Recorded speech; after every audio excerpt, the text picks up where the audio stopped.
off the drive. Irving shot blocked. Brown again with the rejection. Jaylen Brown, a defensive demon here in the third.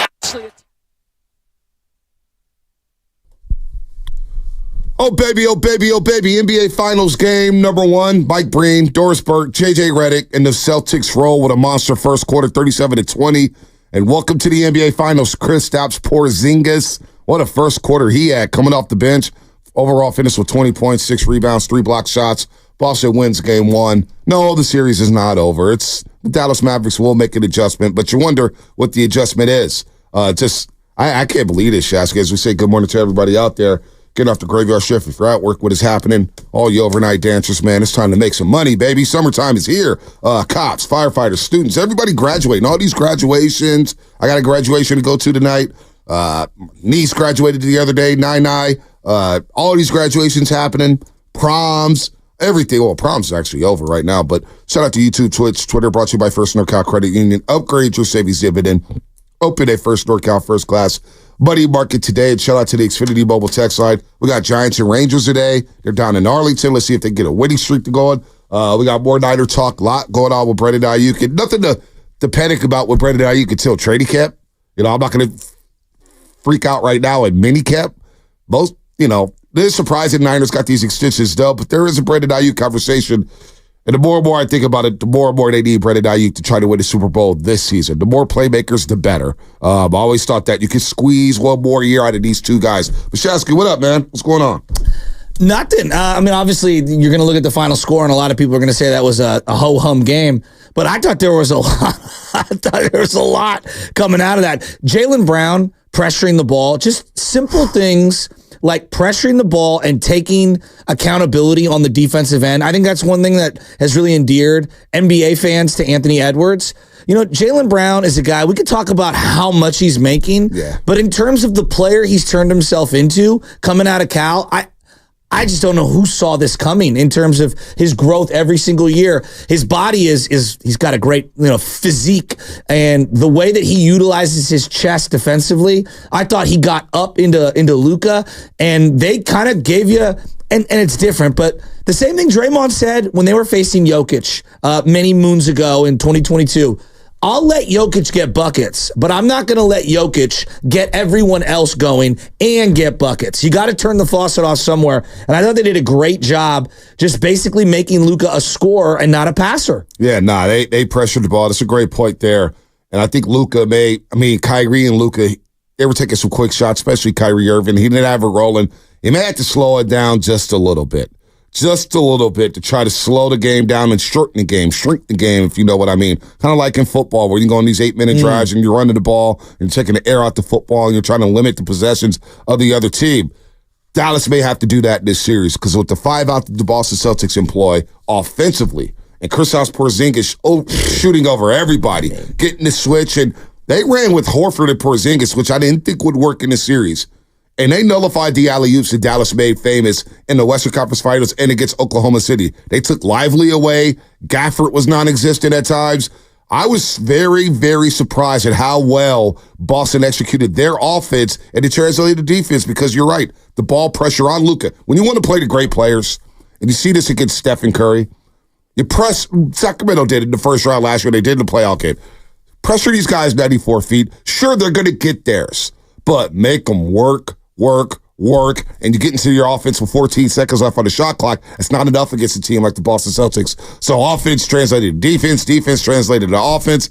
And I'm very eager to see what the adjustment is for Dallas. I think they're going to have to play a little more Tim Hardaway Jr. They may have to dust off Maxi Kleber a little bit more, although the Celtics hunted him. I don't know. I'm interested to see what the adjustment is because right now, Boston, you see their top 6 players.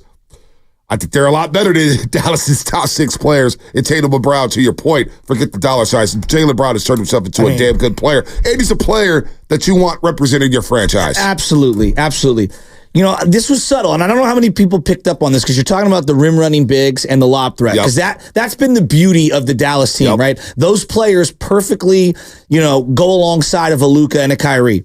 They put Tatum on Lively. And when I saw that, I was like, oh, Subtle move. okay. So you're going to go Tatum on Lively, and then you're going to put either Horford or Porzingis on PJ or Derek Jones. And we're getting really in the weeds here. But No, we're not getting in the weeds. This is basketball. Our folks love this type of basketball talk. They love this talk football talk and baseball talk. There's not a lot of dummies out there. It's a sophisticated market. They know where we're going. But when you do that and you put Tatum on Lively, you're taking away that high pick and roll. And so you're taking away that lob threat. And then you're relegating those other guys, PJ Washington and Derek Jones Jr., to being basically shooters and not attackers because you got bigger guys on them, and they didn't want to go to the rim on them. But I thought Porzingis moved his feet really well. I mean, really well yesterday defensively. But the Tatum on Lively move, so you're asking, like, what's the adjustment? And I'm thinking, like, yes, going slower, but usually if you take away the high pick and roll, well, you could still do the high pick and roll, but you need another screen to free up your big. So are they going to go that deep into it and go, hey, here comes the high pick and roll, and then here comes another back screen to get another player to get Tatum off the big? I don't know. There's going to be some chess pieces here by Jason Kidd. The other thing that I was thinking about, and it's just Kyrie was relegated to being your turn, my turn. Yep. And I know that's worked for them. It really has. When you have the tree trunk guys that they faced in the last series in Cat and Gobert. I don't know. I think he's going to have to do more offensively. I think he's going to need to be more of a facilitator. I don't know if he could just play your turn, my turn the whole series. They're going to have to do something with Kyrie. He cannot be your third highest scorer. Well, not only that, and he was off yesterday, 6 of 19, over 5 from the three-point line. He didn't have it rolling. He had some wide open looks, too. Wide open looks. I think he'll make it. You see him after the game with the basketball in his hands at the presser.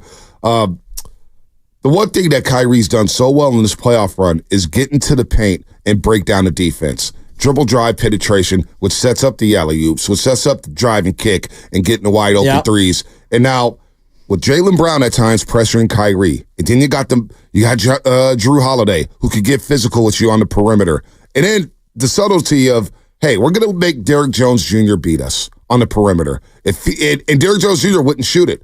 PJ Washington was off. We're going to isolate him in the corner. We know to face guard him and not give him any breathing room. But you saw at times the others on the Dallas Mavericks, the role players, they were unsure of himself. Maxi Kleber at times getting the wide open threes like, I don't really want it. So when you shut off the water and keep Kyrie Irving out of the paint, well, not only are you taking away the lob threat, you're taking away the drive and kick game, which Dallas made. I mean, they turned Minnesota's best defense into one of the worst defenses in those Western Conference Finals. And they did the same thing against Oklahoma City.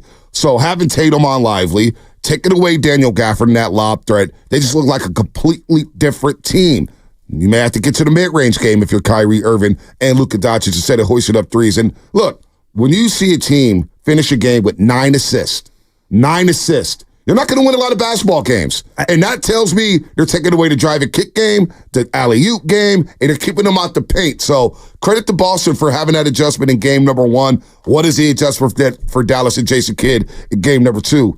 Maybe there's not an adjustment. We shall see, but Lively and Gafford, who have been balling, look at what they did yesterday. They combined for 10 points, 8 rebounds, and they only took 4 shots. Well, and I felt like shots were either misdirected, not taken, not passed to because of how great their defense was yesterday, Boston. And I think Porzingis, I thought it was one of the best games he's ever played, given the stakes that were going on. And, I keep coming back to what a bold trade. Like, what a bold trade for Boston. I was skeptical. I didn't love Porzingis. I thought he had a lot of flaws. Credit Brad Stevens and the Boston Celtics for taking a swing on a guy who had some flaws, but can clearly do some things. Let's be real. The biggest flaw Porzingis has had is staying healthy. That's really the biggest flaw. Now, you can pick apart his game and say he's a bit soft. He stays on the three-point line. But you know what? He's had some good years when he's healthy. Kristaps Porzingis, like, for example, if you imagine him with the Golden State Warriors, and he's on that three-point line, and the spacing that he provides, this guy's a career 20-point per game scorer. He's a career 36% three-point shooter, a career 46% shooter from the floor.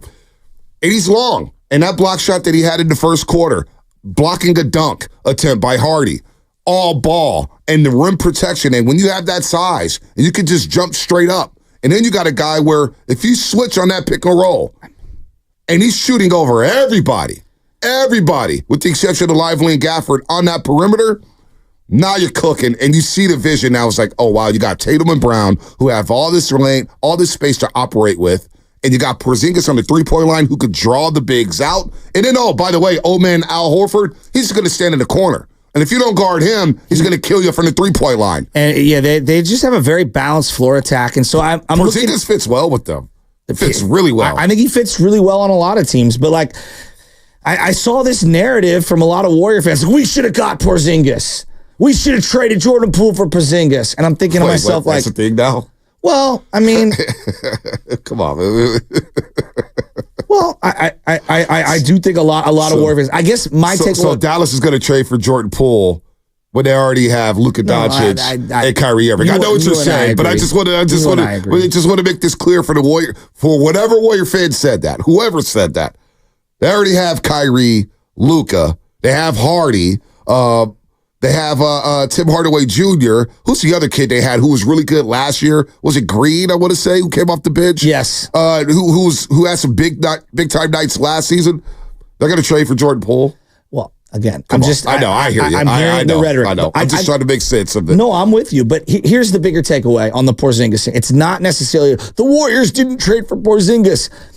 It's twofold. The first one, be careful what you trade Andrew Wiggins for because of the perimeter defense yesterday and the ability to switch across the board and just hound someone. He does bring something to the table. The second part, whatever you bring into the door for the Warriors, you're going to have to take a bold swing. That guy's going to have a character flaw. He's going to have a flaw in his game. There's going to be some reason why that guy is on the block. And so I'm just looking at it from just, if you look at both teams right now, PJ Washington was saddled into a bad situation in Charlotte right before the trade. Nobody knew he would be what he is. Gafford, same thing. These are not perfect players, but good players, and they found a home because they've minimized whatever their weaknesses are and maximized their strength. Kyrie, no one wanted to touch him, right? And they took a swing on it, and they've benefited from it.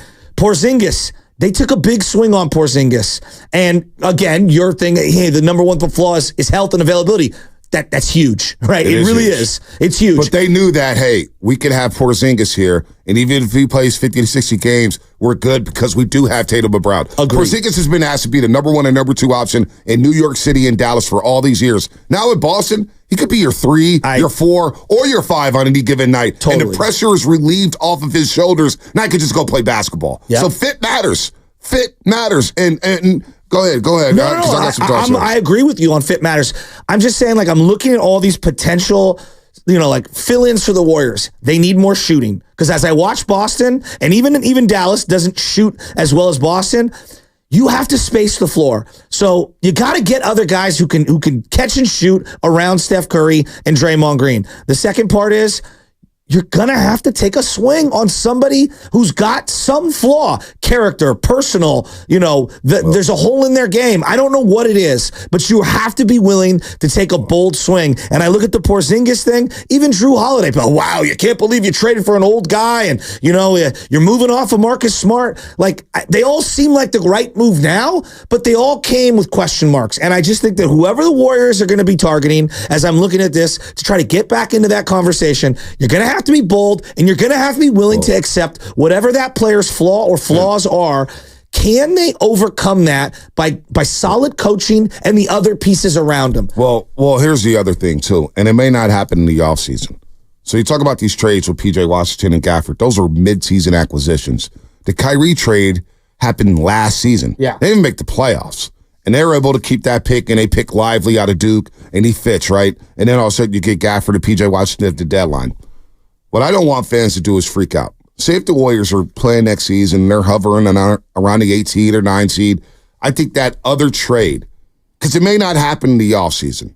It just may not happen. You never know what you could get. You don't know what the value is. You don't want to trade Kuminga. You don't want to trade Wiggins because perimeter defense does matter. Switching on the perimeter does matter. I don't know, and I do believe Kuminga and Wiggins can play together. I think they proved that. They can play together. But Draymond Green, it's going to be tough for him to play small ball 5 over the course of the season. So you got to scale back. One of these guys are going to have to come off the bench. Maybe you move Wiggins to the 2. I don't know. I don't know how that works. But that trade or that fit that you're looking for may not happen until the next trade deadline. You may have to tread water the first 3 seasons and wait for somebody who's disgruntled next season to make that move and try to get a fit. You got it, all these Giants teams, right? The San Francisco Giants, for many years under Brian Sabian, you're missing one piece. You're missing one piece. You're missing one piece. And Sabian didn't always hit. I mean, he traded for Shea Hillebrandt and Ryan Garkos, and it didn't work out. But he also traded for Kenny Lofton at one deadline, and it worked out. 97. Did the trade really work out with Wilson Alvarez, Danny Darwin, and there was one more piece? But they won the division. They won the division. Yeah. They outlasted everybody, won the division in 97. So sometimes you have to wait until mid-season at that trade deadline to find that fit. So I asked Warrior fans, hey, look, it may not happen in the summer. That fit that you're looking for, that player that you're looking for, it may not happen. So how can you tread water the first 3 months of the season and then see what's out there in the league where it's like, maybe we could get this player. Maybe we could get that player. But you can't be afraid to make the bold move. And I think that's what's going on right now. Then also, what I'm looking at with the Warriors, who's calling the shots right now? How much juice does Mike Dunleavy Jr. have to make moves? Or are the Lakers involved? How are they going about their business now? Because now we're 1 year removed from Bob Myers. And we're trying to see, Mike Dunleavy Jr. had a hell of a draft with Brandon Podziemski and Trace Jackson Davis. Now, don't forget Trace Jackson Davis's agent is Mike Dunleavy Jr.'s brother. So you were able to get there and TJD slip, but whatever. You got to find that's relationships, right? Yeah. Relationships sometimes happen, and that's how you get deals done, whether it's draft picks, trades, whatever. But how much juice will Mike Dunleavy Jr. have in this first offseason coming off a season in which you don't even make the playoffs? I'm really eager to see, because now you got the Lakers with a little more juice. How are their relationships in the league? I asked, so how can you make these moves with Mike Dunleavy Jr. at the head of the table? You know, I've thought long and hard about that, and I keep coming back to the same answer. I believe that Joe Lacob understands the business of it, and I just think that there's no way staying stagnant is good for his business. And I think about, when teams know things are the same and there's not a championship ceiling, there's almost a concession by the fan base. You're capping your own finances. And if you're paying for that stadium and you're going to afford a luxury tax bill, which right now they have a pretty hefty luxury tax bill, you have to have it pencil. And if I know Joe Lacob the way I feel like I know him from his track record of the last decade or so, I don't think rolling it back pencils. I don't think that it hits the same way. Well, I don't think they are rolling it back. That's what I'm saying. And so I think that they're almost forced to make a bold move just to shake it up, because they know the new move is better for business than staying stagnant. Yeah, I don't think there's any question that they're not going to not make a move or try to make a move. When you finish in 10th place in the fashion that you did, and knowing that the guys are getting older and older and older, like Steph Curry has a lot of miles, and this is where if Klay Thompson doesn't come back, now you have to replace shooting and spacing. And I don't think you can underrate spacing anymore. Go watch the finals last night. Well, you see the spacing that the Boston Celtics got to work with on the pick and roll, going 5 out on the 3-point line, and allowing Brown to go dunk on your head. They'll allow Jason Tatum to monster jam with 2 hands. Who replaces that spacing? And how do you make that bold move because the one thing is with Steph, when you see Kyrie and Luka last night, that's what Steph faces every night. Yeah. And if you take away more shooting and more spacing, well, that's going to compromise the court, and it's going to make life harder for Steph Curry at the age of 37. So the Boston Celtics, they improved to 62-9 when they make at least 15 threes in a game. 62-9 this season when they make 52 threes, 15-plus threes in a game. But the spacing, how do you replace the spacing if Klay Thompson does move on? And I've got a couple of names that I wrote down that I wasn't as high on 2 months ago, and now I'm like, you know what? I'm way too much of a stickler. I need to be more flexible. And so open-minded. I'll give you a couple names on the other side that I think that actually now I'm probably willing to overpay. Well, you may have to, but you got to replace that spacing if Klay does move on, because you need spacing and you need to get your guys open shots. We'll continue to roll on this. 888-957-9570 is the number. Mike Basso will join us at 7:20. Our main man from down in Dallas. We talk a little Rangers, Texas Rangers, Giants, and, of course, the Dallas Mavericks. He's a huge fan. And then we get Kate Rooney on at 9:30, and we'll explain why we'll get Kate Rooney on. That's all coming up, brought to you by Safeway. All optimism, baby. Head to Safeway this week for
Oh, that's a backbreaker.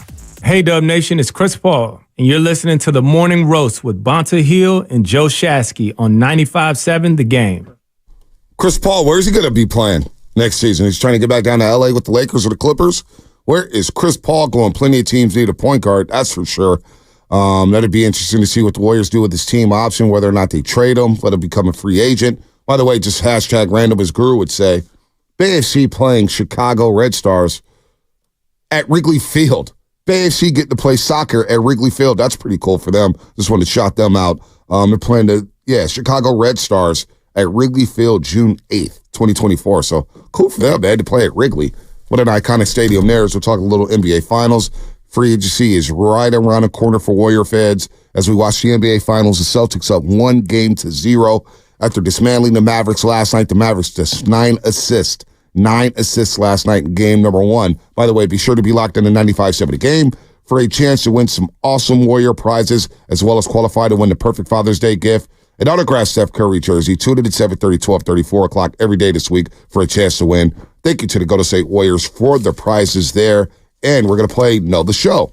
And today, you have a chance to win this Kevon Looney bobblehead. My boy Loon Dog, Fit 8, baby. What up, Loon? And the Looney's out there. Looney. That's my guy. That's my guy. That's my guy. So we'll play the sounder. And when you hear that sounder, make sure you pay attention because it's at 7:50. And when you hear that sounder, we'll ask a question about the show. And you have to get it right in order to win the bobblehead and qualify for the jersey again. Once again, thanks to the Warriors for all the prizes there. All right, you brought us some names here in case the Warriors do lose Klay Thompson. And there's a lot of names out there, not the sexiest names, because I know people want big names. But you got to try to fit this team with the assumption that Steph and Klay will be the anchors of your team, your top two guys. That's how I'm assuming the Warriors are going to the offseason. So how do you build around them? How do you build around them? You think Klay's coming back? No, Steph and Draymond. Okay. Excuse me. Okay, Steph and Dray. Okay. Steph and Draymond. Okay, so Steph and Draymond. I don't know if Klay's coming back. I don't have a good feel for that. Okay. All right. So there are a couple names. Again, these are not like game-changing, seismic shift of the NBA type of players. But the more and more I'm thinking about it, like I'm not sure there's any other choice, number one. And number two, I think they could still be in the mix. I don't know if they'll be top 4 in the West in the mix, but get into the playoffs and roll the dice and see what happens. Let me say this. When the Warriors won championships, did they bring in, outside of Kevin Durant and Iguodala, but what were the names that were super big game changers? You know what I'm saying? Their top 3 guys were, They were in their prime. I get it. I mean, Klay was one of the, top 20 players in the league, 25, and Draymond was, I just think they were all at different spots in their career. When I think about the Bulls and all those teams where they bring in Robin, but you bring in the Ron Harpers. You know what I'm saying? You bring in the Scotty Burrells. You bring in these the Lakers with the Rick Foxes and the Brian Shaws and the Ron Harpers and the Horace Grant. The San Antonio's little subtle moves, the Bruce Bowens here and there, Robert Horry's, who's making. And then of course the Warriors a couple years ago, you bring in Donald Porter Jr., Bielitsa, and you elevate Gary Payton II. Obviously Jordan Poole took a jump. But sometimes you don't need those sexy big-name players to change. Dallas, did anybody think P.J. Washington and Daniel Gafford were big names? No, but Kyrie and Luka, when they're playing like they are, you get 2 of the top 15 players in the game. Right. Playing at an excellent level. No one saw Kyrie coming back and being available as much as he is. So that being said, I'm looking at the Warriors and I'm saying to myself, all right, again, I'm going to throw a couple names at that. This is who I would be targeting. And you're going to overpay for both of these guys. I don't love how much one of the guys is making. And the other guy, I feel like they're going to ask a lot for him. And I'm telling you on the front end, you're overpaying. And you're probably giving up some draft picks that people aren't willing to do. Lauri Markkanen and Bruce Brown. Those are the kind of players that I think the Warriors could really use. Now, Bruce Brown's got a club option for $20 or $23 million. Lauri Markkanen is in the final year of an $18 million deal, or $18 million left on the deal.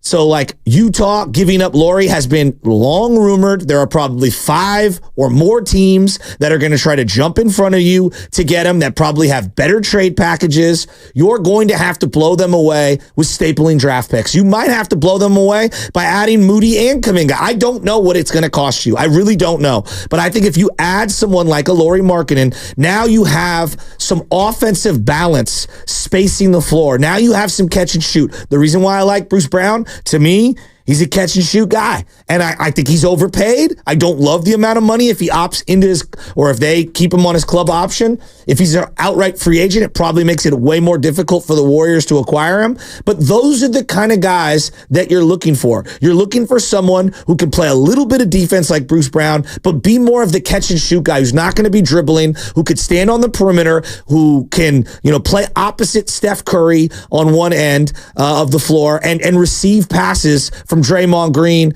I don't know. I think that those are not going to blow you away. They're just not. And I know how it is. A guy even lower on my pecking order, and this is going to make people sour. Luke Kennard? No, I was going to go John Collins, right? And John Collins isn't the sexiest name. He's improved his three-point shooting every single year. I don't love the fit alongside Draymond. I just don't. But these are the kind of guys that I think that you're going to have to be willing to accept. They're going to have flaws. They're not going to be perfect. It might not be these guys. Maybe they have something bigger cooked up in the oven. I'm telling you, my threshold on trades, I've lowered it, and I need to be more accepting. All right, so I'm not mad at the hustle of John Collins, but 6'6", 6'7". Does he shoot the ball well? 37% last year. 37%. He's risen every year. Yeah, but how many shots is he taking from three? Too many. Yeah, so you know what I'm saying? Defensively, it's a lot of flaws there. Lauri Markkanen has been in the news for a long time in terms of trading in Utah, and Danny Ainge is going to hold this guy to a high. He's going to hold him to the highest value. He wants a king ransom of draft picks. So is Lauri Markkanen good enough to be that third to fourth wheel alongside Draymond Green and Stephen Curry? Now, spacing-wise, Lauri Markkanen can step out and hit the three. He does have some good game. But when he plays against bigs, especially early this season, watching him against AD a couple times, watching him against the Joker a couple times, watching him against some of the bigs, he gets nullified. But is he worth the price? Are you willing to trade a Moody Kuminga and a bunch of draft picks for Lauri Markkanen? The way I project, the way I look at Kuminga, and maybe I'm wrong, but I've said I think Kuminga could be as good as Lauri Markkanen one day in the future. So do I want to give up these young assets for Lauri Markkanen, who's going to want to get paid after the season? I'm not sure I want to do that. I'm not sure if I want to do that. But I hear what you said. He's a nice player, Lauri Markkanen. 80 can space the floor at times. I'm looking for floor spacers, and I need a little bit of size. I brought up Luke Kennard because he's a guy who's a spot, to your point, and it's not a sexy name, but can you get him for the cheap? And then I'm looking at veterans who are trying to ring chase or just help out. And I'm looking, and this is another name that's going to drive people crazy. Gordon Hayward. What's his value now? No, I'm not mad at Gordon Hayward. Yeah. What's his value now? Why would you be what can he shoot? Can he play a role for you? Now, he's older, right? He's a veteran. But as an eighth or ninth man? I'm just looking at him. You could maybe get him for the cheap. A guy like Otto Porter Jr. I like that. Had a $126 million or $100 million deal with the Washington Wizards. He came here for the vet mid. Can you get Gordon Hayward to maybe come for the vet mid to kind of redeem himself? Because he's been lost. He's been in the abyss, whether it's Charlotte, and he's made buku amounts of money. So money's not an issue. He's gotten paid. Multiple contracts. Not happy. Can you keep him out west? Where's Steven Adams going to be at? Where's Jonas Valanciunas going to be at for size purposes? So there are some names that are not going to be sexy, but that's how we got to think as Warrior fans. That's what I'm saying. So here's a random name, and I'm looking at this team because the sound is like they're going to shed certain salary and they're going to make a move. They have to get under this luxury tax. Minnesota. Alexander Walker, an elite defender, 25 years old. He's on a 2-year deal left with $9 million left overall.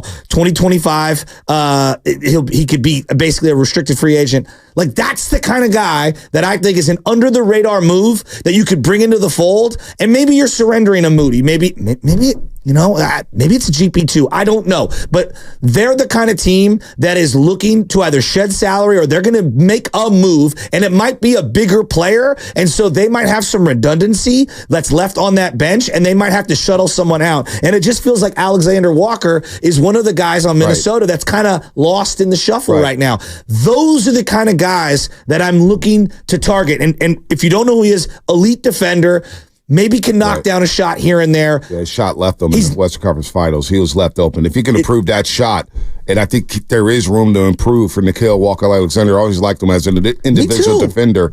Those are the type of guys you need, and he stays healthy. He stays healthy a lot. He's a healthy player here. Another guy I was looking at, because I was shocked at the way he's improved his game and how he evolved out east. And that's Obi Toppin. He's a restricted free agent. Super athletic, lottery pick, started hitting the three in Indiana. What does it look like for him? What type of money is he going to command on the open market? But a guy like that, a rim runner, guy who could hit the alley-oop, space of the floor, block some shots, I'm not mad at that fit either. But I don't know how much wiggle room the Warriors will have. I'm just not sure, because there's going to be a lot of teams active in the NBA. All right, we're going to do a little something fun on the other side. Well, we always do. I always believe the show is fun. Whenever you get to do sports talk radio, it's fun. But we're going to have some fun, some more fun. We have a little something fun for Shasky coming up on the other side. A little something for fun. A little something for Shasky. Surprise, surprise, surprise, surprise. It's your birthday. No, it's not. But surprise, surprise. Not my Got birthday. something for you. Got something for you. That's coming up, brought to you by Fremont Bake, celebrating 60 years of full-service baking with no compromises. I'm David. I'm John.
man. What a time. 2019. Oh, that was before the show. 2019? Oh, that was the butcher shop with Kobe? We were really getting hyphy. They did not win it, by the way. Narrator, they did not win. They lost to Toronto. I did a lot of hit with you guys that series. I remember that late night Toronto. It was because the game started at 9 o'clock. Be over by 11:30. Then out there all the pressers. It was like 12:30, 1 o'clock. I'm sitting there in the empty stadium. But Toronto was open for a long, long time. Oh, I died to go back to that city, man. Oh, man. I need an excuse to go back to Toronto. What a treasure. In North America, not just America. North America. When Stanley Cup Finals begin? Is that today or tomorrow? Tomorrow night. Ooh. Edmonton, Florida. I think the most popular thing out of the hockey playoffs has been that woman wearing the jersey, right? Showing the boobs? Yeah. How many times have you replayed that? Don't talk about that. Every time I open up social media, someone is reposting it with some sort of comment that's funny. You know How are you? You know what's happening what's happening? What I did not notice this. What's that? Spinoni did, and I'm going to throw him under the bus for this. What? Whenever I tweet, there's now like this porn bot or something like, what is that, OnlyFans? Well, it's everything. Like any tweet, like any one of us could just say something, Totally reply to agree. someone, and someone will just like respond. It'll be like nudes in bio. Yeah. Click on my bio. Link in so and so. It's like, so true. I could have the most serious thing ever. It could be like, check me out on so and so and so. I get that all the time, and I'm thinking, damn it. This is Elon's Twitter, by the way. No, but that's the thing. Yeah, It's did the I Elon like effect. something to where all these porn bots? I mean, We talked about this a couple weeks ago, and you guys were ripping me, and all I was trying to say was like, this was my whole point. Everyone made this big deal about, the Big J journalists made this big deal about Elon and election frauds and this, that, and the other. You know what the big change is for Elon and X? The porn is everywhere. That and crazy animal videos. It's just a trashier experience on Twitter nowadays with Elon. You see so many stupid accounts. You got all these like shock video accounts. Yes, a lot of shock videos. It's very just low class and trashy now. It's always been low class and trashy, but now it's a dumpster fire. yeah, I mean, it's been trending that way for about 9 years. Let's be real. And welcome in Niners Twitter and Warrior Twitter and welcome in Giants Twitter. Giants Twitter these days. Oh boy. I found out. I couldn't believe this. And It is sad, but it's true. yeah, I love you, Robin. It like a guy, and I'm not going to say his name, but when it comes to Giants baseball, some of the nastiness and some of the accounts that be coming at us, guy writes for SF Gate. I'm like, wait a minute. So I said, wait a minute. You can do about it. Yeah, nothing you can do about it. So now we're just letting anybody write articles for the SF Gate, huh?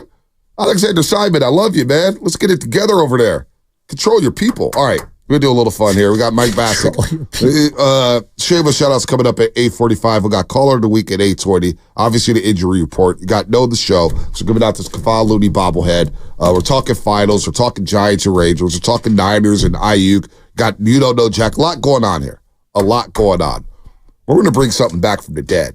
We've been working on this for a couple weeks, even though we cannot find the introduction. It's the streets of San Francisco with Joe Shasky.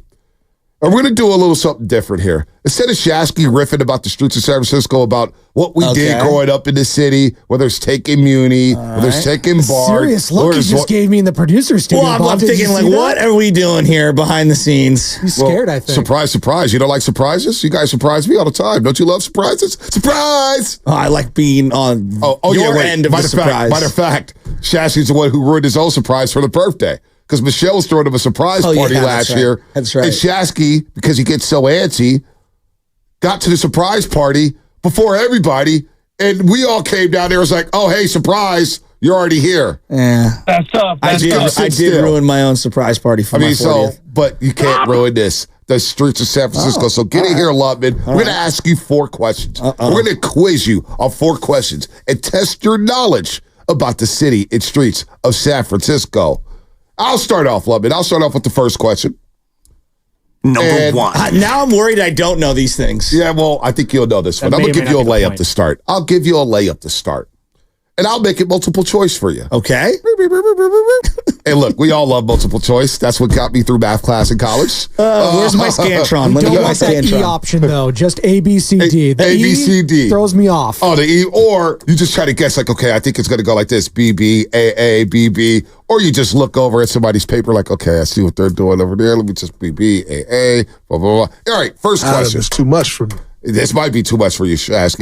It's one of your favorite restaurants in the world. I think you eat there every other day. It's Original Joe's. Okay. In what year did Original Joe's open? Was it A, 1950? Was it B, 1955? Was it C, 1930? Or D, 1937? Well, the one that's in North Beach currently used to be DiMaggio's. It used to be over here off of Market forever, and it burned down. I'm going to go 1955. So the Original Joe's, beginning in 1937, Shout out to Dugan family. as a 14-stool counter on the sawdust covered floor at 144 Taylor Street. Yeah, right on Taylor in Market. Yeah. SSTL, opened in 1937. That late? I did not know that. That I did not know. 1937. Original Joe's Wow. opened up in 1937. That I did not know. All right, I'm going to kick it to Lubbock. Wow. He has 2 questions That I on this didn't know. phone. Streets of San Francisco, Shasky, because he's honestly, real quick, it's one of my favorite places to eat in the world. You can't have a bad meal. I don't care what you anyone can't have says. a bad meal. I love the Dugans. Thank you. The Dugans treated me so well at Original City College Joe's, of the San best. Francisco, Original Joe's, Westlake Joe's, you name it. But since Shasky is all about San Francisco, knows everything about San Francisco, we're going to quiz him every single week 37. I'm about the shocked. streets of San Francisco. Yeah, I was shocked when I looked that Wow, up too. 37. All right, Lubbock. Next 2 questions, you got your stable. Number 2. All right, Shasky. So I'm curious, Shasky, are you a James Bond guy at all? Uh-oh. Wow, this that's could be kind of an- a hot take. This could be an interesting question then. So, as you guys probably know, the movie A View to a Kill, which was Roger Moore's last movie as James Bond. I don't. Oh boy, this is gonna be a bad Oh, question. yeah, this is going to be James Bond? No, I'm not into Give him James multiple Bond. choice. No, I don't know if you can do multiple choice here. Go ahead, Well, Lubbock. let's see how this goes then. Well, it was Roger Moore's last movie at James Bond, and it takes place here in San Francisco. And there's a big car chase, as there are in most Bond The movies. only car chase in San Francisco is the first car chase of all time in cinematic history, and that's Bullet. So if you're going to go car chases on me, look that up and Google it. It's Bullet. They start in what? We're the professionals here. I know, We but can they start start in together. Potrero. Is it like our streets of San Francisco knowledge against Shasky's streets of San Now, this Francisco isn't an knowledge? essay question, all right? This is yes or no, all right? But Go if you ahead. sit, like, hear me out, just hear me out for a second. Where do you pop- if you sit, wait up. If you're sitting around the This is table with a already bunch off of the San rails. Franciscans and you say car chase scene, most people are going to immediately think Bullet. You don't even know what I'm talking about. That's fine. Where they don't. start off in Potrero Hill, they hang a left, the next thing you know, they're in beat me on this Chinatown. one. You get the W on this one, Shasky. Well, anyway, there is a car chase in that movie. Okay. James Bond's driving a fire truck through the streets of San Francisco, being chased by the SFPD. Oh. And the car chase ends at this notable bridge in San Francisco. The Golden Gate Bridge. Okay, what other notable bridge? The Bay Bridge? Nope. There's only one more bridge. What is it? It's the Lefty O'Doul Bridge, right next to Lefty where Oracle O'Doul! Park would have been. So Shasky's a guy. Gets That's a not a midterm. bridge. He gets a That's midterm not a exam. bridge. It's technically not a a bridge. bridge. It's a bridge. It has bridge in the name. It's not technically a bridge. It's not a You bridge. can't walk It's across a it. drawbridge. You can walk across it. It's Right. over water. It hits all the definitions of a bridge. It does. It's a small bridge, but it's a bridge. been a bridge You're a too James far. Bond guy, aren't you, Lubman? Oh yeah, well, I makes big, total big sense. James I Bond do guy. love James Bond too. You do too? Oh yeah, absolutely. That was I one do of my love James pandemic Bond. binges. You know, when we had all that free time. All the James Bond. dude, movies. Really? GoldenEye. Oh, my gosh. Time. The James only Bond. golden eye I recognize is Odd Job. I love You're a James Bond. cheater. No, That's you're not. Goldfinger. That James is Bond. not No, it's allowed. the video game. Odd Job was not allowed in my household. Yeah, I all right? agree. If you're doing multiplayer, no screen man. looking either. See, I'd always play as Knick Knack, the other small midget from Man with the Golden Gun. Oh, little person. Yeah, careful there, bud. Sorry, small person. My apologies. All right, love it. Go ahead with the next Damn, I'm question. 0 for 2. Oh for 2. I Number think 3. might be 0 for 2. No. We're done. So this Don't one- let him talk you out of it. This guy is. Hold on. How dare we ask Joe Shasky? Is Joe Shasky the guy in class gets a test? Oh, you know what, teacher? Actually, this question here doesn't really make much sense. Blah blah blah blah blah. Look, he's a politician. Well, let's Don't let not him forget. Don't let him fool you. Joe Shasky, 2024. Pivot, don't panic. Pivot, don't panic. By the way, one this show segment's I'd vote sponsored by for. Go to State Lumber. Serving the Bay Area for 3 generations. When you succeed, we succeed. Visit go to statelumber.com. I'm going to die on this hill. If you say car chase scene, immediately every local thinks of Bullet. It's the first car chase scene I'm not going to in the disagree. history I'm of not car going to chasing disagree with you. movies. I feel silly that I don't know that. Yeah, well, So no, I'm conceding to you, Shasky. You won this one. Give him half a star for it. All right, give him half a star. So anyway, we're all familiar with the Cow Palace, right? Of course, I grew up right near it. Yep. 4 different professional sports teams have played games. Shamrock, Seals, Warriors. And I'm going to say it's got to be like an ABA team of some sort, maybe the Oakland Oaks. But I know there are 2 hockey teams. The Spiders was the other team. So you have the Shamrock, Seals, Warriors, and Spiders. And the Bulls. The Bulls also played there, a minor league hockey team as well. Most of that is correct. There are 2 teams that you failed to mention. You did say hockey, but you said the wrong hockey team. The Sharks played their first, I believe, I didn't year know the in Sharks Cow were there Palace. also. I think their first year before. First year where Sharks were at. First year at the Cow Palace. I know the Bulls were a minor league team. I know the Spiders because I have a Spiders jersey somewhere in the basement. And I know that there was a Shamrock and a Seal like hockey like little montage when you go in behind glass where they said that they used to play there. And I know the Warriors played there in like the 60s. And there's one more team, if you don't want to guess. The San Jose SaberCats played at the Cow Palace for a hot minute. Mark too, back when Reed. they were a thing. There Bob you go. Fitzgerald. Give us some points for that one. Give us some That points was pretty for good. that I rattled those off quickly. All right, good point. Also, don't forget. Even though he didn't name a couple. What are you talking about? I named them all. Well, there's some semi-pro teams in That's there what I'm too, saying. so. Like I named them all. You know, there's literal like when you walk in, they have an entire I'm giving like him a pass booth. for that one. He got that one. And I went and saw there. I saw one of the greatest JVC house show kaboom boxes of all time. Saturday night, Stone Cold Steve Austin and The Undertaker versus Mick Foley. At the time was Dude Love and The Rock. Me and my brother. It was one of the greatest house show moments of all time. Incredible. All in the build up to SummerSlam. All right. So, last question here. Number 4. Muni. We all took Muni. Uh-huh. You're a big Muni bus rider. The 29, the 43, the There you 15, go. 44, yeah. 28X. So, I'm going to ask you what bus number ran down Divisadero? Divisadero, which is down in Fillmore District, goes to Marina, then it goes through the Castro, goes through Noe Valley. What bus number ran down Divisadero Street? The 52 comes near Divisadero, right? The 52 comes down and through Divisadero. I'm not going to answer that. Just you keep spitballing because that goes all throughout the entire city. I never rode the Divisadero. That's why I brought this one up. Is it the 14? Or the 8. It's the 24 yeah, I never rode it. The 24 Divisadero. It's been so long. Divisadero. It's been so long. And that was the one that had the actual cables. The cables. Yeah. Yep. It has the cables God, going I never down rode that. I honestly never rode that bus. Wow. Going down to Philly cheesesteak, goes through Castro. Does the 54 not go there? Or the 54 doesn't go through? No, the 54 Felton is I know, but it doesn't cross through Divis. No, the 54 Felton is out there in Lakeview, Ocean View. Well, I know that. I'm saying it doesn't come across. No. 24 Divisadero. I got crushed today. It's all fun. It's all fun. And I got crushed. We got a bonus question from Don and Concord, who has a trivia question for Joe Shasky, the butcher. Don and Concord, the floor is yours. Cats never rode the 24. What's that? Hey, hello. Am I there? Yeah, you are here, Don. Hey, how is everybody out there in football land today? So, Mr. Shasky, you call your kid Little Joe, and I told you at the summit that I used to work at Little Joe's. Oh, yeah. So what year did Franco Montarello open Little Joe's on Columbus before he moved to Broadway?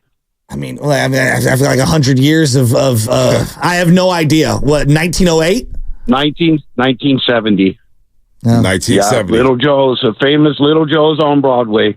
All right, you guys have a great weekend. Hey, have a trip up to the Russian River for me, all right? I will, absolutely. And we'll do this moving forward. God, I got destroyed today. At the Morning Roast at 957. Pretty good. Hey, at the Morning Roast at 957 a game. We would do this every single week. The Streets of San Francisco with Joe Shasky, but we're going to tweak it. And we're going to give them some trivia about the city of San Francisco. Landmarks, famous moments in movies, sports, Muni bus lines, anything that has to do with the city of San Francisco, buildings, when the Transamerica building was built, what year was that? We'll do it all, but we want the audience to participate in the Streets of San Francisco trivia. We came up with that on the fly a couple weeks ago. The Streets of San Francisco with Butcher. Look, not bad for a first time. Not bad. I did horrible. Not bad. I'm surprised nobody knows Bullet in here. You guys don't know about the Mustang? I don't really. Steve McQueen? Yeah, I haven't watched Bullet. I don't remember that movie.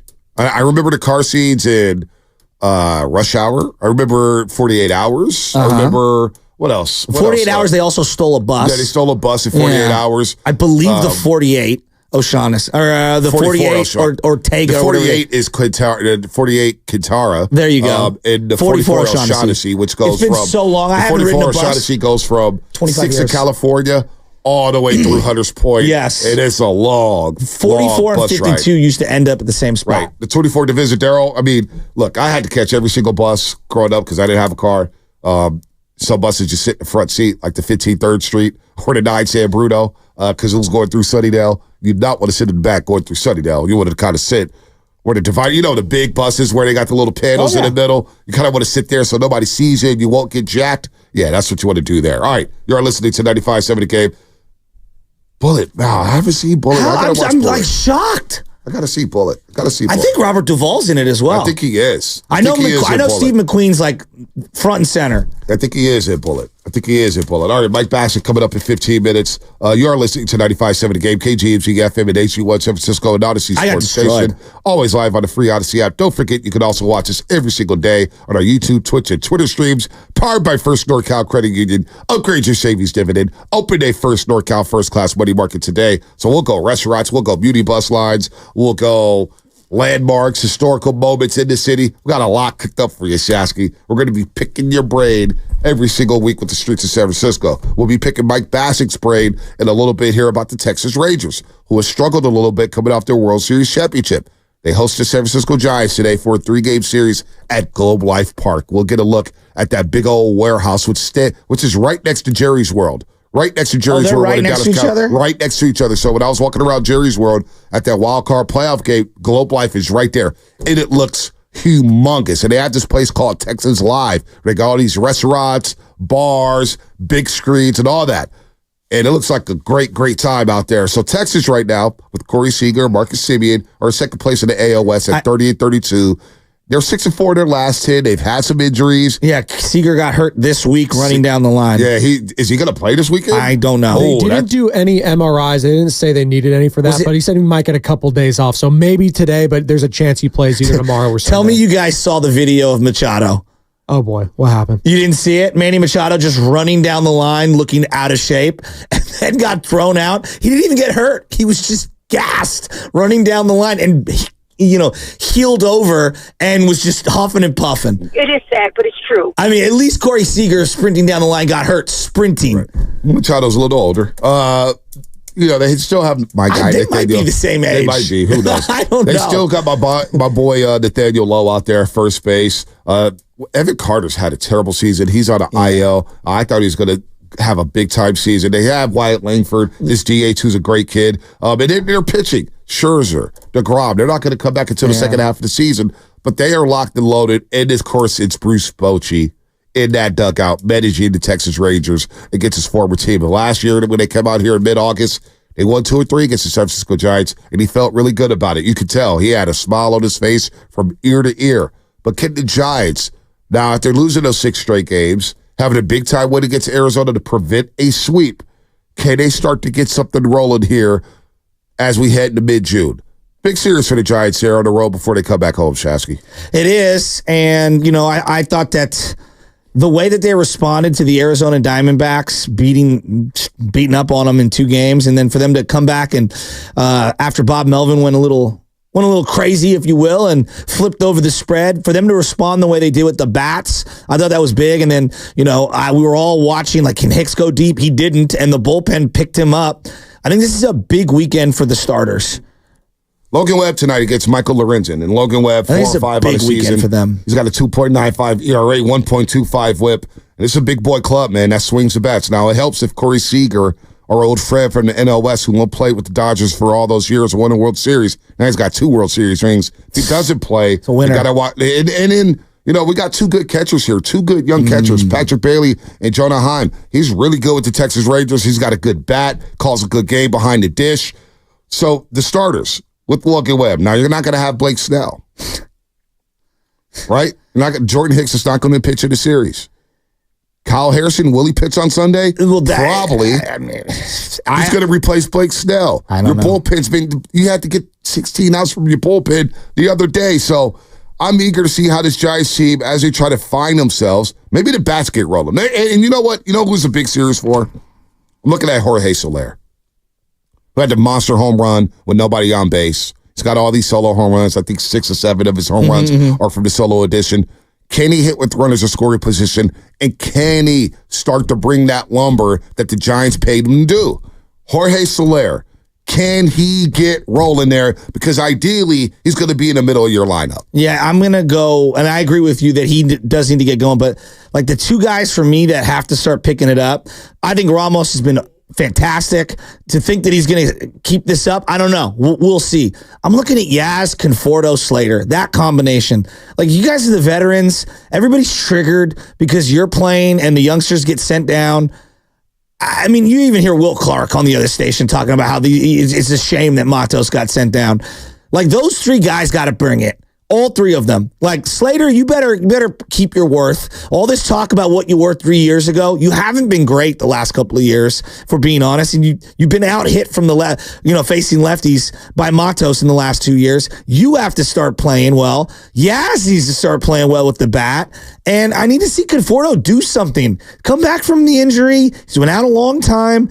He needs to get back to where he was. Yeah. Like, I'm looking at my veteran outfielders. They got to step it up here. They do have to step it up. But I also want my big free agent signing in Jorge Soler to start to bring the lumber, start to clean up some things, start to hit some bombs 450 feet with the runners on scoring position. He's got, look, my expectations for Yaz is not that high. Put him at the bottom of the lineup, let him bat 7th or 8th, and if he gets a couple hits, great. It's a bonus. Conforto, I'm with you. He's making $18 million a year.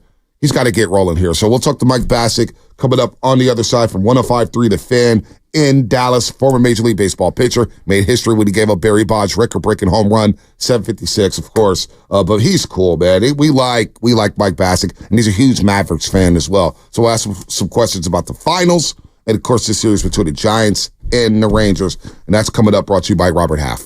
Robert Half research indicates 9 out of 10 hiring.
you, man. You listening to the 95.7 The Game, the Morning Roast with Bonte and Shasky. Oh, baby. Look at Zucci. Zucci. Okay, I love Zucci. Man, what a good dude he is, man. I love Zucci. Hopefully he can win this contest, man. Make sure you're locked into the show in the next 12 minutes. Or actually, in 12 minutes, you're going to need to be locked into the show if you're not locked in right now. Autograph jersey. Thank you to the Golden State Warriors for the prizes. We love you. We love you, GSW Hoops. We'll get into some basketball with Mike Basso in a second here. Mike Basso, of course, 105.3 The Fan in Dallas. We love him. Former Major League Baseball pitcher. I've been watching the MLB League Pass. He's been on the Rangers calls at times. He does it. Mike Bassett's talented, man. He's well-rounded. He's like, I don't know if he's going to be in radio for too much longer the way he's calling these games with the Texas Rangers as a color analyst. I know you're laughing, Mike, but you know it's true. So we'll get to your Mavericks in just a second as they got blown out. But the Giants are down in Arlington at Globe Life Park, that big old warehouse down there in Texas. And I saw that it was right next to Jerry's World when I was out there a couple years ago. But the Rangers, we know about Bruce Bochy. We'll get to him in just a second. So far, not so pretty for the Rangers. Just 5 back of the Mariners in the AL West. But what type of Rangers team are the Giants going to see this weekend here? Because it feels like I don't know if it's a World Series hangover. Are they scuffling? Is it the pitching? What is going on down there in Texas? And good morning to you, Mike. Thanks for coming back on. Yeah, man. Good morning, guys. It's a team that's super hurt. And I do think that there is a little bit of World Series hangover. I've talked to Cole Hamels about this when he was with Philadelphia. They were such a good team, and it seemed like they always kicked it in the second half. Now, that's the hope here. And with Josh Young missing most of spring training and then immediately getting hurt, getting hit by a pitch and breaking his wrist has really hurt the Rangers lineup. It shouldn't have hurt it that much. Then Corey Seager had no spring training and got off to a really slow start. And then as soon as he becomes, I'll say, the second best hitter in baseball, because nobody's out hitting Aaron Judge the last 3 or 4 weeks, then he gets hurt the other day, getting a base hit to hold, and then his hamstring. He holds his hamstring. Now, I've heard, we'll find out more today when Butch talks at 3, 4 o'clock here. I've heard that most likely Seager's not playing tonight, but they're hopeful that it was not a strain or a pull of his hamstring, but we'll find out more. But most likely Seager is not playing. The offense has just been, from 2023 to 2024, has been inconsistent at best, and I'm being really nice by just using the word inconsistent. So this is not a good offensive team, and that's what carried them last year. And what's crazy is somewhat a bunch of no-name pitchers are giving the Rangers a chance to win, but they can't score, and then they've been below average defensively, and Bochy last year got this team to an above average defense. So a lot of things are going wrong, but like you said, luckily the Rangers are in a horrible division so far, so it gives them hope to look up and go, well, Seattle's just barely over 500. If we can figure this out at some point, then maybe the Rangers can sneak into the playoffs. Well, where does that leave Bruce Bochy with the fans, with the organization? The Giants fans, there's a lot of them that still miss him and want him back, and then to see him win the World Series in the first year, it's pretty incredible. How beloved is he already by that community, that team, that organization? Here. Yeah, he'll be beloved forever here. And nobody is questioning Bruce Bochy. I won't say nobody. I mean, there's crazy fans, but nobody is going, this is Bochy's fault. He's been left with so many injuries throughout this year. Evaldi's been hurt. John Gray has now been hurt. Max Scherzer was supposed to come back in mid-May, and now they're hoping he comes back in July. There's been too many injuries. Josh Forrest, who closed out the World Series, he was a setup guy, but he was the closer in Game 5. He's out for who knows, an indefinite amount of time, maybe the rest of the year, because he has a major shoulder injury that they're not sure he's going to come back from this year. Leclerc was the closer in the playoffs, and he has been inconsistent. So it's kind of tough to blame Bruce Bochy, because I've even asked him, when you're choosing a reliever besides Yates and Robertson, the two old guys that we picked up that have been great, who do you choose? And he said, that's a good question. Because it's kind of like you just pull a name out of the hat and hope for the best. But if the Rangers do have the lead and they get to the 7th or 8th inning and Robertson and Yates are healthy and ready to go, it's very tough to score on those two guys. Real quick, Mike, is DeGrom coming back anytime soon? What's going on with Jacob DeGrom? Not anytime soon. They're optimistic that it would be in August. But, man, his second Tommy John, He's past 35 years old.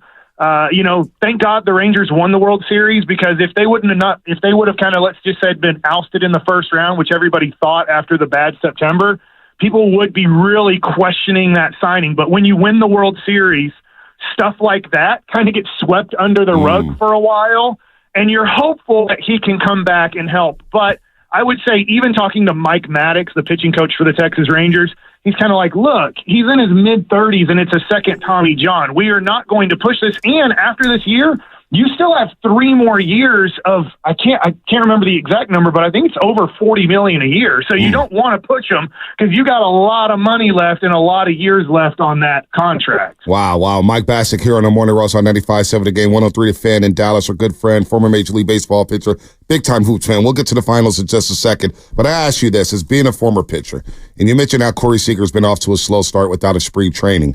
You're a former pitcher. You know how this stuff works. Blake Snell, who has struggled for the San Francisco Giants, hasn't gone 5 innings and not 1 start this season. And he missed all of spring training. We just saw Jordan Montgomery the other day with the Arizona Diamondbacks. He's getting lit up left and right by having an abbreviated spring training. How hard is it for a pitcher to play catch-up like Snell right now that he's trying to do it? And he's back on the IL with an adductor strain and a groin injury here. How hard is it for a pitcher to try to catch up to the big leagues, catch up with all these bats without having a spring training? Man, I think it's a great question, and I think it's very tough. I think as we kind of say, well, spring training isn't as important as it used to be, because the guys aren't trying to just get in shape there. But still, there's nothing you can do in a backyard or at a facility where you're throwing bullpens to have the adrenaline of having another major leaguer in a spring training game face you. And I used to always throw my bullpens. Remember, I was a slow pitcher, but I used to throw the ball about 80, 81 in my bullpen. And then in the game, I would throw 85 to 88 miles an hour. I was trying just as hard. But the adrenaline rush of being in a game and then versus a professional hitter would add that 4 to 6 miles an hour that I needed to at least compete at a major league level. And so all of a sudden you can do all you want in the off season, but if you don't go to spring training and build up your arm strength and build up where, okay, I'm a little bit sore today, but I'm going to work through it, and 2 days from now when I'm on the mound, I'm going to feel better, and your body just starts getting used to it. The best way I can explain it is, if you haven't lifted weights in a long time, and that first time you get out and lift weights, you're going to feel great. But then the next couple of days, you're going to be like, I don't know if I've ever been this sore. But then the more you build up, 3 weeks later, you're doing more weight, you're maybe doing a few more reps, and you're like, I'm not sore at all after doing this. And that's the way pitching can be. So for guys like Blake Snell and Jordan Montgomery, it's very tough, because you just get kind of thrown into the action. And one thing that I disagree with, but I understand it's happening, especially for the Rangers, is now guys aren't going out on rehab stints. There's like, well, they're going to throw 3 innings anyway. Just throw 3 innings in the major leagues and we'll use our pen that day. But 3 innings in the major leagues, there's just so much more intensity to it than pitching in AA. AA is a very good level, but there's only going to be 2,000 people there. You're not facing the major leagues. It's not about results. The major leagues is all about results. Sometimes the dude hits 110, but at a right fielder, hey, we got an out. Make a better pitch next time, but we got an out. But you give up a little dinker over the second baseman and 2-run score because you walked a couple of guys because you weren't on your game. That hurts us. We just lost a major league game. Yeah. The Giants are going through that right now, where, they've got a lot of young guys that came up, and some have stayed, and like Elliot Ramos, and some of them haven't performed and they went back down because you can't develop at the big league level. How do you view the Giants right now? Farhan, Bob Melvin, the San Francisco Giants, their roster, where they're at as an organization. We're stuck here. There's a lot of frustration. And so how do people outside view this Giants team? Well, I hate saying this, but my honest opinion, I'm doing the game tonight on Bally's, is they're just another team. They're just a team in Major League Baseball that's going to play around 500. Maybe they're 5 games below at the end of the year. Maybe they're 5 games over. I think that would be honestly a good year for San Francisco. But they're just one of those teams. They're going to win some games. There's some talent there. They're not a bad team. They're not going to be in the bottom 5 or probably not even the bottom 10 of baseball teams at the end of the year. But they're not really a threat in baseball. And the tough thing now, you'd have to help me out here with their farm system and their young guys. I don't hear about anybody being the next guy or the next guys, where like Washington Nationals, for example. I know that they're at the bottom kind of, But I feel like Washington has enough names in AA, AAA, and at the major league level that I could see 2 years from now them being a 90-win team. Now, a lot of things have to develop there. But when I see San Francisco and know their organization a little bit, I don't hear or see anything about, but 2 years from now, we have 5 prospects in the top 50 who should really help this organization, and we have the money to also help them. We've been out here in San Francisco. We heard about Marco Luciano and Kyle Harrison. You may see Kyle Harrison on Sunday down there at Globe Life Park, and he's been okay. He's solid as a rookie, but he's not Paul Skeens, who's blowing everybody away left and right with the Pittsburgh Pirates. So you're spot on with that. We don't know what the direction is under Farhan's idea. All right, we could talk about that all day long. We've crushed them all week long. I want to move on to some basketball here because you're a huge Mavericks fan, and I've been very impressed with the Mavericks. But as we discussed earlier in this show, the Celtics took away the lob threats. They got the right matchups on the perimeter. What is the adjustment for the Dallas Mavericks, your Dallas Mavericks, with Kyrie and Luka Doncic in this series? Or is there no adjustment to be made, and this is the Celtics series to lose? Well, I agree with everything. I know you're asking questions. I kind of agree with everything you said. Sunday night is going to, I think, tell a lot, because let's just say the Celtics win by double digits again.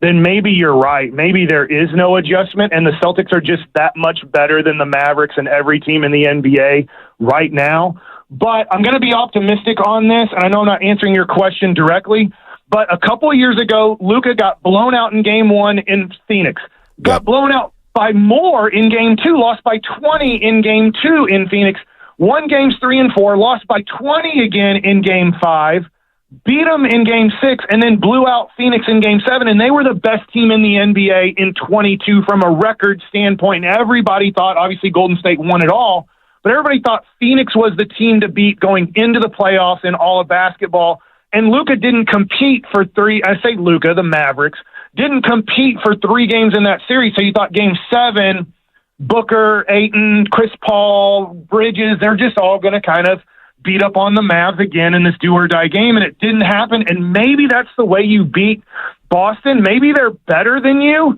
but maybe Luka and Kyrie has to play a lot better than last night. Yeah. Maybe those two guys can have 4 games out of the 7 where they're just kind of unstoppable, and some of the role players make some threes. I mean, last night, Boston played great. The Mavs, I have a joke today because I do have from a long time ago a number 16 Mavs jersey, which probably nobody's going to remember, but on the back of the jersey, it is the name, it's Wang. And I just say, hey, the Mavs played like Wang last night. So Wang Zhu was the guy that the Mavs had. And so I was like, look, they played really bad. Boston played great. And I think there's going to be adjustments made. I think it's going to be a close game too. But that was really scary from a Maverick standpoint of if they're going to play that well, they're pretty unbeatable. But you have to hope that they don't make 7 3-pointers in the first quarter. They average 16 makes a game, Boston. And I said yesterday, you have to hold them under that 16 to win their games. Because if they hit more than 16 3-pointers, I don't know if you can beat them. And they had 11 at halftime. And then by the start of the fourth quarter, the game was pretty much decided. 62-9 Boston when they hit at least 15 threes in the game this season, Shasky. 62-9 the Boston Celtics. Wow. Before you get on out of here, you're obviously in the Dallas area. Cowboys are big. These guys were drafted in the same class, Aiyuk and CeeDee Lamb. A lot of people put CeeDee in that elite category. 9 guys have been extended or have signed free agent contracts from that wide receiver, position. Is Brandon Aiyuk an elite wide receiver? I'm going to say that he's on the cusp. He's right outside of it. But the great thing about San Francisco is they have such depth in offensive weapons that he doesn't have to take on the role that CeeDee Lamb has to take on in Dallas. He can, if he gives you 5 catches for 75 yards, you guys can still win games pretty easily. If CeeDee Lamb this upcoming season has 5 catches for 75 yards, what, are you going to hand the ball to Ezekiel Elliott 15 times for 40 yards? Like, I don't. And Brandon Cooks is a nice role receiver. Like, he's nice. He's not bad. The Cowboys don't know who their number 3 is. It's Tolbert, who's a young kid who hasn't done great. Then they're using some other guys. They're using the little the little kid Turpin, who returns punts and kicks, and saying, we're going to use him more this year. Well, all right. Good luck with that. Using a 5'7", 160-pound guy and having a major impact in 17 weeks of a season. I don't know what the Cowboys are doing, honestly, but I do think San Francisco is poised to win it all. I would be shocked if they're not in the Super Bowl again, but I know how difficult it is to repeat and get back to the Super Bowl as the losing Super Bowl team. Well, I'm like this, Mike. If I know the Niners are in an NFC Championship game and Kansas City's in the AFC Championship game, pardon me, I don't even know if I want to go to the Super Bowl. I'm dead serious. I don't even want to go through that. I understand, because last night it hurt so much. I got in the swimming pool at halftime going, man, I don't know if I want to watch the rest of this game. It's so much fun being a fan of a team, and when they win, it's just this unbelievable feeling. But when they lose, you're like, do I even want to be in this situation? Because it hurts so much. The closer you get, it hurts even more. I'm sure RJ Sean loved Shask and I walking out of Allegiant Stadium depressed last season. Mike, you're always good to us, man. Thanks for the time. Mike, how much do they hate us? Oh, they just like. In fact, when I go to crosstalk here in a second, they're like, you were on with the San Francisco guys.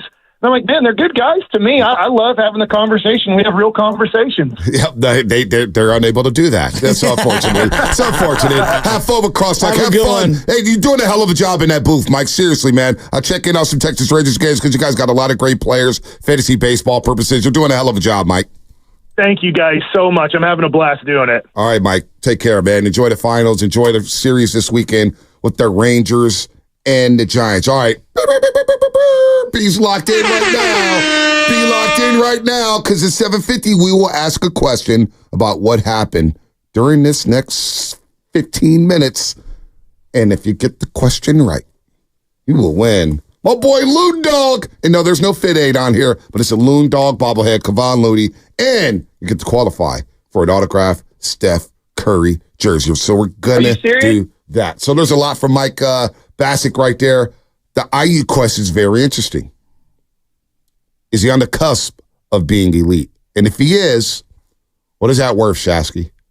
What is it worth? Now, TJ Houshmandzadeh joined Willard Dibs yesterday. And I had no idea because I was kind of out of commission last night. And this is fascinating to me. Amon-Ra St. Brown, what was his contract? What do you get? I have everything right here. What's his contract? Amon-Ra St. Brown got $34 million at signing. $77 is the guarantee over the life of the contract. It's a 4-year, $120 million contract. All right. So that's the deal. So I have in order all the various contracts, but continue. So I'm focusing on Amon-Ra St. Brown because TJ Houshmandzadeh said this with Willard Dibs. If you had offered him Amon-Ra St. Brown's deal, he would be there. Now, I don't know this to be fact, but I believe that to be the case. Oh, he also said this. If they want to get BA signed, give him the Amon-Ra deal. Give it to him. Okay. And guarantee he'll be in there tomorrow. You are. They don't want to do that. Whoa. Amon-Ra is the same. Is it Aiyuk comparison? Amon-Ra? That's who I would compare him to. Amon-Ra St. Brown. If the Niners are willing to give him that type of contract, guaranteed, that just shows you they're not willing to give him that type of contract. So let's just start right there. We all love Amon-Ra St. Brown. He's a captain in Detroit Lions. Makes big boy plays. Power slot guy. I mean, can't tackle him one-on-one. Can't arm tackle him. He's a beast. He's a dog, as the kids say. But how would the fans accept it? How do we look at Brandon Aiyuk? Are we overrating him? Are we underrating him? Amon-Ra St. Brown money is a lot of money. And Detroit, they're a team they're a physical team, right? They love to run the ball. They love balance. They love to be 50-50. They got Montgomery. They got Jameer Gibbs. They got 2 great running backs. They can run it. They got a powerful offensive line, but also got lethal weapons at the wide receiver position. And Amon-Ra St. Brown is one of the best out there. Amon-Ra St. Brown money for Brandon Aiyuk. How do you feel when you hear that, Shasky? Amon-Ra's younger. Amon-Ra's their number one, pretty much. I mean, we could go with the Laporta, but I think it's Amon-Ra. And he had a more prolific season this year. I think Aiyuk is in that area, like we are splitting hairs. Can we all admit, like when it comes to these wide receivers, there's a lot of preference that gets involved. There's the system and all that. I think it's too much money for a wide receiver on this team. The way that they're trying to build their team. Amon-Ra got that deal, and I think this is important. The timeline is important to me. On April 24th, that was one day before the draft. The draft was April 25th, and I'm looking at all the contracts that were handed out leading up to it. And I think if the Niners were going to give him anything in that area, it would have been in that 24-hour span. Either before Amon-Ra, during the Amon-Ra thing when it was announced, or immediately after, before the draft. I think the Niners have made it pretty clear. And I'm just going off of what I'm seeing and reading the tea leaves. Mike Evans got his deal in March. Pittman got a deal in March. Judy traded for, got a deal in March. April 15th was the beginning of the frenzy. Devontae goes 3 for 75. Then A.J. Brown and Amon-Ra St. Brown, within hours of each other, get announced right around before the draft. I think the Niners were dangling Aiyuk out there in draft talks, and I don't think they got what they wanted. And I think they said, all right, we're just going to hold on to him for right now. This is just my feel on the situation. A month later, Nico Collins gets a 3-year, $73 million extension. Waddle goes $385, and then just recently, Justin Jefferson breaks the market. However, I know this is because of what happened last week. The Niners traditionally, under John Lynch and Kyle Shanahan, would extend these guys around training camp. Now, that didn't happen with Christian McCaffrey. You had to get Juwan Jennings to sign the tender. They did extend Odom. So traditionally, they've waited for Fred Warner, George Kittle, Nick Bosa, Deebo Samuel. Those 4 core guys, they had to wait till camp, right, to get their money. But obviously, we saw something different this past week with Christian McCaffrey. And, of course, we saw that with Jennings signing his tender. So it's an out-of-body experience for the 49ers to do this now, to do this early on when it comes to these contract negotiations. The Deebo thing is interesting. They did eventually agree with Deebo. Deebo showed up. He showed up. He was a hold-in. But I think we all can acknowledge, I think it was pretty close to them trading him. They at least fielded calls, okay? And so when I heard that the Niners were in on Justin Jefferson, it almost like backed up what I've been feeling. They've got a number for Aiyuk. They don't think he's worth X. Well, let's say X in this case, the denominator that we don't know. X is whatever Aiyuk is asking. They don't think he's worth X. They have a number in mind. I think they dangled him. They didn't get what they wanted. They tried to make a move for Justin Jefferson. I think they were thinking about it. They were sniffing around it. Justin Jefferson was going to stay. I think now they have Aiyuk. They have a number. Aiyuk has a number that is obviously higher than what the Niners want. And I think now the Niners are willing to say to him one of two things. You're playing on the deal you have currently. Right. We'll give you this contract at lesser than what you want, or we're dealing you. And I think they even gave him the opportunity to sniff around and find the money he's looking for, and we'll work out the trade. And clearly either the capital that they wanted to get in return wasn't there, or maybe there wasn't a team that wanted to do business with Aiyuk, given that they had to give up draft capital to get him. Here's what Hus Machado had to say about the process here with Brandon Aiyuk and the 49ers with Will and the Dibs yesterday. It's disheartening, man, because as a player, you just want to get what you feel you've earned. That's all it is. And when you feel you're worth this and they're offering you that, obviously that's the case, because that's why he hadn't shown up yet. It's disheartening. And then it starts to make you angry. I went through this as a player. It starts to make you angry. And so hopefully this can be resolved sooner than later, because the longer this goes on, it's just a lot of animosity on the player side. It just pisses you off. And when you get paid, you're happy about it, but you're still kind of angry about, like, damn, like they really don't think I'm that good. Well, how about this? TJ Hus Machado was talking about working out with Brandon Aiyuk, and he said he called it off because he felt like maybe he was optimistic. I got a lot planned this summer with not just BA, a lot of the guys that I'm working with, the stuff and the things that we're going to do. But, yeah, he'll be out for sure in the summer. But, it was at one point he thought he may sign. So it was like, I'm not going to come out because I might have to go when I sign. And so that optimistic outlook has turned into a pessimistic outlook now. Like, damn, at one point he thought, hey, I might be leaving soon. And so now it's like I have no idea. Wait a minute. Follow-up here. When was Aiyuk optimistic? Probably about a month and a half ago, I would say. There was a little optimism in the air. Yeah, I would say, yeah. You always think that, though, especially when you see certain guys have signed and you're like, okay, I'm comparable to this guy. This should be easy. Now let's get it done. And now he's pessimistic? It has to be pessimistic when you're not in minicamp, correct? Would you say so? You can't be optimistic when it's a mandatory camp and you're not there. And so it reminds me of when Aiyuk was dancing in the Instagram video when Amon-Ra St. Brown signed his deal. He was dancing thinking, hey, man, he got the new money. Hey, man, he's got big cash. Let's go. And now he's pessimistic. And with all those receivers getting all that money, yeah, I think the Niners are sniffing around trying to. They always do. Yeah. They tell you up front, John Lynch and Kyle Shanahan, they tell you up front, we're always looking to make our team better, and we'll always pick up the phone. We'll always pick up the phone and listen to what teams have to say about our players or offers. They've done it with everybody here. How many times we hear about Jimmy Garoppolo, Deebo Samuel? They've always listened. Hell, I don't know if they did it with Nick Bosa, but hell, maybe they did. I don't know. Brandon Aiyuk's situation is very interesting because I don't believe the 49ers can go back to the Super Bowl without him on this current roster. Because the more and more I think about it, and when this whole saga started, I'd say, why can't you just squeeze Deebo and Aiyuk for one more year? You have the money to have both of them on the roster for one more season, even if you gave Aiyuk the new money deal, and then you move off Deebo next season. But Lutman threw a stat at me about third downs, and I always think about these playoff games and third downs, the money down in the NFL. You got to be really good on third downs to advance and play deep into the playoffs.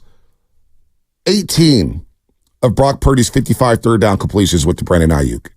Is that the most on the team? I believe it's the most on the team. I don't think you can mess around with this. You got to get this guy in camp.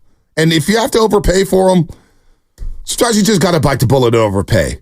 But I don't feel comfortable going into the season without Brandon Aiyuk, Shasky. I really don't.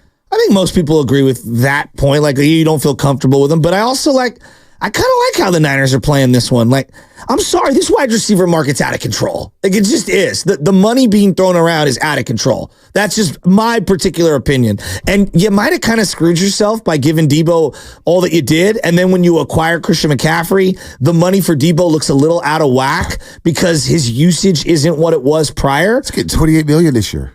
Again, when you gave him the deal, CMC wasn't on the team. No, he wasn't. You know, and Deebo was a large part of what you thought. But also, and Aiyuk wasn't this Aiyuk. But that's a point I want to make. Like, Amon-Ra St. Brown has been an impact player pretty much every play of his whole career.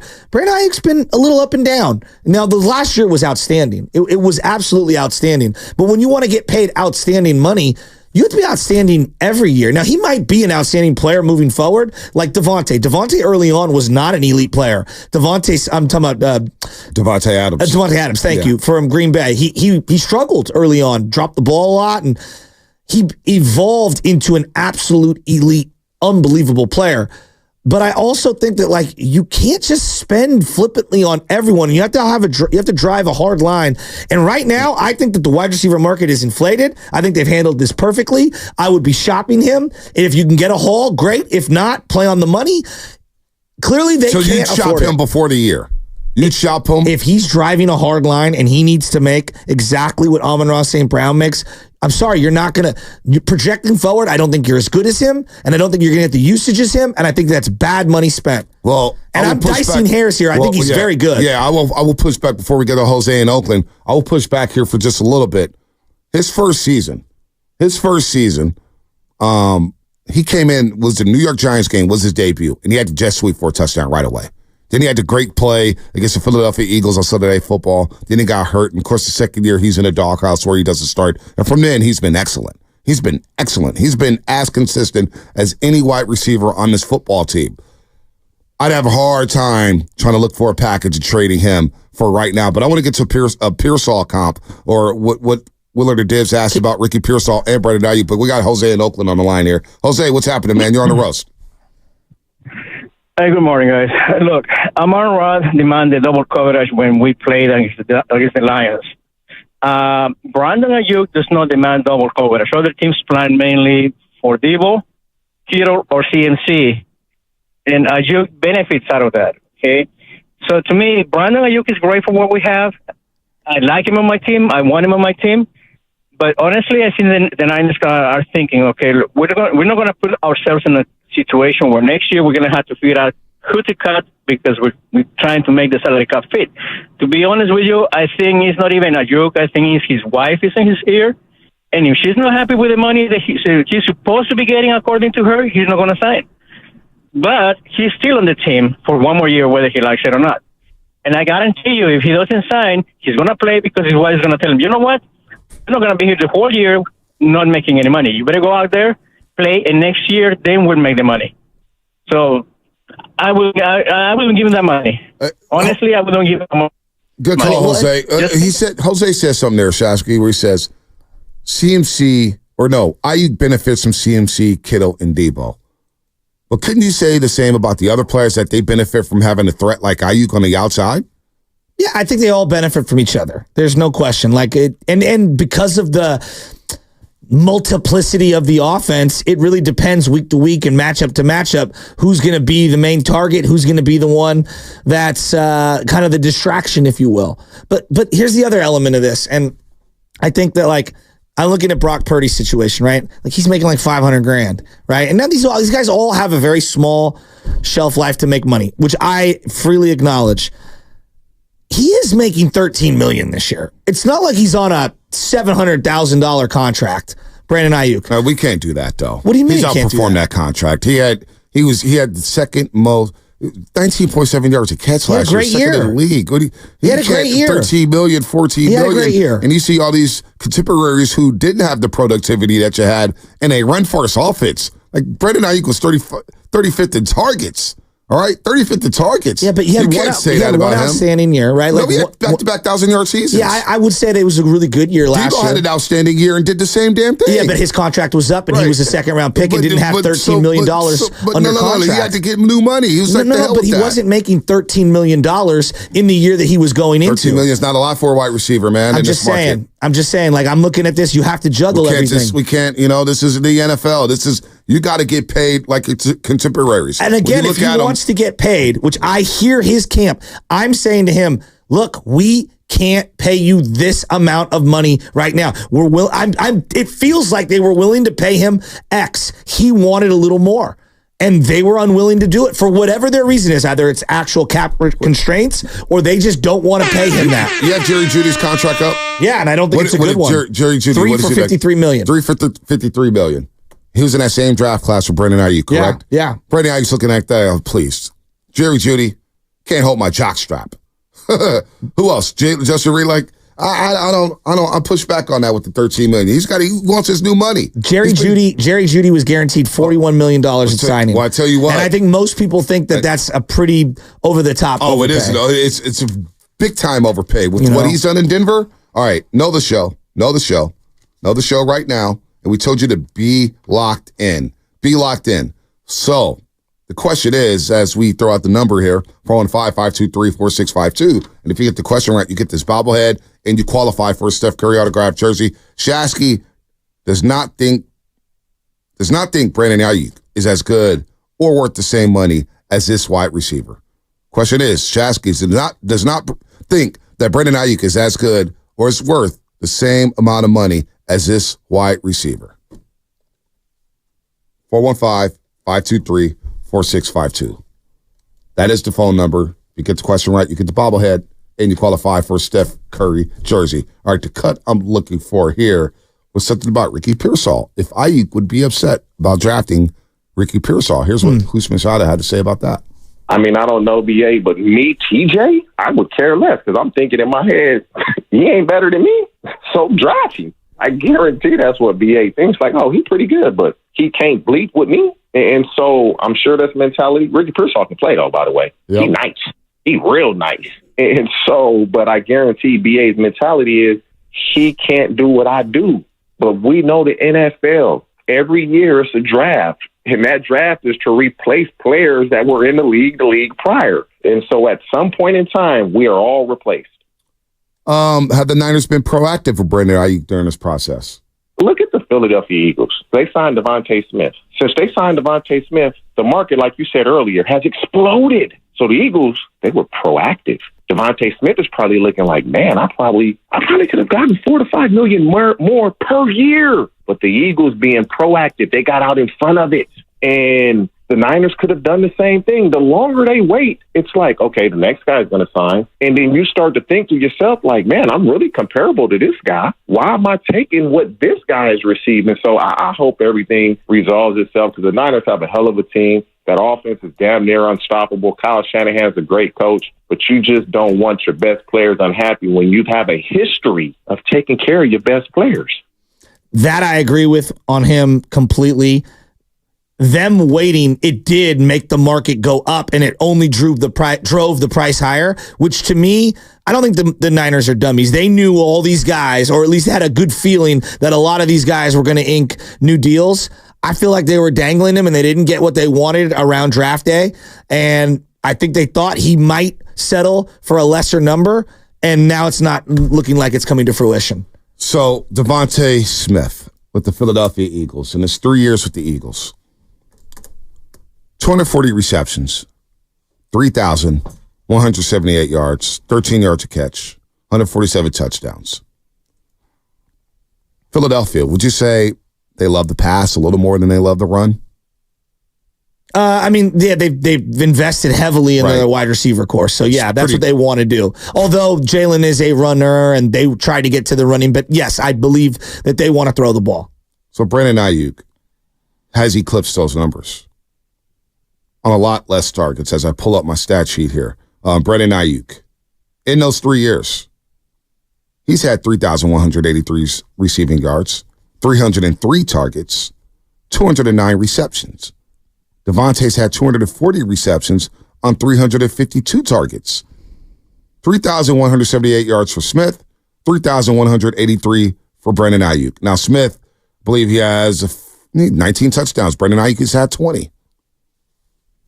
But there's a big gap between Amon-Ra St. Brown's guaranteed money, which is close to $80 million, and Devontae's 51. So, like, you're talking 26, 27, $28 million difference. That is a big difference. Can we meet in the middle? Can we meet in the middle if you're Brandon Aiyuk? Well, I think that's where we're at now is someone's going to have to compromise to some degree. The Niners can only afford so much, and it's one of two things. Right. Either you're willing to take a little slightly little less than what you're demanding, or you can play elsewhere. See, I feel like 888-957-9570. I feel like the general public would think that, Devontae Smith, Heisman Trophy winner, Alabama. I think the national perception, maybe I'm guessing here, maybe I'm just reaching, that Devontae Smith is the better player. I think they're very close.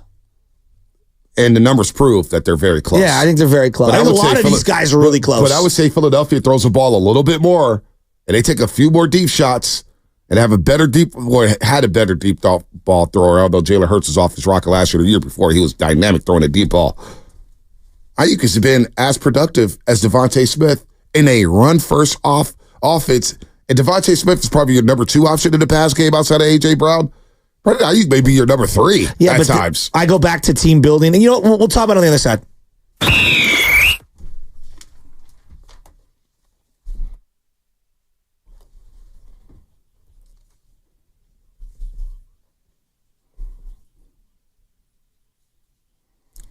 All right, Jung-Hoo Lee had his surgery to repair his dislocated shoulder earlier this week.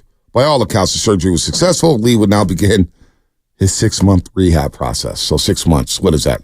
July, August, September, October, November, December. Should be able to swing a bat by January. Good news is that he will be fully recovered, ready to play before pitchers and catchers report to spring training in 2025. Jung-Hoo Lee. Barely know you, man. Barely know you. Hopefully he attacks his rehab and he comes back strong for the San Francisco Giants. Definitely need a center fielder as Luis Matos is back down. Slater's back up. Giants dealing with a slew of injuries here. That was your injury report brought to you by Boxer & Gerson, Northern California's premier workers' compensation law firm, helping injured workers get their lives back for over 40 years. What's coming up in the game brought to you by Fremont Bank, who are celebrating 60 years of full-service banking with no compromises. More BA talk.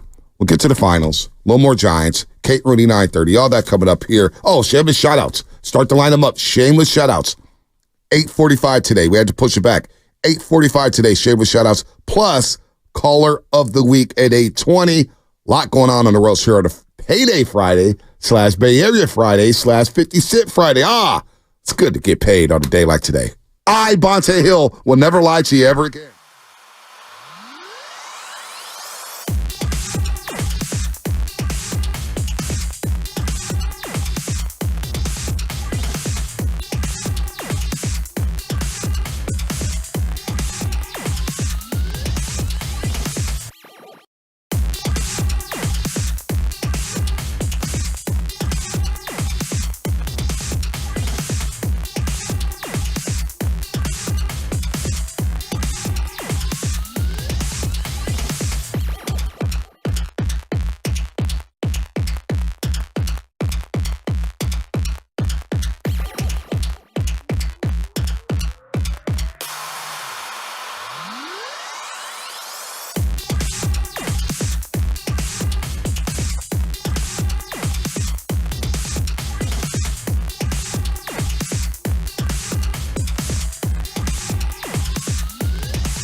All right, oh baby, what's happening? Shameless shout-outs coming up at 8:45. Shameless shout-outs 8:45. A shout-out to YouTube, Twitch, and Twitter. Hopefully you guys are having a great morning, and it is brought to you by First NorCal Credit Union. Upgrade your savings dividend. Open a First NorCal first-class money market today. A shout-out to our friends at Flowing Water Plumbing and Drain. If you're going to call it to the roast, you better bring it, because if you don't, you will be flushed. Brought to you by Flowing Water Plumbing and Drain. Shout out to Brian and the crew out there doing the damn thing. 8:20, we're going to do Caller of the Week. Caller of the Week, 8:20. Again, we have shameless shout-outs at 8:45. We're having some fun here. We'll get back to Brandon Aiyuk here as we talk about his money, his new money, or what money he may get, whether it's from the 49ers or another team. Because what is he worth? What do you think he's worth? He's worth what a team says he's worth, basically. And right now, I guess the 49ers don't think he's worth big boy wide receiver money. This is like the ultimate case of good to really good, but not great. And that's like, it's a tough thing to talk about in sports. But when a team is strapped financially, you can only pay so many people. And one contract or two contracts that you kind of regret a couple years later can prohibit you from keeping people you really, really like. But you just, for whatever reason, you can't afford. Now, it's a different sport. And at the time, there was obviously different finances. But I remember a time when the Giants essentially gave Robbie Thompson a contract and couldn't afford Will Clark. And that's kind of what it boiled down to. They couldn't afford everyone. They had Barry Bonds. They made the wrong decision. They stuck with Robbie Thompson, and Will Clark ended up moving on. I'm sure they loved Will Clark. I don't even know if Will Clark would have fit with Barry Bonds long term, but that was the way it was posed back then. I look at where the Niners are at right now, and I think at the time it made a total ton of sense to pay Debo everything that he was worth and everything that he got. And you're looking at this thing in the landscape, and like, you got to be able to afford Purdy. Like, we all can see, quarterback's more important. Well, Christian McCaffrey's also more important, and so you got to give him a little bit of a raise. And because you paid Debo, you can't afford everyone. Right. I can only go this high on Aiyuk. If he thinks he's worth more, I can't go any farther. And ideally, I'd love to have all of them. I want to have one more season and make all these decisions next year and kick the can down the road. It just doesn't feel like that's reality. 408. Extremely mobile text line. Bonte, you sound like you don't know this is a cap sport. Okay, that's incorrect. I understand the salary cap inside and out. I don't know if you do. But I ask this question, and then we can move forward here. Can the Niners afford Aiyuk this season on this roster, even if they gave him new money this season? I don't know. I feel like I didn't think that the Eagles could extend everyone the way that they did, and yet they've given everyone money. The answer is yes, they can afford Aiyuk for this season. They give him new money. Everybody's saying, well, Purdy's got to get his bag. That's next season. And what's going to happen next season? We all assume that Debo will be moving on. And Debo, I think, understood that the other day in mandatory minicamp. It feels like it. Yeah, it feels George Kittle, with the way he's talking, saying, this may be the last ride. We got to win it this year. And the way he was discussing everything going on with the 49ers, it feels like this could be George Kittle's last year, which opens up more money. We have no idea what's going to happen with Trent Williams. Obviously, Kyle Juszczyk had to restructure his deal this season. He may be gone after this season. What are you going to do with Hufanga? What are you going to do with Charvarius Ward? What are you going to do with Deommodore Lenoir? Drake Greenlaw, what are you going to do with him? There's a lot of money. A lot of money here. But for this season, if you decided to give Brandon Aiyuk new money for 08, anybody out there, I think you could afford it for this season. Now you're going to have to make difficult decisions later on down the line with Debo and Kittle and other guys here. But for this season, I think we all agree that if you gave Aiyuk new money for this season, you can afford it. And then you figure out the rest later. So that's the assumption I'm working under. Can you do it for this season? Now, long term, you're going to have to make difficult decisions. But from all the rhetoric I hear is that Debo's probably playing in his last year. Mm-hmm. George Kittle's probably playing in his last year. Trent Williams he may retire after the season. We have no idea. Christian McCaffrey just got his new money. We get it. So but it relieves $7.6 million of the cap each season. So for this year, if you decided to rip it up, and I'm not saying I'm Amon-Ra St. Brown money, because I'd be hesitant to do that. And I love Brandon Aiyuk. But can you give him a little more Devontae Smith, and would he accept that? But we thought we could afford Eric Armstead. Like, that was the rhetoric that I heard from people that are the capologists. This is where it gets tricky because we physically do not know. Like, it's so...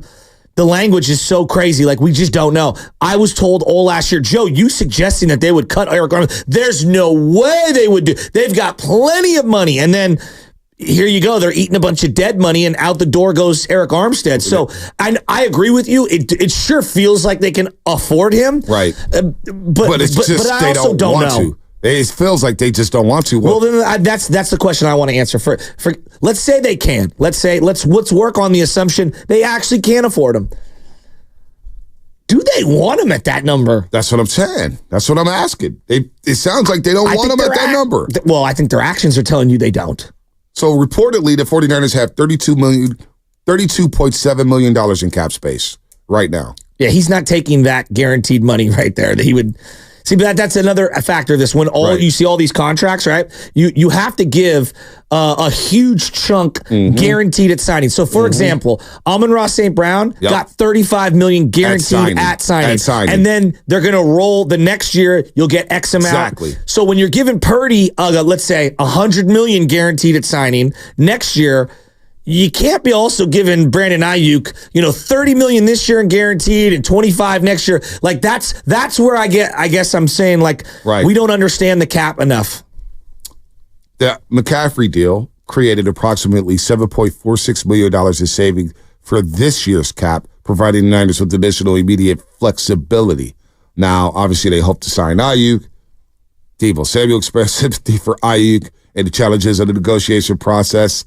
As Samuel said, and I believe this, when I'm hearing everything about the cap and what players want, Deebo said it. At the end of the day, you want to get what you deserve. And at the end of the day, you hope it happens. But it's not going to happen in the time manner that you want it to happen. It's just a waiting game. And in this situation, you just let his agent communicate with them. And I remember when I was leaving KMUR, trying to come over here to 95.7 game. And I'm over here, and I remember that process took about 3 months. It's called the paperwork. How do you reshuffle the decks? Where are you going to fit in? What are you going to do? And so this stuff is a long, long process. It's a long, long process. And Aiyuk's going to say, look, I want what I deserve, and I will not come to training camp. Now, if you get to that situation, and we just saw Nick Bosa skip all the training camp, we see Blake Snell, who didn't even have a spring training. Jordan Montgomery had an abbreviated spring training. He can't get anybody out in Arizona. Chapman got off to a slow start. Very slow start. After the first weekend. You don't want to mess around with this because now all of a sudden Pearsall's getting more reps. You're getting less and less reps with Brock Purdy. And by the way, I saw the video of Brandon Aiyuk running rights on the baseball diamond. You want to mess around with that?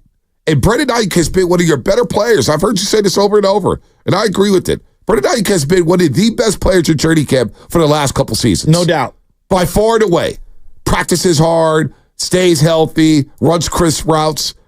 This is the guy I think you can ill afford to not have going into this season where all these teams are getting better and better, whether it's Philadelphia, Detroit, Seattle. Brandon Aiyuk is your best pure wide receiver. But is it great asset allocation when you understand that, 1, 2, 3, 4, 5, 6, 7, 8, 9 receivers got mega money or big money this offseason alone. Brandon Aiyuk would be number 10. And then number 11 would be CeeDee Lamb. That's 11 guys in one offseason. If you just look around, supply and demand, there are a lot of wide receivers. And college is giving you a lot of wide receivers. Is it fiscally responsible to have a mega, because you're going to give a mega contract to Purdy, some sort of a mega contract. Right. When we know supply and demand, there aren't a lot of DNs. I know that if I don't keep Nick Bosa, it's almost impossible to find another really good DN. It's really hard, I feel like, now to find running backs of Christian McCaffrey's caliber, of left tackles of Trent. I'm not saying it's easy to find a Brandon Aiyuk. That's not what I'm saying. I'm just saying if I was going law of averages and asset allocation, and then I factor in supply and demand, I understand the Niners drawing a hard line. This is the one position that I actually think, worst case scenario, even if I downgrade a little, I can find some other guys who can offset it. How hard has it been for the 49ers to find wide receivers? Oh, it's been harder, but this regime is proven that they can kind of patchwork it. They did it with Kendrick Bourne. They did it with Emmanuel Sanders. They did it with a young Debo. How'd that work out for them? I mean, they went to Super Bowl. How'd that work out for them? But they went there. How would that work out for them at the end of the day? They moved off of Kendrick Bourne because he couldn't. I mean, come on, we're talking about Kendrick Bourne. I know, but he's been a reliable player. He's okay. He's okay. You know what I'm saying? But you didn't win the Super Bowl. Like, if you're going to play, I'm not going to play that card, but I'm just honestly, they walked on the field with Dante Pettis, Trent Taylor, and Kendrick Bourne, and they tried to patchwork it. And it was an absolute disaster. It was an absolute disaster to the point where, the Niners struggled in that Super Bowl so much that they went out and drafted Brandon Aiyuk in the first round. No doubt. And we were all thinking, boy, we were all surprised when they took Brandon Aiyuk in that rich white receiver class. What happened after that Super Bowl? It was drafted CeeDee Lamb, Henry Ruggs, Jerry Jeudy, Justin Jefferson, Michael Pittman Jr., Chase Claypool, Jalen Reagor, and what was the talk that offseason? Because I was with BS&G. It was Steiny and Guru and Bonte. And we went through all the wide receivers, and we were like, you have to get one. You have to get your Ferrari. You have to get your guys. You have to do it. And they ended up doing it because of that Super Bowl, knowing that we need dynamic playmakers down the field. You do. You need it. So I don't know if you could patchwork this thing going into next season. But they did draft a receiver in the first round. So I think that they're feeling, and again, I don't know, and just the early returns in shorts, looks like he's not just a flop. Well, so maybe they think higher of Ricky Pearsall than we do. Maybe they think, I don't know. I just think their actions and their words, every step of the way, they had said to me at a podium how important Nick Bosa was. And every step of the way, they were like, this is going to be hard.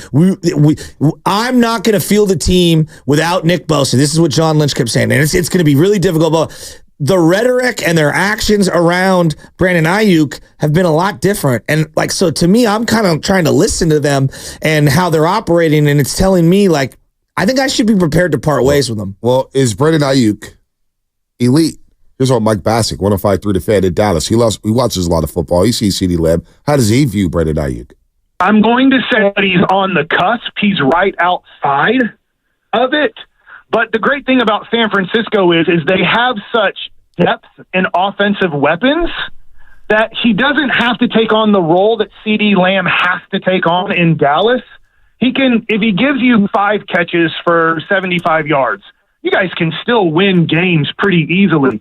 If CeeDee Lamb this upcoming season has 5 catches for 75 yards, we're going to hand the ball to Ezekiel Elliott 15 times for 40 yards. So that's Mike Bassick there. Now, you talk about Ricky Pearsall. Larry Krueger told Willard Dibbs the other day, it looks like the Niners may have their version of Stafford to Puka with Brock Purdy and Ricky Pearsall. Larry Krueger said the connection between Brock and the 49ers first-round rookie wide receiver is quickly becoming something.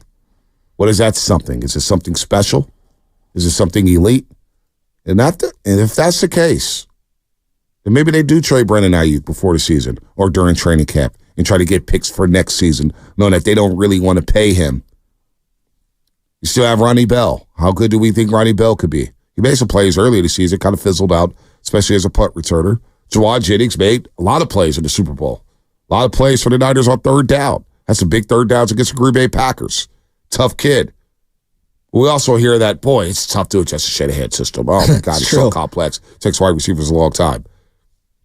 If it was that easy to find elite wide receivers every single year, see, I know there's a lot of wide receivers in the college system, but a lot of these wide receivers, they get a lot of yards in college because these concepts in college, how many colleges have NFL concepts defensively? Georgia, Bama, Ohio State sometimes, Michigan did. But if you're a team that's a run first team, right? This is where I want to go back to like the philosophy of the organization.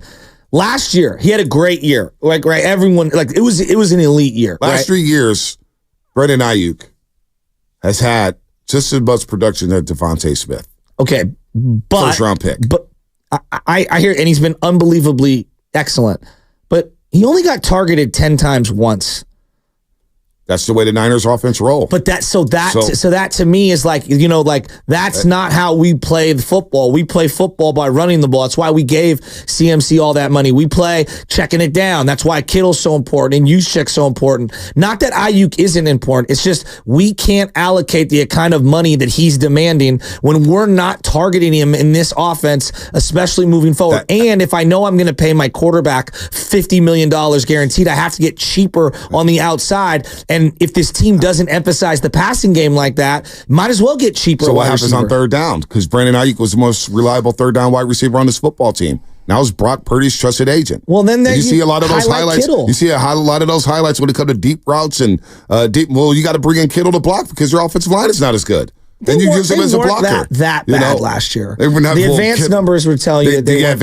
What's your eyes tell you? Well, I think they're middle of the pack to upper middle. Exactly. I mean, they made the playoffs. It's not like it's been a fatal flaw. No, it's not been a fatal flaw, but it's in big-time situations and critical situations, whether it's the NFC Championship game, whether it's protecting Brock Purdy in Philadelphia, whether it's blocking Aaron Donald in that Rams front in the NFC Championship game, whether it's the Super Bowl 54 with Chris Jones, whether it's the last Super Bowl with Chris Jones and the Kansas City Chiefs playing man defense and just blitzing your ass. The offensive line didn't hold up against the big boy teams. We're not just playing... we're talking about the league. I talk about divisions, right? The NFC West, the NFC. No, it's the Super Bowl division. Mm-hmm. It's the playoff division, and it's the teams trying to get into the playoffs. The Niners are in that Super Bowl division with the Eagles, the Chiefs. They're competing against these teams, trying to get better against those guys. And against those guys, you need weapons on the outside on third down. When it came down to third down against Kansas City, what happened? I mean, of course, I got no targets, and that's not always on him. Yeah. That's sometimes a product of the offensive line not blocking. That's a product of Brock Purdy maybe making the wrong read. Kyle Shanahan tipped that off. He said on that third down when Brock Purdy got that ball batted in regulation and Jake Moody ends up kicking the field goal, what did Shanahan say? Well, I thought we were going to McCaffrey on that play. It was a bad read. They ran a zero blitz, and they got home free. Sometimes when you don't get targets, it's not always on you. It's not a byproduct of everybody else. But Aiyuk, how many times did you see Aiyuk running off the field like, man, I was wide open. You sit in the end zone. You see the field. I see all 22. We all see it. Aiyuk was balling, killing cornerbacks. I'm just not willing to just give him up, just say, hey, we got this window open. I don't think that's what they're doing. They're not just giving him up. I think they're trying to work out a deal. The deal he wants, they either can't afford or unwilling to give him. And I think push is going to come to shove. Somebody's got to budge here. And you can't keep everyone. It does suck. I want to, but sometimes the player's interests don't align with the team's interest and the timeline. Well, this would be the wrong guy, I believe, not to keep. Let's go to the lines. Kyle in New Jersey before we get to call of the week. Kyle, what's happening? You're on the roast. Hey, guys, huge fan. I actually called you guys the Friday before the Super Bowl. I kind of just wanted to talk about CMC, actually, because I know you guys are talking about Aiyuk, but it's just crazy how valuable CMC is, and I feel like his contract extension that he just signed is such a huge steal for us. And I would truly rather pay 2 CMCs than pay 1 huge contract to a receiver. Obviously, he could catch, he could run, he really does it all. And I mean, receivers really only catch the ball, but I know it's a passing league, but it's really crazy how undervalued running backs are and how cheap we're getting like CMC. And I would truly take him over Jefferson any day of the week, especially in this offense. Just wanted to see how you guys feel about that. Well, I mean, we all agree he's the offensive player of the year. He makes everything work.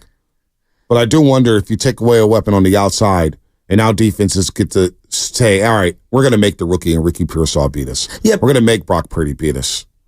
I mean, they were already doing that with Aiyuk. Who's it going to? I mean, when you needed to pass the ball against Green Bay, who did they go to? No, they went to Aiyuk, but I'm saying like you're talking about 8, 9, man boxes. They were already doing that with Aiyuk. Yeah, they do that because they know the Niners want to run. Yeah. And what happened? You stymied the run game. I don't know, man. I think we I'm starting to feel like. So then, what's the number that's uncomfortable for you? I don't really care. Get your money. I'm all for players getting their money. I'm pro player when it comes to this. I know, but you can't everyone. But what if you keep them this year? You keep them this year. You might. It's a year-to-year league. It's a year-to-year league. You know what I'm saying? It's a year-to-year league. I got to keep premium players. I'm in the business of keeping playmakers and premium players. That's how I operate. Yeah. See, to me, it's I'm also pro player, especially in this cutthroat league that the NFL is. Get your money, player. I think the number is like $65 million guaranteed, and I don't think they're going to go over that. I think it's somewhere in that ballpark, 65, 70 million. I don't think they're going to go up to 77, 80 million. I don't think that they're comfortable doing that with this team where they're at. I'm not even sure if they can afford it. We'll see. Let's get the call of the week here on the Morning Roast. Jonathan San Leandro, what's happening? You're on the roast here on 95.7. Good morning. It's the same book each year. And we go, okay, well, we'll change out we'll get a new coach in there. I don't think it's like you said. I don't think it's the park. I don't think it's the Bay Area, San Francisco alone. Like you said, I kind of let that, persuade me for a second, thinking maybe it is that. I think there's a cancer in the organization, inside that office, and they don't speak about it, and they give us Mickey Mouse answers like you said. Oh, the park's not good. It's like, what are you talking about? Did you know how much money was spent to make this park for ball players? That doesn't even add up. I'm with you guys. Good job there. Jonathan and San Leandro, call of the week. And if you want to be called on the week and you want to be better than the rest, call it to the roast. Call it to the roast. You will be caller of the week. All right, Kate Rudy's going to join us at 9:30. Shameless shout-outs. Line them up right now. 8:45. Shameless shout-outs. 888-957-9570. 888-957-9570 is the number we're rolling on. Brandon Aiyuk. What'd you pay him? What is he worth? He's worth what the team says he's worth, but what number do you have in mind as a fan? What do you think is too much for Brandon Aiyuk? Because if you do give him the big back, there's a lot more pressure on him, and I know how this fan base rolls. You get that big money. I've seen how you guys talked about Debo and Nick Bosa. I've been guilty of it as well. 888-957-9570. We'll continue to roll on Aiyuk here, brought to you by Pacific Coast Termite. Americans pay about $5 billion to control termites and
that our boy Jay from Copper Skillet? Yes, it was. Look at Jay in the Bay.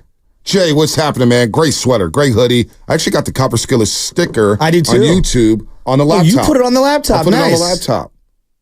So you're saying on television, hey, Jay, this will be on television, NBC sticker and Copper Skillet. Hopefully they'll tell me to cover it over. Where's my 95.7? Do we have a 95.7 sticker? I need that as well. I love having stickers on a laptop, man. It's one of my, in college, I would always just stack with all kind of stickers. Oh, so you're the sticker guy? Okay. I'm on the laptops. Sometimes you got to, everybody looks boring, right? Everybody's got the same little laptop. Yeah. You got to, do your own thing. Do your own thing. By the way, be sure to like the 95.7 game for a chance to win some awesome Warrior prizes. It's the last day. So you got 12:30 and 4 o'clock to qualify for a chance to win an autographed Steph Curry jersey. Now, qualify, get the Father's Day gift, maybe sell it on. I'm kidding. But you got 2 more chances. It's not over for you if you're looking to win that jersey. 888-957-9570. We got Shelby shout out in 12 minutes.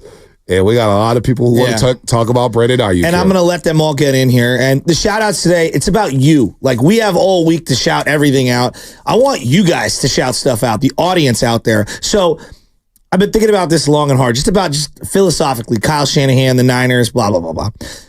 The offense as a whole, whether it's Jimmy, for Nick Mullins, Trey, CJ Beathard, now Purdy, like, there's levels to it. But part of the beauty of the offense is the diversity and the interchangeable parts. Now, I understand some are less interchangeable than others. McCaffrey is like one of one. Kittle feels pretty unique, right? I think Debo at one time was one of one.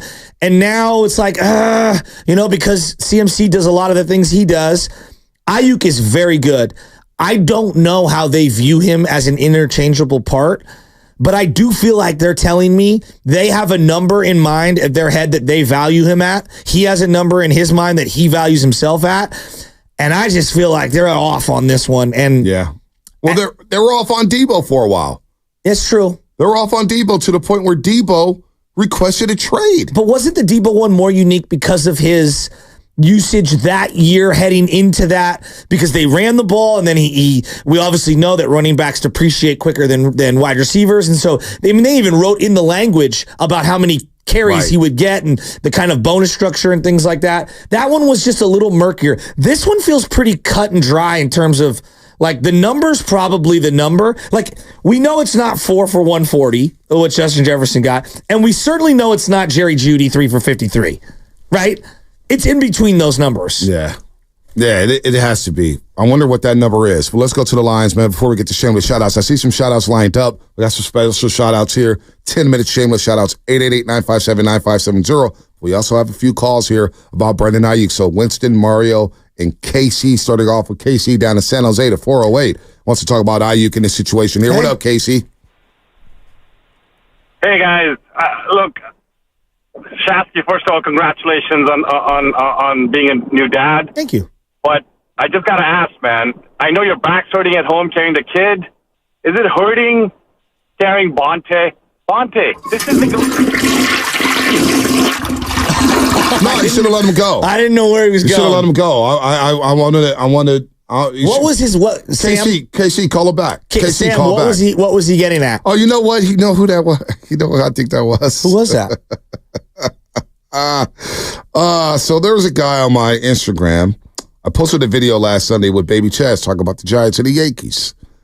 And I had this guy in my mentions. He DM'd me.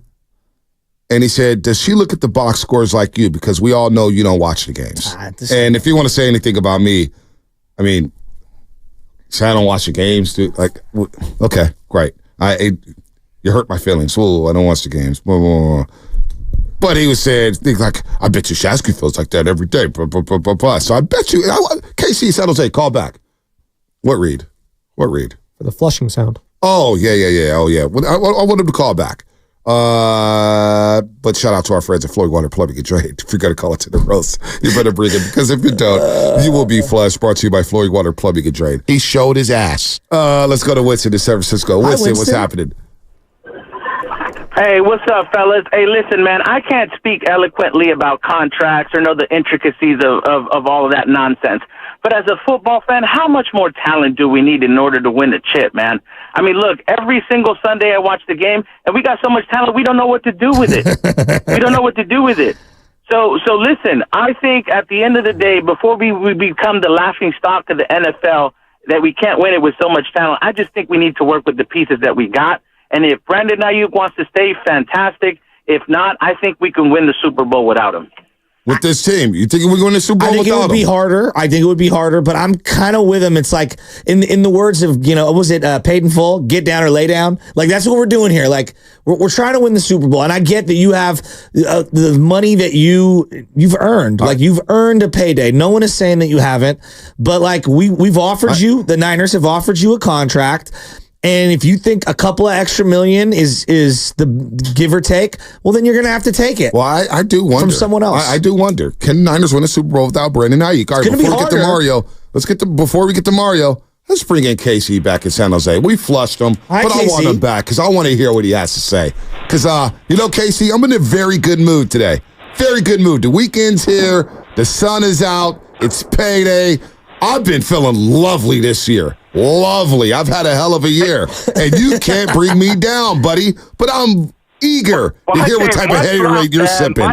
No fault. No. Go say it with your chest. Stay 10 toes down. Stand on business, big dog. No. All right. This is what I was going to say. Last couple of weeks, rightfully so, you guys have been dogging Farhad and the Giants, right? Like, hey, what are you guys doing? What's the plan? On the opposite side, Lynch, Shanahan, and I know I'm standing for management here, and Parag, they have built one of the best rosters every year, in and out. Results have varied, I get it. But every year we're competing, we're always in the top 3, 4, 5 teams, right? So now let's trust the man again, or the men again, to make sure they know what they're doing with Mr. Aiyuk. Doesn't mean the guy didn't have a great year. Doesn't mean he's not a top 10 receiver, but either we trust the guys who know what they're doing or we don't. Well, I don't think anybody is saying that we don't. Hold on, KC. Hold on. I'm going to let you finish. I don't think I've said one bit that we don't trust Shanahan, Lynch in the process. My position is I don't like giving up premium players. I like having all the players. I like having all-star teams. That's just me. And Aiyuk proved second team All-Pro. I mean, come on. I think we're undervaluing Brandon Aiyuk here a little bit, KC. Hey, Bonte, again, no disrespect, man. Then you're thinking like you're putting a Madden team together. You got to let Shasky let the butcher out a little bit and let him stand on business. In business with a cap, you have to work within those parameters. So this year you can pay Aiyuk. You can keep Aiyuk this year, Casey. What are you not understanding about the cap? No, I love it. Keep him. He should come back, earn that $15 million, go be a free agent. Exactly. You don't have to worry about anything. And if he gets franchise tagged, then make that $28 million a year. So he gets hurt, and he's not going to get that $28 million. Because freak accidents do happen, Casey. You understand it. KC. But put yourself in Brandon Aiyuk's shoes. You can't take that chance because this is the one opportunity to where you can cash in. And you have to take advantage of it. You've worked your whole life to get to this point, and you have to take advantage. Did anybody say that about Nick Bosa when he held out? Anybody say that about Nick Bosa? Okay, no, first of all, did anybody say that about Nick Bosa when he held out and said, hey, come back and earn your money as a top pick, and then you get the contract? Okay, but the money, $14 million, is fully guaranteed this year. I hear that. So, like your point about not making the money, it's fully guaranteed. Was Bosa's contract guaranteed? Yeah. Exactly. Yeah, but Bosa from day one was a better player than, and he plays a position that's harder to find. He also missed a year with the torn ACL. Even then, he's been a better player. Like there's not one GM who's not taking Nick Bosa over Aiyuk. Okay, I hear that. But you are also the same guy saying that, man, I think about trading Nick Bosa for Justin Herbert. I'm always He's so good. We're always willing to trade Bosa. He had a torn ACL, and then he came back, had the monster season, but he also had a guaranteed contract. And there were some people out there whispering saying, boy, why don't you just earn your money before holding out and getting the big bag? Then he got the big bag, and he really strung the Niners along and got extra, and then made all the excuses in the world on why he had a down season. But now we're telling Brandon Aiyuk to go earn his money, $14 million, and then go get your contract. We didn't say that about Nick Bosa. They're not we don't the say same, that about anybody but they're else. Not the same. But you can't fault the player. But you can't just tell the player who has one opportunity to cash in on his life and cash in with this lottery ticket and say, just go get your 14, and then maybe we'll think about paying you. That's not how this works. It's pro sports. It's the NFL. Actually, it does. Like T. Higgins is going through this right now. He's going to get franchised, but he's not reporting. He's literally going through this right now. He's going through it right now. You got to get your money. I think there's just two different things, man. Like quarterbacks and their leverage and what they can get, and DNs are just right now, they're harder to find those guys than wide receivers. There's a zillion wide receivers out there right now. It just is. How many elite wide receivers are there out there right now? There's probably 5 or 6, and I think that Aiyuk is just on the outside 15. of that. I mean, I just we at one time to say, well, let's go to Mario. Let's go to Mario because I feel like I'm repeating myself. Mario and Hayward, what's happening? So this whole not pay Aiyuk thing, who do you have more faith in staying healthy the next couple seasons and maintaining their level? Kittle, Debo, or Aiyuk? Probably Aiyuk. And to couple that, we're about to pay Brock, right? Mm-hmm. Elite money. Mm-hmm. What elite quarterback is in a run-first offense?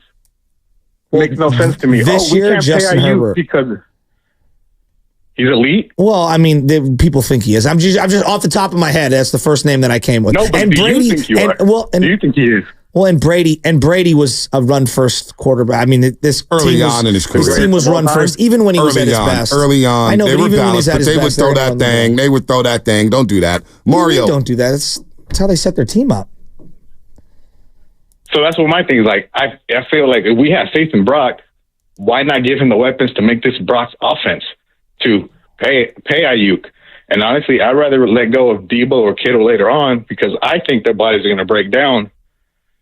And if you have that much faith to find the weapons, find a replacement for Debo or Kittle, not Aiyuk.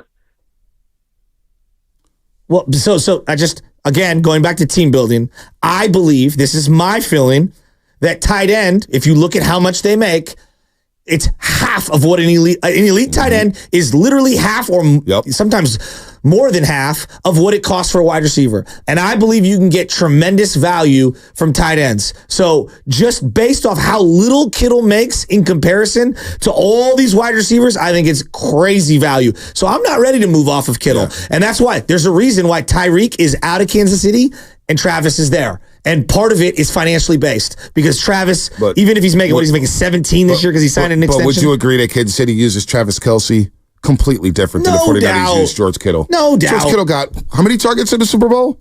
3? 2? How many times was he blocking?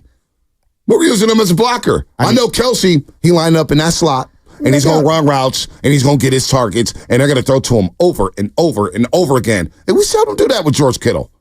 We seldom use George Kittle like that.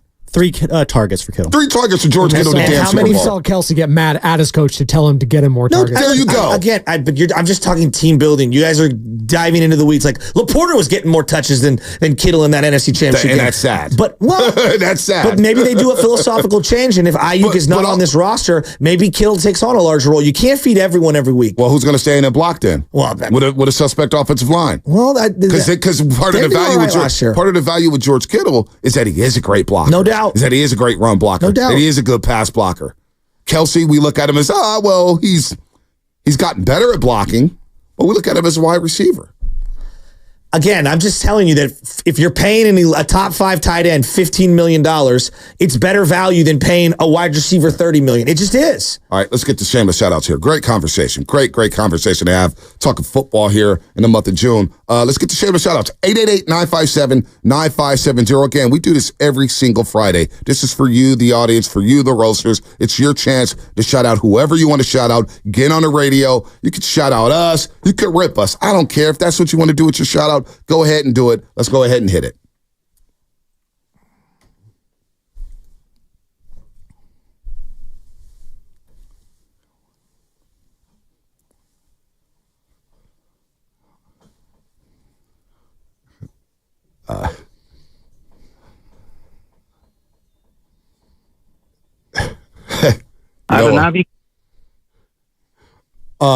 KC in San Jose.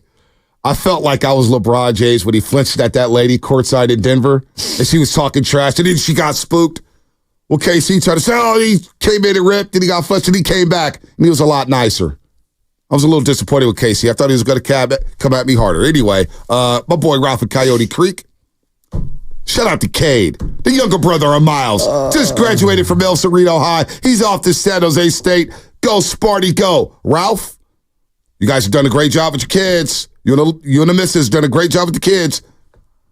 Miles in Oregon, Cade down to San Jose State. Congratulations. And shout out to the Browns. I got to head to a funeral right after the show. Grandma Essie, my love. She lived a great life. She lived an awesome life, and she went out on her own terms. Shout out to Grandma Essie for always having patience with me. She took me in. I can't wait to celebrate your life, because that's what it is. It's a celebration, not a funeral, not a doom and gloom. So shout out to the Browns. Can't wait to see you guys in about an hour and a half. Go ahead, Shasky. What you got? Shout out to my mom. Love you, Mom. She's going to New Orleans for the first time this weekend with Marianne Bologna, and they're going to have a great time. And yeah, really excited. And for all the women that are out there, and I know there's a lot of women that listen to The Roast, we do this a lot when it comes around Mother's Day, Father's Day. Not this Sunday, next Sunday. Do something right for the right man in your life.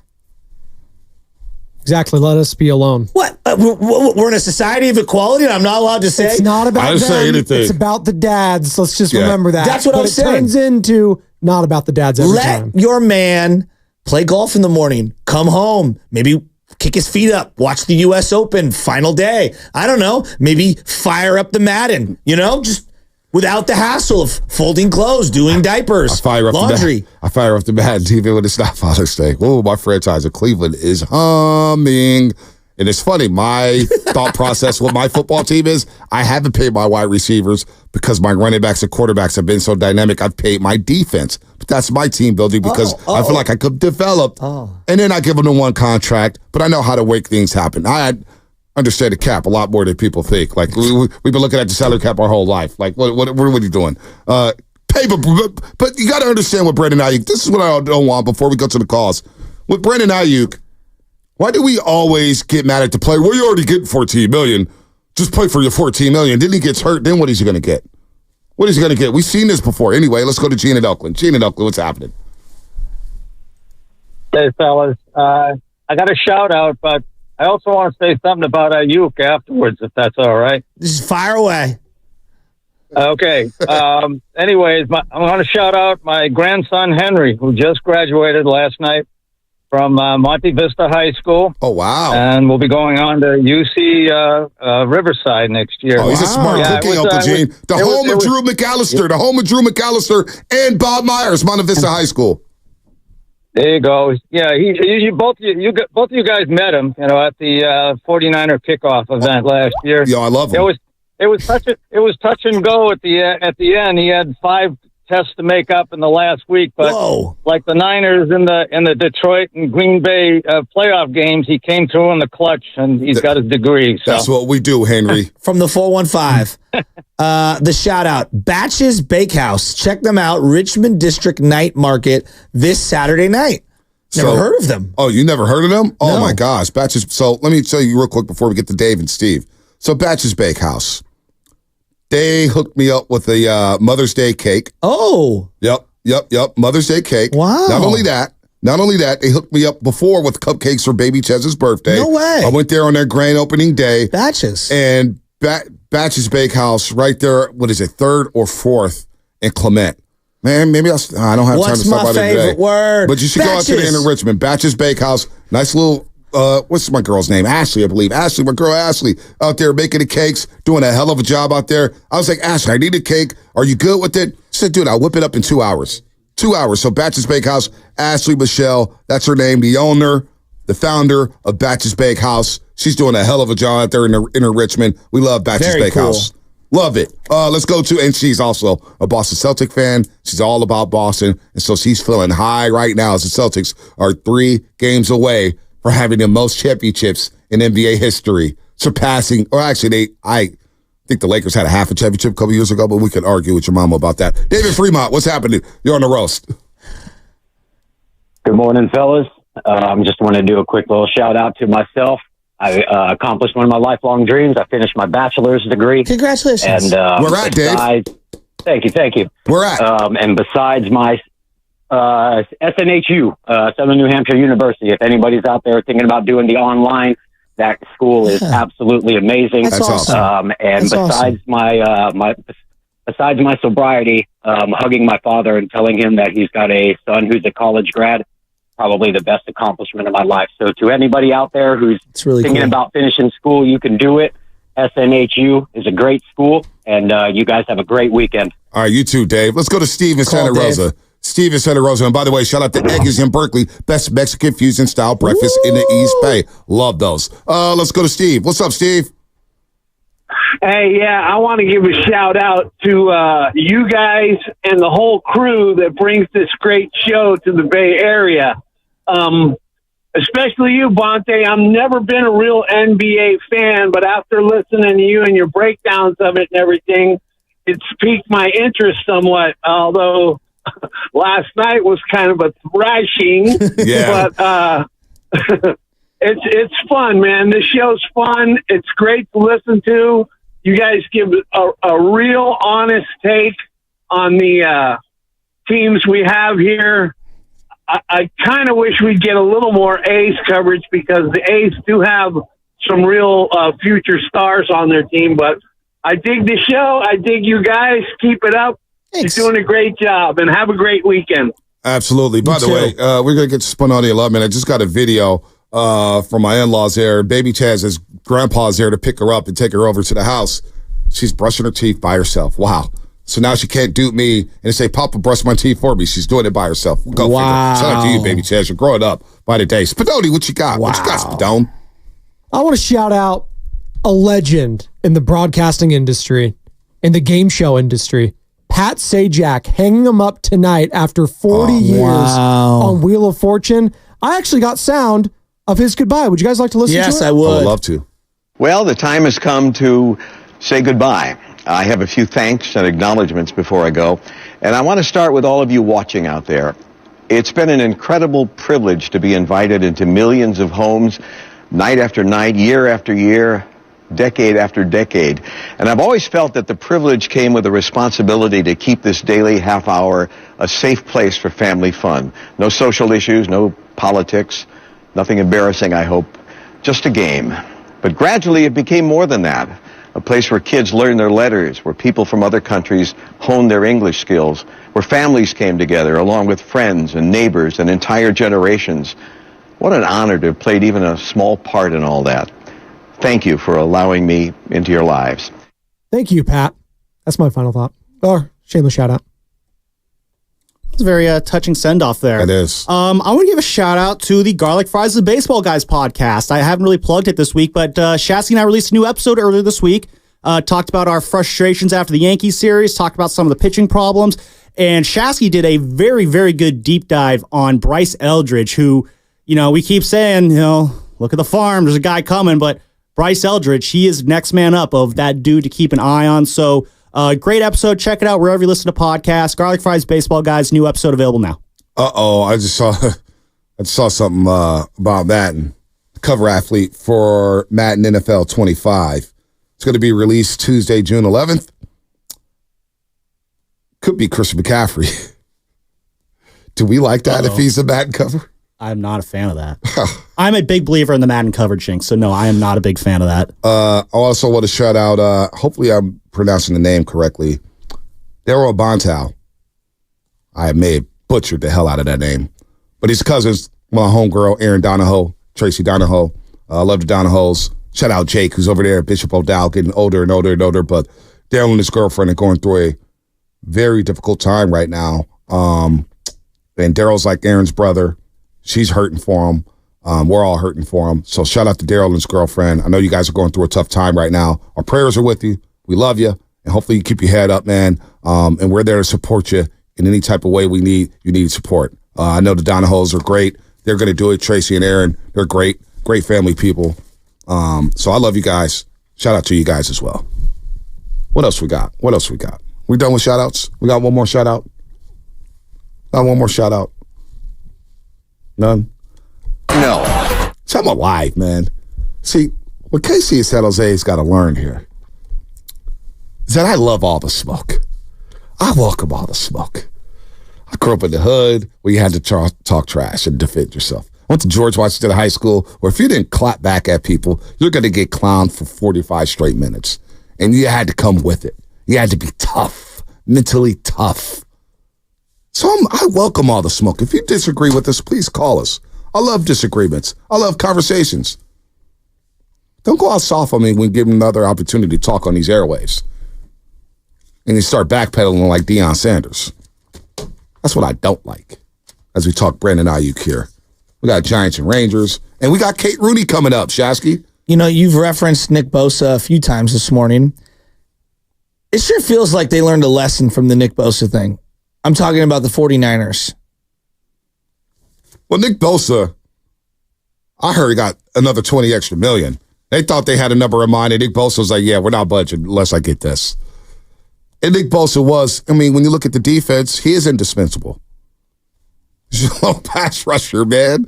You need Nick Bosa, number 2 overall pick. And that's why, you know, you said this. I remember I'll never forget this. We're talking about DeForest Buckner. And we both agreed. And we were devastated by the Buckner trade. Some people still haven't let it go. There's something about having homegrown players and taking care of your own, developing them, extending them, making sure they're lifelong 49ers. Same thing with the Warriors, developing. The Celtics have developed. And just developing Aiyuk and the work it took to develop Brandon Aiyuk to make him the player that he is. And now when it comes to an impasse, when it comes to his money, and maybe he's asking for way too much money. $30 million a year, yeah, that's a lot. That's a lot. I agree, that is a lot.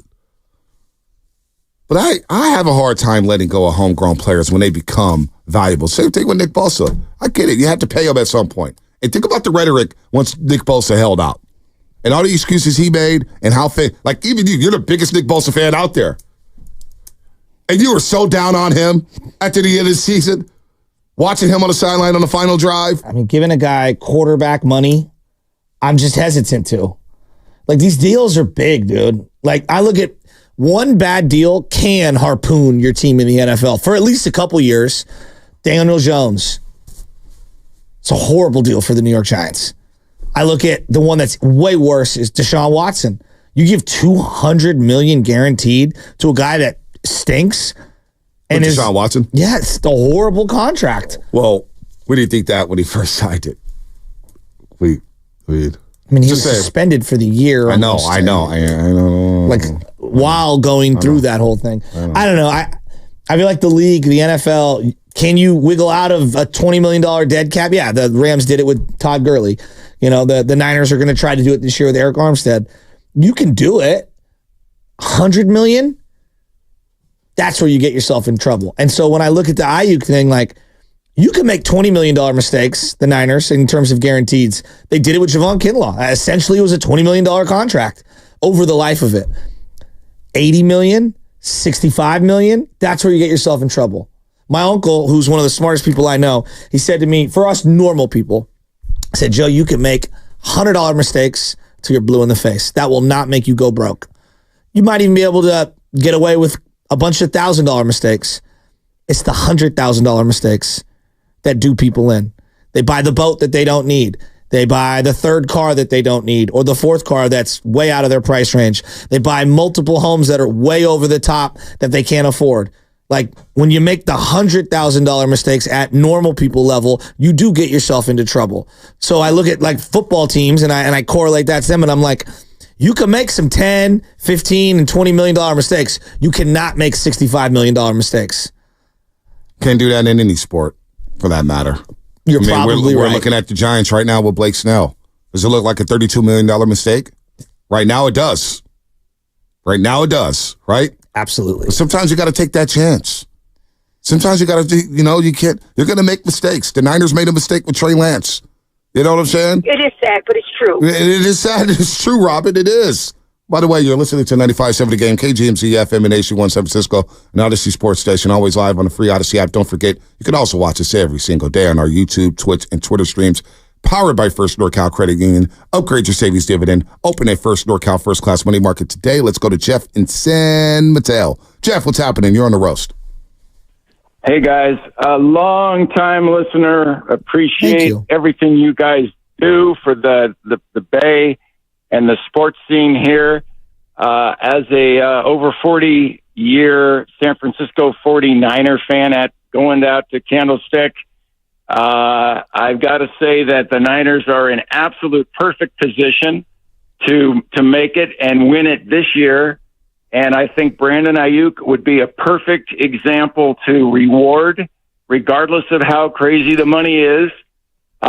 He has been an absolute stout player in every manner that I can see and hear, and believe that he's got to be paid. Yeah, it's a lot of money. Yeah, it's a risk.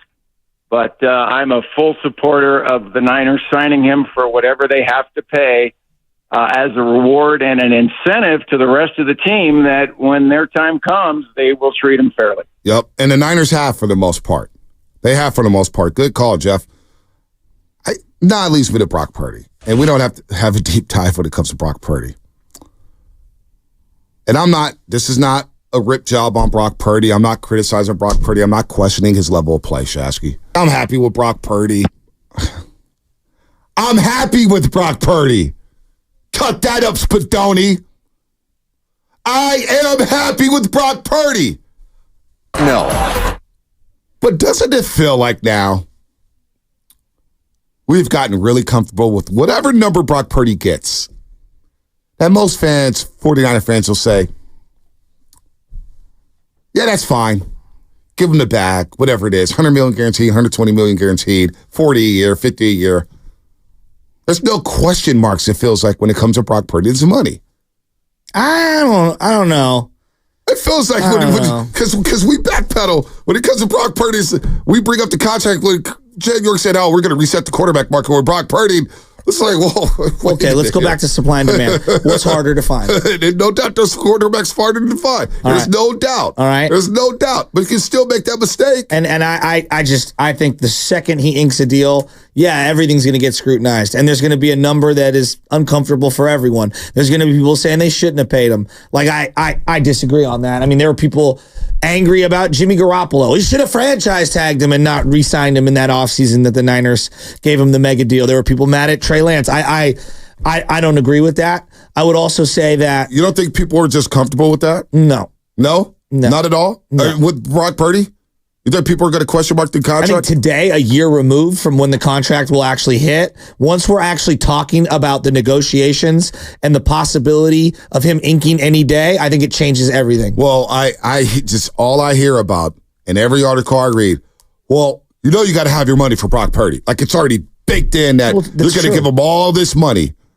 And it's like, boy, when I watch Brock Purdy without one of his weapons in Debo and one of his left tackles in Trent Williams, and it looked pretty. If they give him a 3-year deal, right? So just like hypothetically, they give him a 3-year deal with, let's just say, $140 million guaranteed. I'm just throwing numbers out there. 3 years.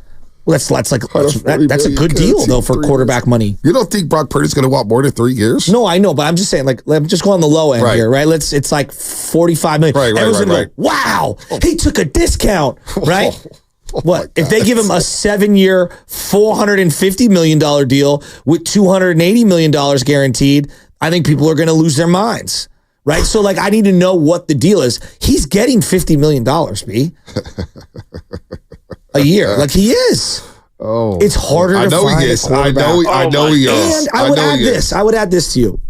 He's been better throughout the body of his resume than Aiyuk. I don't know about that. It's how's that arguable? Come on, I mean, Aiyuk and Purdy had a great rapport. But they've been great. I mean, Aiyuk went 1,000 yards with 3 different quarterbacks. Okay, and Trey Lance, Jimmy Garoppolo, and freaking Brock Purdy. Purdy started 30 games. He's been as close to the top 5. He's been good at his position.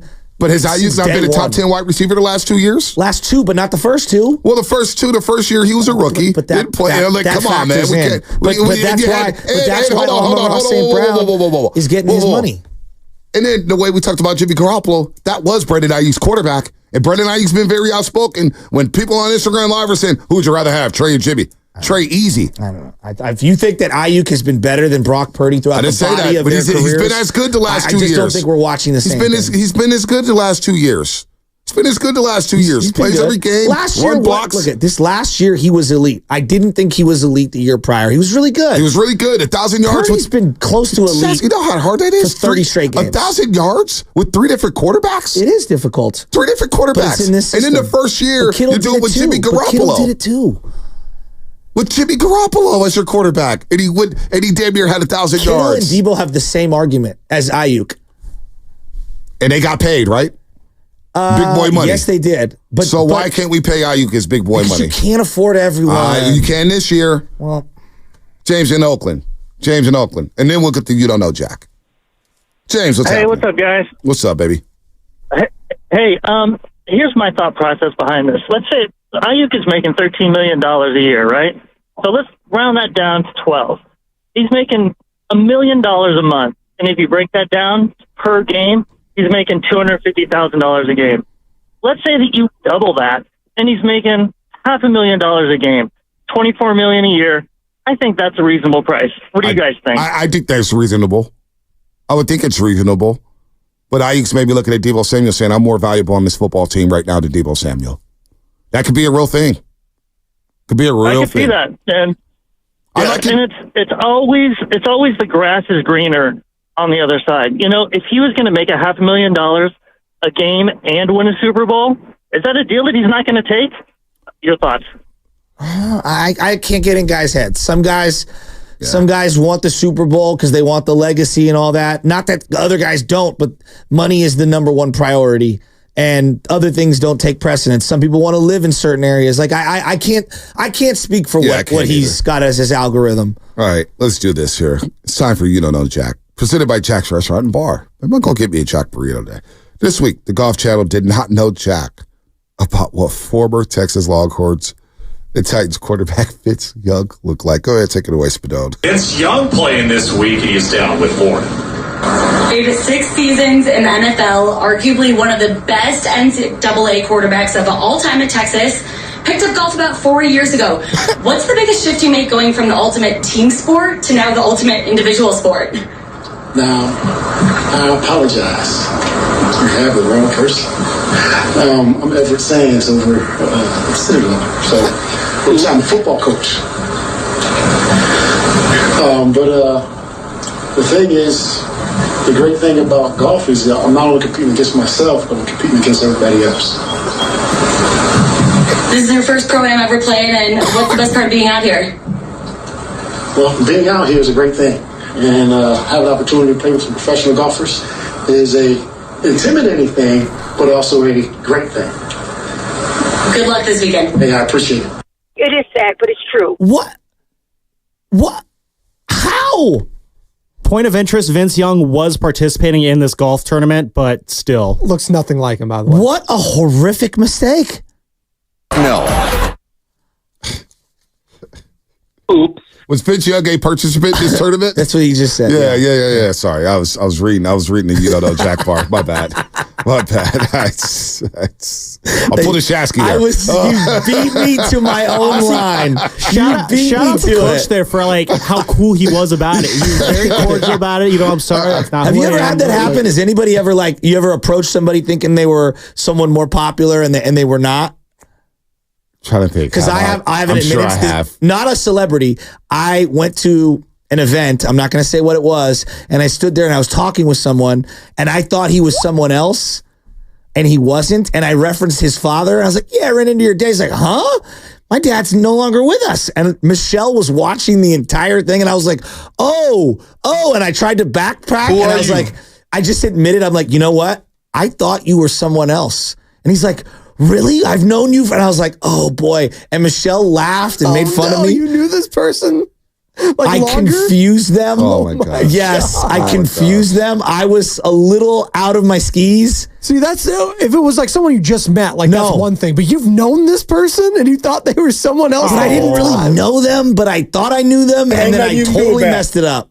My guy, 650 Xfinity Mobile Text Line. I thought Bill Lasky was Gaylord Perry. Oh, my God. Come on. Shout out to Bill Lasky. I love Bill Lasky, but come on. Hey, Bonte, real quick, if you've been in that situation, because you're on TV, obviously, you have to apologize, right? Absolutely. You have to just go, I am so sorry. My mistake. You do it right on the spot. Yeah, right away. Like, she was oblivious to it. She didn't care. She didn't care that she was Like being you do a little hand on the disrespectful. shoulder. Oh my God, I'm I so mean, sorry. You laugh it off, something like that. Yeah. Like, Yeah, and it was like, You go, really? Really? You guys always want to bring that up. You just always want to bring that up. It's always fun game. I mean, I'm not Stop you talking to me. If that was the answer he gave. No, seriously, like you apologize right away. Oh, like, I did. So you just correct yourself. Oh, I'm so disappointed in this Lauren lady, Lauren Winthrow. Should we get her on? No. Should we get her on? So, Matt, I talked to someone. I have her best friend's neighbor's cousin's phone. Should we text them? I talked to somebody yesterday. Don't miss that break, I'll dog. use it for Steiny and Goo. I talked to somebody yesterday about who somebody was. I was doing some investigating, and they say, "Oh, I think he'll be a great guest on your show." I said, "The hell he would. He ain't never come on this damn show with the way he's talked to us on Twitter." The hell? Who's that? Oh, GGG Giants. I didn't know he wrote for SF Gate. So that could This be guy literally tweets at us like a bot, and then he's writing for SF Gate. Wait, you're a media member coming at us the way he comes at us? If I wanted to hear Giants' point of view, I'd just talk to Mark. Or listen to Garlic Fries and Baseball Guys. Monte, make sure you don't miss that break, bro. Mark who? Mark Willard? Grandy's got good Oh, I'm Giants sorry. I takes. was thinking about the wrong person. Oh, that was You Don't Know Jack, brought to you by Jack's Restaurant and Bar.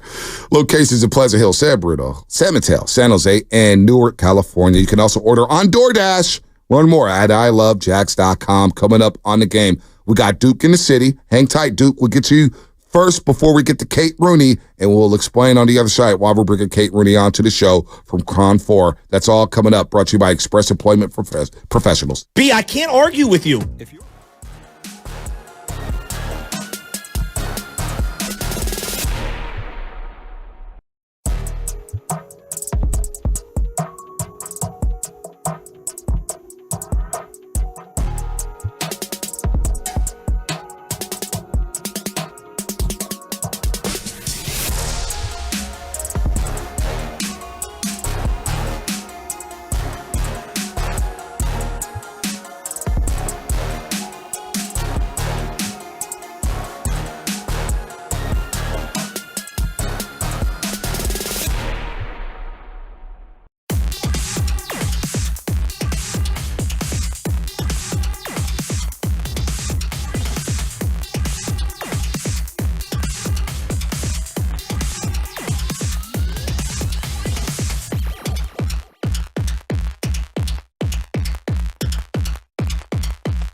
Morris.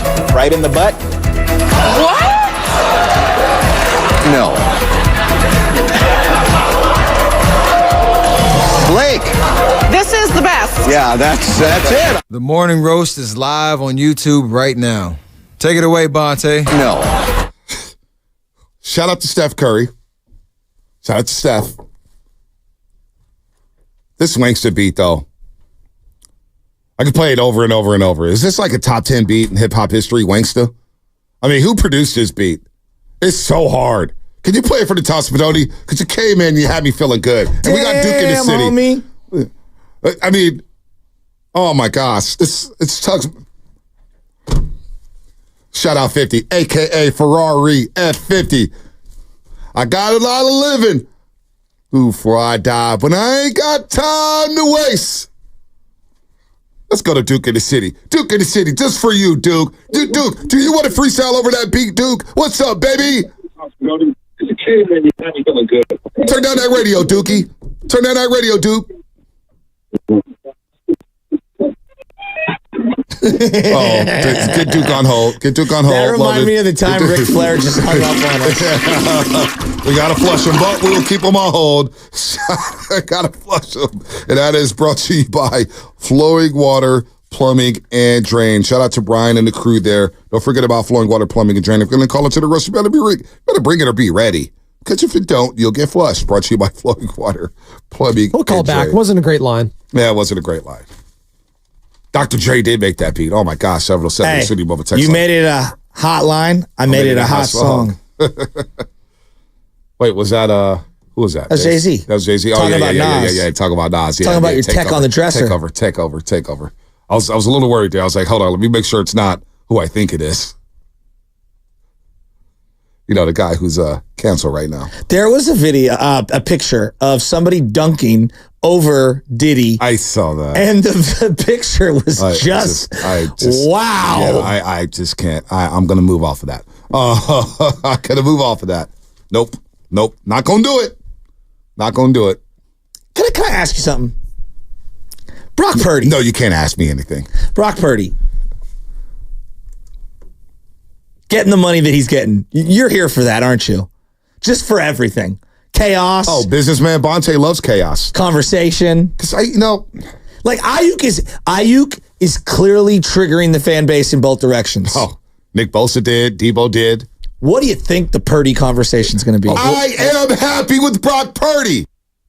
That one is less believable than the other one. I got the video when he threw the touchdown pass to Christian McCaffrey at the game when my jaw dropped. And I came back and said, you know what? Give this man credit. I jumped on the Brock Purdy train immediately. All right? Went up there to Seattle the day of, watched him play with some broken ribs, and I was cool. I was so confident in Brock Purdy, liked him so much that I put my neck on the line. I was going to say something else, another N-word, not the N-word you all believe. What? Whoa. Yeah, what? It's peanuts, but take away the P.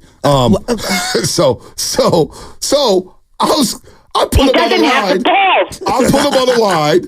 I put him on the line and said, we're going to Philadelphia to win the NFC Championship game. And by the way, the play he got hurt, Brock Purdy, the play he got hurt, who was he throwing the ball to or who was running wide open? It was Brandon Aiyuk who was about to set the damn tone. All right? So I do like Brock Purdy. And no, and 510, nobody believes you until you wear a Brock Purdy jersey. Well, 510, if you're new to the show, Xfinity Mobile Text Line, let me tell you, I don't buy jerseys of today's players. I only buy throwbacks because I'm too old. I don't feel like wearing, unless it's my son or my daughter, I'm wearing Ronnie Lott's. I'm wearing Dwight Clark's. I'm wearing Montana's. I'm wearing Rice's, John Taylor's, Bo Jackson's. I'm not wearing younger players, so you'll never see me a Brock Purdy jersey. But you see my fiance in one, and she loves some Brock Purdy. Well, until Brock retires, 17 years and 4 Super Bowls from now. Well, I would hope so. Well, did you see what was floating across the internet this morning? What, the Madden cover? No. Taylor's version of it? The newest Brock Purdy commercial, and here it is. I lived in the Midwest. Of course I appreciate America's farmers. I married a farmer's daughter. Of course I had to pick corn before her dad approved. I've got a hard work ethic full of early mornings and late nights. Of course I share that with farmers. I played for Iowa State and now the 49ers. Of course I bleed cardinal and gold. I partner with Pioneer Seeds. Of course I know how to excel on the field. On behalf of myself and Pioneer Seeds, thank you, farmers, for all that you do. Pioneer Seed. Is there not a more perfect encapsulation of everything Brock Purdy represents than him doing a commercial for a seed company for Middle America? That was the most bland commercial I have ever heard from a professional athlete. Not even close. America I like the loves guy, him. but oh my God. I like Brock Purdy a lot. I said it. I've been on record saying this over and over again. He wins the Super Bowl. It's one of the greatest stories. No. You don't believe in Brock Purdy. Over the place. You don't believe in Brock Purdy. Yeah, but don't put me in that box. No, you do that all by yourself. No. Spadoni, you remember Spadone when we were doing the show in August, and you said, no, forget the commercial. Who cares? He getting his money. Get your chicken. I'll read it. It sounds bland. I'm Bonte Hill. I'm selling seeds I'm to selling Middle Pioneer America. Seeds. Would anybody believe I'll be selling anything in Middle America? I'll make it believable, but you guys won't believe me. Like you liking Brock Purdy. No, that's a lie. You're trying to make it believable. See, now you're starting to trigger me a little bit. Sunflower Now I'm starting to rev up a little bit. I would love to be David's sunflower seed sponsor. I would. Spadoni, when we were doing the show together in August, mid-August, and you said, you take Justin Herbert over Brock Purdy. I said, no, I would not. No, I would not. And you didn't believe me then. And I said, no, I'm taking Brock Purdy because this offense is going to average 30 points a game. It's going to be the most dynamic offense. I said that I'll put my NUTS on the line. Okay. Hopefully some of you kids don't know how to spell. I want to do this. So no. So when you guys say you don't believe that I like Brock Purdy, that is a flat out lie. I hold my quarterbacks to a high standard in San Francisco. I hold my coaches to a high standard. And Brock Purdy delivered one of the best seasons in 49er history for the quarterback position. So you know what? So stop the cap. I was first on the trough when I said, and you questioned me when you said, well, Bonte, only 15 teams average over 29 points a game. And I said, no, Brock Purdy has the weapons. He's the quarterback. He has the mind. I see it all. It's going to work out. And what happened? We were knocking on the doorstep of the Super Bowl, and it was the most prolific offense we've seen in San Francisco. You on the spot. So stop the cap when you say, Bonte I don't like Brock Purdy. Bonte Hill's running a team right now. Okay, Bonte Hill, you're the GM and the owner. You're Jerry Jones. Okay. No. I'm Jed York. Okay, you're Jed York. Because Jerry Jones sucks. Okay. All things are equal, meaning the age, whatever age they are, is the age they are. Whatever money they're making right now, the money they're making. You get to start from scratch. Pick your quarterbacks in order. In the league? In the entire NFL? You get to pick your quarterbacks. I'm putting you on the spot. You're going to go Mahomes 1. Yeah, of course. Okay, I want to write this down. You keep going. I just want to see. Let me pull the quarterbacks I know. Pull it up. I don't even mean to just. Quarterbacks up. I didn't want you to do it off the top of your head. I want you to look at it. So you're going to go Mahomes 1, which I agree with. Patrick Mahomes, a.k.a. the GOAT. Okay. Number 2.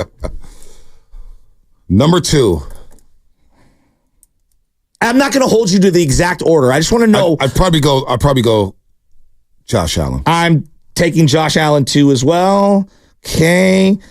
The you don't win anything crowd is probably yelling at their radio. Who you going number 3? Joe Burrow. I mean, I'm not mad at that at all. Okay. Number 4. This is where it gets tricky. Tricky. I'm probably going Lamar Jackson. Okay. I don't think that's wrong. Even though people are going to say, he's got nothing in the playoffs. Well, did you go to the game at Levi Stadium on Christmas Day? I'm not arguing. Did you hear me argue? No, I know that, but I'm saying, did y'all see what happened on Christmas Day? That man looked like Michael Jordan on cleats. And I want to make this clear. Do not put this list out on the internet for social. I'm telling that right now, Loveman. Well, you know because why? That's not fair. That's not fair. And you know what? Because social's looking at their heart. The haters are out there watching and listening all the time. I know you are. And you're clipping us and you're subtweeting us every day because you know why? You love the show. You hate us, but you love us. All right. It is sad, but it's true. Okay, it is sad, but it's true, Robin. Mahomes 1. Bonte is a GM. He could take whatever their salary is in their age now. He's just, for right now, who's the quarterback you're taking? You're starting your franchise from scratch. All right. Mahomes, Allen, Burrow, Jackson. Your number 5 is? Number 5, CJ Stroud. Wow. Oh, my God. I think a lot of people have him somewhere up, so that's okay. 6. Y'all ready for this? I know where you're going. Where am I going? You're Where going am to Green Bay. Am I? I think you're You going to. sure I'm going Green Bay? You got the wrong Bay, buddy. I'm staying in the Bay Area. I'm going Brock Purdy, number 6. Wow. Even though you took Jordan Love before him. No. I said potentially. He's got time. You know what I'm saying? Jordan Love's going to be good. So I just want to make this clear. Stafford, Herbert. I'm taking Purdy over those guys. Jalen Hurts. I'm taking Purdy over them. I'm taking Purdy over him. Aaron Rodgers? I think it's fair. I think it's fair. Yeah. Aaron Rodgers, Aaron Rodgers, yeah, you could stay down on the list. Well, I mean, week 1. I don't know what he's going to look like. Bulletin board material for A-Rod. I don't know what he's going to look like. Coming to Levi's, the house of horrors for you, buddy. Are you serious? Really Yeah, I'm needling serious. him there. What's that? Really needling him there. I think that's pretty. I mean, I think that's pretty ridiculous. Yeah. The only one that I think, I want to see more from CJ. If I'm going to ask for more from Brock, I got to see more from CJ. There we go. That's fair. He was awesome, though. That was fair. I sound like I'm a hater just saying that. Think about how we felt about CJ going into the season. Oh, and how we feel about him now. Things flip quickly. Under D'Amico Ryans. What about Jared Goff? I'm throwing out names that other teams. Well, and this is where Brock Purdy gets his due, and he should receive his flowers. When it came time to make a big time throws. Now, credit, Jared Goff has some receivers drop some passes. But when it came down to money time, who made the plays? With their feet, their legs, their arm. Brock Purdy. I can't argue. I want to make sure we're comprehensive here. Goff, Stafford, Jalen, Herbert, Kyler, Baker, Trevor. And I can't believe Russell Wilson's fallen this far, but he has. I mean, it's the reality is he has. Now, all those guys are going to go below him. Tua Tagovailoa. I would say Jalen Hurts, I would have probably number 7 or 8. Okay. Because I still believe in Jalen Hurts. This isn't fair. No, it's fine. I don't think this is fair. But no, the proof is I don't hate Brock Purdy. And I didn't even blame Brock Purdy for the Super Bowl. My list of who to blame in the Super Bowl if we're going to play the blame game, Shanahan was damn near at the top of the list. You know how I feel about Kyle Shanahan, but we're not going to go there. We're not going to do it. I wonder how many people, even in our own fan base, have Brock 6. Let's pick that up on the other side. I wonder. Let's pick it up. Because I do believe that's a very fair ranking. Yep, and I think it's fair. To me, I look at like the first 3 guys, Mahomes, Allen, Burrow, Jackson, I would even couple up, even though the playoff success isn't there. Then it's like week to week, CJ, Brock, Goff, Stafford, Jalen, Herbert, Kyler, and then preference. And like, I want to see what Herbert looks like with Harbaugh. Yeah, well, I'm taking Brock over Herbert. Real quick, before we get to Kate Rooney, get Duke in the city. Get the bars up. Hey, Duke, do you need a beat? Do you need the Wangster beat, Duke? Hey, I look at like the first 3. All right. Kate Rooney. Here on the Morning Roast, 95.7 Game. My man, Duke. What's going on, Duke? Crawford sports reporter and anchor. But maybe not for too long. Not for too long. The pride of Lowell High School. City girl. Crowd 4. Say they so, Kate. Say they so. I never thought it would happen. I'm leaving the Bay. But, I can't complain too much because I get to go to what a lot of people say is the greatest city in the world. Oh, the most overrated city in the world? What city is that? I had a feeling that's how you guys might feel about it. I didn't say anything. It's okay. We wanted to bring you on because we love you. We love the work you've done over the last 5 years. You've really grown in your role. I worked a lot with you at Cron 4. You gave me an opportunity to get some shine on the tube. You've done a hell of a job covering the 49ers, covering the Warriors, Stanford. Whatever happens in the Bay Area, you've been all over it alongside Jason Dubas. So, Kate, we want to send you a proper send-off. Where are you going? You're going to New York City, but what are you going to do in New York? Well, hopefully, continue covering some iconic teams. I've been so lucky because when I've been in the Bay Area, the Warriors were amazing. The Niners were amazing. The Giants and the Sharks made the playoffs while I was there. And, of course, you went to Stanford, got to cover some great women's hoops teams. So hopefully I'll get to keep covering some good teams there. They've had some ups and downs over the years, but I'm going to a station called Pix 11, an old school iconic station that a lot of my New York friends say they grew up watching. So I'm really excited to go there and cover those teams. Should be fun. Big city. Heck yeah, huge city. Listen, another great reporter, Shasky. Why does everybody want to leave us, man? I don't know. Kate, what I don't want to leave you guys. That was a really hard part of the decision. I talked to my husband, and I was like, I just can't leave Fonte and Shasky. That's a lie. That's a bigger lie to me. You stop for a second. What's an opinion that one of us has had that you've wanted to rip our throats through the radio? Oh, man, that's a really good question. Actually, a better question might be, what's an opinion where I haven't wanted to rip your throats through the radio?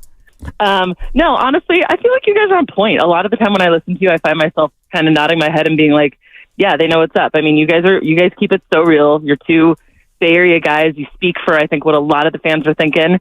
And, they're lucky to have you. So, yeah, most of the time I think I end up agreeing with you. I hope that that doesn't sound too pedantic, but it's true. You guys know what you're talking about. All right, who was a jerk to you of the? No, I'm just teasing. Of the athletes. That's probably the question I get asked the most often. Oh, trust me, I leave the chop out on personal conversations. But yeah. What is the highlight of your time at Cron?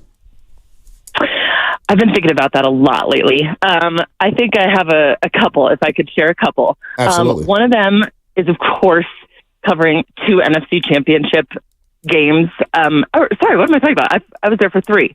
But the one in Philly stands out to me the most because that was just like, remember how crazy it was with Brock Purdy taking over? Emotions were so high. Philly fans were so sure that the Niners, couldn't come in there and do anything. And of course, unfortunately, we all know how that ended up going down. But I still believe that if Brock Purdy hadn't gotten hurt, things might have been really different in that situation. But it was just electric. And I loved getting to go there and feel the energy of the uniqueness of Philly fans and what they're like and how much 49er fans came and showed out and stood up to them. And that was just an incredible experience that I'll never forget.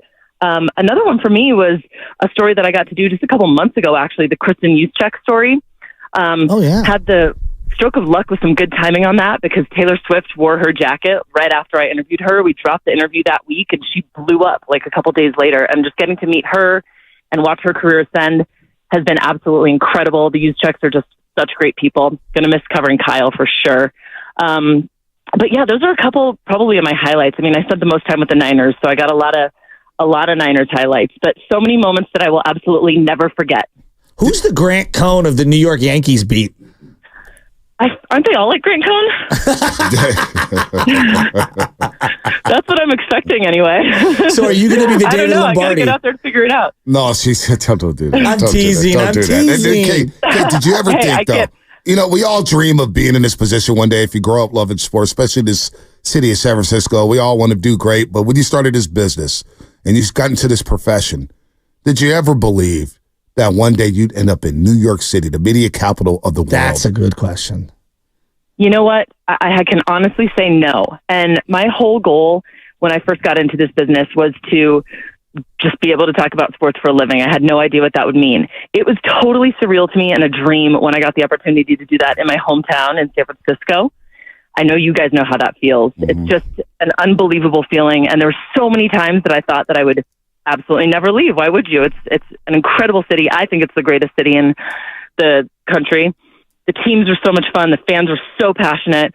And it's my home. But I don't know, when New York City comes calling, you gotta answer. I mean, honestly, even before I got the offer, I didn't know it was going to happen. It was just one of those things that kind of fell into my lap in a way and couldn't pass up the opportunity. And so, no, it's still totally surreal to me. I don't think I'll believe it until I'm off the plane, bacon, egg, and cheese in hand, looking at the New York skyline. But I feel so lucky to have this opportunity because, I know a lot of people dream of making it to New York City, and here I am, and I'm just going to hopefully try to do the sports teams and the fans in New York proud. So as Lowell High School called you to be inducted into their Hall of Fame?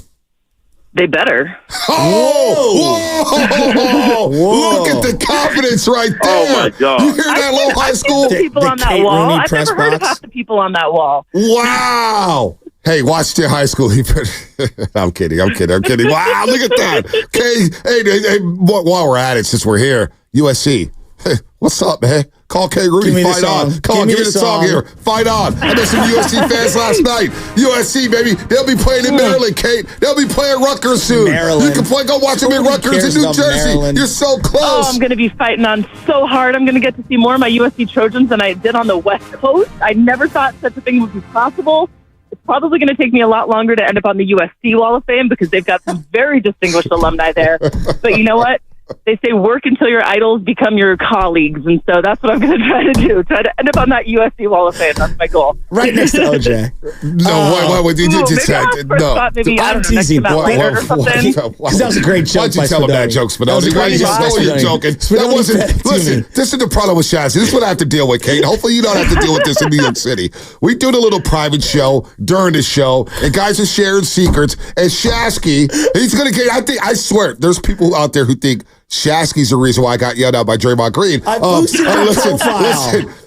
You talking to me? He can't help himself from taking the hello hanging. So I apologize for Joe Shasky, Kate, to put you in that position. I think we love it. Shasky and I share a very similar sense of humor. Exactly. And, oh, my gosh. That's not good, Kate. Don't admit that. Listen, hey, Kate, don't admit that out loud. You got a softball knocked up for you. You got to hit it, right? Exactly. Oh, my gosh. I tee it up. She knocks him down. And here's the key, Blante. You have to understand when you are a USC alum and Lincoln Riley is dodging and ducking LSU and doesn't want to put him on the schedule, what the hell is going on there? I don't even want to get into it. I mean, talk about a situation where aspirations are so high and things are just already going to hell. Like when Lincoln Riley got hired, it felt like the best hire USC had in a decade, more than a decade. And we had Caleb Williams, the best quarterback to play there in years, #1 overall draft pick. You squander him. Nothing happens. You can't get your defense figured out. You keep a defensive coordinator who clearly isn't up to the job, and you lose your window. And yeah, now they're dodging bullets, like you said. So we're not feeling good. We're not feeling too good over there. Like Aaron Judge, Kate's like, yeah, New York's better than San Francisco. Now I'm just thinking about it. You can go to Aaron Judge like, yeah, I feel you for not going. So, Kate, here's what I want to know. Everybody is asking about your highlights, okay? What people don't see are the lowlights. And me and Bonte talk about this all the time. Like, they don't see the prep at 3:30 in the morning. They don't see us, exhausted because we stayed up till 1 o'clock at night getting yelled at by Draymond or whatever it is in a lost season.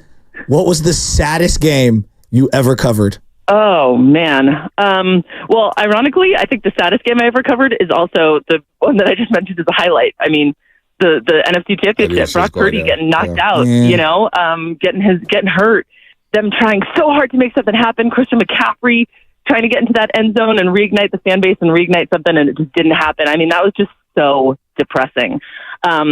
I think we all, even reporters, we felt depressed because we didn't get to see the game that we wanted to see play out. You know what I mean? But there have been a lot of sad moments too. I mean, I've seen some guys get arrested. That's been tough. The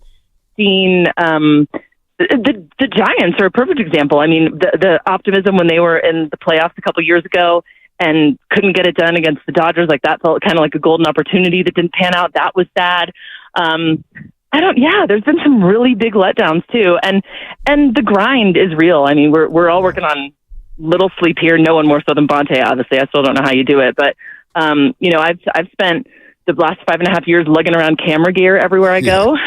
That takes a toll on you mentally and physically. And, it's hard work, but, at the end of the day, it's worth it because it actually doesn't feel like work most of the time. You guys know. Yeah, we do. My low moment in my career in media was doing Warrior post games. Kai Bowman, Amari Spellman, Eric Paschal. I mean, when Steph comes back from this broken hand, they might have something here. It was that or the A's games. Yeah. Oh God, how could I forget? I literally, I mean, I don't know if the A's games were the saddest thing I've ever been to, but yeah, I mean, walking through the Coliseum, I was just telling someone the other day, when you walk to the bottom of the stairs out of the clubhouse, you are like at the bottom of the stairs, and I don't know if you guys know, no matter what, it could be the driest day of the year, like 90 degrees out, and the bottom of the stairs are wet and squelchy. And your J's are getting messed up, and like you just are trying not to step in puddles, and you're worried if you try eating a hot dog there in the press box, and you're like, am I going to be okay later? I don't know. But I do want to give a shout out to the A's PR team. They've done the best they can. They're amazing to work with. And the players are optimistic. Mark Cosse always has a great attitude, but it's pretty rough covering games there. So, Kate, when is your last day at Cron 4 and when you heading to New York City? When is it Already official? had it, Bonte. Wow. It's been wrapped up. Yeah, yesterday was my last day at Crom 4. I turned in my badge. I said goodbye. Wow. Lots of tears. My coworkers got me a couple different cakes. That was really cool. Hopefully from so Batch's I said goodbye. Steakhouse. I'm actually up in Tahoe right now, getting a little break-in. Wait, time out. Incline, South Shore, North Shore. Where you at, Crystal Calling Bay? you guys from Carnelian Bay, just a couple of minutes out of Tahoe City. Family money. I like that. Well, she's got New York money now. I'm jealous. New York money now. New York money now, baby. Big Apple money. It stretches long You out know here what in my these theory streets. is on Let's get Tahoe? there. I'm going to have to... if I call you next summer from the Hamptons, then you'll know things are going real well. Oh my God. My theory on Tahoe, if I can't go for 4 days, it's almost not worth the drive. Yeah, that's it. 4 days exactly. We got up here at like almost midnight last night, which was pretty rough. And, then the kids never sleep well here. So, talking about running on a little sleep, that's what I'm doing. But hey, I'm still in one of the most beautiful places in California. And I got another week before I head out to New York. So Kate, gonna enjoy California and the Bay as much as possible. Kate, best of luck to you. We love you. We'll be rooting for you. We'll be watching you. We'll be seeing you on Twitter and Instagram, posting those great photos and great videos. We're proud of you, man. You're one of our own. Lowell High School. Get her in the Hall of Fame right now, damn it. I will do what I can to get you in at the Lowell High School Hall of Fame. Then we'll work on USC. But, Kate, thanks for everything you've done for us, what you've done personally for me. You helped me get comfortable on television. You're great at what you do, man. So best of luck to you, Kate, and the family, of course, out there in New York City. Love you guys. I'm going to miss talking to you. I want to tell you and any 49ers fans, Finnerty's isn't there anymore, but they have a new bar, Plug Uglies. So hopefully everyone can come out there. And if you do, please come to New York. Let me know. We'll go hang out at Plug Uglies and watch a Niner game together or a Giants game. I'm definitely excited to follow all my teams that I grew up with from afar and not have to cover them and maybe be a fan again in a different way. So love you guys. You're so great. Thanks for always supporting me. Absolutely. Week 1, Jets, Niners. Maybe you come back out here for Monday Night Football, but also I'll be out there. That'd be incredible. I'll be out there in late August for the little U.S. Open, so maybe I'll see you in Flushing Meadows. I hope I'll see you then. See you in Queens. All right, guys. Keep keeping it real. All right, Kate. Thank you so much. See ya. Best of luck to you, Kate Rudy Wood. One of the best out there, man. Best of luck to her. We like to do that on the roast, and we like to get Duke in the city on as well. Duke, what is going on, baby? What's up, Duke? Got me, man. I'm here. You here, Duke? Man. Let's go. Duke, I love you too, Duke. Here? Yeah, we here, Duke. Duke, do you need a beat? Yes, do you need the Waster sir. beat? Do you need it? I don't need no beat, man. We're going to just do it. I want to shout out my daughter for graduating, Let's man. go. My grandson for graduating, man. My son getting his A-book, which is a beautiful thing. But on a sad note, the Francis family lost a member of their family, and we lost Billy Cooper over here that's been with Matson his whole career, man. So, that's very sad. So prayers out to the Cooper family, man. But y'all already know how I feel about this station, man. 95.7 The Game is the station. You see all these other stations flamed out to me. We the city by the bay with Tay and Shasky. The stove kind of cold. I keep my brass beside me. Spaghetti and Loveman. The Giants say the fielder better have his glove. We got Steiny and Goo. I think it's 10-2. Goo will make you laugh. Steiny on the coup. Listen every day because they be breaking the rules. Willard and Dibs. What are you doing? It's Duke from the city. I think I got something brewing. It's not football season, but the Niners are back. Me and Dibs go back like an old Cadillac. We got Debo. Aiyuk, Pretty Ricky running slant. That's breaking news. You better ask Lou Grant.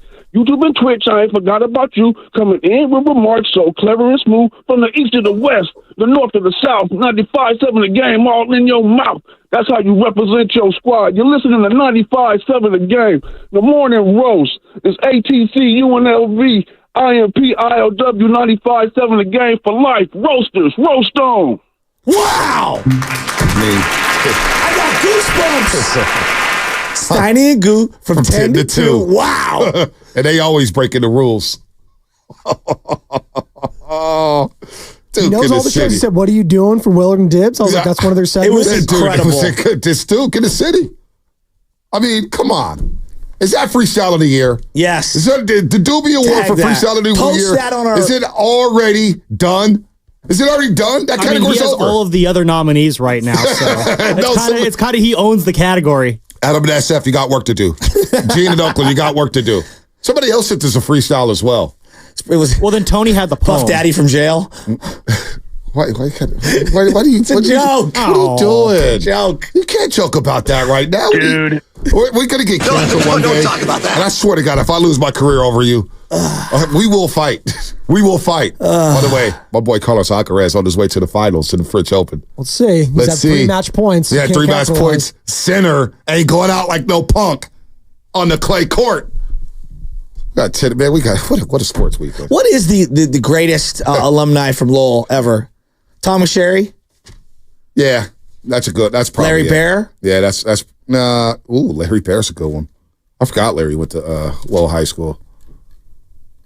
Donald Lockett. Shout out Donald Lockett. I was gonna say Gil Bird played for the Chargers. Just shout out Donald Lockett, wrestling superstar. Okay. Now Alcaraz is in the final on the clay court in Fritz Open. Yeah. Donald Lockett, Thomas Sherry, that's a good one. Larry Bear. Oh, Walter Haas went to Lowell. Did he really? I didn't know that. Damn. I know the rapper 24 Golden or whatever. Was it 24K? 24. Yeah. What is it? 24K Golden? I don't even know what his name is, but he made it huge on TikTok with that song. Lowell's a great school. Great school. Know a lot of great people at Lowell High School. A lot of great people. Wasn't the rapper Paris also from Lowell? Not sure. Yes, he was. Was he? There we go. Do you have the list up? Who's a rapper? I do have Paris? the list up. All right, anybody else? Write them off. You don't remember Paris? Yeah, well, I'm getting a little queasy here because you keep talking about Lowell High School. I don't love them like that. I don't love them like that. Sorry. All right? Just trying to get all the birds here. Oh, Stephen Pryor, former Supreme Court Justice. He is a Supreme Court Justice right now. Oh, I know. I never lost. That's someone I know. Hey, I know. I know. My class never lost to Lowell High School. That's for damn sure. Threw a 50 on their ass in the playoff game. Oh, and Charles Tilden also went to Tilden. Tilden Park is named. Yeah, Tilden Park. One of the best views in the entire Bay Area. No doubt. Lowell's a sleeper school. It is. Had the lottery system. Rube Goldberg went there. The creator of the Rube Goldberg machine. Don't know what. Dude. Only you, Sam. Only if we didn't have Fast Five right now, I'd explain it, but maybe another day.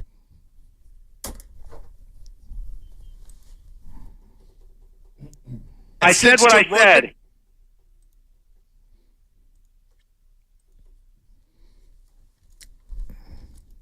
All right, Bonte, my final thought is this. I may get you canceled. You will get me canceled. But I also could get us elevated to WFAN. If they asked you and me to go to WFAN. I'm happy with Brock Purdy. I would never go. I couldn't talk about those teams that I don't care about. I just couldn't. I couldn't be me. But for $1 million, I might consider it. Shasky and Tierney, 10-2. That guy hates me, so no. My final You'll boss. never work in this business. So since you brought up WFAN. He didn't say that, did he really? He did to my face. Oh my God. And I laughed. Listen, our boss last Friday at the softball game, that for some reason everybody took seriously afterwards, and I thought was just going to play catch. Who took serious? Oh, Dan Dibley, who got hurt pitching, underhand toss. Come on. The dude got hurt. Dan Dibley got hurt bending over for a slice of pizza after he scarfed 5 slices down. The dude's been wearing the same knee brace for 15 years. Dog, you got no ACLs. You got no meniscus. Give it up. That's probably why he needs a knee brace. Talking about who's the worst baseball player. Dan Dibley. Dude had somebody's girlfriend running for him. Mark Willard's girlfriend, Christy, running for him on a base pass. Who was it? DeJuan Blair, who had no ACLs? Yeah, DeJuan Blair. That's Dibley's got no ACLs. No ACLs, dude. Who's got metal rods? Leon Washington, whoever it was for the Seattle. That's right. Yeah, Florida State. Yeah. So my final thought is, since we brought up WFA, the Dan Dibley. Dude got hurt, literally bent over a pizza, and then underhand toss was like, I'm out. All right, anyway, uptick that, homie. WFAN. Speaking of that, Matt Nahigan had some passionate speech during the softball game. About? Well, he got, there's some opportunities, baby. And he's like, I can't leave this station. And I call Cap. I call Cap. I was pointing at Spadoni the whole time. I was like, hit me with the drop. Yeah, no. WFAN, and I wouldn't leave this station in the world. Stop playing, man. And I'll say that to say, if WFAN did pass, I would crush the Yankees, Mets, Jets, Giants. I'd have so much fun out there. I talk Rangers, Islanders, New York Liberty, New York Red Bulls. What? If the bag was right, Bonte Hills. No, I'm kidding. I would crush New York. Oh, my gosh. Same old Jalen Brunson to me. Same old Klay to me, baby. Hey, Tibbs, how you doing, man? Oh, man, what a fun show. Same old Klay to me. I mean, it's just... Shasky will give me... Dude, you brought up Puffy and OJ today. I'm waiting for some other dirt bags that you're going to bring up. Because ESPN said And I quote here, FBI releases 475 pages of information on the O.J. Simpson case, focused specifically on Nicole Brown Simpson, Ronald Goldman. Spoiling my final thought. So what is your final thought? My final thought is I'm kind of curious what's in these 475 pages of OJ documents. I don't want to. OJ's dead. He's gone. I have to know. Should we talk Hunter Biden and how he opens his day? I'm leaving it alone. Spadone, I'm leaving it alone. Spadone, what you got? Final thought. Carlos Alcaraz? No, I hope we have a good NBA Finals. Like this is like if that was a precursor of things to come.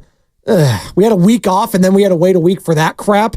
Hopefully the Stanley Cup Finals will be better than that. Dude, Connor McDavid against the Florida Panthers, and the Florida Panthers mean business after losing the Stanley Cup Finals last season. Connor McDavid looking to win. Edmonton, what a turnaround for them. That Edmonton crowd will be on fire. We do know that. Oh, yeah, we do know that. With their mosh pit and everything. Canada hasn't won a Stanley Cup since 1993. I love Canada. I can't wait to go back to the Hockey Hall of Fame in Toronto. I love the Roasters. To watch, I even love KC in San Jose, who backpedaled worse than Mike Rumpf on the 49ers. Kane's legend, Mike Rumpf. That was Fast Five, brought to you by Xfinity at home. We're on to go. You get the faster internet to all of your devices. Who's in with Guru? It's been like a Russian roulette at host. Is it FP? Is it Steiny? I think it's Kruger. Oh, it's Larry Kruger. Stay tuned. Larry Kruger will have to explain why he believes Purdy and Pearsall could be Stafford and Puka next season for the 49ers. That's it for us. Save at Whole Foods Market. Prime members can buy 1 container of cut melon chunks.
I'm mentally invested.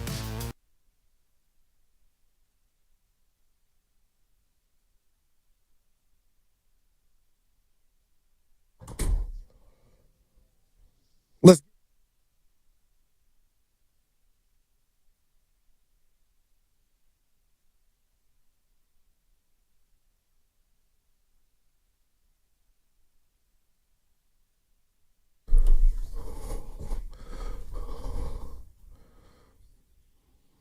Oh, baby! That's my birthday. It's Payday Friday.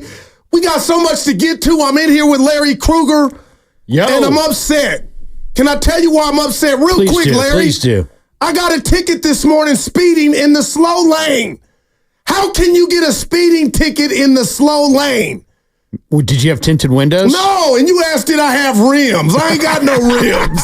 Dude, profile, I don't got no rims. How do you get a ticket people in the slow lane? Those Dayton spokes? No, what do you come got? on, no Vogues, nothing. You got spinners? Man, I'm feeling good. I got the window down, Marvin Gaye blasted. Do you have those Spreewell lights under the car? No, that's old school. No? Larry, none of that. I got a corporate caddy. Any dice? I got a corporate caddy. It's payday. I'm juiced. You're in. We're going to rock and roll. And dude pulls me over, and he asked me, he goes, were you keeping up with the traffic? And that threw me off, and I didn't even answer because I've never heard that. So I said, now you're going to be evasive? Yeah, I was going 70. My speedometer said 70. And then that one, he was like, he wasn't feeling nothing, gave me the ticket, but it's payday. I knew I was rocking and rolling with you. We got the Giants in the Lone Star State with Texas. We'll react to game 1 of the NBA Finals. And a Kyle Shanahan question from the boss. He put it on his Twitter. I'm going to throw to you. All right. And the listeners and get your reaction. But there's so much to get to, Larry. Let's just say, let's start with the Gigantes, because you have not reacted to Matos and their decision of sitting him back down. And, you know, they get to go up against the Texas Rangers, defending World Series champions tonight in Arlington. And my question is to you and the listeners, if Bruce Bochy was the current manager for the Giants, Larry Krueger, would the Giants be better? Yeah! Well, I mean, the Giants can't hit. That's the problem. You know, that is really the issue. We can talk about Bochy, Kapler. We could talk about Melvin. We could talk. I mean, I'd rather the Giants have stayed with Bochy and allowed him to decide when he wanted to walk away. He did deliver you 3 freaking World Series and then titles. won one without you, Larry. Well, yeah, I mean, then he kind of proved that was just, you know, just the that one, just like, hey, you know what? By the way, if you didn't know if it was the right move getting rid of me, here's the official. There you go. It was the wrong Tell me how move. I'm going to go with Shaq. You know, you got rid of me for a guy who's tanning his nuts. You know what I mean? And doing K-Swiss commercials. Yeah. So whatever. No, but I don't think they'd be better with Bochy. I think they would be probably very similar to where they're at with Bochy as opposed to Melvin. The 30 and 33, Larry, but they need 4th place in the NL West. They need more offense. I mean, let's look at it. They had a 2-week stretch where they went 10-2 in 12 games. What did they do? What was the difference in that stretch? They scored runs. Yeah. They scored runs. And so whether Matos is up or Slater's up or Matos is down or Slater's down or this guy's up, that guy's down, they need more offense. If they hit, they're going to make the playoffs. There's 3 wildcard teams in the National League. If they hit, they're going to be one of them. If they don't get any offensive help, they're not going to be one of them, and they're going to be sitting at home watching the playoffs again for what, the 6th year? And out nobody of 7 wants that. Yeah, under it's Farhan. a failure if you don't make one of the wild cards. They do not hit. They put together just the lamest lineup in the offseason. You had your entire outfield to go rebuild. They brought back Yaz. They brought back Slater. They only went to Ramos and Matos out of necessity. Yeah. Now they're only sticking with Ramos because he's hitting close to 300. He was on base 6 times the other day. That was a record. It was an incredible game last game for Ramos. But that's it. They brought up Matos. They brought up Ramos. They brought up Luciano. They started to hit the ball. They scored a bunch of runs. They won a bunch of games. And then all of a sudden, those guys came crashing back to earth. Now 2 of the 3 of them are back in the minor leagues, and they cannot hit. They don't hit enough to beat any good teams. Yeah, I'm not mad at that. And right now, that's what jumps out at you. But the rat on the table brought to you by Atco on this Payday Friday, Larry, is they're 17th out of 30 teams in ERA when you talk about rotation. I believe it was 4.46. So along with not hitting, we'll just start with Snell. And I'm an old baseball romantic. And what I mean by that, I forget analytics. Your boy, shocker, Larry, I'm not a bit analytical dude, but I think a guy like Bruce Bochy could call Blake Snell in, even though he missed spring training, and just chop it up, as they say in the streets. Have a real talk with him and maybe get a better version of Blake Snell. Now, you're looking at me, Larry, like, Goo, are you crazy? And maybe he could do the same thing to Jorge Soler. And that's why I'm in love and infatuated. I'll throw La Russa in there, the Jim Lelands, all the old school managers that forget the computer. Larry, how do we get you back to, where you're doing your best? So to me, when I heard that question, I'm like, Bruce Bochy has 4 rings, 3 with the Giants. You kicked him to the curve, I believe, went 1-1 with Texas, and it really meant I still got hella juice left. So how could I disrespect Bochy and say if he had the same team right now, even last year's team or the last couple with Gabe, they wouldn't be better? I believe conversations from the right person, leaders of men, that's who Bruce Bochy is. Larry, I would say, you know what? They would be better. How much better, I don't know, but I look at Snell, case in point, Exhibit A, maybe, yeah, he's rusty. But maybe Bochy has a talk with him, goes out there for a mound visit or even a change or even after the game and is more critical of his performance than Bowmel has been. And I don't want to hear anything more about Blake Snell and his rustiness. It's almost the 4th of July. Yeah, boy. I mean, here's Blake Snell. You want to go analytics? Yeah. Here's Blake Snell. 0-3 with a 9.51 ERA. That's what he's done for the Giants in 6 starts. 10. Yeah. I'm already getting ready to purchase my Red Devil fireworks for the 4th of July. Look at it. And I got to leave Contra Costa to do that. I be careful. It's contraband in Contra Costa, but Alameda, yeah, Sacramento, Oakland, it's like World War VIII. Bring it on. So I'm getting ready to purchase my fireworks. So I'm sorry, you can lose me on the rustiness of Snell. I mean, seriously, get it together, bro. Wow. I mean, you're making big coin. And it was your decision and your agent, Boris, is to fickle around. And the message I got from Snell was, I'm an OG. I'm coming off the Cy Young. When I show up and I'll get it done. But I'm with you. Is it babying of, he had great command of one pitch. And miss me with all that, Larry. It is getting old. It's like us having terrible ratings and walking into Matt. Hey, Matt, you know what? I know the ratings were awful and I know we were 23rd, but I felt good. Yeah, good luck with that. I felt good. I feel good. I looked over at Evan. Evan was feeling good. Right. Goose feeling nothing to see here. We're 27th and nobody's listening, but you know what? We feel good. I don't care how you feel. That's a good analogy. I like that one. The ball feels good coming out of his hands. The guy's had 2 Cy Young seasons, and the rest of his career, he's pretty mediocre. And now the Giants are seeing they're getting mediocre Snell. In my mind, I said it the other day, but get him healthy and get him the hell out of here. I mean, seriously, get him healthy, spot him in a couple Well, he's got an option, Larry, and if this doesn't improve this season, I know it's a long way to go. I mean, your boy ain't going anywhere if this doesn't get better, right? Well, I mean, he's going to opt in if he pitches bad. If he pitches well, he may opt out. Right now, it looks like he's going to opt in, but I wouldn't even mess around with it. You've got an asset in a starting pitcher that's won a Cy Young, 2 Cy Youngs, that's coveted if you can get him right. So get him right, spot him a couple times in July and trade him at the end of July for a pitcher that, that can be in your rotation going forward. Because to me, that's what this season should be about for the Giants. Now, everybody looks at it differently. Because the math is there, Larry. They're right there for the wild card. Right. If you believe in miracles, you can go with the wild card route.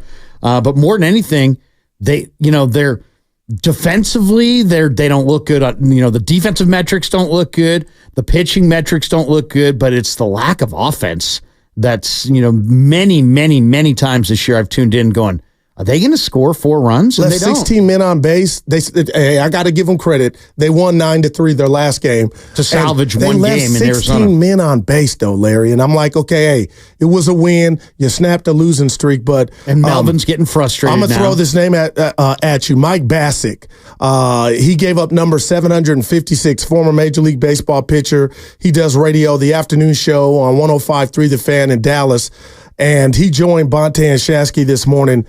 This caught me. I was driving in before I got the ticket. Listen to his thoughts on just what he thinks of the Giants as a team right now. It's tricky when you don't want to pay the player what he deserves and what he's earned. That's when it gets tricky. Egu, here we go. It's tricky when you don't want to pay the player what he deserves and what he's earned. That's when it gets tricky. Larry, I got a ticket. He was on Willard and Dibbs. My thumbs are big. Hold on, I'm going to get it to you. Here we go. Mike Bassick, people. They're just another team. They're just a team in Major League Baseball that's going to play around 500. Maybe they're 5 games below at the end of the year. Maybe they're 5 games over. I think that would be honestly a good year for San Francisco. But they're just one of those teams. They're going to win some games. There's some talent there. They're not a bad team. They're not going to be in the bottom 5 or probably not even the bottom 10 of baseball teams at the end of the year. But they're not really a threat in baseball. That was this morning. Mike Bassick on with Joe and Bonte, but they're just another team. Yeah. I mean, that's... But Larry, you're ready to pull the plug. I'm not mad. You're not the only one. You know, guys in the morning are upset, but good God, man. I mean, what? Pull the plug? I mean, what are we talking about? This team wasn't even in... The only reason the Giants are in any kind of playoff situation is because they keep adding playoff teams. And the season's long, so it takes a long time to get out of playoff contention. They're going to be in playoff contention, but once again, they need a significant addition to their lineup. They need there's reason. Larry, they went and did it. They got Soler. They went and got Jung-Hoo Lee. It's just like this dark clouds over the team. Yeah, Matt Jung-Hoo Chapman Lee is out for the year. Okay, he is. Soler's going to heat up. Okay, but beyond that, they need another central bat. Now, the White Sox are shopping the Luis Robert. I'd knock on their door. Evan had brought that up to our attention. The Mets are shopping Pete Alonso. I'd be knocking at that door. Toronto's supposedly shopping Vladdy Guerrero Jr. They kind of shut that down last week, though. Him and Bichette. I hear you. I got you. You know, we'll see. Yeah. Toronto's going nowhere, right? And they've got a guy who's headed towards free agency who they may not be able to sign. Bo Bichette as well. So the Giants need a big-time middle-of-the-order bat. Now, look at their pitching. Toronto has a better record than the Giants, by the way. They're getting Robbie Ray back. Yeah. They're going to get Alex Cobb back, possibly. Okay. We'll see. You got two middle of the rotation arms coming back. You might be able to take Keaton Wynn and Hicks and shuffle them to the bullpen. Then you would have an incredibly deep bullpen, right? Because you got Randy Rodriguez, you got Doval, you got the Rogers brothers, and now you'd be adding Wynn and Hicks to the back of your bullpen. So on paper, if Cobb and Ray come back healthy, and even that's no promotion of Carson Whisenhunt or anybody internally. If they just get those 2 veteran arms, that's a pretty deep rotation and a very deep bullpen. So I'm not really that concerned about the pitching, but the middle of the order is, they got a nice shot in the arm from Matos and Ramos and Luciano. It was a nice shot. Double shot. But now 2 of those guys have regressed and are back in the minor leagues, and they're once again leaning on the Yazes and the Slaters and these guys. And it's like those guys are just guys. So if they really want to, now a lot of people don't want to make the move, right? They want, keep Bryce Eldridge, keep the minor league guys. That's the future.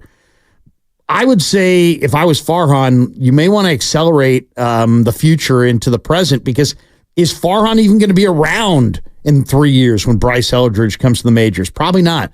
So if you could take a Bryce Eldridge and you can turn him into Luis Robert, I would do it. If you can get a big-time bat, that's what the Giants really need. They need that big bat in the middle. Yeah, that voice you hear is Larry Krueger. He is rocking and rolling with your boy Guru right here on Steiny and Guru on a Payday Friday. We want to hear from you, 888-957-9570. And I'll just ask you guys, just like I asked Larry, would the Giants be better if Bruce Bochy was the current manager? No shade at Bo Mail, but Larry, I'm going to keep it real. I just feel like a dark cloud is hovering over this team, even with the injuries and the hammies and all that stuff that goes with it. But again, the Matos, him going down, that one, it didn't make sense to me. But they got a game. It starts tonight. You got, quote unquote, your ace, Logan Webb, 4-5 with a 2.95 ERA. And the one thing, this is not even his fault when you look at his lack of run support. But when he's on the bump, they don't win. You know, when you got that ace, and I know baseball is so complex, man. It's not just, you know, a pitcher could do his job and you get no run support. You don't get the win or whatnot. You could lose, but the pitcher you did your job.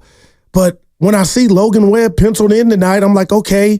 But I'm like, man, that doesn't necessarily, and it hasn't been, mean an automatic win for the Giants because of what you talk about and why you're, you know, I don't want to say upset, but why you don't like what you're seeing with the Giants and their bats. Well, who does that fall on? Everybody's got pitching. Everybody's got a Logan Webb.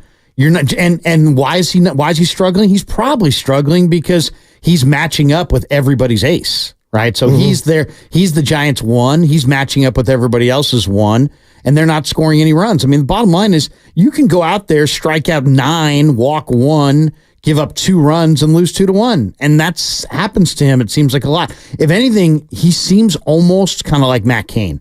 You know, he's like the modern day version of Matt Cain in that he's really talented. Man. Is he a top 10 pitcher in baseball? No. But is he a talented pitcher that's a 1, a 2, somewhere at the top of the rotation? Yeah.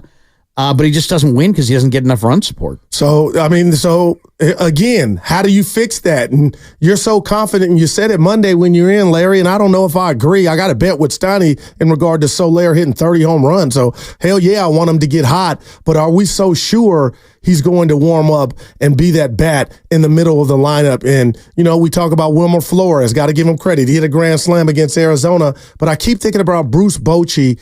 Had they got embarrassed and swept at home by the Yankees, I'm looking at you and I mean this, partner. There's no way in hell I believe that team, after that debacle of a weekend at home, would have lost 2 or 3 to the Snakes. So you can say, hey, Goose, you're blaming Bo Mail. No, this is his first year on the job.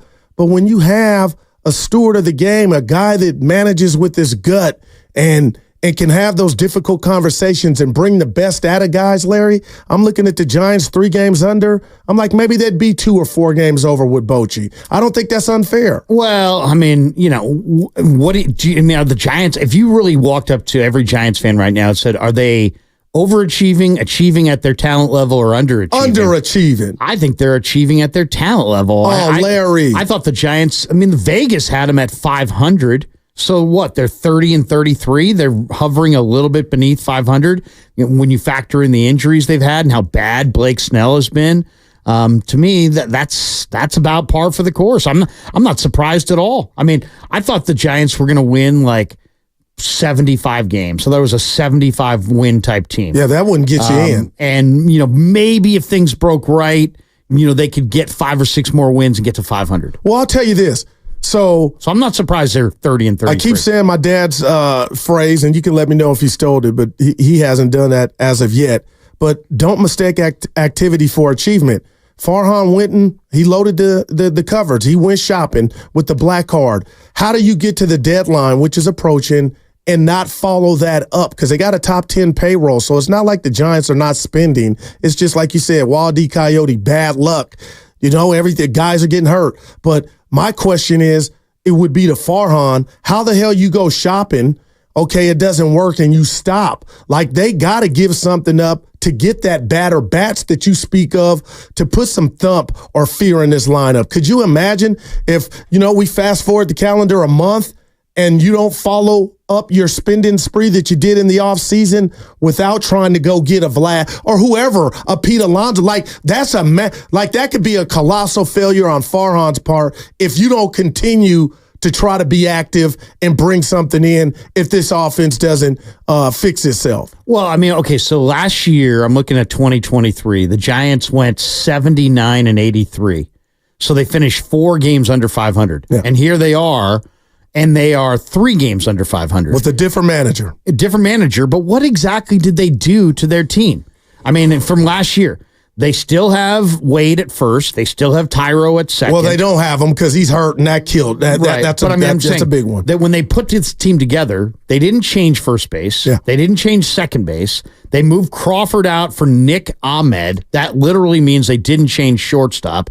They moved Casey Schmidt out for Chapman. Yeah.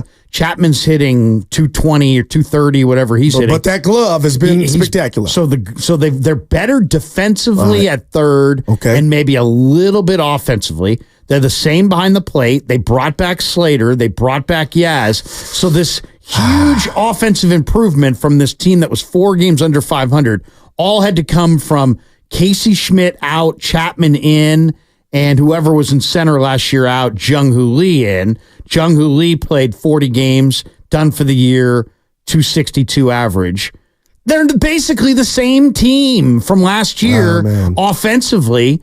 But the payroll is higher. I mean, they've spent a bunch of money, but they didn't get any big-time proven bats.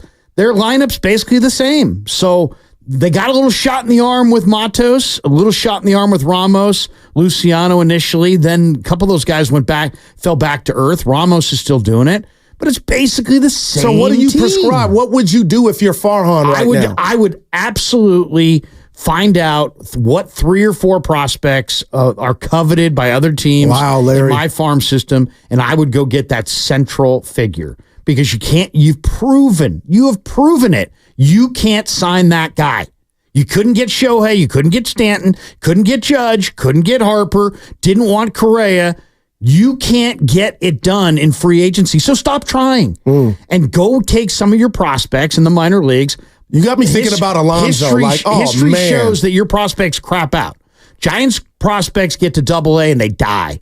Or they get to AAA and they evaporate. Damn. Or they become, like Luciano. He's going to be an everyday shortstop. And then by the time he gets to the big leagues, you're like, well, he's not really a shortstop.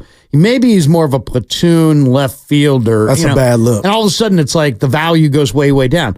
So trade a couple of these prospects. You got Bryce Eldridge. He's ripping the Cal League. Great. Send him to Toronto for Vladdy. Send him to the Mets for Pete Alonso. Send him to the White Sox. Bring in Andrew Vaughn or Luis Robert or both. Nice players. And go for it right now with some guys that can help you right now. Otherwise, if you're Farhan, are you going to even be around? Larry, to that point, he's not on a hot seat, man. That's just me. Johnson and the faceless ownership. I thought he was. I wanted him gone with Kapler, and I'm looking around. I'm reading the room, my set of eyes, and I'm like, you know what? They could not make the playoffs, and I still think he would be back here. And the one thing I will defend Farhan on, Larry, is he's not getting hurt. He doesn't have a mitt. He doesn't have a bat. The dude's got to go out there on the field and get it done. But I'll say this. He is the architect of this thing. Great. Well, Johnson said, you know what? He mentioned or alluded to the park being a problem on why they can't close a deal. And all we've seen this year, and Alonso is one of these guys. Schwarber, come make the park look small. A Judge, I don't even got to tell you what he did to it. Soto. All those guys came in here and just made, like, you can hit a home run at this park if you get the right guy. The irony. And Pete Alonso is that guy. Yeah, the irony of ripping the park. The park is the only thing you got. Wow. I mean, let's be totally honest about this. What do the Giants have? The Giants have money. Why do the Giants have money? Because of the park. Because they own the park. And the park produce immense money. And the Giants last year made $421 million in revenue. And they are a top 5 revenue generating club in the big leagues. Fans are not happy though, Not Larry. because of Charles Johnson, because of that park. So before you sit there and badmouth your park is the only reason you're even in the game to begin with. And if the park is holding you back because of the dimensions, then change the dimensions. When we get back, because you've went over every nook and cranny. Seriously, what are you going to do? You're going to sit there and go, well, our park. Well, that's what you've done. That's what you essentially have done. Your park. So the park's been open for 25 years. If the park prevents you from getting hitters and you desperately need hitters, then change the park. Well, when you go, we're up against it, Larry. I want to pick up on that on the other side. Download the Odyssey app directly from our QR code on both YouTube and Twitch. Brought to you by First NorCal Credit Union. Upgrade your savings dividend. Open a First NorCal First Class Money Market today. Also, that segment was sponsored by Safeway. Head to Safeway this week for amazing digital deals for members. USDA Choice Boneless Beef Tri-Tip Roast Untrimmed Twin Pack for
I don't drive all the time.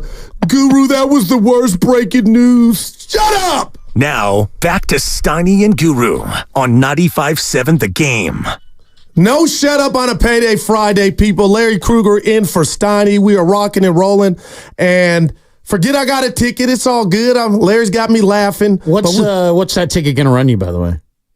Probably about 300 or 400. Next question. Oh. Yeah, next question. But this is how you do it. I got finesse. You fight it and hope the cop doesn't show up. I had 3 of those in one day. Nobody will believe me. I don't have proof. 3 in one day. And the judge goes, today's your lucky day. And I just smiled and walked up out that thing. I lost. I'm out. That was pre-COVID. Larry, we got some giveaways, man. Get this, the Curry contest. Make sure to listen every day this week because every show will give you an opportunity to win a Steph Curry autographed jersey. Times to listen will be 7:30, 12:30 today, and 4:30 today. All week this week on 95.7 The Game. And Larry, who wouldn't want a signed autograph jersey from the chef? I'm watching the finals last night, watching Boston's backcourt kind of feast on Kyrie and Luka. It just made me just yearn to see Steph against the Celtics like we saw a couple years ago because Steph just absolutely crushed Derek White and all those guys. Derek had the hair then. Yeah, but George Jefferson. Now Boston's backcourts, they look pretty good last night. Yeah, we'll get into it. Game 1 went to Boston. Kyrie looked shook. And Jason Kidd, I love you. Oakland's own Tim Hardaway Jr. He's not a star, but he's a guy that can get you some buckets. And last night it felt like 2 against 5 because Boston had 5 dudes that could put it in the hole. And it looked like Luka did his thing offensively, but real quick, Larry, we'll get to it. They were hunting them defensively. They were hunting them on that pick and roll, like make Luka work, but he ended up with 30. And Kyrie just can't play against his old team, Boston. The length of the Celtics bothered Kyrie. Well, Drew Holiday is not the tall. He ain't Scottie Pippen. He was making Kyrie. He sped him up. I was like, I hadn't seen Kyrie. Kyrie at the side of the backboard had an air ball. I was like, oh. We're going to see a different Kyrie in game 2. Okay, there you go. Put that in the cap, Larry Krueger. But the zinger, we're not even talking about the zinger. The unicorn. Man, Porzingis. Can he do that 4 more games, 3 more games? Because they need 3. I mean, 7-3. Is that... I don't want to call it. I got to give him his credit. But 7-3. That's what that means. Text me after Sunday's game. We don't talk that much about Porzingis for good reason. But 7-3. No, he was incredible. How many? And he's throwing the little chicken wing on them dudes. Get out of my face and then shoot and make it bucket. How many guys who are 7-3 are that kind of skill? That is, man. I thought of Wembanyama. I know you're gonna. I mean, he ain't him, but that's what it looks like when on a good day. Oh my God, you're right. That was incredible. Block. He had 18 in the first half. He just came out in the first quarter and just said, the zinger has arrived. And Tatum you know who Jason Tatum is? And I'm wearing the Celtic green sweater. He's Dak Prescott on the basketball court. I'll explain that later. He wants to be Kobe Bryant. He's a wannabe Kobe is what he is. Yeah, good luck with that. But we're talking San Francisco Giant baseball. They take on the Rangers and their former manager today in Texas in the Lone Star State. And Larry, I thought it was a provocative question, and all I keep thinking about is Bruce Bochy. He's the one that got away, but I don't want to speak for you. You feel like if he was the skipper of this current team, they wouldn't be any better. Would you say that's accurate? Because I believe they would be better. There's no doubt that Bruce Bochy is a better manager than Gabe Kapler. So there was no doubt about that. Now, Bob Melvin is a very good major league manager, but Bruce Bochy's still a better manager than Melvin. Especially when you got 4 rings to none. Yeah, I mean, but ultimately, would the Giants be better? I mean, the Giants don't hit. And it wasn't like they were awesome in Bochy's final year. You know, the manager needs to have players at his disposal that he can utilize. So I don't know how much. I think would they be better with Bochy? I do believe they'd be better. But only nominally better. Like, so they're 3 under 500. Maybe they'd be a game or 2 over 500. But I think basically it's the same team. So for the old school Giant fans and even the younger generation, Larry, do you think it was the right choice for whatever reason, went into Bochy taking a year off or leaving? Do you think that was the right move? No. Because I think it's hella fair, as the kids say right now, or it's hecka fair to say, you know what? Maybe that wasn't the right move to bring in Kapler and kind of night Bochy. everybody's day comes and goes. Nothing lasts forever. Keep Sweat. We're not tenured teachers at some public high school that we taught for 3 years and now we've got tenure. Now we can sit there and be lazy and do nothing and flip birds to the kids. There's no tenure here. So so you're only as good as what you've done recently. But no, I don't think that. I think Bochy's a great manager. 4 championships, man. But my whole thing is this: when the Giants hadn't won a World Series. I was born in 1970. I watched the Giants all through the 70s, all through the 80s, all through the 90s. The Giants' World Series before 2010 was 1954. Was the last time the Giants won the World Series. Bruce Bochy led you to 3 World Series titles. Yeah, speak on it. In a 5-year span. He should have been allowed to write his own ticket. I feel the same way about Kerr. Now, I know there are Warrior fans that don't feel that way about Kerr and feel like Kerr should be out. You won titles with Kerr. You won 4 with them. He doesn't get to... how many titles do you got to win before you can write your own ticket? I think Steve Kerr should be able to walk away on his own terms. I think Bruce Bochy should be able to walk away on his own terms. I think Andy Reid in Kansas City should not be fired, even if the Chiefs struggle. He should be able to walk away on his own terms. When you deliver a dynasty and you put together multiple titles, and we're talking about feeling this. 3 or more titles, that is a dynasty. You authored a dynasty, you led a dynasty, you should be able to write your ticket on how it ends and when it ends. That's just how I feel. That's how I felt about Boch. I realized the Giants weren't good in his twilight years with the Giants, but how much of that was him and how much of that was Evans and Sabes and these horrendous moves and farm system not producing? I think that had as much to do with it. Why are the Warriors not good right now going forward? It's not because Kerr forgot how to coach. It's because it's a cyclical deal. Their core got older. Yeah. They didn't have lottery picks, blah, blah, blah. Kerr hasn't lost it. So I think, to me, when Belichick, Kerr, Popovich, when you're one of these guys, you going Nick back, Nick Saban. Yeah. When you're on top and you've led a dynasty, You say when it's over. You should be able to say when it's over. And Bochy, unfortunately, I've been around the block a few times, Larry. Don't miss me with that. Oh, he was tired. He wanted to leave. Farhan came in here with his Commodore 64, his computer, and his printouts and spreadsheets. And right now, you talked about Monday. I remember everything you said, and we discussed. We don't even know who the face of this franchise is. You talk about Steph Curry and all, we're talking about Jaylen Brown and Tatum. I get the fans and the young kids wearing the jerseys of the guys that, are the top tier talent of the team. Just think about it right now before tonight's game, Larry, and I keep going to this. The Giants don't even have that guy. They don't even have a Posey, a Brandon Crawford, a belt. You went shopping, you went the free agent route with Soler, but just think about that. Year 6, 7, and 8, and you don't even got that guy. How sad is that, though? You don't even have that. Will Clark. And I heard him the other day, a couple of days ago. He's not happy. Oh, he's not happy at all. Because he knows, and he basically was like, I don't like this move, sending out Matos and promoting Slater. He said it. And he's like, hey, I was a young player once. Guess what? They stuck with me. And that was the right move. And he thinks the Giants should have stuck with Matos. And I agree wholeheartedly. And you bring it for a guy that's batting 128. And then you can say, oh, Guru, he only had 40-something at bats. We've been through the Slater experience. It's not Austin personally. And you know who's behind this? I almost want to throw Yaz in this mix because you kind of know what you already have. And that's not good enough. Who was the Warrior guy from not the G League? He was like, they got him last year, but he was pissed. He was on the two-way deal. Anthony something from last year. Oh, Anthony Lamb. Yeah. Austin Slater. Oh, Anthony Lamb. He's the Anthony Lamb. All right. Okay.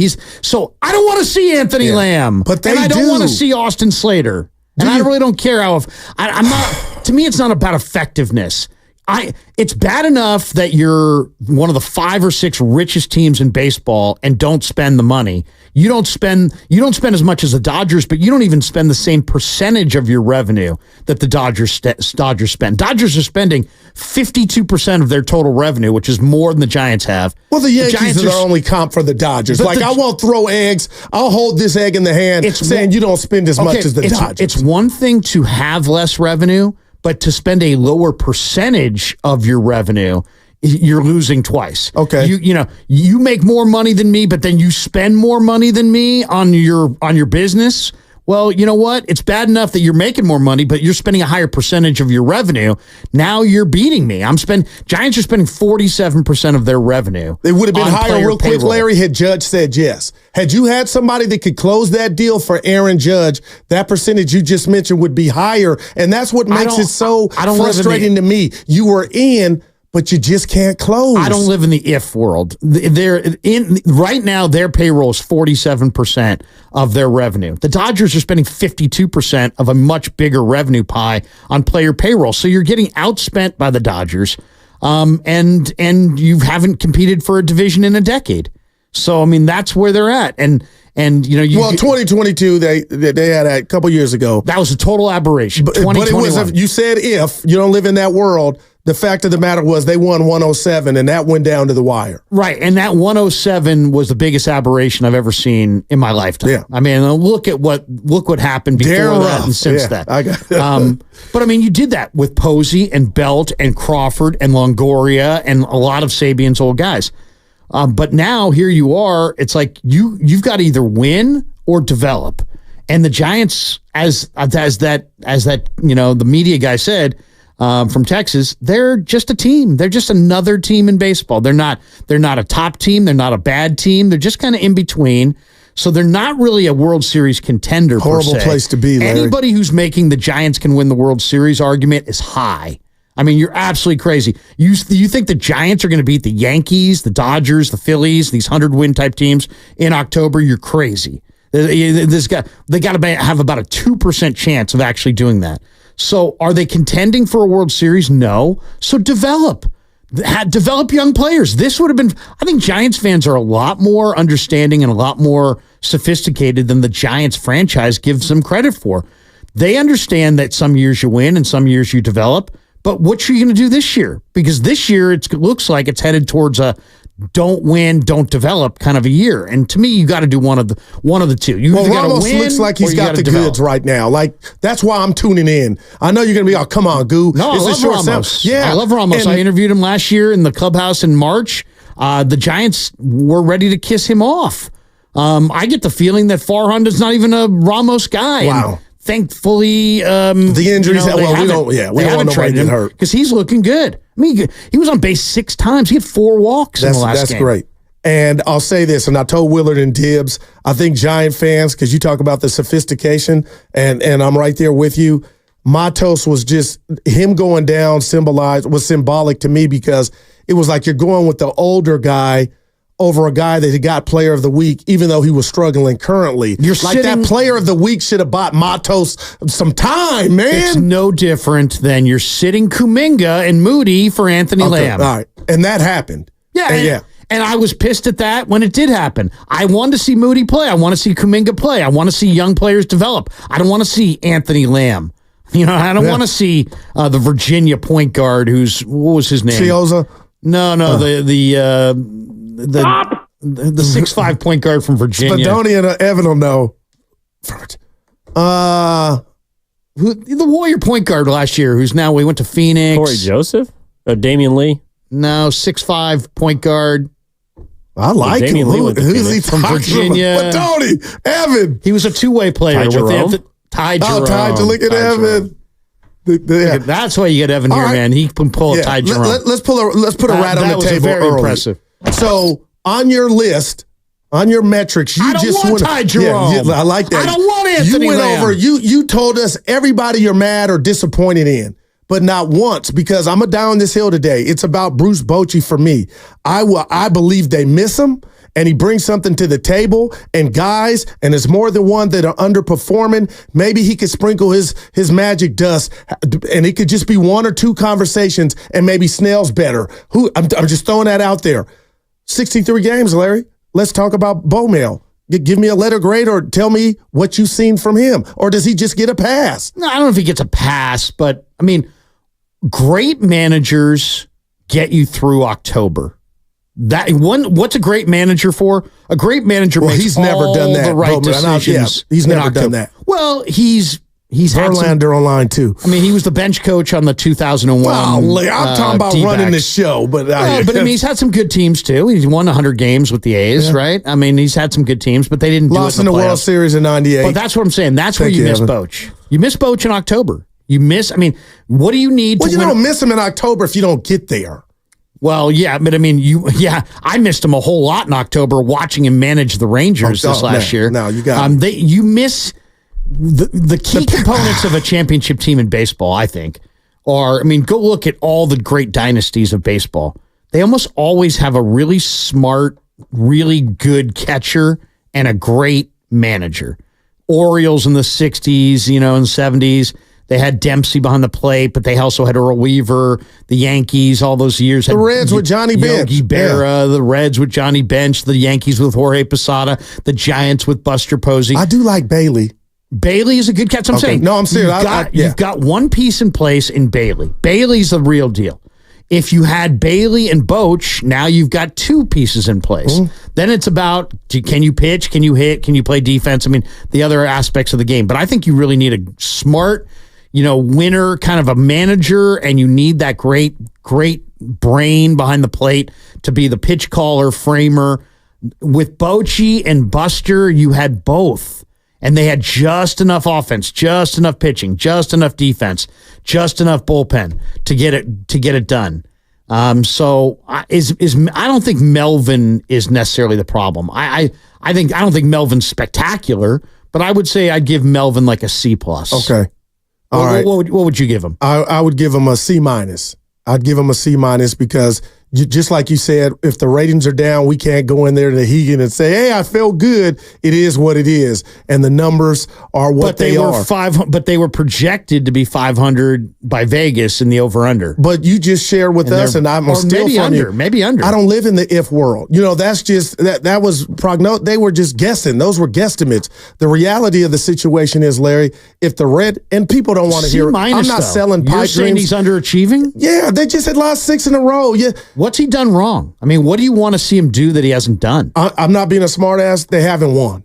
Okay, you could easily be 33-30. You could, after getting embarrassed and people going crazy and fans losing their mind after getting swept to the Yankees, you could take a step back and say, you know what, we lost to the Yankees. That's a great team. But then following that up, losing 2 or 3 on the road to Arizona. But do you think they play hard, or do you? No, they play hard, and so, I mean, if they didn't play hard, I'd blame him. But I think they play hard. But I don't even, this ain't pony league, Larry. And it's like, I don't give the manager props for the team playing hard. Yeah, but this is pro sports. And these guys. So that's a given. Larry's going to go to third base and play because he's a pro. This is pro sports. So if you have Wilmer Flores and Yaz and Slater hitting in the middle of your lineup and you're going up against the Yankees and the Yankees have Rizzo hitting 7th, you know what I mean? I mean, are you really going to blame Bob Melvin? When Wilmer Flores is batting third, that's your choice, right? Or the computer. I'm going to give Melvin the benefit of the doubt. He was here before It's not like it's not like he was a package deal with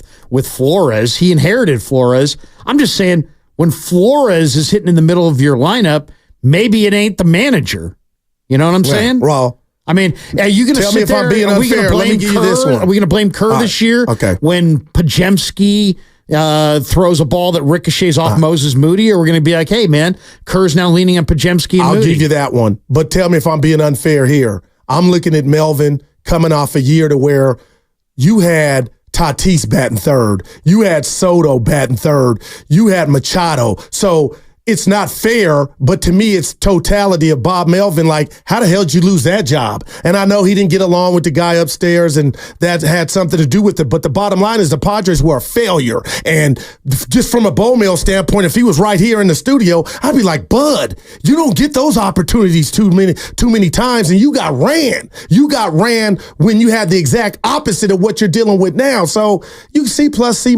Okay, we'll just call it a C. But at the end of the day, I can't give him an A or B. No, I wouldn't either. I mean, he wasn't incomplete because of the injuries. Was he? Did you advocate for Did you advocate for Melvin? See, I didn't. No, when I heard his name, it was a C. It was an average guy. I wanted Stephen Vogt. I said it at the time. I said, I really like Stephen Vogt. I thought Vogt was, never managed before, but I thought he would be a good manager. And just based on his Giant tenure and his communication ability and just, how smart he is, how intense he is, I thought he was the perfect touch. Now he's the Guardians are looking pretty good this year. Yeah. When I bet on them. Yeah, but they also have better talent.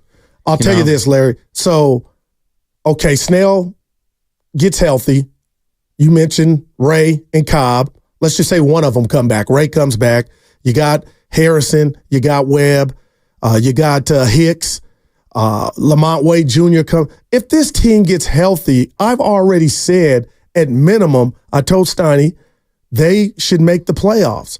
And now here comes Ramos. He's showing you something, and I don't want to jinx him, but he's holding it down in left field. Whatever position you put him out in the field, you like what you see. Nick Ahmed, he's going to come back at some juncture. So, Larry, what if I just told Giant fan, take a deep breath. Right now, you're in fourth place in your division. Helen Keller can see you've been injured, really injured. Your best players, Snell being the lead of that. Maybe if we just take a deep breath, Larry, just let it play out. In June, July are coming, August, this team might be right there to qualify to then do, and you tell me what you think, what the Diamondbacks did as they got into the dance as a wild card. Well, just to say, the Giants got to a World Series out of the wild card, my gosh. too. So, it's happened. But, really, it just kind of depends. Right now, the Padres are the third playoff team in the National League. They're under 500. Yeah, just got swept. So, are the Giants going to make the playoffs? Yeah, if you can make the playoffs at 3 games under 500, because they're only a half game out. Right now, the Braves... I'm betting on the come, Larry. I'm betting that they're going to get their act together and healthy, the Giants. Okay, but no, and not telling you they're the Yankees, but just they're going to get it together, and they got time. We know they got time. Well, there's no question they got time. These are the wild card contenders in the National League. Braves, Cubs, Padres are your 3 wild card teams right now. Who's behind? Where are the Giants at? Giants and Diamondbacks are both a half game back. But the thing is, you're saying the Giants are going to get it going. The Diamondbacks are going to get it going. They've gotten very little out of Merrill Kelly, very little out of Zach Gallen, very little out of Eduardo Rodriguez, who's on the injured list. Those guys are all probably going to give them more. Giants didn't face either one of those guys and lost 2 or 3. But yeah, anyway. Are the Giants going to outrun the Diamondbacks? Are the Giants better than the Diamondbacks? I don't think so. Yeah. And then there's the Reds. The Reds are coming on. They're hot. They're playing good ball. They've won 5 in a row. They're technically tied with the Giants and the Diamondbacks for that final spot. So the Giants are in a 3-team race with Arizona and the Reds for the 3rd wildcard spot. But then you've got or maybe a 4-team race because you got the Cardinals in there as well, and they look like they're going to have a big second half. The Mets are going to sell, so they're going nowhere. And the Pirates are not real. But Cardinals, Reds, Giants, Diamondbacks battling for and Padres battling for 1 spot. And that's why I said, and I don't think Giants are beating those teams. Is that would be throw some not confetti because that's too strong, and I'm celebrating mediocrity. But if the Giants somehow could get that wild card that I said I believe they were coming out a spring training, Larry, I get it. They're not the Yankees. We don't even know who their best player is. Is there a fan favorite? I don't know. Outside of Webb, I'm talking about an everyday player. But with what you just said, how you recited the standings, the goal still all depending on who you are. Like you think if they get in goo, they probably won't cause any noise.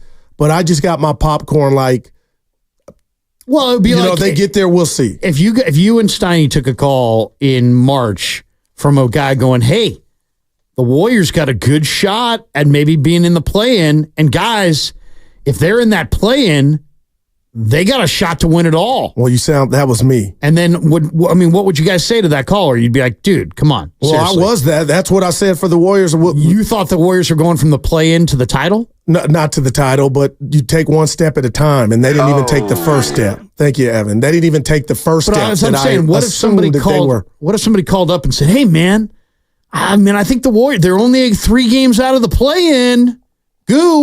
They get the play-in and they get things right. Then they pull the upset in the first round. I'll tell you on the other side, Larry. I'll tell you on the other side. I'm going to be honest. On the other side, I'm going to tell you, I'm going to answer that. What's coming up next on the game? Your chance to qualify to win an autographed Steph Curry jersey. Listen at 12:30 to qualify for an autographed Curry jersey, all presented by Fremont Bank, celebrating 60 years of full-service banking with no compromises, and My Knee Key Car Care Centers. Oh, boy. Brought to you by Meineke, your one-stop shop for total car care with over 50 years of experience.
I'm the real LL Cool J. I might go viral. Now, back to Steiny and Guru on 95.7 The Game. I would love a 30 for 30 on Spadoni and Evan and guys that do their, how do they find it? How do they know they're going to, when did I say LL Cool J? Spadoni looks like he woke up like at 2 o'clock in the morning right now. Yeah, Spadoni's black. You want to expand on that? He looks like he's just, his hair's all messed up. He looks like he's been up all night. Well, Spadoni, I'll let you respond. He does do the morning show. I do get here at 4 in the morning. Spadoni, what time do you get out of the rack? I get here at the station around 4:30 every morning. Look at you. You know he has his 5 o'clock show every day, Larry. So he's up. I do have to his point, I have these dark circles under my eyes, but those are genetic. I cannot get rid of those. I'm being real. I would tell you if you had them. You don't got the Van Gundy thing. No, there's something I inherited from it runs in my family. I do. So I've been getting it since I've been in high school. Spadoni looked tired. Actually slept 9 hours last night. It's fun. You don't got bad head to me. Maybe you got sleep apnea. Maybe you're not sleeping. Maybe you're not getting that deep, restful sleep I get that like your 5 body hours. needs to heal itself. 5 hours. That voice you hear is the great Larry Krueger rocking with me on a Friday. We're talking Giants. We will have Matt Barrows at 1 o'clock. He covers the Niners for The Athletic, and we'll get into what you saw from minicamp and also the new deal from McCaffrey and also Brandon Aiyuk. Man, I'm a die on that hill that this is not good, and that's just me. My guy Guru did just say my knee key. They gonna fire you on the legals. Hey, I tried, but Larry, man, I mean. Again, if you had Giant fans walk in here right now and you were Dr. Phil, and we'll get your Dr. Phil. You're a disgusting fat pig, and you need to push away from the table. There you go. Dr. Phil, I need to feel good. What can you tell me about the Giants that would make me feel better? They can't hit. All right? They can't. They're a disgusting fat team that can't hit. I just don't know what you guys want, man. I'm preaching patience. That's all you can do. What I want is I want to be entertained. Watch the Yankees. Exactly. Yeah. I like Matos. I like Ramos. I liked Luciano. I was more entertained. I watched more games. I will watch less with the Slaters and the Yazes. It's just this. It's like if you play Moses Moody, there's a chance that he'll be better tomorrow. If you play Jonathan Kuminga, there's a chance he'll be better tomorrow. But they had I'm going Maggie Seaver, their growing pains with that. They were not doing that. And I was yelling, and a lot of Dub Nation was doing it. And Curve, for whatever, they figured it out. They eventually started playing those guys. Yeah. And it paid off. But I mean, that's what I want to see from the Giants. I don't want to see Slater. I know what Slater can do. Slater's been up for years. Slater is going to hit left-handed pitching well. He's not going to hit right-handed pitching at all. He's a totally mediocre center fielder with a mediocre arm, and he's played in the big league since 2017. It's now 2024. I get it. I'm tired. He's never had 15 home runs. He's never stolen 15 bags. He's just a guy. He's not you. He's not me. He's just a guy. Do you think it was Bo Mail or a Farhan move in regard to sending Matos down? Probably. They probably agreed upon it. I mean, it's.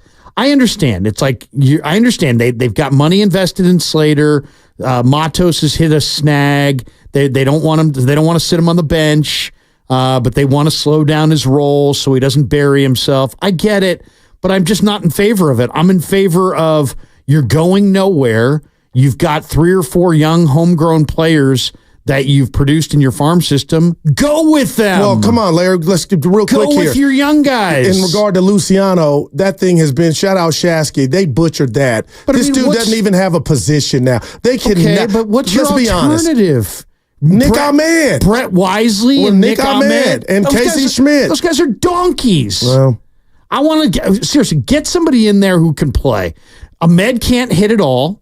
Wisely's a minor leaguer. But these guys are hot. Wisely's been Rod Caruth the last 3 weeks. I mean, I hear your future is tied everything to you're Luciano. saying. They're doing the exact opposite, though.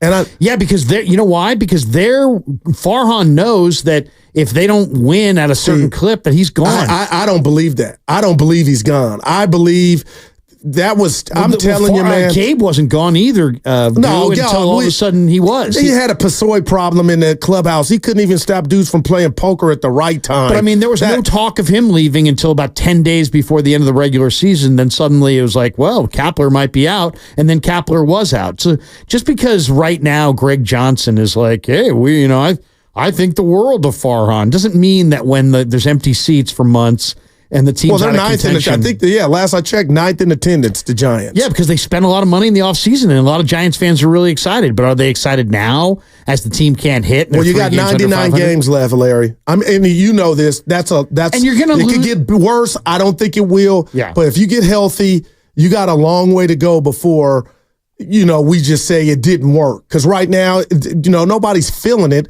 but Exhibit A again is Austin Slater. Like, damn, man, that is so stale and boring. Matos, I told Spadoni's reminding me of Eric Davis, getting to those inside fastballs, a young Eric Davis. And then he even, through his interpreter, Matos said they quit throwing me fastballs. Now you got to make an adjustment to the adjustment. It happens. Yeah, but for them to say night, go back to sack. And FP was in here yesterday. I don't know if you heard Larry. You were probably at camp. But he was talking about the psyche of Matos.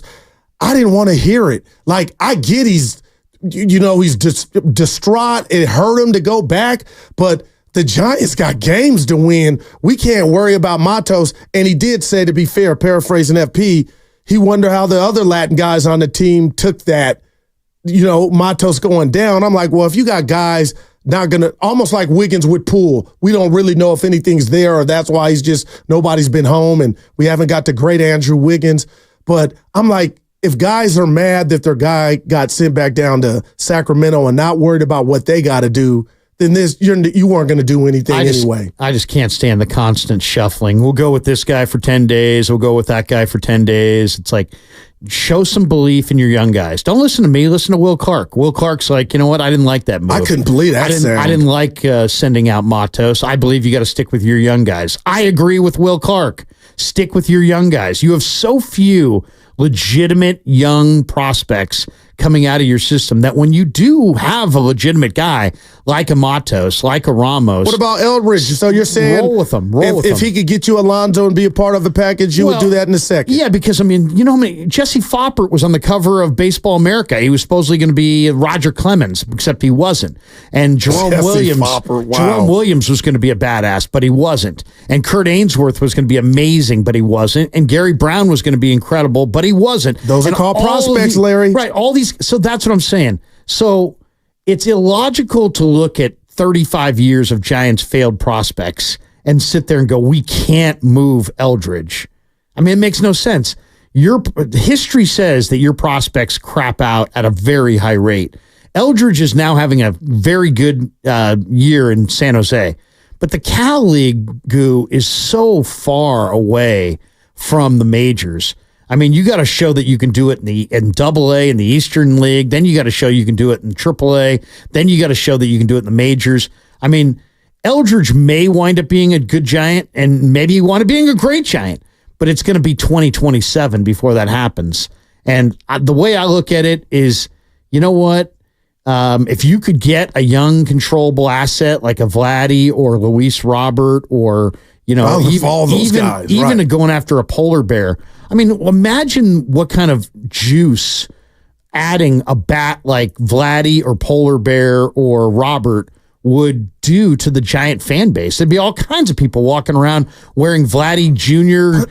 jerseys, and there'd be all kinds of polar bear jerseys, and people would be going crazy. The Giants have enough money. They should trade for polar bear and then sign him and do a preventative strike. Don't even let him get to free agency. Overpay.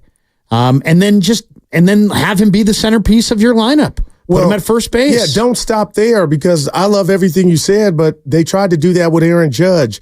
And at the end of the day, somebody has to close a effing deal. But he had options, and also he was the toast of Manhattan, and you're asking him to pass all that up to come play for the Giants on the West Coast. Well, see, now you're naked in their lineup. Larry, you're making excuses. No, I'm just saying. He was here. He was on the soil here in the Bay, and nobody can. Everybody's going to front and lie, but you will meet me halfway, Larry.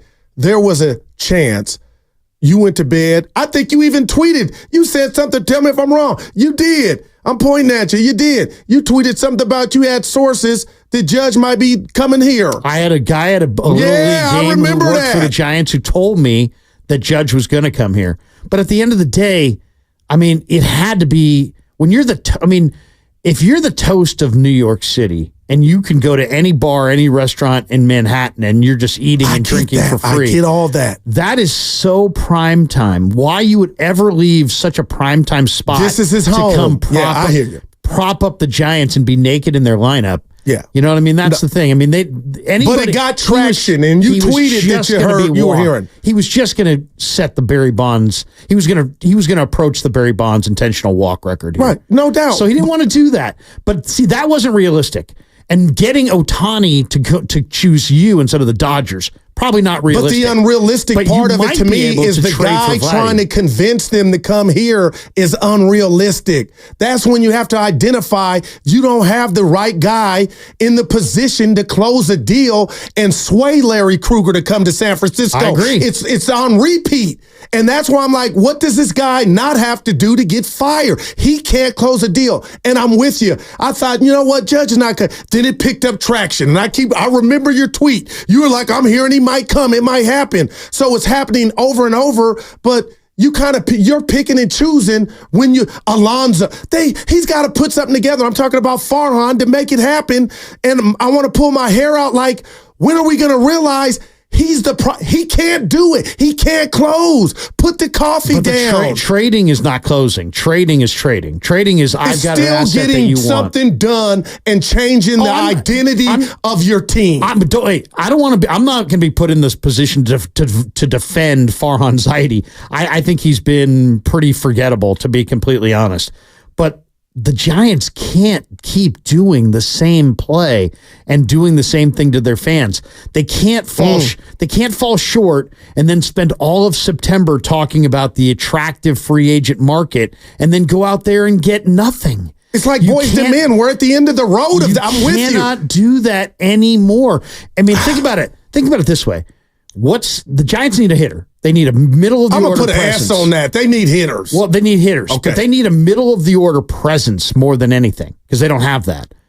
All right, what's the best approach? To trade for somebody and pull a surprise sneak attack and trade Bryce Eldridge and the future that may exist with him in 2 years and add this guy in July at the trade deadline? Or get your fans all hot and bothered again for like the fourth year in a row and then strike out in an effort to go sign the polar bear to make him leave New York City? Man. It's just the free agent route. It's fine because I'd rather go that route than trade prospects because prospects have value. Why? I'd rather hoard my prospects and just go sign free agents. But the Giants can't attract free agents. So probably the better route to go is trade for a guy that has some contractual years of team control and then get him in-house and then put the full court press on him when he's in-house, offering him tons to get him to sign long-term once he's already there, once he's already getting a chance to see the beauty of the ballpark, the beauty of the region. Yeah. I mean, let's be honest. Talk to him. This is an expensive place to live. You're from here. I'm from here. We live here. Why do we live here? We're not idiots. This is a great place to live. Mm-hmm. We have a great climate. There's the Bay Area is fantastic. Yeah. Tahoe's a hop, skip, and a jump away. LA's not that far away. San Diego. California's nice. The weather's absolutely amazing. So there's good reasons to live here. So trade for somebody while they're here, wine them and dine them and get them to sign. But this let's lead our fan base through some Scott Boras exercise to run up the market price on some free agent that had never had any indication of signing here because he's worried about his next contract. We've seen this movie. Yeah. 5 times. We can go back to Harper, whoever you want to insert in there. I mean, I personally could not take another failed big name free agent run. And I know Giants fans everywhere are like me.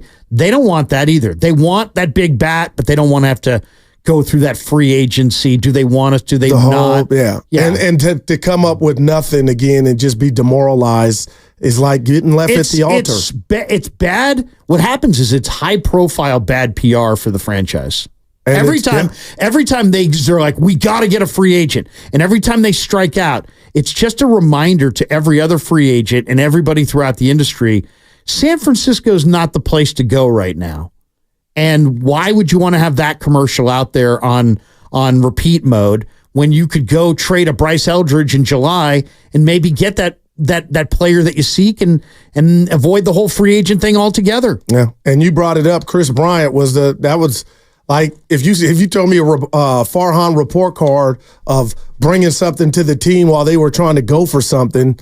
I mean, how much dust is on that, you know? At least he was smart enough to not sign him as a free agent. Because what a tire fire Bryant's been. Yeah, he's done. And the 925 goes, San Francisco isn't his home. He's from Linden, which is a good distance away and much different than being from the city. My point was this was his home team that he said just the other night, Aaron Judge, when he was in town. This was his team growing up. I just don't think... we had Willard and Dibbs doing shows in Linden because we were all falling for the banana in the tailpipe thinking, Farhan and company and Johnson, they might be putting what you just mentioned, the full court press on them and get them to sign here and leave New York. I worked for Mad Dog Radio in Manhattan for for a little bit over a year. I love it. And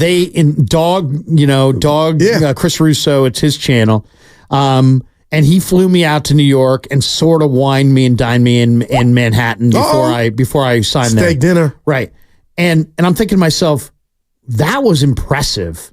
And that was for freaking me. For Aaron Judge, something tells me that they probably took him to some nicer spots. And he probably was courted pretty nicely. And he probably has a pretty good little thing going in New York where every time he walks into a bar or restaurant, people are like, all hail, all rise. I get the Derek Jeter treatment. He's a god. Yeah, and so he's leaving that to come here so he can walk down Haight Street and have a burrito? I mean, come on, it's just not, it was never happening. Yeah, I feel you on that, but the bottom line is just to come win baseball, just to come be the face of the franchise, which he was, and when he still is in New York. And now I'm looking at Soto, and he's like a kid in a candy store. He didn't found heaven, and to be in that order, seeing those pitches, even though he had to let the game yesterday with some forearm tightness, Soto. So hopefully nothing seriously going on. I mean, he's incredible. Let's not talk about it. All right, I won't. But I'm just, again, I don't know what you do. I mean, that's kind of like... just don't get swept tonight, this weekend against Texas. What's more ridiculous? Talking about the Giants getting Soto or talking about the Warriors pairing Giannis with Steph? I don't think that's... there's something going on with Milwaukee. I'm going to leave. Oh, you think Giannis is coming? I would say the first thing you said in regard to the Giants. At least the Warriors have some skins on the wall in regard to bringing Durant in and things of that nature. So, and maybe Steph Curry's having a conversation with Giannis. We'll get into the Warriors because you had something you had saw watching the NBA playoffs last night that you want to discuss, a little Warrior angle. Again, at 1 o'clock, we got Matt Barrows. We'll talk everything 49ers with him. He covers the Niners for The Athletic. But damn, Larry, this is kind of depressing. I don't want it to be, but it's still early. But 30-33 is not what I had in mind. And you said something just a couple minutes ago that still bothers me. They don't have a middle of the Giants, a middle of the order guy. What is Jorge Soler? What did he symbolize to you when they announced that signing? I mean, I was super excited about the signing. He's just a streaky guy who, runs hot and cold, and he's gotten off to a cold start. But he also gets unbelievably hot. This guy wasn't this guy the World Series or NLCS MVP a couple of years ago? It was a while, hitting out of the leadoff spot in Atlanta. World Series, yeah. Yeah, Jorge Soler is, I think he's going to really get hot when the weather warms up. And you're already starting to see it. But yeah, there's a ton of swing and miss there. There's a ton of strikeouts there. There's a lot of empty outs with Jorge Soler. So there's also a reason that he's been on so many teams. There's a reason that he's not making ridiculous buco bucks, is because there's some flaws in his game. But Jorge Soler is the least of their problems, to be completely honest. But if I asked you right now who leads, and you probably know, but we'll have some fun, who leads the Giants in homers? Who leads the Giants in homers? I heard that since Steiny left. Chapman. Oh, you got it with 8. Yeah. How about batting average? Lamont Wade. Does that not count? It's him, but he's out. Second was Estrada at 250. Yeah, what's Lamont? What's late night Lamont? He was hitting 3. Give me 1 second. What's his on base? I mean, 420 when he left and he was leading the major league. Yeah, 420 on base. So they missing him. So why aren't we just taking a step back? 420 on base. That's high. That's high. He's a damn good hitter, man. Do you like that, Evan? How I drew the 420? That's high. Yeah, and he played the. You heard it. Yeah, Sticky Icky. I heard the bong. I heard the bong in the background. Man, I'm just thinking about Lamont Wade Jr., man, 129 at bats. He's been a great story. And he's up there with 2 strikes. He still has a great approach. I remember the Pittsburgh game, the Mets. He's up there, gets the base hit to right field. The guy swings to tie the game or give him the lead. It's like, damn, man. I was ready to get off of him. I had him lumped in with Yaz. Yeah, I did. And again, nothing's wrong with Yaz. He just ain't the big bopper that Giant fans have not had here since Barry Bonds, man. I mean, that's what this is really about. They are vanilla, the Giants, on a good day. And it's all dependent when you sit down on your derriere and you watch the Giants, what means something to you? What means something to Evan? Is it star power? And if you got the stars and they're not winning, you still had a good experience because you know you're watching top tier talent and it'll eventually happen. But when you're just watching boredom or dead men walking, that's what's kind of just like, brother. To me, and that's what it's been under Farhan. Yeah, I mean, to me, I need to see one of two things. I want to see offense. I want to see doubles, triples, home runs. I want to see offense. You missed the Yankee series. That's one. Yeah. 2, I want to watch guys that I'm going to be investing in. So don't take your Kevin Padlows and your Stewie Fairchilds and all these guys who are just passing through and get the hell out of here. I don't want the guys passing through. Now, where are you at on Yaz? Where does he fall on your rate? Where am I at on Yaz? Yeah. I drive him to the airport tomorrow. I'm out on Yaz. Don't speed, Larry. I mean, what the heck? I mean, Yaz stinks. I mean, what's there to like about Yaz? I mean, he swings and misses a ton. With the best of them. He was a career minor leaguer. He was 28-year-old rookie. He's had a couple of nice years. He's had 3 years in a row. He's hitting 220 or less. Yeah, 214 right now. It does feel like it does feel like. What did he hit last year? I'm laughing. I didn't set that up for you to go in on him. What does this guy need to do to lose his gig? Yeah. And that I think is at the crux of the problem, man. It's just you would rather see Matos or a guy like Luciano do 214 and kind of struggle knowing they're growing up. They're going through their puberty. I'd rather see Hunter Bishop hit 205 than watch Yaz hit 220. Yeah. I just look at that lineup card and I never just like you couldn't fry bacon with the Giants lineup card because there's no sizzle, man. It's just there's none. Look at that outfield. They had a horrible outfield last year. Horrible. Yeah. What did they do to it? They brought back Slater, brought back Yaz. Well, they got a center fielder and signed Jung Hoo. Yeah. They gave $113 million to Jung Hoo. He hit 262 and has a second dislocation of his shoulder. So his future is very much in doubt because that's a major injury. That's not a small injury. Yeah. That's a 6-month, 7-month. That's the second time he's wrecked that shoulder. Right. So that's kind of scary. He's got, but I'll say this about Jung Hoo. Very impressed as far as the way he played center field. The guy played center field like a pro. I mean, he was awesome in center field. And he has way more bat speed than I thought he had. Yeah. I thought he'd just get blown away. It stinks that he got hurt. Now, we know injuries suck. But he hits the ball hard on the ground, and he hits the ball in the same spots, and he hits the ball into the shift, and, and he hit 260. Larry, we're going to pay some bills. And you paid him $19 million. And get your thoughts. You were at camp. We got Matt Barrows at 1 o'clock. He covers the Niners for The Athletic. I want to get your thoughts on what you saw at camp. We'll do that on the other side. Download the Odyssey app directly from our QR code on both YouTube and Twitch. Brought to you by First NorCal Credit Union. Upgrade your savings dividend. Open a First NorCal first-class money market today. Plus, it's the final day to qualify to win an autographed Steph Curry jersey at 12:30, all on 95.7 The Game. Once upon a time in a land like no other.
You got to have more hope than that. Now, back to Steiny and Guru on 95.7 The Game. Yes, no Steiny. Larry Krueger in for Steiny, holding it down on a payday Friday, which started for your boy with the ticket in the slow lane. And I just wish I could just write an email. Maybe I will, or a letter to CHP. How can you, that's like an oxymoron. How can you give somebody a ticket in the slow lane for speeding? That's a bad beat. Did you get verbal and angry? No, I didn't go angry black man on him. Did you jump out of the car and start throwing hands? No, I didn't do any of that. I wanted to get to you. I wanted to live, Larry. But damn, man, that's a hell of a way to start the morning, man. That is seriously. It's all good. I got a job. I'm chopping it up with you. We'll table the John talk now and talk about what we saw last night. You didn't drop a. Do you know who I am though? Right? You didn't drop one of those. Spadoni knows this because he's my brother. When I do get pulled over and I've gotten out of a few jams, right? I'll have my credential on the other seat. Yeah, it's empty, and then I'll say, I got a show to do, and then the Guru Daryl. What show? And then I tell the station, I've gotten off a few times. Look at you. Now I'm paying the piper, Larry. I am the system of the show. Man. So did you go that? I didn't do it. This dude looked like he didn't care if I was Dr. Phil or Rush. He didn't care. You didn't drop the, I'm kind of a big deal. No, he asked me a question that threw me off. He said, hey, and he looked, Larry, real quick. He asked me the question as if I would have said yes, because I always have something on the tip of the tongue. Had I said yes, he might have he goes, were you going with the flow of traffic? And that, I've never had it, the conversation start like that, so I was baffled. So what'd you say? The good answer to that is, yes, I was. Thank you, officer. That's why I'm mad. I was looking at my thing, I was going 70. And then he was like, no, you weren't. I got you. I won't tell you how fast I was going. And that kind of turned him off. So Spadoni, I felt like if I would have answered his question and said, yes, officer, I thought I was going with, he would have been like, you know what, I'm going to let you go, Goo. It is sad, but it's true. Yeah, Robin. So my buddy, I had a buddy in high school. Damn right? it! His dad was an executive for one of the garbage companies. Okay, right? Tony Soprano. And so he was like tied in, and he's like, I've got some kind of designation on my license. Oh, so we're going to a Giants game, and he's speeding, and we're just going on the freeway. And the guy pulls him over. He's like, excuse me, sir, can I see your driver's license? No way, Larry. And the guy goes, okay. And he pulls out the driver's license. I think, oh, man, your dad's in trouble. And he goes, sir, do you know how many cars you've passed in the last 500 yards? Do you know how many cars you've passed in the last half mile? Do you realize you've passed probably 250 cars in the last mile and a half? And he's like, I didn't know that, sir. And he's like, all right, let me see your license and registrations. All right, produce it. So he gives him the license and registration. And my buddy's like, yeah, my dad's got this thing on his license that gives him it's like secret society. It's like he's going to get away. Watch this. So the guy had already given him kind of a lecture. Do you know how many cars you had passed? He comes back to goes back to his thing, runs the digits and whatever. He comes back and he's like, Gene, I'm going to give you a warning this time. Oh, man. I'm going to give you a warning, but man, you better slow it down rolling through here. Forget Tupac. That's what you call juice, Larry. Seriously. Yeah, boy. I was like, man, I got to get one of those little designations on my license. I'll tell you who wasn't speeding. That was the Dallas Mavericks last night. That first quarter that Boston put on them with that wave of three-pointers. I don't know if you remember the Sunday Boston game where the Warriors were on the road. It was on ABC, nationally televised game. Remember that it was just a debacle. The Warriors were done. I believe Draymond, they didn't come out for the second half. They were on the bench, I believe. That's what this had the element of, Spadoni. But Dallas Mavericks cut it to 6 or 8 points. And I was like, oh, we got a game. But then it was a 14-0 run at that point. And Porzingis, who saw that? Oh, the zinger. He looked great. Can he keep it up, though, Larry? Well, I mean, why not? He's he hadn't played in over a month. Man. I didn't realize. Shout out to the Boston Celtics training staff. 11 points in the first quarter, 18 in the first half. Porzingis 3 key block shots. And he can, you're talking about a 7-3 guy who can shoot from well beyond the arc. No doubt. So he looked good. Boston's just looking good right now. They had 7, listen, Larry, this was NBA Finals record, 7 guys with 2 or more three-pointers. So Boston has more weaponry offensively than Dallas. It's Kyrie and Luka, and that didn't work last night. And Kyrie Irving, let's put the right on the table. He was Not to me, because he didn't have to do it, rebuilding his image. Oh, he's one of the most skilled and all that was good. But I don't want to say he was shook. He was sped up last night, and a lot of that goes to Holiday and his defensive prowess, but they need a better Kyrie Irving if they're going to do anything Game 2 Sunday.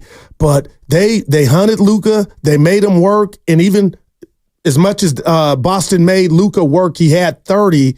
But Gafford and Jones Jr., they did nothing. P.J. Washington, they did nothing. So we'll see what happens, but I'm looking at you dead straight in the eye, and I believe Boston is the more talented team, and that's why they were favored. They had the better regular season. By 14 games. Yeah, no doubt, but Tatum and Brown were pedestrian. They didn't have bad games, but it wasn't like NBA Finals. You know, Tatum looked like he was dealing with some fluster stuff, but I was shocked at the end of the day, especially with a 10-day rest, Larry, that Dallas would come out and not score 100 points. It seemed like Dallas, it seemed like Kyrie was bothered by the length of the weak side defenders. It seems like he had more than a couple of shots. Porzingis blocked him. Blocked from the weak side defender who came over. So the length of Boston, I think, bothered Kyrie a little bit. I will say this, though. If you look at Dallas, Dallas they beat Minnesota in Game 1, but they lost to the Clippers in Game 1. I believe they lost that other series in Game 1. They lost Game 1. Came back in Game 2. They came back and won Game 2. So we'll see what Dallas can bounce back with. But, the bottom line is Luka's not a good defender, and Irving's not a good defender. So you have two guys in the backcourt that are awesome finishers. If this game, if Dallas gets Boston to the 5-minute mark in like a 5-point game, they got them right where they want. All right, no doubt. Closer central. Yeah, because they've got Kyrie and they've got Luka. But can you get there is what you're talking about. Can you get there? And I don't think they can. I think this is just probably Boston was 14 games better than them. They're quite a bit better than this Dallas team. And Dallas was 7 of 27 from deep. That equated to 26%. That's not going to get it done. But you're right. When you talk about Tatum, you talk about Holiday, White, Brown, those guys can be the best. Porzingis, those are 5 different guys that on any given night can be the best player on the court for Boston. And I just feel like now Dallas is, and it's one game. I'm not overreacting, Larry, but it was apparent to me that J Kid's going to have to see what Hardaway Jr. can do or muster just to give him some shot in the arm offensively, because you're right. Kyrie was trying to shake and bake. I saw Kyrie Irving hit the side of the backboard a couple times. Hey, he had a couple air balls, Spadoni. I'm like, who's this Kyrie? And I got to say this about Kyrie Irving. His microphone game has been special all throughout the playoffs. He's been saying everything correct. Did you catch him at the end? I thought the fans would be louder. Yeah. Like, okay, what are you doing, son? That's not what and again, you're not going against that crowd, but in a sense you are, because that was your 11th straight loss to Boston since you dipped out. Yeah. And then these guys don't get other guys involved. Luke had 1 assist. Well, can I defend Luka? Nobody was making a shot, but you're right. He had been averaging 9. The other key factor here is that Boston is far and away the best 3-point shooting team in the league. They made 9 more threes. They were plus 27. But that third quarter they were missing, line. Larry, and Dallas got it to within single digits. But when you're like Boston and you're raining down threes and you've got a decided advantage, that puts a lot of pressure on Dallas to be good in the other areas, because it's hard to win a game when you're minus 27 from the 3-point line. Dallas got to do a much better job at closing out on the 3-point line. I'm curious to see what J Kidd will do to adjust. And, Jones Jr., P.J. Washington, and Gafford, they have had that against anybody, that middle on lock defensively. Boston took the lobs away. Dallas had put that into their repertoire to where they're throwing the lobs. Luka or Kyrie, they had 1 yesterday and about 80,000 failed attempts on the lobs. So, with Porzingis playing, and I was like, man, is he even going to last? He was talking about how fresh he was after the game. If he's going to be a fixture and be able to last this series, just what you said, Dallas already has a length issue in regard to not having what Boston has at their disposal. And Kyrie and Luka not being Pippen and Jordan defensively, man, Larry. Yeah, to me, what surprised me the most about the game last night was how good Porzingis was on the defensive end. I mean, he was bothering. I mean, he was bothering Dallas on the defensive end. Dallas shot 2 of 11 with Porzingis as the primary defender. So, I mean, that to me was really, really surprising. And then when Dallas, made a nice little run in the third quarter, as soon as you thought, okay, hey, maybe 14-0 run. Good night. Thanks for coming. Boston really answered that one run. I was watching it thinking, is this going to be a game at any point? Because it seems like Boston's notorious for kind of, getting out front runners, and we saw it in 2022. They were up 1-0. Yeah. They had a series lead 2-1 and blew it. Larry, I was like, this is the Boston I know. Well, kudos to them for holding on and taking game one. Well, I thought there was a chance. First of all, the game one winner wins the finals 70% of the time. Nice stat. So, major advantage Boston. But also, the other reason I think this is a major advantage Boston, Goo, is that this was the game Dallas had to have. Why? Because Boston was coming off like a 10-day or 11-day layoff. There was a rust factor that potentially was going to hurt Boston. But isn't that for both teams, though? But didn't they have more time off? Yeah, Boston. The Celtics did. Yeah. So they to me, if Dallas was going to get one, they were going to get one in game one against a rusty Celtics team. But Celtics came out and fired in game one. So this could be a very, very quick series. I mean, I would not be surprised if this might just be a bad matchup. Sunday is. I don't want to say, oh boy, it's a must win. But Larry, when you just said a short series, you could be right, especially if, let's just say, Sunday's game, which tips off at 5 o'clock, is not close. I don't know if Dallas has a counter. And I'm looking at Jason Tatum, and you tell me if this is fair, because a lot of the scuttlebutt and noise was, Larry, he has to win NBA Finals MVP. Really, does he? Now, obviously, that would enhance his portfolio and his profile. But at the end of the day, step one to me is it's a team game one.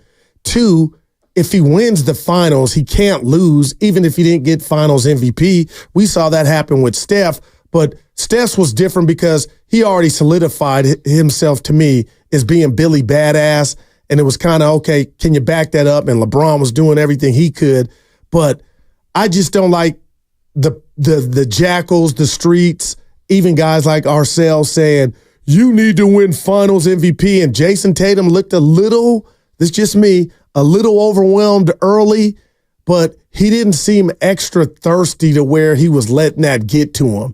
And they played team ball, and Porzingis stole the show in the first quarter. And I picked Dallas in 7, Larry, to start the series. But now I'm really worried that Dallas doesn't have enough outside of Luka and Kyrie. Yeah, I like Dallas as well coming into the series, but no. And as far as Tatum, he kind of admitted at the post-game presser that he was a little nervous. I thought that was kind of interesting that he brought that up. He said, I was a little nervous, a little apprehensive, a little, uncomfortable. A lot of it's just about establishing a comfort zone. Now that they're up 1-0, maybe he settles into the series. But for Dallas, they got to pass the ball a little bit better. They had 5 assists through the first 3 quarters of the game. Boston's a damn good defensive team. They are. Boston's a very good defensive team. They got Jaylen Brown. But that was the fewest assists in the first 3 quarters of any game in the last hit the side of a barn. Seasons. So, it wasn't just that, 5 assists through 3 quarters. It's not just a low game. It's a historically low game. Let me ask you this, Larry. If you had to choose between, and I mean this, Jason Tatum and Jaylen Brown, who would you choose? Because before you answer, if you had to pick one, the better win the player. MVP or just in general, their game. Like, I don't think it's a gap like I had once thought to where Tatum was just a runaway. He's way better than Jaylen Brown. If you talk about everything in that dog that we speak of a lot of times, that Draymond Green and that dude, I'm starting to wonder if Jaylen Brown would some people choose Brown over Tatum? I think Tatum might be the bigger talent, but then if Jaylen Brown's knee is fine, I kind of like Jaylen Brown better. I think Jaylen Brown, is a better overall athlete. Better runner, better jumper, more athletic, more explosive. But he's also had that bum knee. And it's like if Jaylen Brown's knee, he's got a bunch of knee pain, I'll take Tatum. But if you give me both guys at full health, I'll take Jaylen Brown. Yeah, the whole starting five for Boston was in double digits.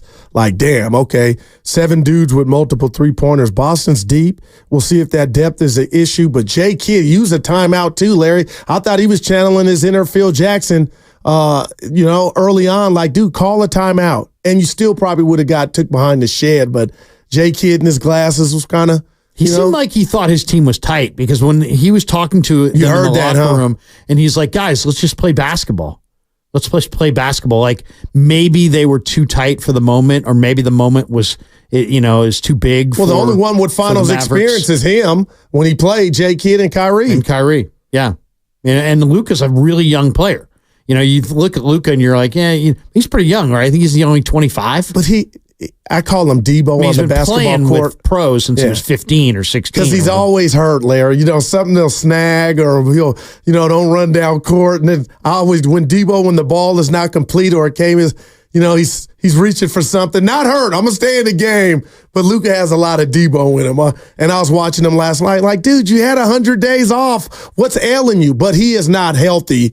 But he's still a badass, and he put up 30 last night. He's a great scorer. I mean, they have the 2 finishing scorers. So if Dallas can I like that. If Dallas can get to, the 5-minute mark in a game that's anybody's ball game. Even the fourth, Larry, the fourth. Yeah, I mean, if they can get to the fourth in a 6-7 point game, I love their chances to finish. But that's a big if. And I don't know if Porzingis can do this over the course of this series.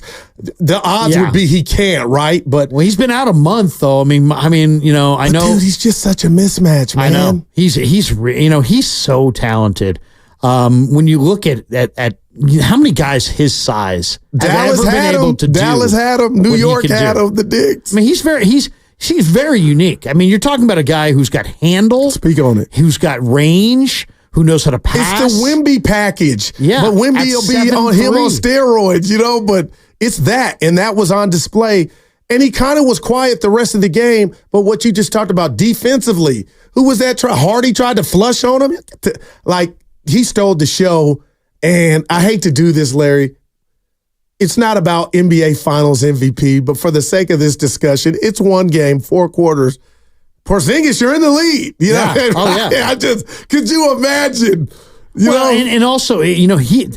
When you think you're taking on a Dallas team or you're taking on a Boston team, and they've got Tatum and they've got Brown and they've got their backcourts playing well, and then all of a sudden you think you've got a good handle on what they're going to bring you in game 1. And then they bust out 7-3 Porzingis. Oh, man. And he starts raining down shots and blocking shots and being a factor on both ends.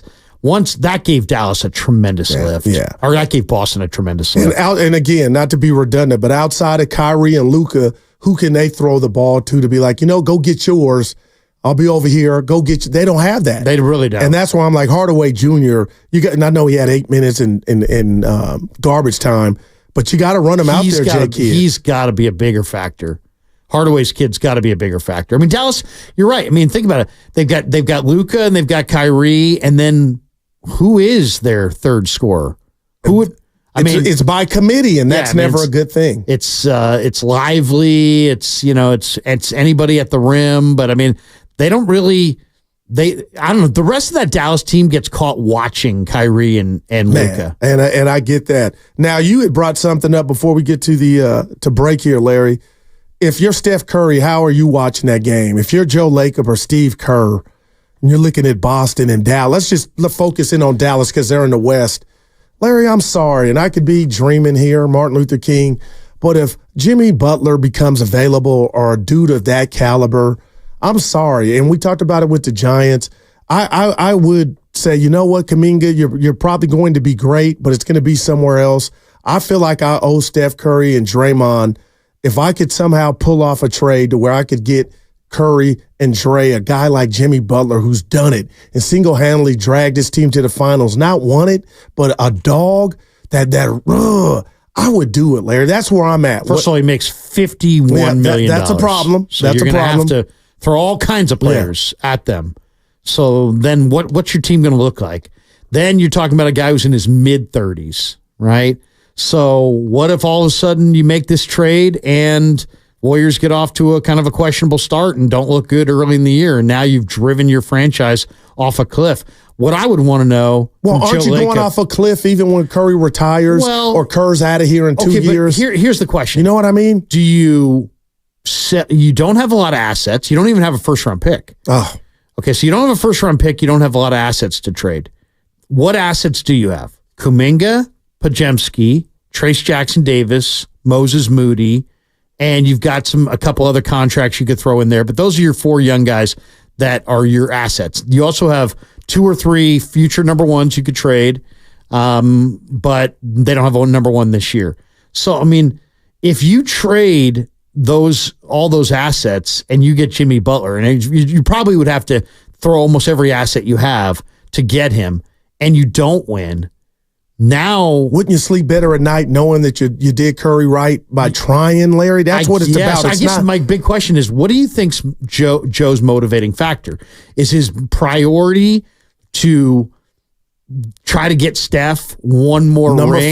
Number five. Or is his priority to keep people going through the turnstiles in 2026, 2027, well, you're going to do that with Curry regardless, right? That I believe. But I'm just saying, it's like if you go for Jimmy Butler and it doesn't work, Karl Anthony Towns. Karl Anthony Towns is 28 though, isn't he? No, I like him. I think his game fits perfect with the Warriors. I'm just a little skeptical about going for somebody in his mid 30s.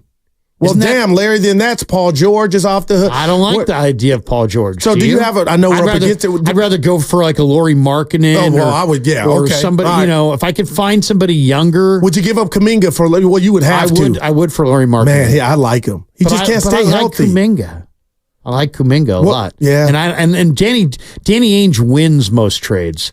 So, he's going to want everything. I get, at the end of the day, I'd rather stay with Trace Jackson-Davis, Kuminga, Podziemski, and stay with this other unit and do the best I can. Larry, you did that and didn't make the playoffs. I'm not blaming them, but you did that and didn't make it. Okay, but not blaming them. What are your other options? Are to trade away all your assets and try to win this year with Jimmy Butler? I mean, adding Jimmy Butler, who's pretty volatile, to Draymond Green, who's very volatile. That doesn't seem like a slam dunk to me. Yeah, that seems on the other like side, Larry, I got you. We'll continue it and also get your thoughts from camp because you were out there all week. That segment was sponsored by Safeway.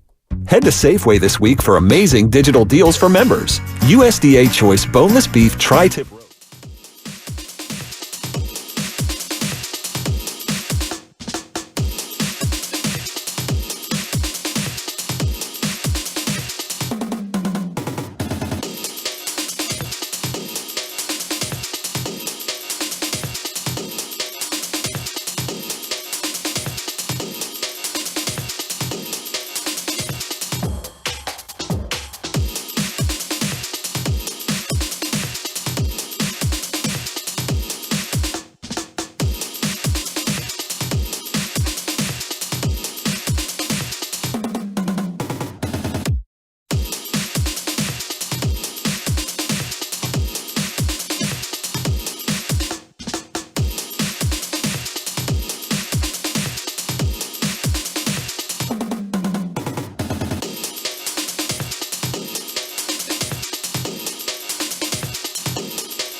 Welcome back, Steiny and Guru. No Steiny, Larry Kruger holding it down.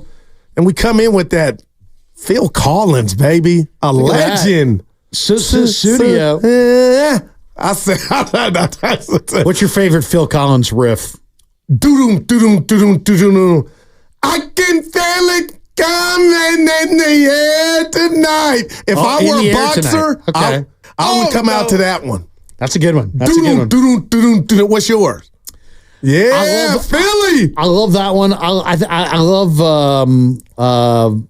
You really love it. What's the one where the way that I walk? He's talking about when he walk. What's the name? Yeah, I love that one. Right. Oh, I'm rubbing off on you, L. Which one is that? He's talking about the way that I walk. What's the name? I forget the name. Google it. Oh, Phil, if you're listening, I also liked Phil Collins with Phil Bailey. Oh man, yeah, going way back. Yeah, no man, that was they had a little hit riff. Yes, sir. Larry, you got me thinking, man. We're gonna get to the Niners and your thoughts, everything that you saw from camp, but you got me thinking about just how we fix the Warriors. And I don't get to run, point with you all the time, but is Kuminga untouchable to you? Is he Elliot Ness, or are you like Guru for the right guy? I'll do it. And the reason I gotta, and we'll take Big Smoothie's call here in a second. The reason I'm bringing that up is you were like, Guru, those guys you mentioned, Jimmy Butler, and I'm getting a lot of that. They're too old, but those are the type of guys, even PG-13, if that interests you. He's like 34. But it's not about that. It's about the next year or two. And those dudes are still kind of at the top of their game. So I ain't worried about 5 years from now. It's coinciding with Steph and Dre and Kerr. Can we get those guys, put it together, and go out and try to catch Dallas, because they're representing the Western Conference in the NBA Finals. Okay, I think let's talk about this realistically for a second. One, it's a stretch to think that the Warriors could turn Jimmy Butler into a title. You're going to add 35-year-old Jimmy Butler, suddenly you're going to win a title. Well, real quick, not to interrupt, and I've been doing it all day. We saw at the halfway through the season, Joey Lightyears called Jeannie Buss to see the availability for 40-year-old LeBron James. Yeah, I'll just leave that there. And I know Butler ain't okay. I hate that idea too. That's why I brought it up. Okay, so let's talk about Kuminga for a second. He's 21 now. At 19, how much better is he at 21 than he was at 19? His handles have they've gotten a little better, but he's worlds better at 21 than he was at 19. And he's going to be worlds better at 23 than he is at 21. All right. So why you're going to take arguably maybe the NBA's greatest wing athlete, and you're going to pawn him at 21 for 35-year-old Jimmy Butler, hoping to catch lightning in a bottle and win one more title? Jimmy Butler can still be the best player in a playoff series, Larry. And now you put him with, he's not just putting everybody get on my back and watch my knees, go out because I'm carrying everybody. No, he's going to be with Dre and Steph. I love Kuminga and what he can be, but Larry, we're talking about 3 years. His handle's got to improve. But let's talk about realistically what it's going to take. He makes $51 million. That means you're going to have to send them somewhere, right. Somewhere either 47 million or more, or let's say 53 million or less. You got to get creative. You got to get creative. Yeah. That's a ton of cash. Yeah. That means it's not just Kuminga. Kuminga makes like $8 million. So then obviously it's Wiggins. He makes 24. Well, Kuminga's about to get a payday. Right, but if you're moving him right now, aren't you moving him at his $8 million as $8 million salary slot? Either way, he makes 8. And Wiggins makes 24. So, now you're at 32, but you got to get to 50. So, I mean, that means Looney and Peyton. Okay, keep going. That's what you're staring. I believe that's what the Warriors are staring at, Larry. And what kind of team are you going to have? Well, a better team. You get rid of Kuminga and Moody and they're going to want Kuminga and Moody and Wiggins and Looney and Peyton and Picks, and that's all worth 35-year-old Jimmy Butler? Now, when you say it that way, that's what it's going to take. Okay. Karl Anthony Towns, I don't think it would take all that. PG-13. Now, Karl-Anthony Towns is a little bit different. He's 29, and I would prefer him over Butler if somehow you could pry him away from Minnesota. I suggest Karl-Anthony Towns last year. Nobody liked that idea. But Dub Nation thought they still were a player for a chip. Nobody saw what just transpired. The Warriors not even making it and getting out-physicaled by the Sacramento Kings in front of the world. And now that the NBA's not calling fouls, I'm more concerned about our Warriors than I've ever been with physicality. So when you bring up, and I love these guys that you're bringing up, Moody and Kuminga, the one thing that I'm ready to go the other way on and put them and include them in a deal, Larry, is timing. Curry, it's timing. We got to strike now. And Curry's still playing basketball. He could get you 26, 27 points a game. And I'm ready. You know, you can go over so many names of, you know what, Karl-Anthony Towns is the leader on my score, the leader of the scoreboard for me in regard to, if you say, Goo, I could get you one guy and it might cost you some picks and a couple youngsters, that's where I'll start. Because he would be a better version of himself with the nucleus of Dre, Steph, and Steve Kerr, man. I don't think that it's going to take. It's very unique what kind of player is going to get them over the top.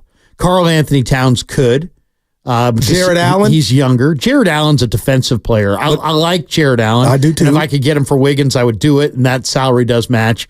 But I just don't think that, like, if you don't win a title or get to the finals, man, you really are hurting your franchise long term because you're trading all your tradable assets. The risk of doing business, but I mean, realistically, Goo, Steph needs another scorer. This team needs another score, a bucket getter. Larry, is it possible that it's just over? I know that's a tough. I know that's a tough. Into Nahegan. What's up, Carter? Telling Nahegan, hey, forget the ratings. I felt good. Do you think Joe Lacob is telling Steph that? Or Steph, no, like, you got to go down firing. And if that costs you the future of some of these young guys, who I don't believe Kuminga is that guy. Like, Kuminga could be the next Scottie Pippen, but it's going to be. So you would rather, too long. You would rather trade away your young core and take a chance on a 35-year-old player and maybe getting one more ring with Curry. Because you're forgetting why. Why am I doing that? Because of Steph and Dre. Right, but you still have to say, how realistic is it that you can get any player that gets you into the championship realm? You've watched OKC, you've watched Minnesota, you're watching Boston, you're watching Dallas. Are the Warriors a Jimmy Butler away from beating those teams in the playoffs? I don't think so. But then what do? Run it back with a team that didn't make the playoffs, Larry? Well, I want to jump out the window if I almost hit me the other day. But I mean, come on, bud. Larry, your question, and I get it about you're trying to live life getting answers to questions that you got to earn. I just think so. I want to do my due diligence and feel better and sleep better and go get in and out the shower or drive to and from work knowing, hey, you know what? It might not work, but we tried. We tried to Joan Rivers this thing and give us a facelift and do something different. And if it fails, I can sleep better and look at Steph like we had a great run. And you know what, Larry, to answer your question, it's over. But we tried, not running something back where you just found out, oh my goodness, we don't have enough. That's how I live my life. That's what I'm thinking. That's just, it's almost kind of like, coming to grips with different stages of your life. Can you handle the different stages of your life? It's like the Warriors were on top. The Warriors were a championship team. They won 4 rings. Man. They got that extra ring for Steph. It was against Boston a couple of years ago. They weren't one. That was the extra ring, and now you're talking about the 5th ring as one more.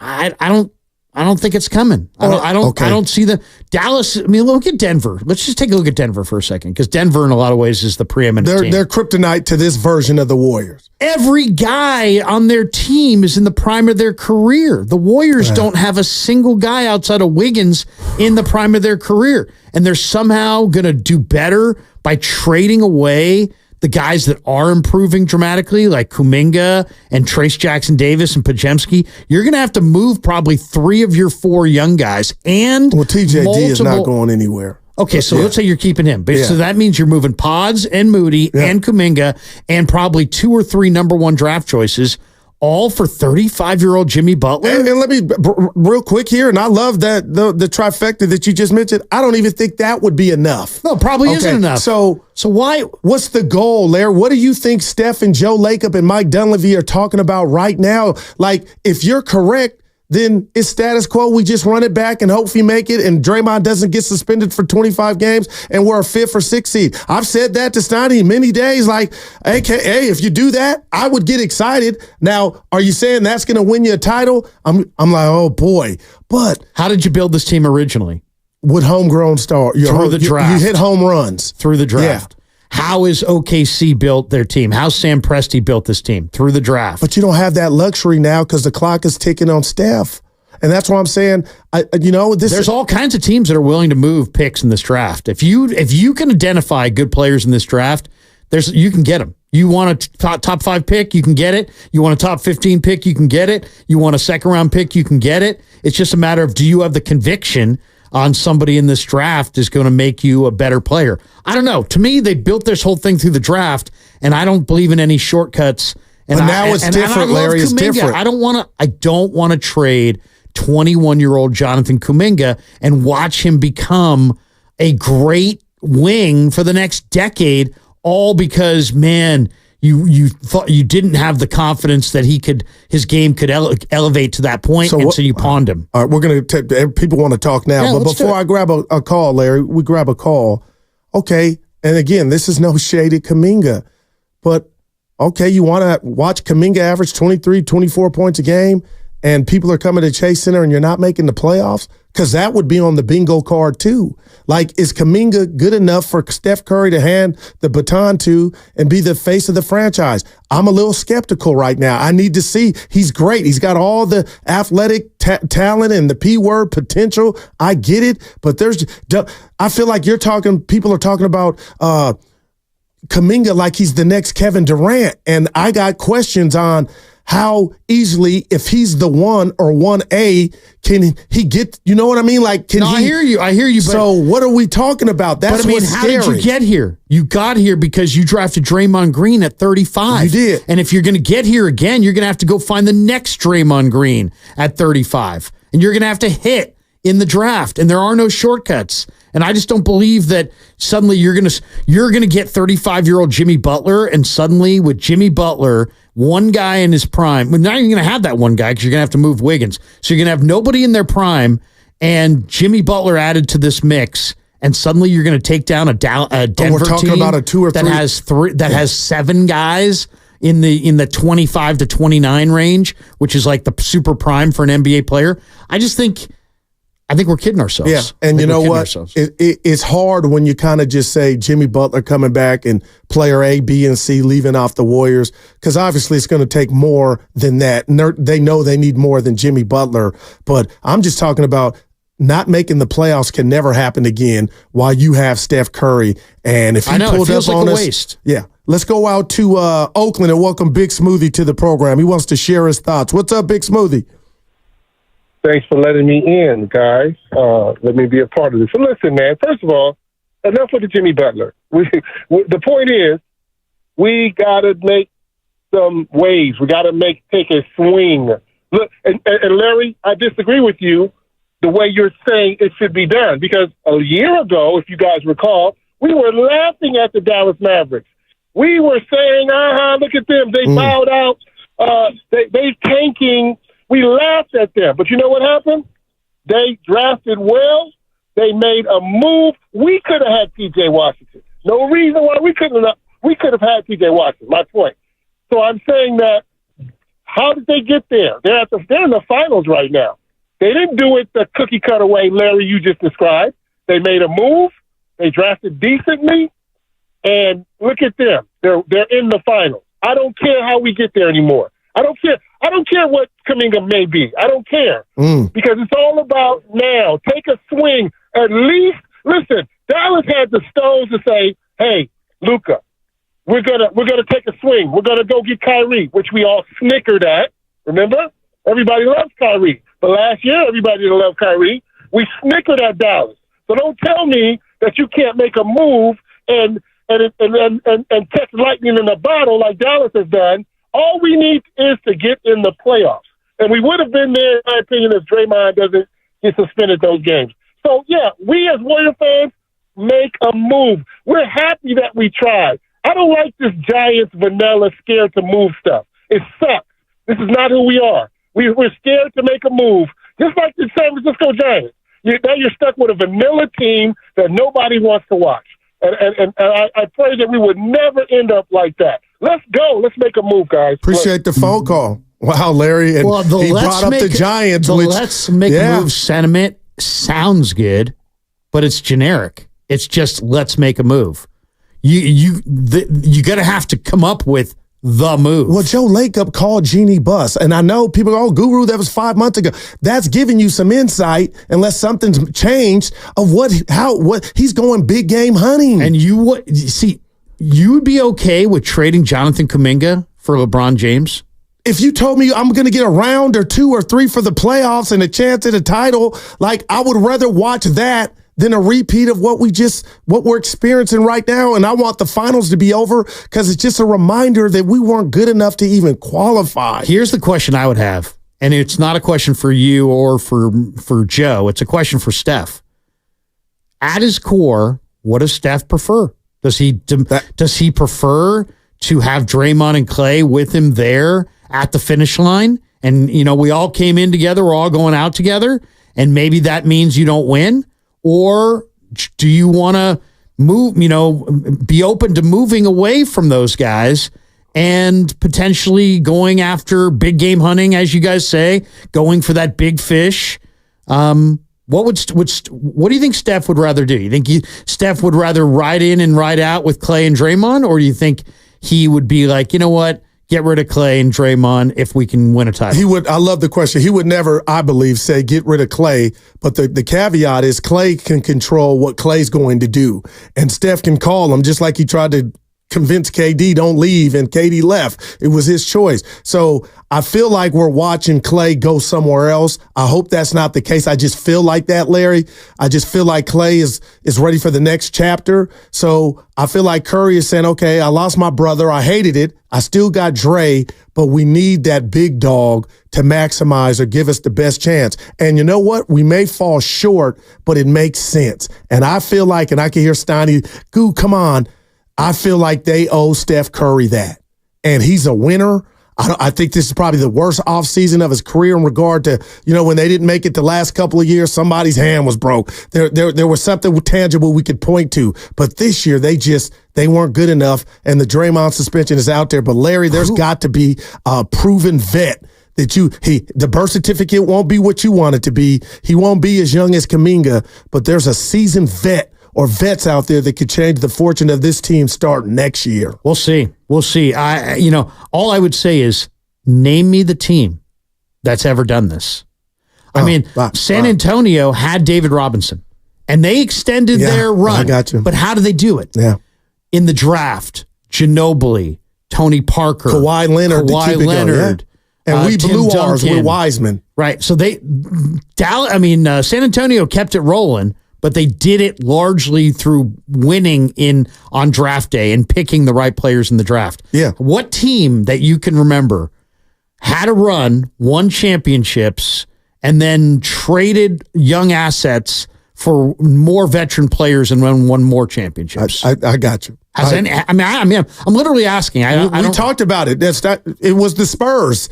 And the Warriors had that number 2 pick, and they botched it. They blew it. And, Wiseman didn't work out. So now you got to do it a different way. They went with some younger players. They had old David Robinson, but that didn't prevent them from going for Kawhi, Parker, Ginobili, Duncan, lottery picks. That's how they won those other titles. But their last chip was now they could pass. The guy that was carrying the heavy load was the young Kawhi Leonard. Right. And he was around OGs, but there's, like you said, the Warriors don't even have a first-round draft pick. Let's go out to Austin in San Jose. He wants to share his thoughts. What's up, Austin?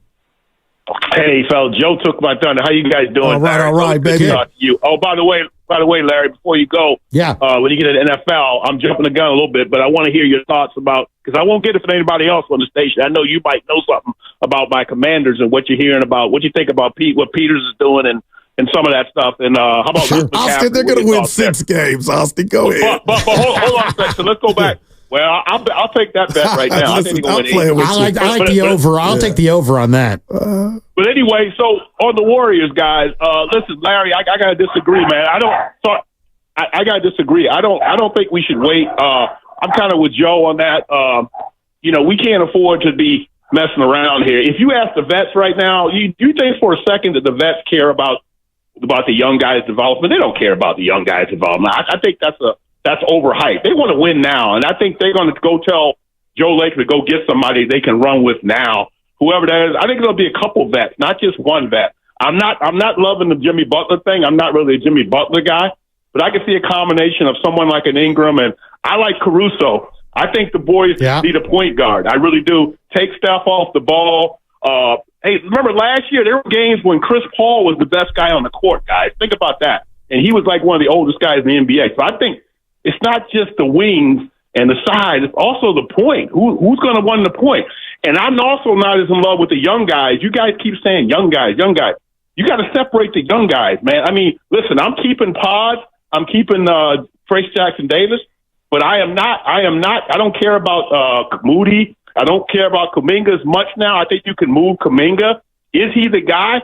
Larry, these guys are going to their 3rd and 4th years in the Warriors system, and the Warriors still aren't sure about them. That's the problem for me. They should be sure after all these years. I hear you, but they were relative babies. I mean, those guys were drafted at 19. So now they're 21. It's been 2 years. Now they're 21, and they've improved quite a bit. I think we would all agree that Kuminga and Moody have improved since they came into the league. This isn't about just improvement. This is the professional basketball. I mean, look at guys their age. If you want to go with age, it's not just about age. It's how fast your development. Shai Gilgeous was traded. Halliburton was traded, and look what they got. Yeah. Look what Halliburton is. You should never worry about what a guy becomes when he leaves. It's about what he is now. I agree have to there. Get guys that work in the system. So that's where I'm going with it, guys. Don't get overly concerned about what happens to a guy if you trade him. You can't run a franchise being scared, man. I'm agree with Joe on that. Thanks, Appreciate the phone call, Austin. Yeah. And as far as your Commanders, 6 games, Larry. 6. They probably won about 5 or 6. I think they're a major turnaround team. They signed 20 free agents. I mean, they signed a lot of free agents.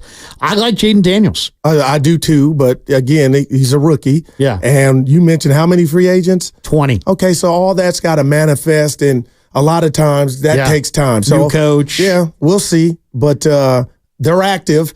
But it's about them. I like them and Philly, and I don't like Dallas. Okay, and I'm New with York. you. I don't know what's going on in the Lone Star State, so we'll see how that plays out. But what fans in the Bay want to know is what you saw last week at camp, and also too, Larry. People were making fun of me the last couple of days because I said I was making a mountain out of a molehill in regard to Brandon Aiyuk and his situation. We got Matt Barrows from The Athletic coming up at 1 p.m. We'll continue to take some of your calls on the other side. What's coming up next on The Game? Your chance to qualify to win an autographed Steph Curry jersey. On the other side, your chance to qualify for an autographed Curry jersey, all presented by Fremont Bank, celebrating 60 years of full-service banking with no compromises. TuneIn is the audio.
Now, back to Steiny and Guru on 95.7 The Game.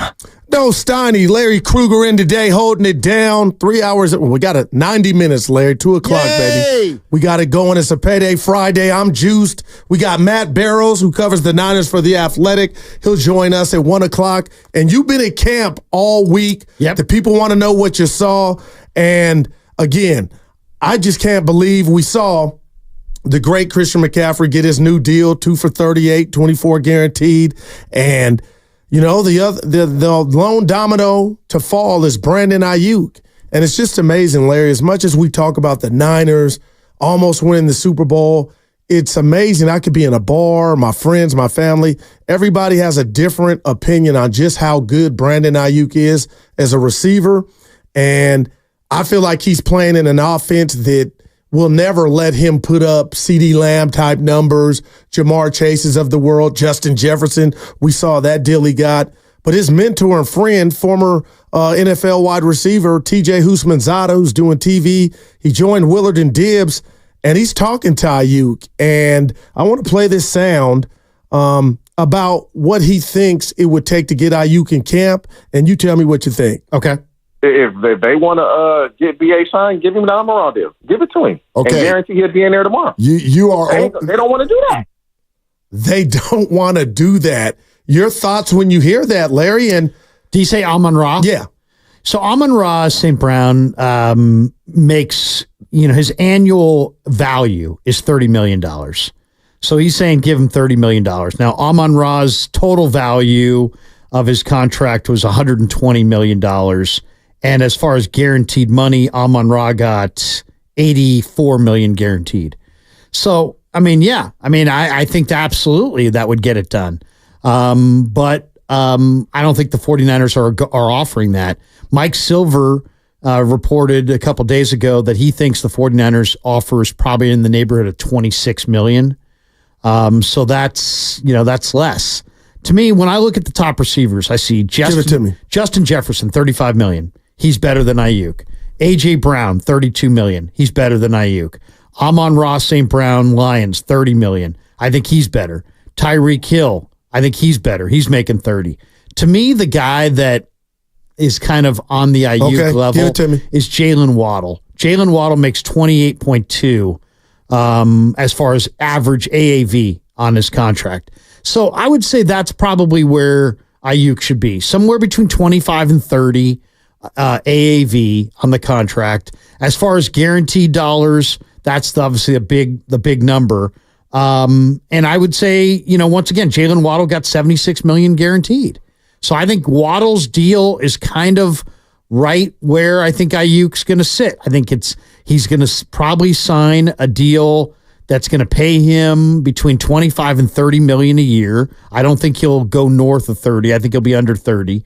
And I think it's probably going to be, a deal that has about 75 million guaranteed. So that would be my guess. On your metric or the Larry Kruger computer, are you shocked that it hasn't got done? Or do you feel like there's nothing to see here? No, I'm not shocked it hasn't gotten done because the 49ers way is they are super hard negotiators. Parag Marathe is in charge of their negotiations. They're hard. They play hardball. And they fight it out and usually award a new contract, hours before you hit the field in August. And I expect the same thing that Aiyuk's going to get paid. They want him long term, but they want him at their price. All these dollars matter because you got other guys coming, including the highest paid guy on the team who's going to be Brock Purdy a year from now. So, I thought the one thing I did find interesting, though, in the last 24 hours is Matt Mayoko said that it's entirely possible that they don't sign him to a long-term contract and let him play out the final year of the deal and see where it goes from there. So they can do that. They can, But why would Aiyuk show up to allow them to do that? Because he's got no leverage. You know what it is. The Sounder is time to listen for the next 15 minutes, and then we'll ask a question to answer for your chance to win a Kevon Looney bobblehead and qualify to win an autographed Steph Curry jersey. Bam. Damn. Yeah, he has no leverage. I mean, so, if he doesn't want to accept their offer, what does he do? He can hold out, and then he'll, accrue fines this summer for missing training camp. And he could play out the 5th-year option and play this year for $14.1 million. But then they would be able to slap on the franchise tag on him. What? The Niners can still use the franchise tag on him next year, preventing him from hitting free agency. So he's got to come in this year and play to get an accrued year. Now, I'm not sure exactly what the deadline is for that, if it's week 5, week 6, week 8, but somewhere in there's a deadline. And if he's not there, it's like he didn't play at all this year, and then he's in his situation does not change. He just is in the same situation going forward, as you stated. He can play on the franchise tag, and they can tag him again next year if they so choose. So, wow, man. I just the Niners were close, Larry. It went to overtime, obviously the Super Bowl, and you saw him on the bench, Aiyuk, and he wasn't the only one kind of gazing into space, and you saw his targets. There weren't many, and he didn't have a big impact on the game, and I felt like he was upset, and I get it. He's a competitor, but I'm just from a Niner standpoint, you come into this season, and I love the theme that I'm hearing from Kittle, even Kyle a couple weeks ago, just talking about, we're trying to win. We want to get it done. And McCaffrey spoke on that, and we talked about his new deal. And, I brought up to anybody that would listen, I told the fans, do you feel like Aiyuk is somewhere, he put up that IG post a week or two ago about I shouldn't have to share my food or whatnot, and we don't know what that means, but to me it had something to do with the monies and the financials. Do you think, and this is a stretch, but do you think he's feeling like, okay, how does McCaffrey get done before I do? I thought I was a top priority. Anything there? I don't think so. I mean, if he doesn't get taken care of this summer, there may be some bad vibes. But I think this is just going at the speed it's going to go, which is the Niners are tough negotiators. Every dollar matters. He wants to make sure he gets the bag. Why? Because the history shows that receivers only usually get one big payday. And so this is his one huge bite of the apple.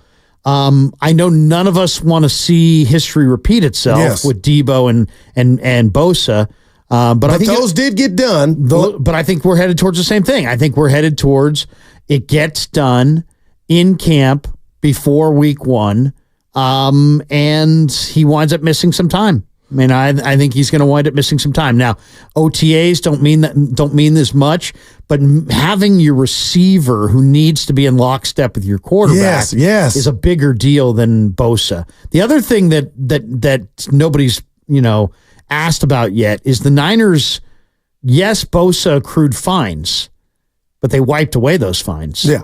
Are they going to do the same with Aiyuk? And we normally do see that. But what about Bosa's play on the field? He wasn't the reason they lost the Super Bowl, Larry. But we could tell that, it's almost like the Blake Snell thing. Like, you could tell he was going uphill early on, and Debo, for that matter, when he did what he did. So you kind of want to avoid that with Brandon Aiyuk. But it's interesting. I just asked you, you think he's upset, and forget McCaffrey for that point, just the fact that it's where it's at now. Listen to this sound that I thought was interesting. This is also from Willard and Dibbs with Huzmanzada on how Brandon Aiyuk is feeling about the situation. It's disheartening, man, because as a player, you just want to get what you feel you've earned. That's all it is. And when you feel you're worth this and they're offering you that, obviously that's the case, because that's why he hadn't shown up yet. It's disheartening, and then it starts to make you angry. I went through this. I went through this as a player. It starts to make you angry, and so hopefully this can be resolved sooner than later, because the longer this goes on, it's just a lot of animosity on the player side. It just pisses you off. And when you get paid, you're happy about it, but you're still kind of angry about, like, damn, like, they really don't think I'm that good.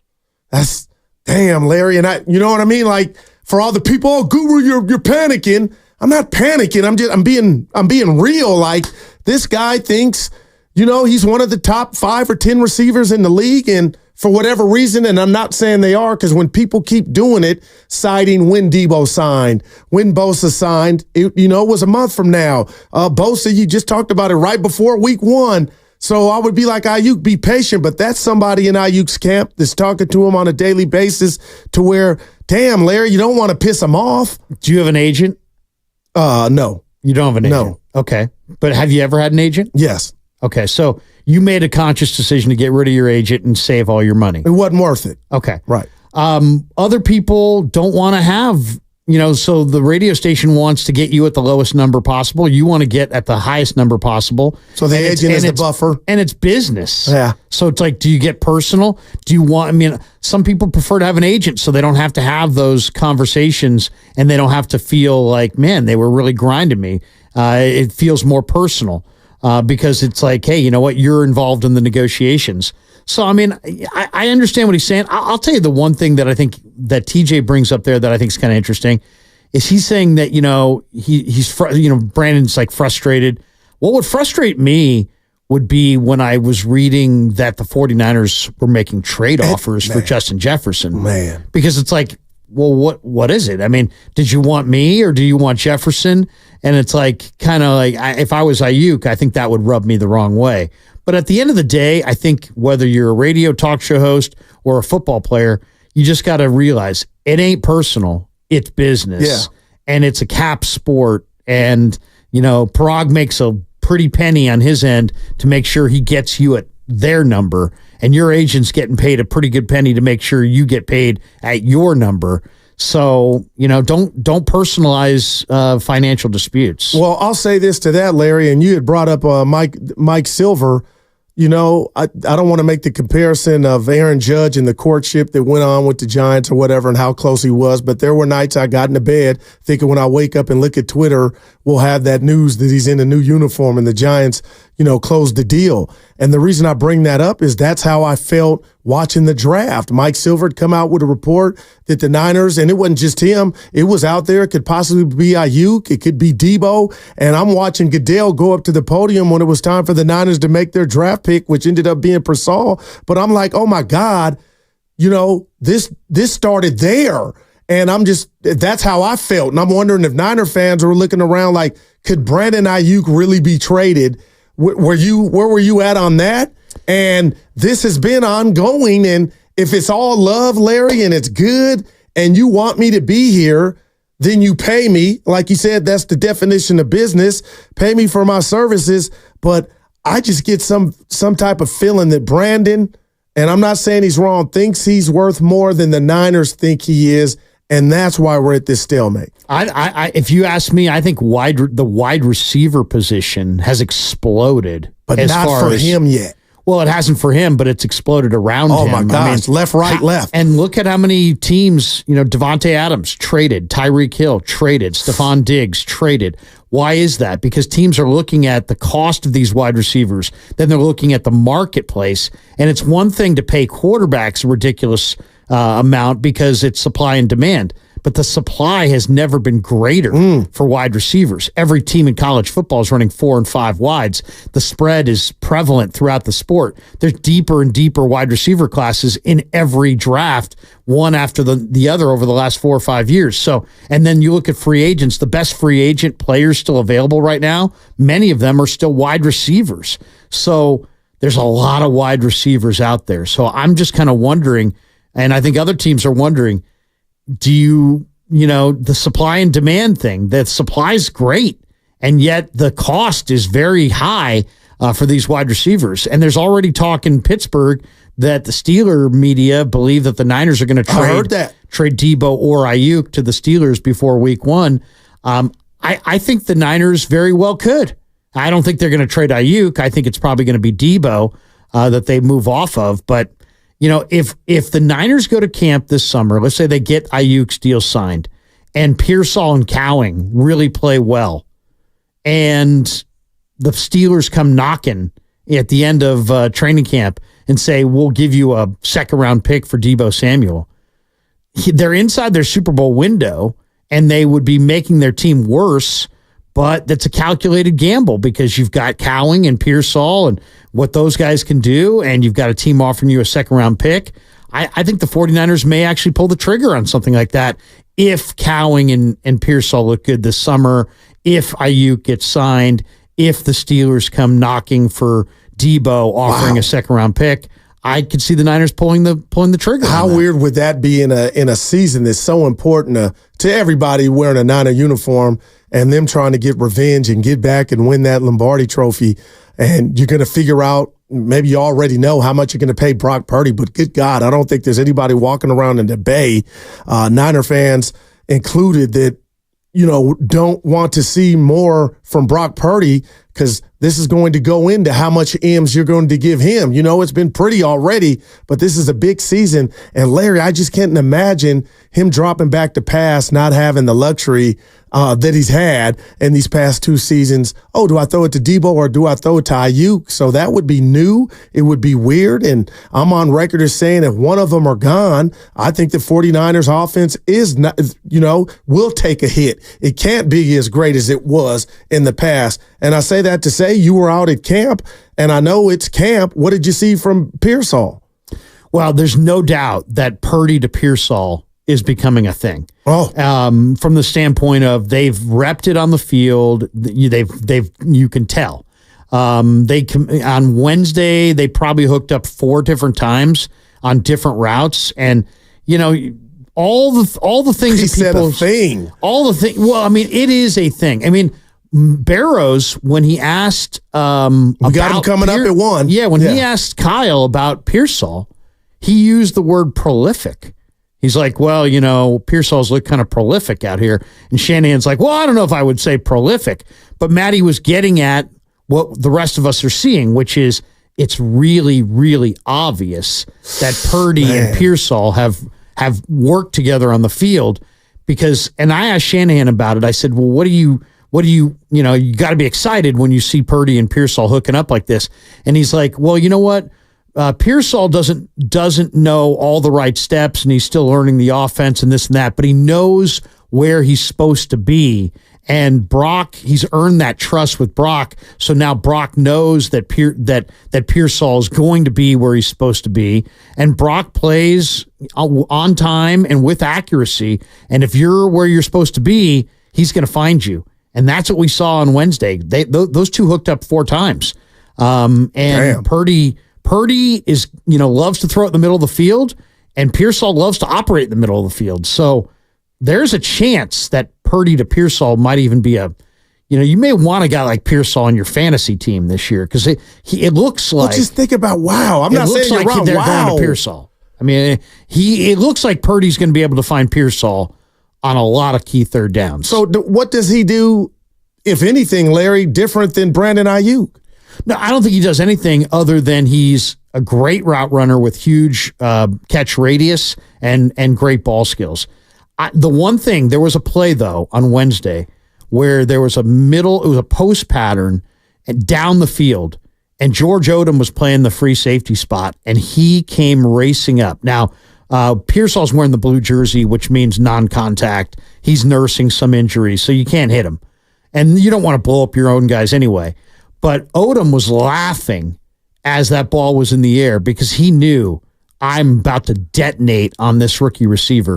And to me, that is the question about Pearsall, is that he's going to run his routes in the middle of the field, and Purdy's going to throw that ball in the middle of the field, and he's going to throw it with anticipation. And what happens when he's not wearing the blue jersey? And what happens when some defensive back, Chauncey Gardner-Johnson or one of these guys, lights him ablaze? Is he going to run that route with the same conviction going forward? Is he going to wind up with alligator arms? Is he going to start short arming? Is he going to start peeking? That's my big question with Pearsall, is when he gets the example of the physicality that exists in the NFL in the middle of the field, does that impact his ability or his route running? Does he start to turn down those hits? Lots of guys do. The 49ers, that's their culture, is that they don't. Debo, Aiyuk, CMC, Kittle, these guys all run, JJ, they all run across the middle of the field with total confidence because they're not afraid to take those hits. Pearsall is not quite as put together as some of those guys. How does he respond when he gets lit up? Hit the contest line at 415-523-4652 for your chance to win a Kevon Looney bobblehead and qualify to win an autographed Steph Curry jersey. The question is, Evan? The question is, Larry, sometime in the last 15 minutes, mentioned there's been a lot of speculation about what would have irked Brandon Aiyuk from the San Francisco 49ers perspective. Larry said if he was Brandon Aiyuk, this specific thing would irk him the most if he were Brandon Aiyuk. What is that thing from the San Francisco 49ers? What would irk Brandon Aiyuk if Larry Krueger was in his shoes? Good stuff. And the number to call is 415-523-4652. Damn, Larry, you got me thinking, like, are the Niners did they really roll the dice and think this rookie is going to be able to hit the ground running, or they see a scenario to where they're like, you know what, Aiyuk, we can't give him that amount. He's not going to be here. And the reason I bring that up is PFF had, and I don't know if you're high or low on that, but I like them. They said the Niners, Debo and Aiyuk specifically, didn't get a lot of separation in the Super Bowl. And I'm like, well, damn, that's their outfit saying that. Obviously, Kyle and John aren't going to say it, but you never know what they're thinking behind closed doors. I wonder, did that game, was that the inception of an ideal of going to not replace a receiver, but I thought they had different holes, the offensive line, and, I keep hearing the company line, well, Guru, there wasn't a lineman worthy of the pick, but I say all that to say is I was shocked as hell that they spent their pick on a receiver. Your thoughts? And are they putting too much on contributions from a wide receiver when you got a Debo and Aiyuk that's a rookie? Well, first of all, the Super Bowl, there's no doubt. L'Jarius Sneed and Trent McDuffie were the two guys that were the difference makers. I mean, you saw Purdy take a shot in the end zone to Debo on a post. I remember that. And overthrown. McDuffie was right there. Yeah. The PBU knocked it away, and Sneed is a monster. So both those guys did a really nice job, and, credit where credit's deserved, right? McDuffie and Sneed are badass players, and they played great in the Super Bowl. And I think the Niners receivers did have a hard time getting open against them. As far as did the Niners get separation? They didn't get the kind of separation they wanted. As far as why did they not go O-line? Yeah, or just any other position. Like the Pearsall, when Goodell said that, I go, wide receiver? Yeah, I thought we were good. I mean, Lynch told us in the media sit-down the week prior that he felt they would go line of scrimmage, offensive line, defensive line, and they didn't. When the offensive line coach, Chris Forster, talked to us this week or last week, he said, hey, you know what? Difference-making offensive linemen wind up going in the top 15 picks, and the Niners picked 31. So he thinks that there are difference-maker skill position guys, quarterbacks, running backs, wide receivers, tight ends, that you can get in rounds 2, late round 1, round 2, round 3, maybe even as late as round 4, where he feels like you can find serviceable linemen, not difference makers, but serviceable linemen from the 4th or 5th round on. And that's what they did. The quality wasn't there worthy of that pick, you're saying? That's basically what Forster was saying. And also he was kind of making it seem like that's his philosophical approach, that he believes in difference-making linemen, and if you can get Trent Williams, you get him. But if not, you go for skill position guys and then draft O-linemen that you feel have good traits that you can coach them up through the years. And they got Pooney, they got Kingston, they got Nugent, they got a guy named Bryson Mays after the draft. So obviously, Chris likes those guys and thinks they have potential. But if they had picked in the top 15, they probably would have gone offensive tackle. Man, Larry, I know it's June, early June. Shout out Larry June, but I'm excited about the NFL season. When the schedule came out a couple weeks ago, we know the Niners opened up against New York. I think the NFL hosting the Jets and Aaron Rodgers. That ain't going to be easy, but I say all that to say is football is king. I'm excited. On the other side, we'll be joined by Matt Barrows. He covers the 49ers for The Athletic. We'll continue the Niner discussion. That segment was sponsored by Safeway. Head to Safeway this week for amazing digital deals for members. USDA Choice Boneless Beef Tri-Tip Roast Untrimmed Twin Pack for $3.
and he's much more impressive.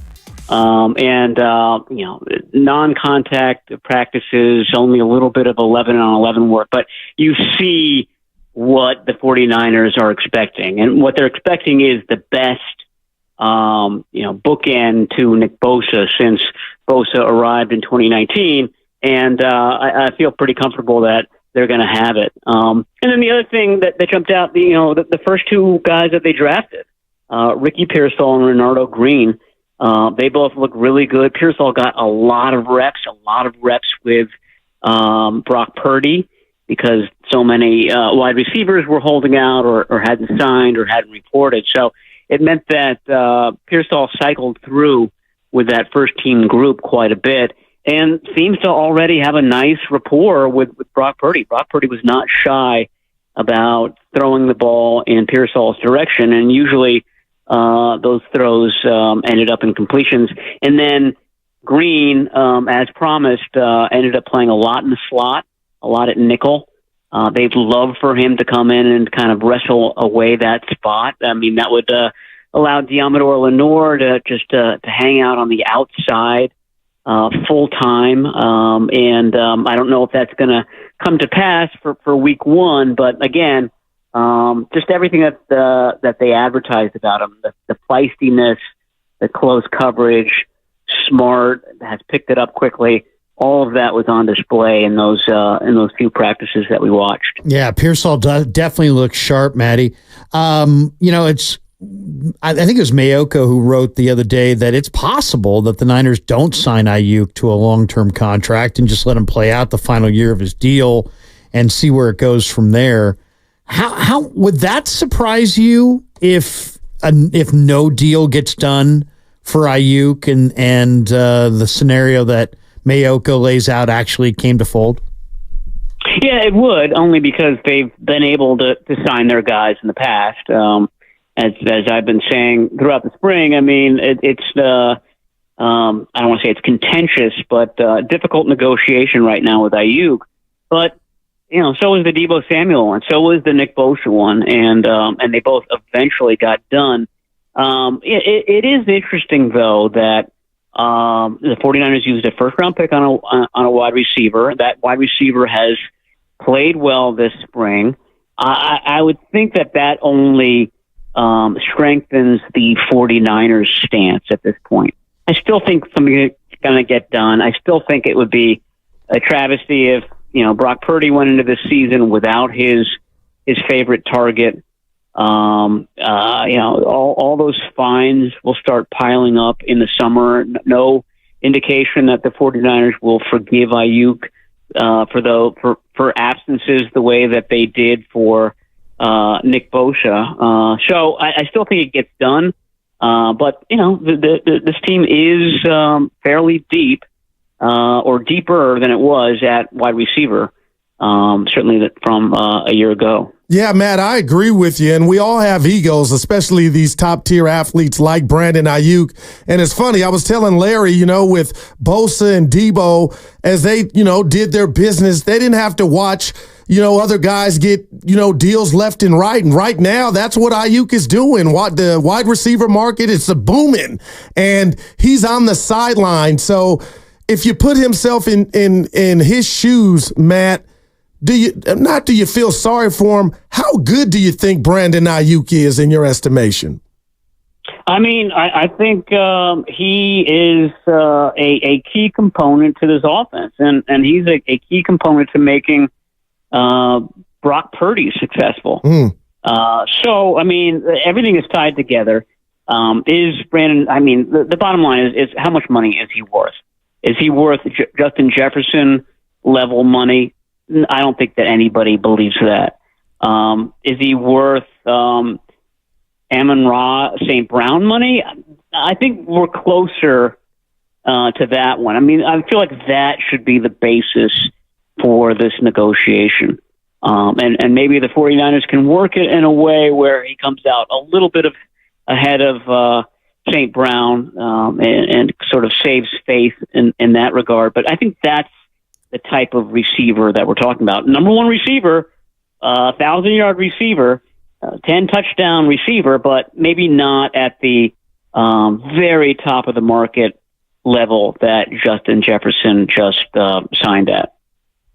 Such an interesting conversation because Debo has gotten paid, Jennings has gotten paid, and now Aiyuk's waiting to get paid.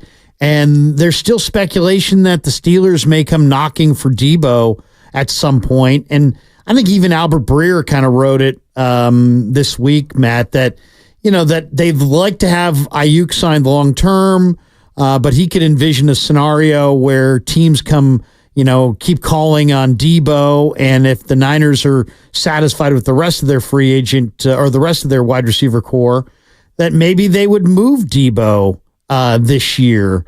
I kind of thought of it as maybe he'd be here for the whole year. What's your read on that? If you're a wagering man, are you wagering that Debo somebody comes knocking for him in a trade, or do you think he plays the full year here? I mean, I think he plays the full year here. I mean, that's the way it's sort of scripted for the 49ers. You've got a very motivated Deebo Samuel who's going to probably get another bite at free agency in March.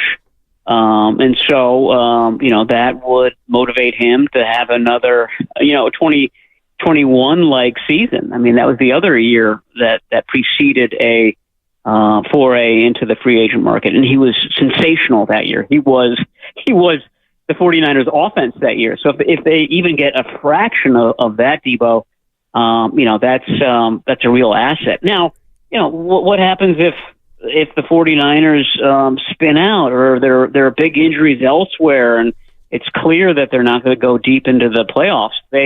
They're not going to have this core of receivers next year. One of these guys is going to go. So if they could get something for one of those guys in a trade, I think that's a plausible scenario. But if things are going well, if the 49ers are, have a shot at the playoffs and Deebo Samuel is playing well, I think the plan is to have all of that group intact for this last push to a Super Bowl. It's Larry Krueger and Daryl the Guru Johnson on 95.7 The Game. We have the pleasure to be joined by Matt Barrows, who covers the Niners for The Athletic. Matt, I'm going to ask you a question because I cannot just get this vision out of my head, and it was unfortunately the Dre Greenlaw injury in the Super Bowl. I hated every part of it, but I feel like, Matt, nobody's talking about how they're going to try to replace his production. How big of a deal is it for this organization to replace what Dre Greenlaw brought every Sunday? Yeah, I mean, they think that he's a Pro Bowl caliber player. And it's not just the speed and the tackling and the ability to get to the sideline. He's excellent at that. It's the feistiness that he brings. So, I mean, the bottom line is that you can't replicate it. They're going to put Devondre Campbell, longtime Green Bay Packers. He's one of the few week one starters who's been out there this spring, one of those newcomers that I was describing, who's kind of getting as up to speed in the system as he possibly can. So that's the plan, is to have Devondre Campbell do his best Dre Greenlaw impersonation for probably the first month, the first 4 games of the season, and then have Greenlaw come back at 100%. Now, will Greenlaw be Dre Greenlaw in that first game back? I mean, how long will the ramp up be? I think the 49ers are confident that by the second half of the season, he's back to being the guy that we've been watching the past few years. I asked Fred Warner, I said, which of the young linebackers, has kind of looked impressive to you during these OTAs? And then he took my question and said, D. Winters has been the best 49er during the OTAs. I mean, he didn't say linebacker.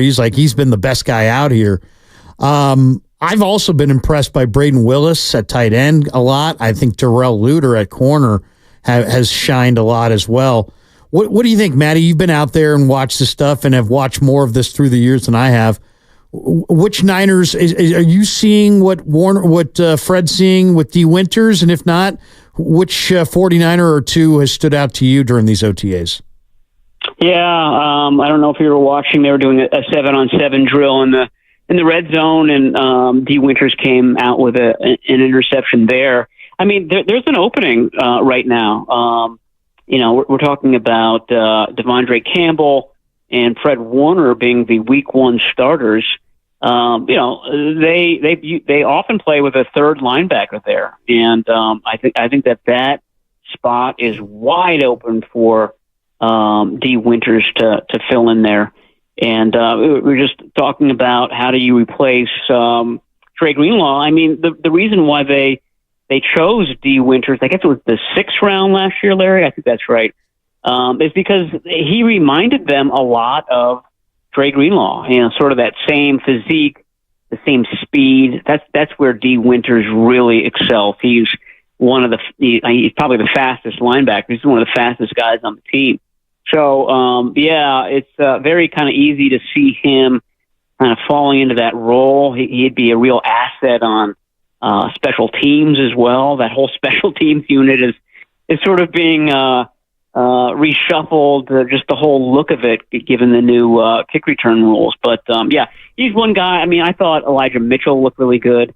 He's just somebody whose career has been sidetracked year after year by injuries, but when he's out there, he really looks the part, really fast, and if he can stay healthy for a full season, can really kind of give Christian McCaffrey some breathers here and there, and I think the 49ers would feel a lot better about taking McCaffrey out of football games, which is something that a lot of fans kind of freak out about. Seeing Christian McCaffrey late in the fourth quarter of blowout wins doesn't seem very smart, but I think if Elijah Mitchell were healthy, the 49ers would do that a lot more often. Matt, let's stay with McCaffrey, who's actually celebrating a birthday today. He turns 28. He got his new deal this week. And at 28, Matt, normally that's when running backs start to decline.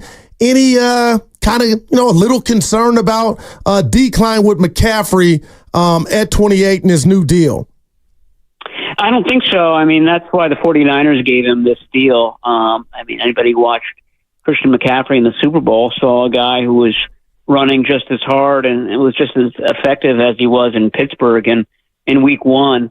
I think that they feel like the way he trains, there's a few guys in this team that are just at a different level as far as their diet, their training. Bossa's one, Christian McCaffrey's another. Fred Warner's another at that level. I mean, they just do everything right. So the idea is that if you do everything right, then you can get into your 30s and you're going to be just fine. So, I mean, the way I read it, I think that what is it, the 2027 cap number for Christian McCaffrey is a huge number, $27.5 million, I think. So it reads to me like it's a 3-year deal, and then we'll see. So that gets him to age 31, and I think at age 31 he's going to be a lot like he is right now at age 28. Matty, 3 camp battles I want your 3 predictions on. Right guard, slot corner, free safety. It seems like those are probably the spots that are most open. Who would you say is going to be the week 1 starter, right guard, slot corner, free safety? Yeah, I think it's going to be hard to get John Feliciano out of right guard. The 49ers just loved his consistency, the fact that he's a veteran. He's seen it all. I think they all believe that Spencer Burford is the best prospect of those guys, the most athletic.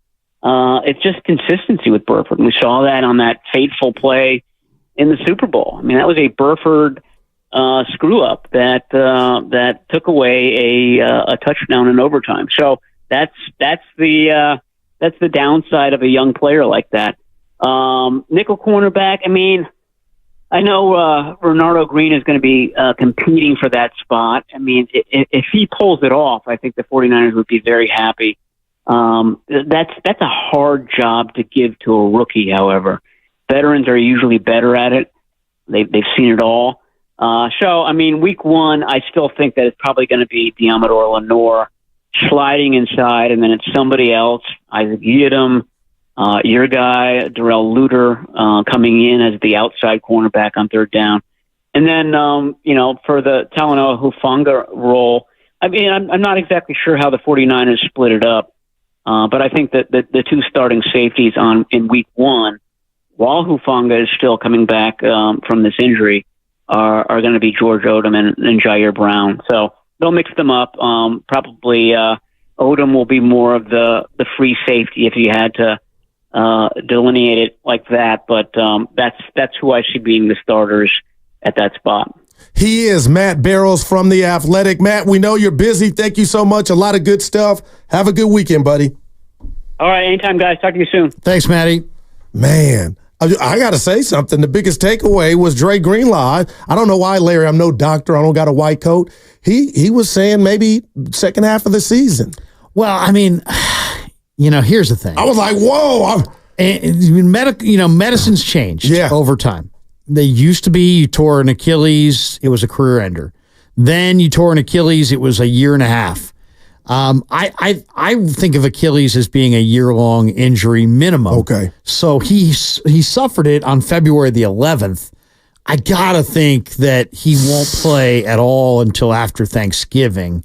I mean, people suggesting that he could come back after 6 weeks, in the middle of October or something like that.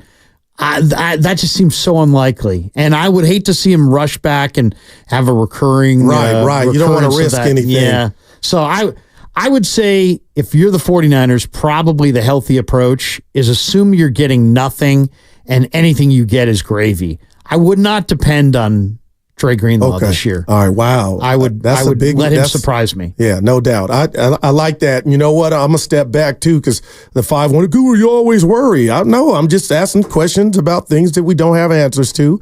And I remember with Brock Purdy, Larry, I was like, oh, my God. And the dude came back like the bionic man, Steve Austin. So you know what? I'm going to slow my roll. And like you said, medicine is different, science is different. Hopefully they get him back out there. But Larry, you talk about the greatness of Fred Warner, and you want to talk about the 2024 Niners and how good they can be. I just feel like nobody's been talking about that injury and not having his services available at the outset when you host New York. Like, that's a big deal. Oh, well, I mean, and not only that, I mean, the 49ers struggled to stop the run last year. Man. You could make an argument that Eric Armstead, Dre Greenlaw, and Talanoa Hufanga might be their 3 best run defenders. They're not going to have any of those guys. I mean, Armstead's moved on. Greenlaw's out. Hufanga's likely he's trying to get back for week 1, but he may not be back. I mean, this was a team that struggled to stop the run in the preseason and in the postseason, and only didn't struggle in the regular season because of their offense. To me, that's the number one question for the 49ers going into this year is can they stop the run without Armstead, without Greenlaw, and without Hufanga, at least to start? Are you a gambling guy, Larry? I should know this. Yeah. So I got this from the boss. If you had to bet $1,000 right now, go up to the counter, you, Evan, and Carter. Okay. And the bet would be, will Kyle Shanahan win a Super Bowl as the San Francisco 49ers head coach? How would you place that I'm bet? betting on Shanahan to win it. Okay. Kyle Shanahan's a very good coach. They haven't gotten it done. He is partially responsible and to blame for them not getting it done. I appreciate that honesty. Yeah, I mean, Debo was the MVP at halftime of Super Bowl 54. He touched the ball twice in the second half. That was a gaffe. He didn't touch the ball hardly at all in the fourth quarter against the Rams. That was a gaffe. Not knowing the rules in overtime last year was a Shanahan gaffe. Not challenging Devontae Smith's catch in Philly was a gaffe. I thought I was the only one. Right. You know what I mean? These are all mistakes. And Shanahan's got to own it. But I look at Kyle Shanahan the exact same way that I looked at Andy Reid in Philly. Great offensive coach, one of the NFL's better coaches, is going to get hired no matter what happens in Philly, and yet he never won the big one. But then guess what? They kicked him to the curb, said he could never win the big one. Now he's won 3. Yeah. And I think Shanahan, if he gets better quarterback play with Purdy and can still have a running game and a defense, I think he is going to climb the mountain. It took Reid. He had a 13-year run. And he Philly. was there. 5 NFC championship visits and 1 Super Bowl. So Kyle's had 7. So, I would say if Kyle doesn't win a Super Bowl in 5 years, the Niners probably will move off of him. But that's 5 years, and there are people that feel like Shanahan's not going to get it done. And I understand it. I think the criticism of Shanahan's warranted. But let's not get crazy about this. Okay. If the 49ers fired him tomorrow, there'd be like 3 other NFL head coaches fired, 5 other college coaches fired. All these people would be out after Shanahan. There's no doubt about it. He's a very good coach. I appreciate how you itemized, the situations or examples where he could have been better. And I appreciate that. But Larry, I got to be honest. I know how great he is. I called and referred to him as the boy genius. My bet would be not. And the reason is the injury to Greenlaw. Although it happened in the Super Bowl, the Niners since 2019, they've had a lot of things go their way. They've earned a lot of things and made them go their way. He's the mastermind behind this offense and going to get McCaffrey. I don't believe too many other NFL coaches would have had that vision to make Deebo Samuel the dog he was pre-McCaffrey, because it was Deebo left, right, up the middle, and he was up for it. Larry, the reason I wouldn't make the bet, and I'm being real, man, and I'm trying to make the correlation with that Greenlaw injury and Hufanga and now no Armstead, and those were decisions, Armstead, but I just feel like at some point, what if you get bad luck in regard to just the Red Cross, the health, the things the Giants are dealing with? Those are the type of things They've had that. They had 20 guys on the IR in whatever year that was. To a degree. But now you're talking about coming into this season and Fred Warner's running mate and all pro, he's not there. And you talked about when he was there, we saw some teams, and I'm going to Arizona game at Arizona, giving up 230 yards on the ground. And no Hufanga, and we'll get into it on the other side later. I just like, it's not Kyle, it's just the health of the team. And we'll talk about it more on the other side. Yep. What's coming up next on the game is presented by Fremont Bank, celebrating 60 years of full-service banking with no compromises. Tune in is the audio.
will forgive Aiyuk for absences the way that they did for Nick Bosa. Now, back to Steiny and Guru on 95.7 The Game. Holy mackerel, Batman. And those are Evan Giddings' young ears that caught that. Why? What? That was the great Matt Barrows. We just had him on. He covers the Niners for The Athletic. Yeah. He spent some good time with us. And I didn't even catch that in real time, Larry. Why would something be different than Bosa in regard to the fine? That just don't even sound right. No indication. Yeah, so if you're going from your first contract, your rookie contract, into your second contract, you can accrue fines, and those fines can be wiped away by the team. Like they did for Bosa? Like they did last for Bosa. Year. Okay. Bosa was on his rookie deal. All right. He was signing his second deal. He accrued fines for holding out. They basically said, what fines? What, fines, schmines. What are those? That's it. They wiped it away. They can do the same thing with Aiyuk. We don't really have Shanahan or Lynch on the record. Shanahan as saying what they would do. Shanahan was asked, hey, why do some guys show up and other guys don't? And he's like, well, some guys don't mind paying the fines. Other guys, would rather pay the fine and have the time to themselves. But what nobody followed up with, well, last year, Nick Bosa held out. You got accrued fines. You guys didn't make him pay those fines. If Aiyuk holds out and accrues fines, will you do the same for him this year? That question was never answered or never asked. So I don't know the answer to that question. So Maddie's saying that there's been no indications that they would wipe away those fines that Aiyuk accrues is true, but it's also not been spoken on. So it's not like he will be fined, but we don't know. Okay. We don't know what the Niners excuse are me do. if I respond to that. No, please it do. would obviously be a bad look if what happened with Bosa in regard to what fines was not applied to one Brandon Aiyuk. Yes. And then that leads me down this street. I'm picking you up in the convertible. Okay, they knew Bosa was holding out and he's at the top of his craft in regard at that position. So the organization kind of didn't hold it against him. But if somehow this were the case and these fines weren't, taken off, then I feel like the organization is mad that Brandon held out. And that's why they didn't wipe him away. I mean, that's definitely one way to look at it. That would be a bad look, Larry. Well, I think it is going to be a bad look. And I don't know that they've made that decision yet. But yeah, and then here's the other thing about it. You could make a very compelling argument that Brandon Aiyuk's presence is more important than Nick Bosa's presence was a year ago. So Bosa missed all the time, but he's a defensive end in a wide nine, get up the field scheme. Go get quarterback.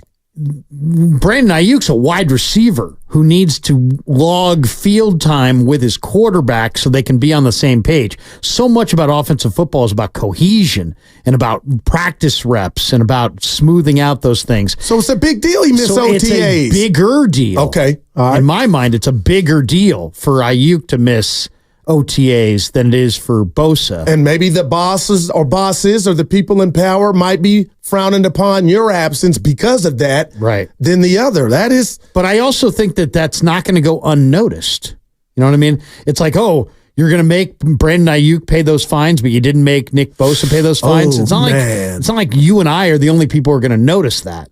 Yeah. Everybody's going to notice that. And that's going to be a major talking point. And it just hasn't been there because we didn't have enough time with Shanahan for anybody to follow up with.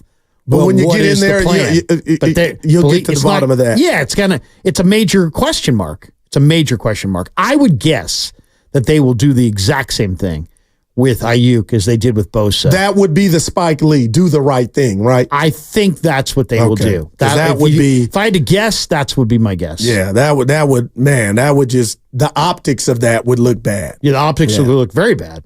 And it would look like you're picking and choosing among your star players. I'll say this to Brandon Aiyuk. I mean, hold out, get your money. Nobody cares, but I told you what I would do. But the fact that this rookie Pearsall is making beautiful music or developing rapport with Purdy while you're out, I mean, again, he gets his chicken. He probably could care less. I'm number 11 goo. I'm Brandon Aiyuk. But that didn't go unnoticed too, Well, you're letting your quarterback find another outlet too. Here's the other thing. You're going to pay your 2 receivers close to $60 million on a team that was 32nd in the NFL at passing plays or at running plays, I should say. So you throw the ball less. You're 32nd in the NFL in passing plays. You throw the ball less frequently than every other team in pro football, but you're going to wind up with 2 receivers combined to make over $60 million on a Aiyuk would tell you hell yes, and that's why I think some of this is crazy.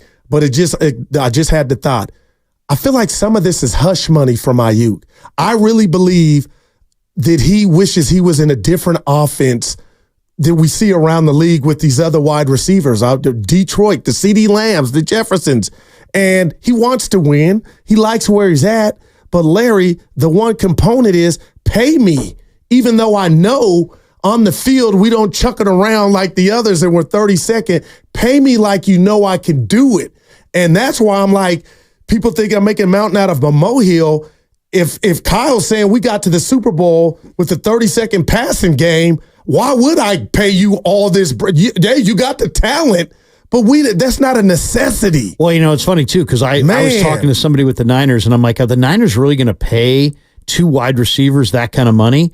And this guy who knows the Niners really well said, look, I think there's a lot of speculation that they're going to go forward with one of these 2 receivers, but there's a chance that they'll go forward with neither of these 2 receivers. Now that would be an eye-opener, but there are an awful lot of receivers out there. You just drafted 2 of them. I mean, we haven't even talked about Jacob Cowing, but according to Scott McLuhan and Louis Riddick, they both are like, wow, Jacob Cowing's got some real special talent. And I see the same thing out there. He's got What are his measurements? Well, he's 5'8", but he's 4.38 40. He had 3 straight 1,000-yard seasons. So another Danny Gray. This guy's better than Danny Gray. This guy's a real football player. Okay. This guy's had 3 straight 1,000-yard receiving seasons in a row. 2 at Arizona, 1 at UTEP. So, I mean, he's really, really athletic, and he's also really productive. So it's a great combination. So that's Cowing, and then you've got Pearsall, who's got tremendous ball skills. They drafted 2 of these wide receivers. Wow, man. Most teams go with 5 wide receivers. The Niners have Debo, Aiyuk, Jennings, Pearsall, Cowing. That's 5 right there. What about my guy from Michigan, Bell? What about Ronnie Bell? What about Chris Conley, or not Chris Conley, but Mike? Is it no? Chris Conley. Yeah, Chris Conley. I'm not Mike Conley. Chris Conley. There's also who else? Tay Martin. They've got Trent Taylor. They've got a bunch. They've got 11 receivers in camp. None of them can do what Debo does. None of them can do what their starters can do, but you don't know what Cowing can do. I don't know what Pearsall can do. It's possible that Cowing and Pearsall could essentially replace Debo and Aiyuk, and the Niners could save a lot of money. But they're going to probably need to see proof of that in the preseason before they would feel comfortable moving off of either. Yeah, and again, it goes back to Aiyuk. If you're not going to show up, not saying that he is, but if you're not at camp, you're just giving the next guy an opportunity to shine, although it be preseason. But damn, Larry, you know what? I really wish, I was a friend of Kyle's, if I was Chris Sims, to really think what he thinks about, Aiyuk and Debo collectively. And nothing bad, but maybe is the average fan, the average bear like myself, overestimating those 2 dudes. But how can I, if Debo single-handedly took you to the Super Bowl, took you to a couple NFC championships, and Aiyuk is just so polished at the line of scrimmage. The catch against Green Bay, 3rd and 5, you lose that game at home against the lowly Packers or team that got in. You know what I mean? The catch against Detroit, to have that concentration, like we can't just say that, and I'm not saying you are the replaceable, but what if there's a part of Kyle that's feeling that way? Well, and he is very, very tough on the receivers because he was a receiver. But he may look at their ball skills and find they're lacking. He may look at them and he maybe doesn't think they're as spectacular. Yeah. I mean, I'm not putting words in his mouth, but we don't know exactly how he feels about his receivers or about how they lost the Super Bowl or why they lost the Super Bowl. We'll ask the guys. All we know is that he's got replacements. Yeah, we'll ask the guys. Willard and Dibbs on the crossover next, right here on 95.7 The Game. And what's bugging you at 2 p.m.? Way this week for amazing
Now, back to Steiny and Guru on 95.7 The Game. Hey, did you know it's tick season? Lyme disease is transmitted through the bite of infected ticks. Visit Atco Pest Control's website today to learn more and take control at AtcoPestControl.com. Willard and Dibs on a payday Friday. Oh, yeah. Baby. You know, I don't want to say I don't like it when you say that. It doesn't have the same effect that it used to. I might have to call my bank and find out why they're like, we've talked about well, this. mine's allocated. Mine comes it's an allocation. That's a buck. No, it comes a day early now. Mine does. So too. you get all excited. Payday Friday, I'm like, it's already half gone. Cha-ching! Yeah, Sorry, that's gone. just weak I sauce. already sent out all the bills. It's gone. Yeah. Look at Larry So I'm over not there as excited. smiling. Yeah, Larry's independently wealthy. No He doesn't doubt. care. No, I'm loving Larry's garb today because you're bringing me back to about 14 years ago, maybe even longer My than Caceres t-shirt? Your Caceres t-shirt, because before you got that trade out, that was my trade out back when you and I, when I was when I was doing that show with that individual. And so I still have like 7 or 8 suits at home that they quietly now fit me again. You know who I used to hang out with when I would go over there? R.I.P. the late Larry Allen. The best. Oh, man. Who was also strongest man I've seen. What a guy. And he'd be like, hey, man, you want to see my rolls? He had a red rolls with a soft top. I mean, you know. Oh, that's different than what I thought you meant. Like, when offensive lineman says, do you want to see my rolls? I'm like, no. I'm thinking, no, I don't. Dude, bench press 700 pounds. Yeah, he was ridiculous. That's incredible. One time he bummed a Copenhagen dip off me, and I had just cracked the can, and he literally put 3/4 of the can. No way. In his bottom tank. One pinch? Bottom tank. He just went. That's Scoop and gross. score. I tried. I played baseball. I'm out. I swallowed it, Dibs. I'm done. Yeah, I was one and done on that too. I lasted about 19 seconds. You guys are like Sandlot, the movie Sandlot. I was in. Dude. I think I puked. Red Man. And it was out. I'm none and done. Yeah. How much does a can of that cost? I have no like idea. $7, $8. Oh. There are certain things like I actually had a conversation with my mom one time about, the first time anybody, you cigarette, whatever, you inhale one time, you cough like crazy, right? So, and that's another, I've never taken a puff off of a cigarette. Those were not your cigarettes in Greg's jacket. Wow. No, totally. Yes, I've never taken a puff. Wow. And my mom got into that conversation that her generation always did. Well, we didn't know. Because, she smoked in high school and college. We didn't know that it was bad for us. So what did you think was happening when your body literally went into convulsions? Oh, man. Rejecting the first time you took a puff off of it, and you still want to tell yourself, well, we didn't know it was bad for us. Man. Yeah, you did. Yeah, you did. You ignored it. Yeah, that's fine. Well, I get it. Exactly. You didn't do a lot you didn't do a deep dive, let's just say. Didn't really spend a lot of time thinking There was about no it. deep dive back then. You had to go get the Encyclopedia Britannica. Look at it. And, you'd thumbing through and under C for cigarettes. It wasn't it turns out these aren't great for you. I can remember going to Giants games. The biggest advertisement on the scoreboard was the Marlboro. Wow, look at that. Back, I'm Berman. Back. Can you imagine? And now we're in a space where, and I don't want to get all LPGA on you, but the big buzz last week at the U.S. Women's Open, other than Yuka Sasso winning, was Charlie Hull lighting up a cigarette in between holes. A heater? And it was a heater. And the entire golf world was melting down. Oh my God, how could she do such a thing? Just go ahead and watch any of the old school, Dick Allen smoking in the dugout. You can smoke on a plane back in the day. You can smoke in everywhere. A restaurant, everywhere. Jim Leland. Yeah. Jim Leland. I remember I got on the on my flight back from Super Bowl 47, Niners, Ravens, and the girl next to me on the flight was vaping. I'm like, I'm pretty sure you're not allowed to do that. Yeah. Right. You get snitched, did you? I didn't say anything. I was like, yeah, whatever. Do what you got to do, baby. My flight to Europe in 93, I'm in the non-smoking 93. section, and 2 rows behind me, I'm going to Frankfurt, 2 rows behind me is the smoking section, and it's just an absolute cloud over me. And I'm like, great, nice non-smoking section. Do you guys remember, in restaurants in the 80s, Do you want smoking or non-smoking? Smoking or non? And literally separated by an aisle of like 2 feet. Oh, the best was going to the non-smoking blackjack table. The one you're like, sir, this whole building is a hot box. Right. You can't like you can't just stick one table in the middle of it and be like, so we're not going to do it here. You're protected. Right. Yeah, it doesn't quite work that way. Now people just side-eye you when you smoke a cigarette. I wouldn't know, but you know, cigarettes aren't what they used to for sure. For sure. I used to go to bingo with Grandma at Sing Nation. Smoke fest. You want to see people who smoked. I mean, people who played bingo in the 80s were hooked. I want you guys to hear some sound. We just had Matt Barrows from The Athletic. Let's go. Play it, Grandy. I don't want to say it's contentious, but difficult negotiation right now with Aiyuk. But you know, so was the Deebo Samuel one, so was the Nick Bosa one, and they both eventually got done. It is interesting, though, that the 49ers used a first-round pick on a wide receiver. That wide receiver has played well this spring. I would think that only strengthens the 49ers' stance at this point. I still think something is going to get done. I still think it would be a travesty if, you know, Brock Purdy went into this season without his favorite target. All those fines will start piling up in the summer. No indication that the 49ers will forgive Aiyuk for absences the way that they did for Nick Bosa. Okay, we got. Okay, what's on your mind? Well, that right there. There's no way they won't forgive the fines like they did for Bosa. With that would be bad optics. If you did it for Dibbs, why wouldn't you do it for Willard? Unless you're mad at one or the other. But we didn't catch it in real time. Evan caught it like, oh my gosh, there's no way they wouldn't. That would look bad. I think they will if they sign him. And I think they will sign him. But this is a different negotiation in that, or put it this way, it's a different sound. The Niners were wrong about how blasé they were about the Bosa thing, but remember the sound. It never sounded like this. Oh, no doubt. We'll get it done. No doubt about it. We've budgeted for Nick. And then they got into a fight because Nick was like, nope, I'm Nick Bosa.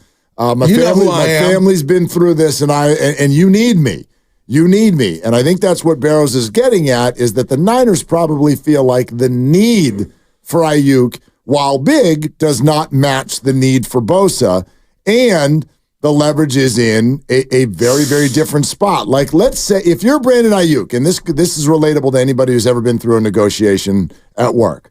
If you're Brandon Aiyuk, and let's say the 49ers are offering you $26 million a year, and you think it should be $30 million a year, and it gets it's August 20th, and you guys are still all dug in.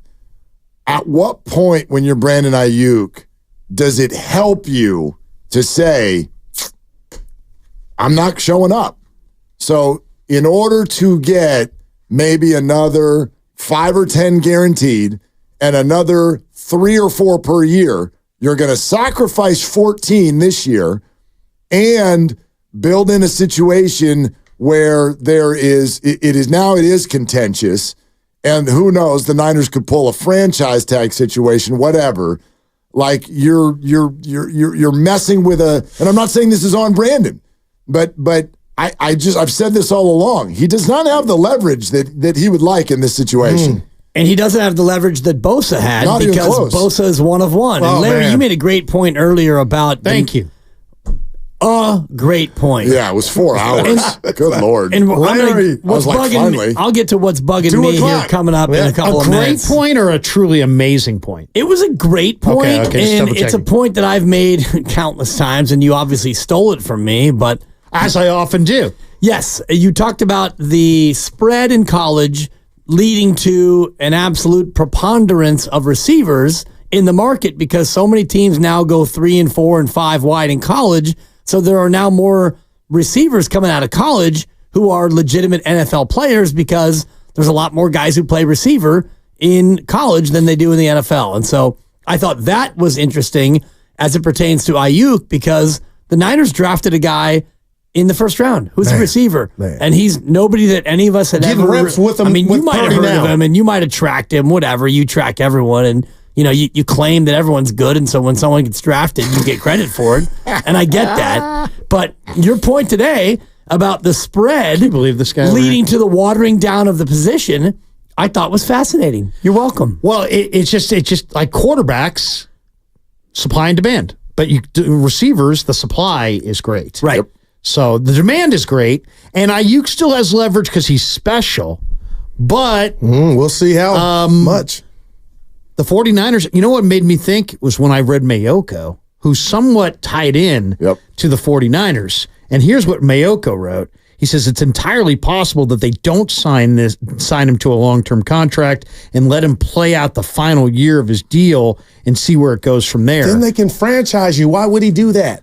That's what I'm saying. Yeah, but they wouldn't franchise him because they don't use the franchise tag. I don't believe that they. I think that they would trade him before they franchised him.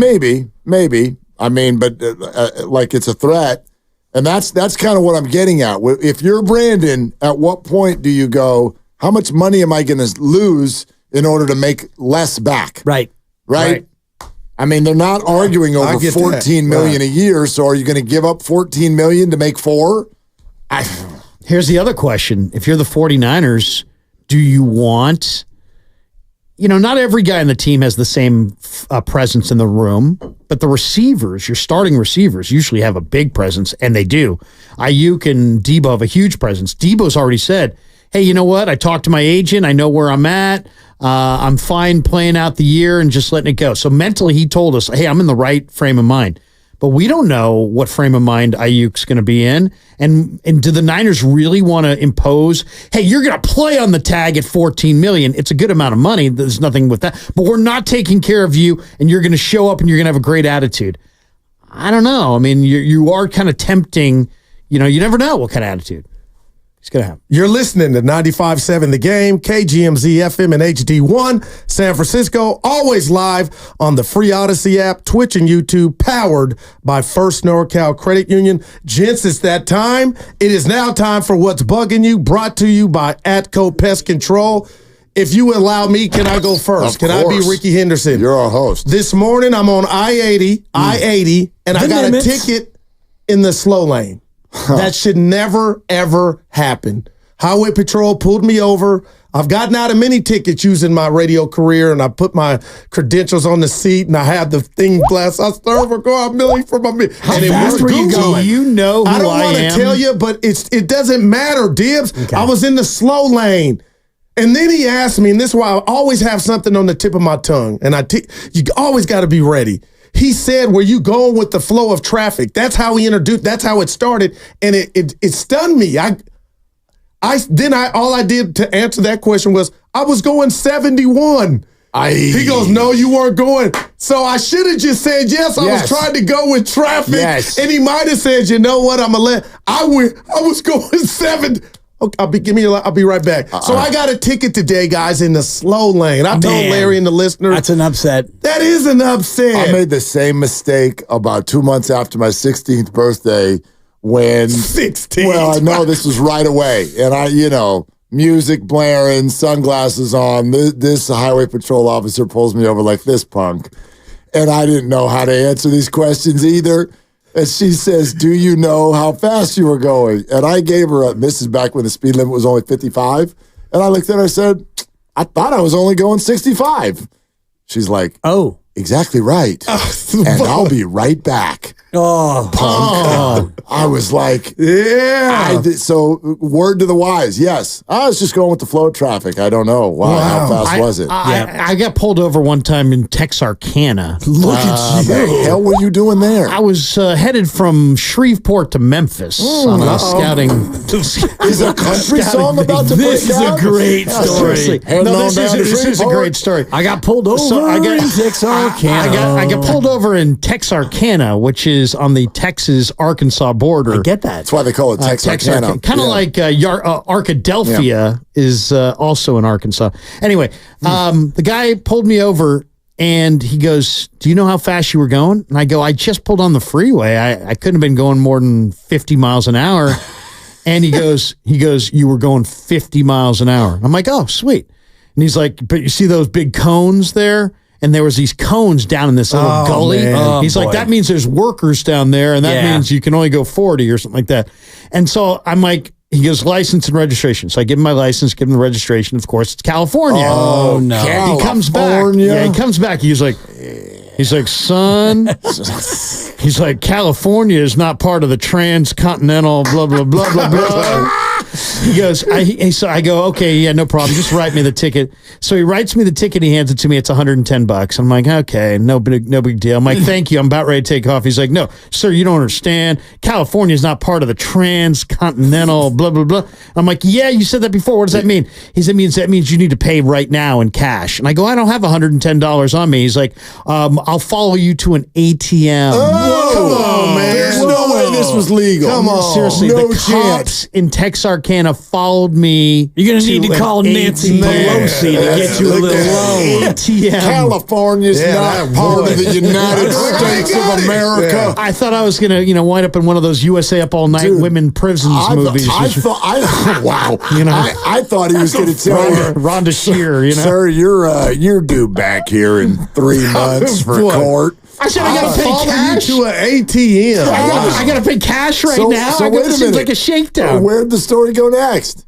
Well, so to an ATM. So we went to an ATM. He's like, and I floored it totally. And so I had my arm outside the window, and when we got to the ATM, he's like, I got to talk to you for a second. And I go, okay. He comes over. He's like, were you flipping me the bird? Oh. And I'm like, I would have liked to, but no, I didn't. That was like, he's like, I thought you were flipping me the bird. And then you could spend you were going to spend an extra day here. Hazard territory. You were going to spend an extra day here in Texarkana. Was he hiding behind a billboard when you drove by him? Like, Seriously. What is this? I'm like, what, you guys getting tired of arresting Bo and Luke Duke? I mean, now it's pretty me. good. Shout out, Boss Hog. Who's next? What the boys didn't know was that Roscoe. Well, I'll go next, and it's an awkward time because that was a great story. Thank but what's bugging me is you, Larry, because on our show, 2 to 6, there is a certain amount of commerce that comes with when a guest says, that's a good question, or that's a great question. And Mark's been on a nice little run. Thank you. Great, quaint, adorable, whatever. That's a great question. You gave him, earlier this week, we had you on talking Niners. You gave him, that's a great question. And I, of course, immediate eye roll, like it was not a great question. It was pandering crap. No, it was a great question. Probably a pretty good question. Don't interrupt me. This is my moment. Okay. That was not a great question. That was just probing crap. Probing crap. Thank you. Yeah. So then, different interview. I am actually given a chance to ask a question, which is a minor miracle in and of itself on our show. Well, they try to limit you. I've noticed that. I asked you the very question that you asked Kyle Shanahan. I basically parroted your question that you would ask the coach, thinking, you know what? He's going to say, well, Dibs, that's a great question. Because it was your question. What was it? Do you remember? I don't remember. Okay. Clearly not a great question. But you gave me crickets. It had to do with, with something. I may have sensed that you were stealing my question, and there might have been resentment. That's right. I don't think that there was. I think that you were just, not locked in. Your team Willard, and that's fine. But that's what's bugging me. Sometimes when I'm out on the road, I'm not focusing as much as I need to focus. My better interviews with you guys are when I'm actually home. Right. When I'm on the road. Thank you, Grandy. The question was about whether or not they would throw it more. Because I remember, Grandy's locked in. Grandy is very locked in. We're just thankful that you actually showed up for the interview. I had heard that had become a problem at times. Because we were talking about McCaffrey. I heard you guys say I stiffed the station. I heard you guys say that. That's what I was told. Must have been them. Yeah, I was asking you about what you asked Kyle about. Well, if you want to limit McCaffrey's touches, will you throw it more? And so I asked you the exact same question. You gave me no love. So I got you. Anyway, that's what's bugging me. Well, he did. That was actually. I sound a little thirsty right now. I asked him that question. I said, "You're doing a great job." I said, Christian had 339 touches. Yeah, is he going to have less or more than that this year? And you know what? Shanahan is really sharp. He's like, well, first of all, every time there's a pass play and there's a check down to a running back, that's a touch, but it wasn't intended. Right. But then he went on to say that yes, they intend to hand the ball to Christian less this year than in the past. He turned 28 today. He has a birthday. 28 years old. Christian? Yeah. Oh, hi. June 7th. I didn't know that. Mm-hmm. Shares a birthday with a good buddy of mine who actually remembered to text earlier today. Big. Yeah, sweet. Yeah. Big if true. Is it my turn? Yeah. I'm not really. So you and Larry. Larry, what you got? I'd wish you had asked me yesterday. What I'm complaining about? Yep. What's bugging you, Larry? What's bugging? I'll tell you what's bugging me. Farhan is bugging me. Too easy. I mean, seriously. You have your team is boring as S. Nobody wants to watch your team. You promote 3 young players in the middle of May, kind of like last year. And guess what happened? You scored a bunch of runs. And guess what happened after you scored a bunch of runs? You went 10-2. And now suddenly those guys regressed a little bit. And it's time to yank everybody's sheets and go back to the original crew that wasn't nearly good enough. I am tired of Yaz and Slater. Wow. I want to see the future. I want to see Matos. I don't care if Matos struggles. He's going to have to go through those struggles and figure it out. Will Clark said it best. He's like, you know what? When I came up, I struggled. They allowed me to struggle.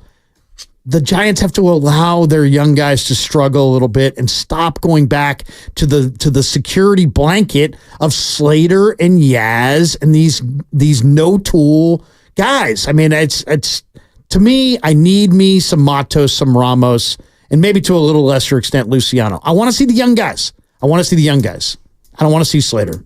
I want to see I had 4 hours Matos. of this. I know. That's late. I want Ramos. It's not an unpopular take, what he's saying right now. Oh, the line's around the corner. Yeah, exactly. I don't know. Where are you guys on that? I mean, well, let me get to what's bugging me. Okay. Thoughtless takes with Larry Krueger, for example. And here's what I mean by that. No. I'm kidding. Yeah, I didn't like that. Thoughtless takes. I'm kidding to this degree. Here's what I mean by that, and maybe you have an answer. What bugs me are sports takes where then the ... just sits there and dangles. So if you've got hey, you shouldn't have done that, finish it with, you should have done this. So Twitter would be canceled. Who cares about Twitter? I'm sitting in a room with you. I don't need to say it because I've already kind of said it. Let's hear it. What would you have done? Roll with your young guys. Let them fight their way out of it. So no. What's the transaction? Don't send, don't send your young talented guys back down. So send who down? Or just don't activate Austin Slater? I've seen enough of Austin Slater. I feel like I got a pretty good idea. Austin Slater came up in 2017. He's never hit 20 home runs. He's never stolen 20 bases. He's not an everyday guy on a championship team. No, he's definitely not. He's a backup guy. And guess what? If you want to, play games with the roster, play games with the roster, but don't do it at the expense of the development of your young guys. Understand? I'm not even disagreeing with you. I want to see Matos. I know you do. See Ramos. I know you do. But what I believe that if the Giants weren't dealing with this embarrassing hole at shortstop right now, Matos wouldn't have been sent down. That's my belief. I believe that he was not a victim of the greatness of Austin Slater. I think he was a victim of nobody at shortstop picks the ball up when it gets hit to them. And it's embarrassing. Like, it's absurd. I can't stand it when people go, oh, well, he's young. You don't need to be seasoned to pick the ball up when it gets hit to you in the major leagues or cover second base when somebody bunts. The middle infield right now is a flipping disaster, especially when Tyro Estrada was dinged up a little bit last week. And this triumvirate of whatever they're doing between Wisely and Schmidt and Luciano, and it looks like the Keystone Cops out there and balls are bouncing off people's wrists. I think one of those dudes would have been sent out for Slater, but they're so short at the position, they don't know what to do. Tyler Fitzgerald, throw him in there as well. Like, they don't know what to do at shortstop, so I feel like they couldn't get rid of or didn't get rid of any of the guys who, at least in theory, can play shortstop.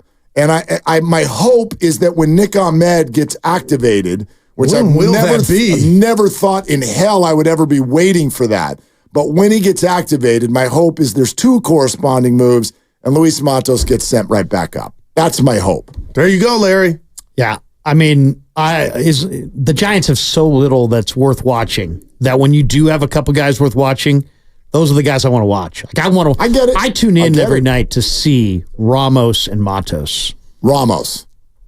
But I mean, Ramos, Matos, Luciano, I really enjoyed Ramos. Let's start having him stand out among the three. Ramos. Let's do it. Did Ramos walk 4 times? Yeah, he did. Six times. And that was after hitting a single and a homer. Yeah. So, I mean, and I interviewed Ramos last year in spring, and I'm invested in Ramos. I like Ramos. I like those guys. Yeah. But it's more of a pushback on Yaz and Slater. The Giants signed Yaz and Slater in the offseason way too early. Yeah. Larry got mad at me earlier. We were talking about the Giants. And he goes, Goo. He don't know he got mad at me. He screamed at me. He goes, Goo, they were never going to get Judge. And I just had a flashback, a real flashback. John Heyman's arson Judge. And Larry saying, I got a source that's saying Judge is going to sign here. That happened. But you sent that tweet out. Remember? It's true. You told me. You and I had the same conversation. I would throw it at your ass right now. I would never forget it. I was like, damn you, Goo, and that memory of yours. Boy. That damn memory. It's like a Studebaker. I feel like we might have dated in a past life. I mean, seriously, I got ex-girlfriends that have great memories like that. But you ran from, people thought he was coming. That's all. He used him, but we all thought he was coming. I thought he was coming. But you know what? You know what? You guys did a show in Linden. Hey, we got paid mileage. I'd like to stop being made fun of for that. We got paid mileage for that. So everybody take your Linden takes and put them in your pocket. We got paid for that. Where the hell did they get them on the show? Where is it? It's east of Stockton. Okay, so border Stockton. You go to Stockton and you head about 15 miles out toward like Jackson and Sonora. You head out towards Sonora. It's in the foothills. It's toward Texarkana. It's somewhere. It's out there. I had a sandwich at a gas station. It was like $7. I love it. Yeah. There's no issue. No doubt. And that was your Friday crossover presented by Atco Pest Control on 95.7 The Game. You're leaving? Oh, I didn't know what that meant. No, all right, we'll be listening. They're longtime friends. Let me tell you something real quick about Dibs that I'm sure not everybody knows. And first-time partners. Hang in there, big guy. There'll be brighter days ahead. Now, these two homegrown Bay Area boys finally come together to take over sports talk. Get the hell off of my doorstep. Major League Baseball, you stink. It's Willard and Dibs on 95.7 The Game. I would like to start the show by helping out the San Francisco Giants marketing department. You're not selling any more Jung-Hoo Lee jerseys, right? Right? You're not selling any more Jung-Hoo Lee jerseys. He's out for the year. So, no more chanting Jung-Hoo Lee, Jung-Hoo Lee. You can't do that anymore. He's not on the field, right? Right. All right. Vamos, Ramos. Print it. That's it. That's it.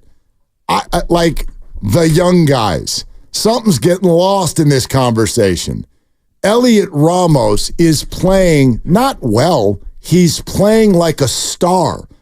Okay? If you want some analytics that actually matter, there's only a few of them when you say them, people are like, I know what that is. Like when you talk about BABIP, how many people over at Oracle Park on a home game, if you went, all right, tell me what BABIP is?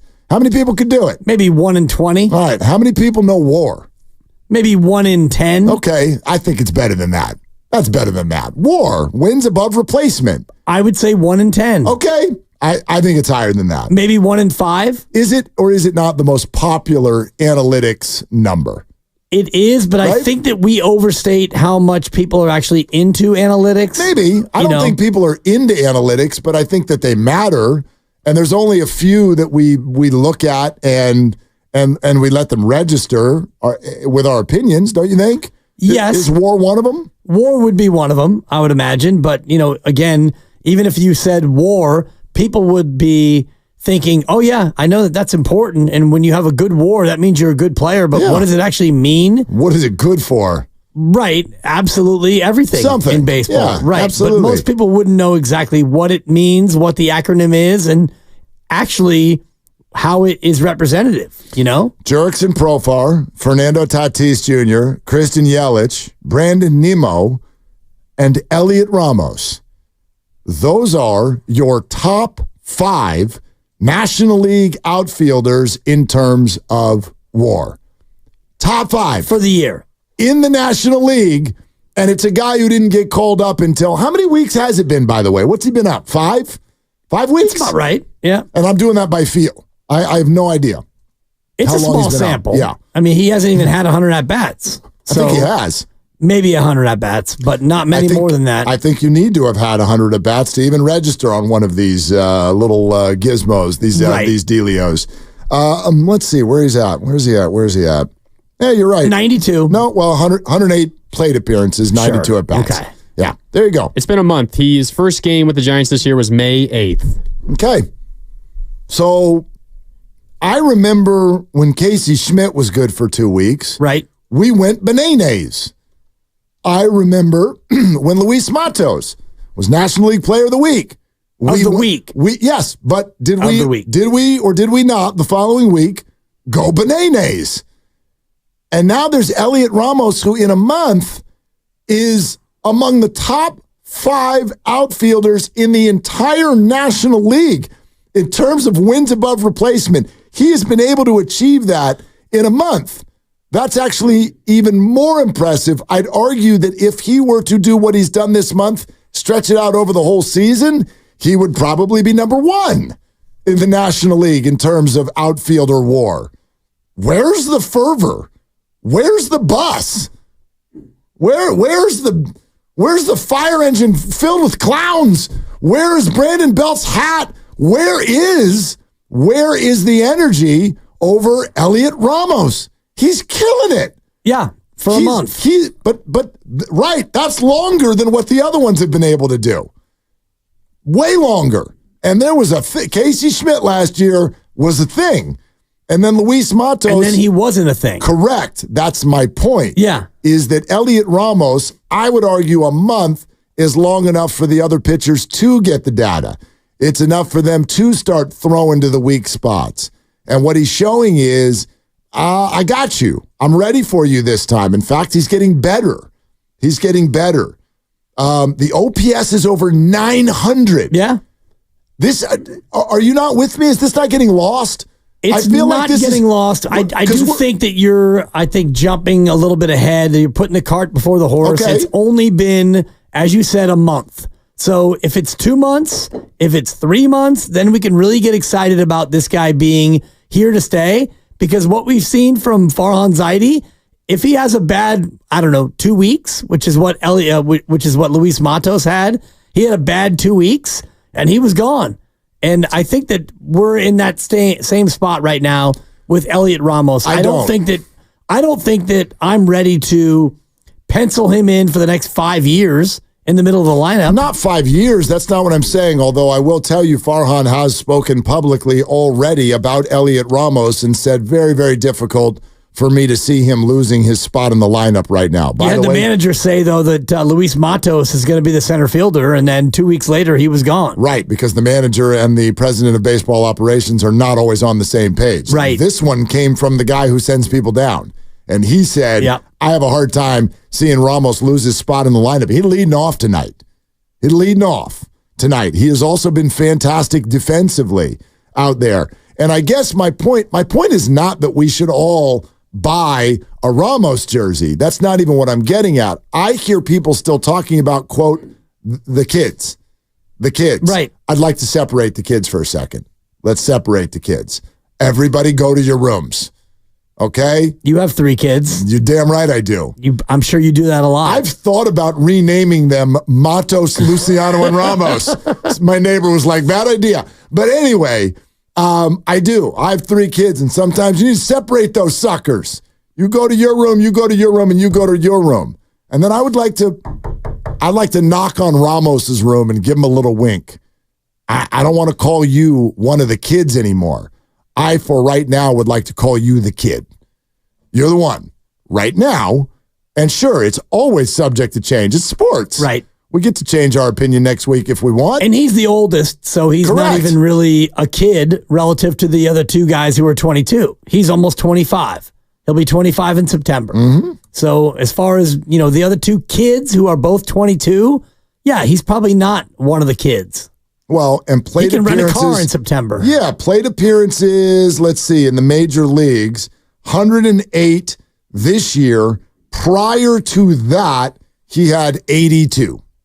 82 in his career. So 190 total. 190 total, yes. And by the way, to give you a sense of what he's doing this year versus the other 82 at-bats he had in the bigs, his career OPS right now is 719.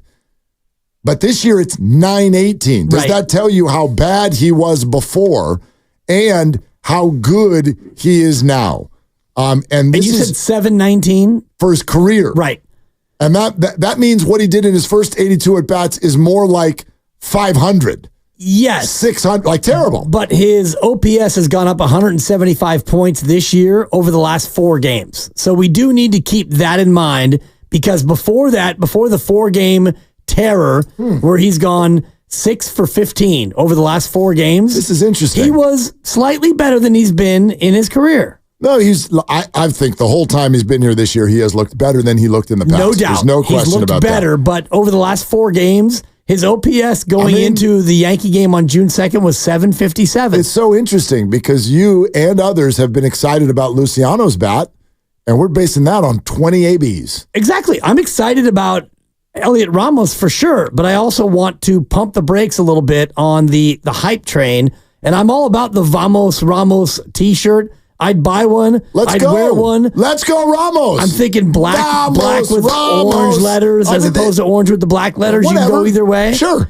You can go creamsicle. You can go City Connect. Give me a City Connect Vamos Ramos. Yeah. I City want it. Connect. I want it. No doubt. By the way, I'm here for it. But I do also want to also pause and realize that the sample is very small. Okay, that's my gig. My gig is to be the let's wait and see guy. Throw that out the window. Get rid of that guy right now. They need a hype train. I don't even care if it crashes.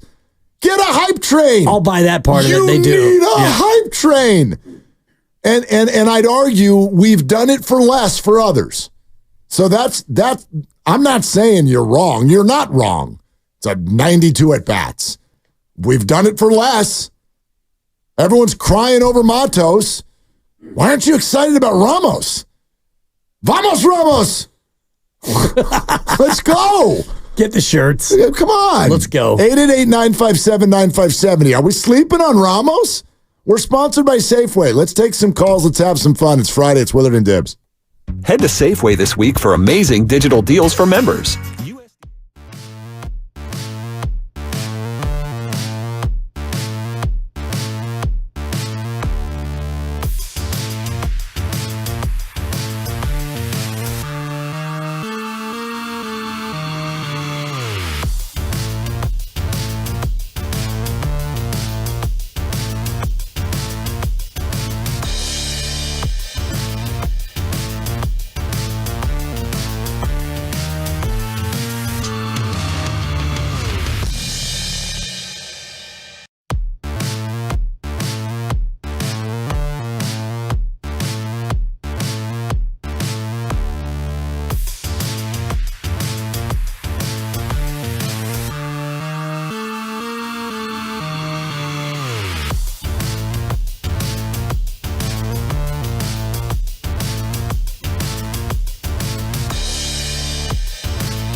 Now, back to Willard and Dibs. It's a great question. Wow, that's a great question. That's a great question. That's a great question. And that's a great question. On 95.7 The Game.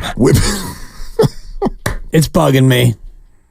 I already got it out. That was not a great question. That was just probing crack. Exactly. It is exactly, Larry. It is very fun. You know what I love? My favorite part of that whole thing was that you explained, because I do think that 99.2% of our audience has no idea what happens in here when one of our interviews says that's a great question. Like, anybody ever watch Pee-wee's Playhouse when you were a kid? That's what happens. Remember when the secret word came out? Yeah. And everyone would just be like, "Ah!" And everyone's just freaking out. Yeah. That's a great question. Running laps around the room. That's what happens in here when one of our interviews goes, "That's a great question." Whoever. That's a good question. Yeah, thank you, Tim. Good or great doesn't matter.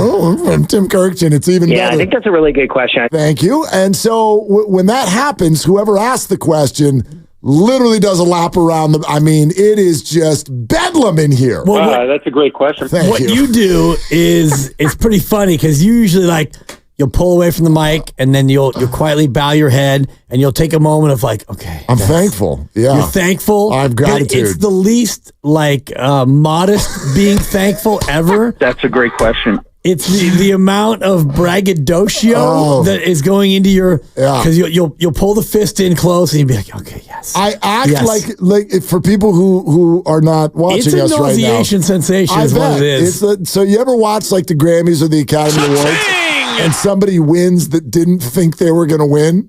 It's an emulation sensation is what it is. Completely. And that's your finger on the button, Grandy. It's out of control, this guy. The arrogance. But I love it and I also hate it. And for you to get that from Larry and for me to ask Larry's question, I'm like, Larry, dude, that was your question. But you broke the cardinal rule. You can't go for it. It's got to be organic. I didn't go for it. You did. You went for it. I actually tried to battle back from a 1-0 deficit. Dude, you've been on a little bit of a heater. And you were like Jorge Soler pressing with runners at second and third. Doubt. You were trying too hard. No doubt. So, anyway. I just asked the question. I had thought about it in his question before. I thought, you know what, Larry, that's a good question. Let me ask Larry that question and see if he'll, give me what I had coming to me. I hope our audience understands. We just whatever. We have to make each other laugh. We have to. It's no different than any other inside joke or whatever. You have any office workplace. I'm sure there's all kinds of different stuff that you go through. Stupid job like we have. Are you kidding me? Yeah, we got to make light of something. Yeah. So that's ours. That's our little quirk.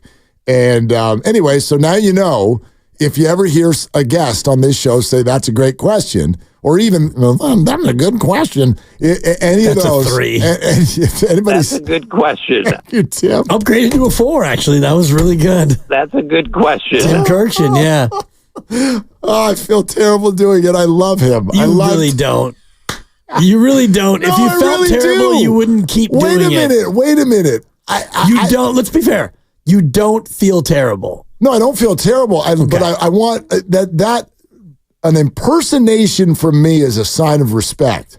We're gonna have a good game tonight. Yeah, pretty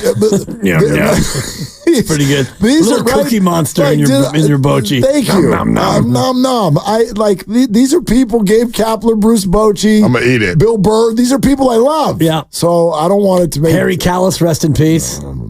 Thank you. Yeah. Yeah, we need more of your Harry. Past you. Nothing gets past you, Bill Burr. Dude, that was red on red crime. Walt Ginger. Did he go down in your book after the conversation? No, actually, he went up in my book, and I didn't really have him in my book. I didn't. You know me, I'm not as much into comedy you're not as a stand-up comic guy. I'm aware of Bill Burr. I haven't seen a ton of his work. I know that he's a pretty funny guy, aren't you? He's pretty funny. Very funny guy. We're going to see him at the Greek tomorrow night. It's going to be awesome. I see how you got that gig, dude. Yeah. Grandy, I heard you're going to be there. I will be there. Okay, yeah. Grandy's going to be there. Luke's going to be there. Yeah. Where the hell are you going to be? I'm going to be digging a couple of holes for our new shrubs that we bought yesterday that have to go in the ground. God's sake. Yeah, and I've got some... this domestication sensation thing that you got going on is really triggering me. Oh, and we got a dozen petunias, and those have to go in the ground as well. A couple of hedges and some petunias, Mark. That's what I'll be doing tomorrow. You're digging a hole in the backyard. 2 of them, actually. I got a pickaxe. Have you tested the area? Because I have heard this can end up being the hardest thing that you ever do in your life. Last year, I dug multiple holes. As first, I had to rototill the area, and then I had to dig, dirt out, soil in. Your boy is absolutely gushing sweat. Yeah, I'll be out there with a pickaxe. Are you like a closet serial killer? Why are you digging so many holes? No, what are you doing out there? I like to garden, and I like to have my yard look nice. And so over the course of the past week, I've been out there, clip, snip, water, rake, doing the whole thing. Okay. It's what I do. All right. As a homeowner, you got to go out there and you got to make sure that your house looks nice. Pickaxe, Mark. I'm sitting Watch here, your back. I'm looking at all the Bobby Evans sound that we have from yesterday and live on the show. I know this is really, really good radio here. Okay. I want to ask for more. Bobby was talking about drafting Elliot Ramos. I thought this is a super relevant sort of thing about quote unquote the kids. And truly, we'd love to hear from you. 888-957-9570 on what your sort of view is on the kids. And I understand the lead story of the week is Matos anger. I get that. I really do. I do think that and this is what I was trying to say to Larry, I think in the normal snap reaction of why would you send Matos down for Slater, I think there is an intricacy that is overlooked, and I get it because that's how we roll. But I do think, and this is not to, there goes Willard defending Farhan. I do think that the Giants were in a spot in terms of who to send down. And I know that some of you might have just been like, don't activate Slater. Not as easy as you think. That's a big leaguer coming off of a concussion who had only had 35 at-bats or whatever. And it was time for him to be activated. And he's not the worst player on the team.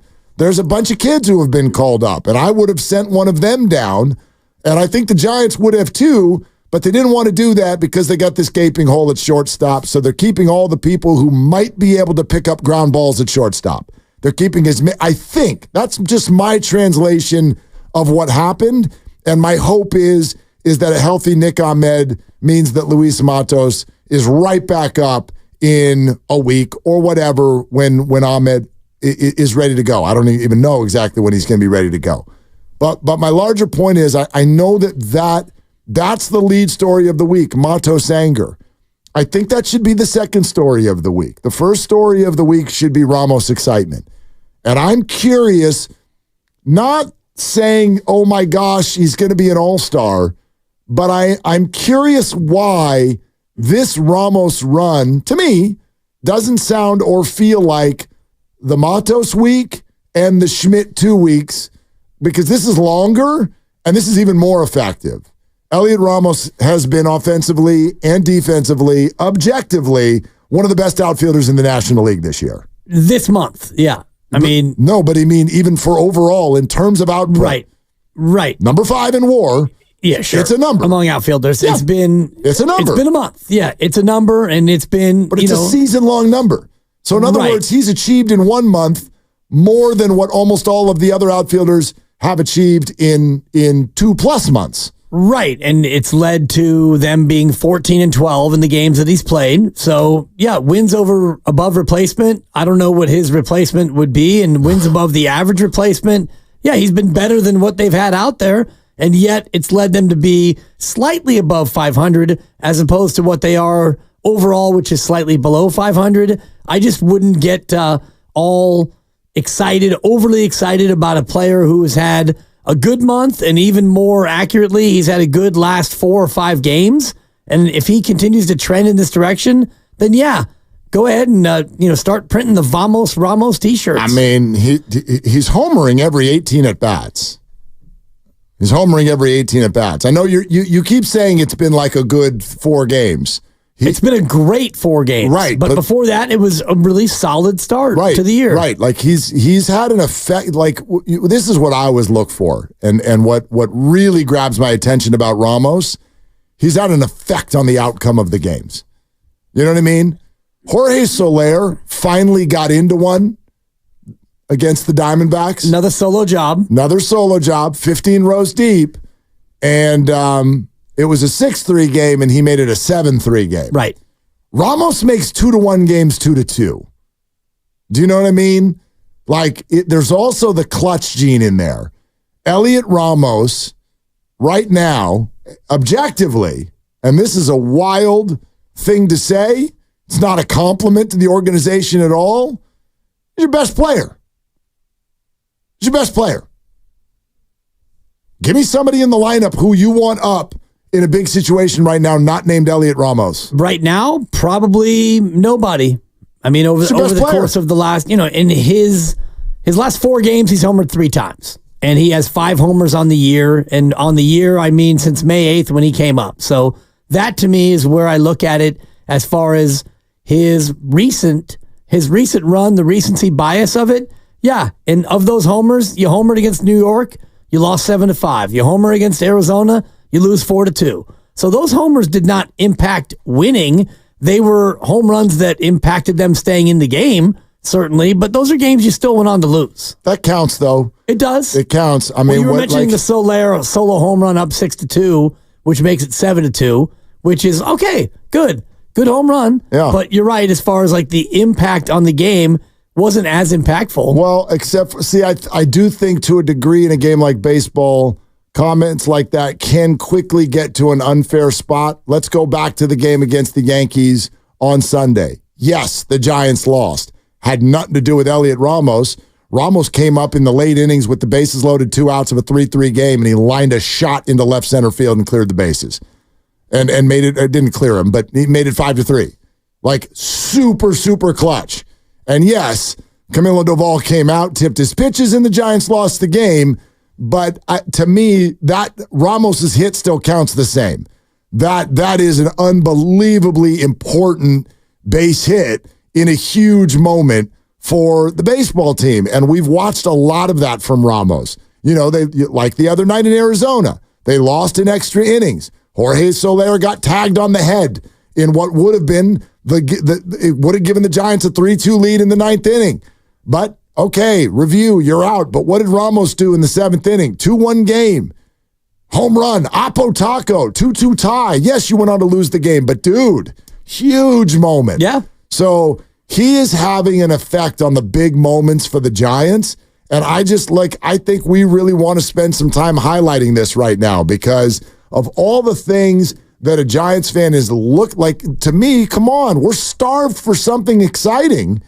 And so odd to me that we would sit here now and see this happening and sort of like not notice it. I don't hear a lot about this from Giants fans. Right now, the lead story is those idiots sent Matos down. Well, they didn't send Ramos down.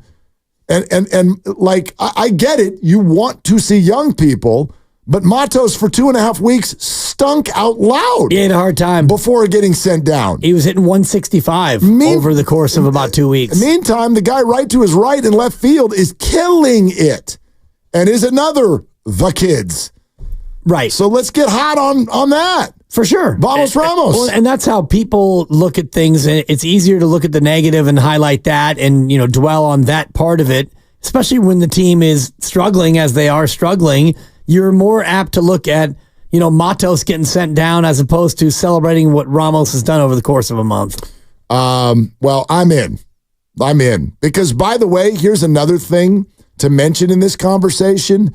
If people are going to get excited about Casey Schmidt for 2 weeks, like Elliot Ramos has always projected to be a way better baseball player than Casey Schmidt. Elliot Ramos is a prospect. A couple of years ago, Elliot Ramos was like, that's the guy. That's the guy we're waiting for. And then whatever happened for about 1.5 years, it felt like the organization was kind of out on him. They were not happy with the way he was developing. But like what we're seeing this month, if you want to just get past the numbers for a second, and I heard Flem talk about this the other day, I think this is really important. Like what you're seeing from Ramos right now is telling you that he was very, very productive with his time in Sacramento this year and last year. They're like, dude, you need to be doing this. You need to be doing that. And Elliot went to work, and he is. And Flem said the last thing that he needs to do is stop striking out so much. And he's got 34 strikeouts and 92 at bats. It's too many. That's a strikeout rate that is too high. So that's a very solid point. But the other side to it is, if Ramos actually starts playing like the player that they thought he was going to be, right, you're talking about a ceiling that's way higher than a Schmidt or a Wisely. For sure. Way higher. Yeah, no doubt. And that's why they drafted him in the first round back in 2017, because they thought that the ceiling was high, and it's taken him a while to get to the spot where now he can come on and contribute. And the last 4 games have been remarkable. The last month has been good. Now keep it up. Here's what Flem said the other day on the Morning Roast with regard to Ramos. I don't think there's any chance he's going anywhere. He's been the Giants' best player over the last couple weeks. There's one last step for him to take because the guy has made so many improvements. He's gotten better on defense. He's not chasing the way he used to. Those at-bats last night, man, he was laying off some tough, close pitches that were not strikes.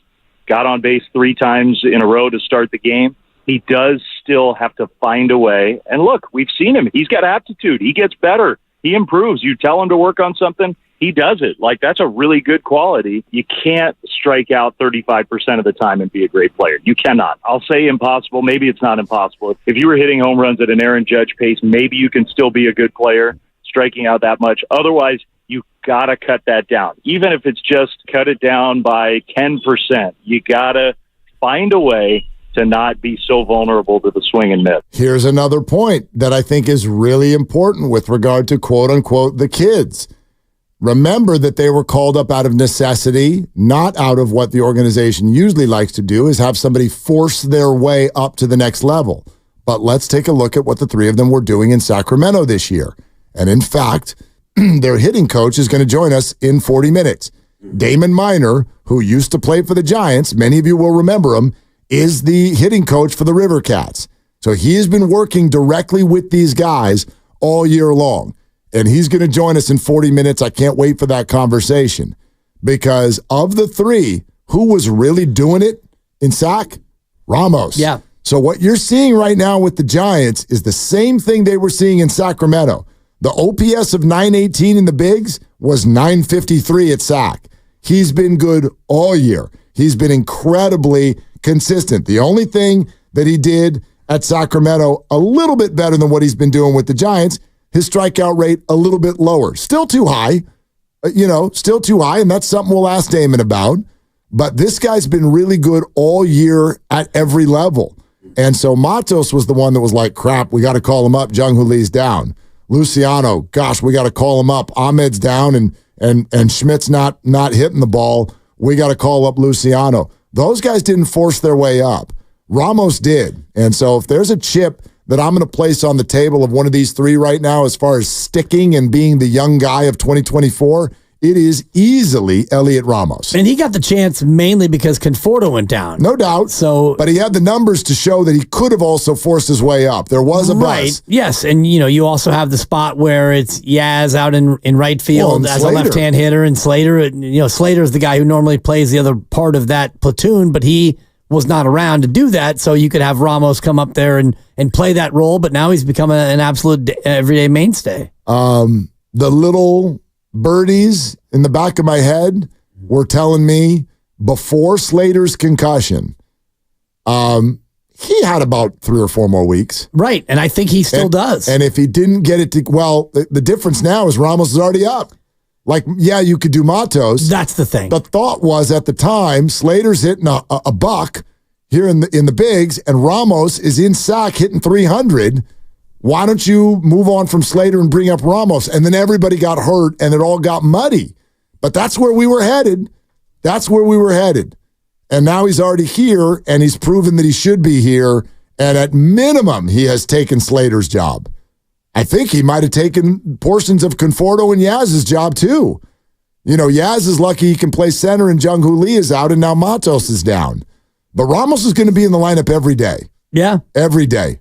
Even against right-handers. And maybe Ramos becomes what they thought Matos was going to be, and he becomes your everyday center fielder. If Conforto is healthy and you've got, Yaz and Wright or Slater, depending on who's pitching, and you can just put Elliot Ramos out in center, which is where he is tonight. Yeah. I don't know if they love him projecting at center. It'll be interesting to see him play. Yeah. It'll be very interesting to see him play out there, because in my memory, I don't think they've put him out there much before. 4 games. Okay. In the majors. Yeah, he's 2 starts. Largely a corner guy. Right, but in the minors, and I'm looking at the numbers, he's played 387 games in center in the minors over 7 years. Yeah. So he at least has played there. Love it. Unlike Luciano, who's only played shortstop, Ramos has at least played some time in center field. Love it. Absolutely love it. Let's do Ben in Fairfield, and then we got something I think relevant to play for you from Bobby Evans yesterday. Hey, Ben, what's cooking? What are you doing? Yeah, just driving home from work, boys. Kind of like you were saying, Ramos is the guy I'm most excited to watch every night, and it's the swag. He's got the pants above the knees, the cool shoes, the look. I feel like he's a linebacker in an outfielder's body, bursting through the jersey and gliding around the corners of the outfield. Just looks so good, and I think, like I was saying, just the most enticing player in this lineup. As tough as that is to say, it's pretty awesome to watch.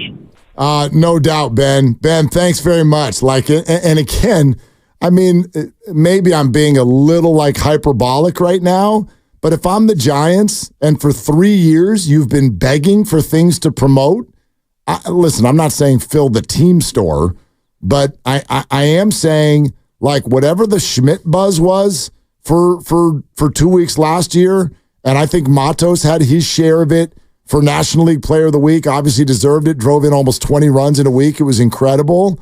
But, man, I wouldn't hesitate on this. I would not hesitate, especially if they are out in the public openly saying, I don't see us taking him out of the lineup.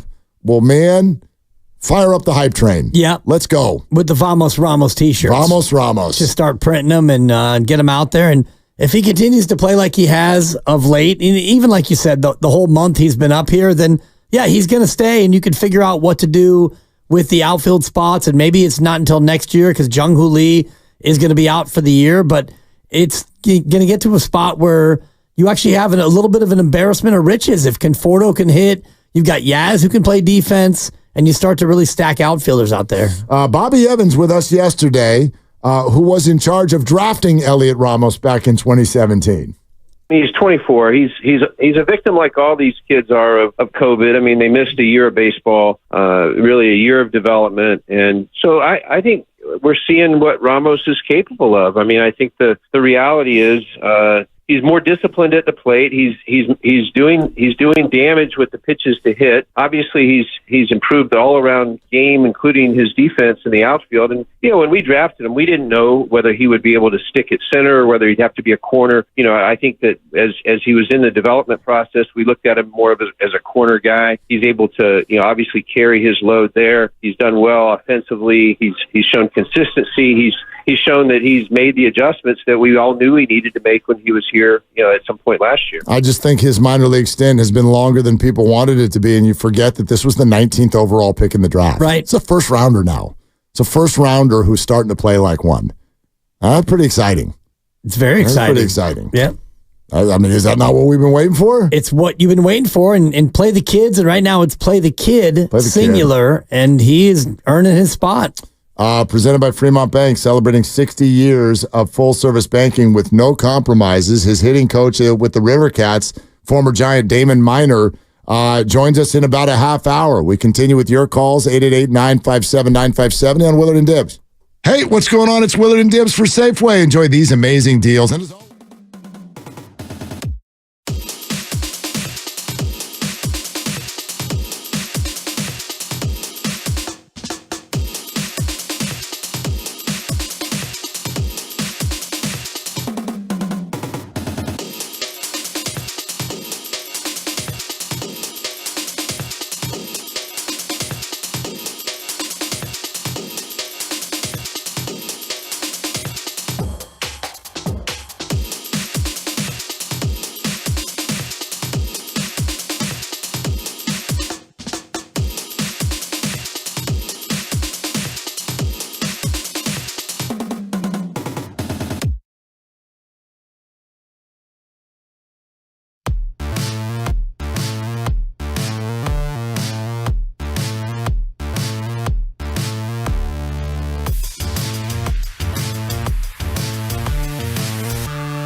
Now, back to Willard and Dibs. Absolute pleasure. Willard and Dibs, y'all take it easy. Have a good one. Enjoy the game tonight. On 95.7 The Game. 100 pence.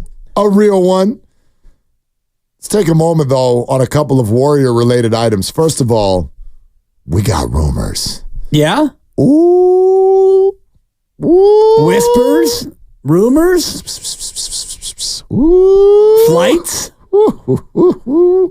Oh, and we also got a jersey, and you've got one chance. Number one. Chance. One chance. One time. 4:30. Okay. And what's the other prize? Like, what's the qualification prize? Actually, I would argue the best one that we've given away all week long. Yeah. Grandy agrees. Today's qualifier will get what's called a Golf Bros bobblehead. Whoa. And before some of you are like, oh, fun, I don't like golf.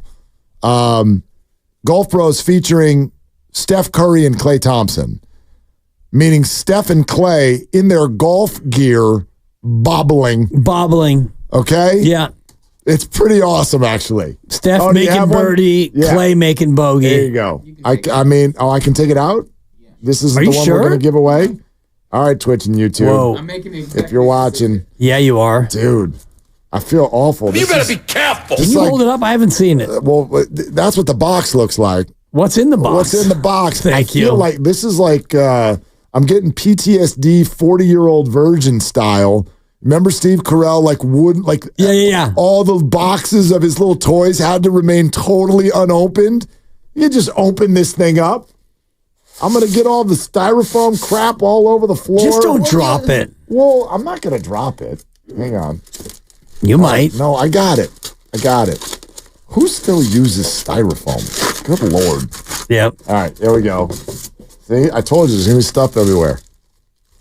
Look at that. That's pretty cool. That's pretty cool. Look. Bubble, bubble, bubble. Bubble, bubble, bubble, bubble. Bubble, bubble, bubble, bubble. Yeah. Both swinging irons. Steph on the left, Klay on the right. There it is. Couple of good finishes there. It's just a pretty sweet bobblehead. Very cool. Golf Bros. I wonder how many times they've actually golfed together, because I've seen Klay Thompson. He used to come out to the Montclair driving range in Oakland, and all you need to know about Klay Thompson being a, quote, real one is he would show up to the Montclair driving range, which is the range itself is a little bit dumpy. You're hitting off mats. It's a double-decker range. It's nothing special. But he would show up with his 3 buddies, and they would get a couple of pitchers of beer and just hit golf balls. That sounds like Klay. Exactly. Yeah. And they'd go back inside the bar and sit at a table, and, most people would not even go over and bother him because it was just another guy. Meantime. Klay's swing was, it was like, oh my God, you're not very good. He's not? No. Steph, as we know, is phenomenal. Right. And I think, my perception at least, treats every round like it's Sunday at the Masters. And I will tell you, gosh darn it, sometimes, we're so intimidated by Grandy on this show. I can't even start the story before I can already hear the I boop. love the young people. No, I can hear the boop. So I'm ready. So my son and I were lucky enough to be invited, and through the work of unbelievable lifelong friends, we had an opportunity a couple of weeks ago to go play Cal Club. Yeah. Thank you. Yeah. It's a special place. This is an experience. I played there a couple of times, and it's awesome. First time on the grounds. Yeah. First time. And the name Steph Curry is just hanging over the place. You can't walk 10 feet with Steph was out here yesterday. Yeah. Keep your eyes out because Steph might be. You never know. He might be out here today. And so his name was all over the dang place.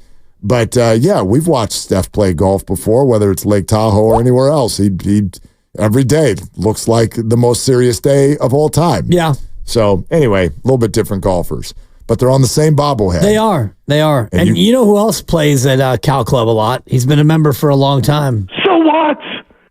Bob Fitzgerald. Oh. Yeah. I thought you were going to give me some sort of an Iguodala. No. I just wanted to hit you with a little Bobby Fitz drop. Stop!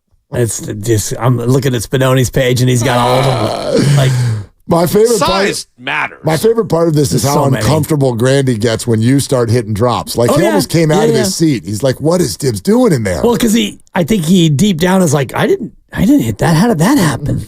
Because I got. You normally don't play drops, so I was a little taken aback. Did I click something? Dibs knows how to work the machinery in here. Some of it. Yeah, some of it. Yeah, well, anyway. I mean, I was hitting drops back when you were in middle school, punk. Anyway. Now's when you do the young, Wait, give me a sec. Yeah, play the young I love the young people. I think I have that here somewhere. Anyway.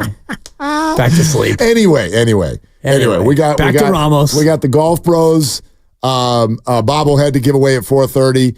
The last qualifying spot for the Steph Curry autographed jersey. So make sure you're tuned in at 4:30. That's all you need to know. Just be here at 4:30 and listen to the show. And the directions will be very easy to follow. And you can end up winning this bobblehead and also qualifying for the Steph Curry autographed jersey. And damn it, this is your last chance. I've been trying to remind you all week. If you don't have the cadence now, I don't know how to help you. This is it. Okay? This is it. So we got all that. And there is some boy, there's some fun Warrior stuff out there. But before, and Damon Miner, hitting coach Sac River Cats, is going to join us in 20 minutes. Before we depart this conversation about Ramos and the kids, there's one other thing from Bobby Evans yesterday that I think we wanted to kind of go back over, because did your eyebrows go up like mine did when he said this? So when we're really trying to dive deep on the sending down of Luis Matos, and as FP told us, he's hearing Luis was crushed. And that's not surprising, because the sending down of Luis was surprising. So Luis is crushed, and we asked him about it. And listen to the first thing that Bobby Evans says in response. My empathy immediately goes to the front office, because it's not what you want to do. I mean, you certainly don't want to send one of your young kids who's already proven that he's got the potential to stick. You don't want to send him down, and yet you're trying to balance, a roster for a long season. And so it really empathize with the player, empathize with the club. I mean, it's a tough circumstance. I mean, it's a bad time to go cold for 4 or 5 games, right?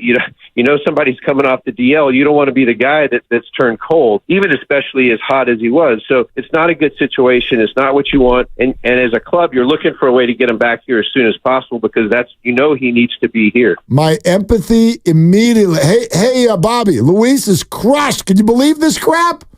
Yeah, my empathy immediately goes to the front office. Yeah. Well, that's where he's from. And that's the cloth that he's cut from. And honestly, you got a 22-year-old guy who is going to be back. This is not him having his baseball career end. This is not a football player getting cut at the end of training camp and never having another chance to be a pro athlete. You got sent down to Sacramento. And I get it that you're crushed, and it's hard, and you were in the show, and you had a great start. You were the National League Player of the Week, for crying out loud. Then you fell on hard times, and then you get called in the skipper's office, and he gives you the hard news. Yeah, it's tough, but you're 22. I get it. You can shake that off. Yeah. There'll be brighter days ahead, Luis. You need way more beers before you say that. Yeah. I don't like sober Dibs. Sorry. There'll be brighter days ahead. Excuse me, Luis. Look, that is part of this. This is professional sports. We don't get to stay in the big leagues just because you want to. Right. Okay? Like we're not doing that. So that's absurd. But if you're told, or it's insinuated that you're going to be the starting center fielder for the rest of the year, and you've got runway to do that, and then this happens just a couple weeks later, you can get how this caught him off guard. It caught all the fans off guard, no doubt. So, I understand that.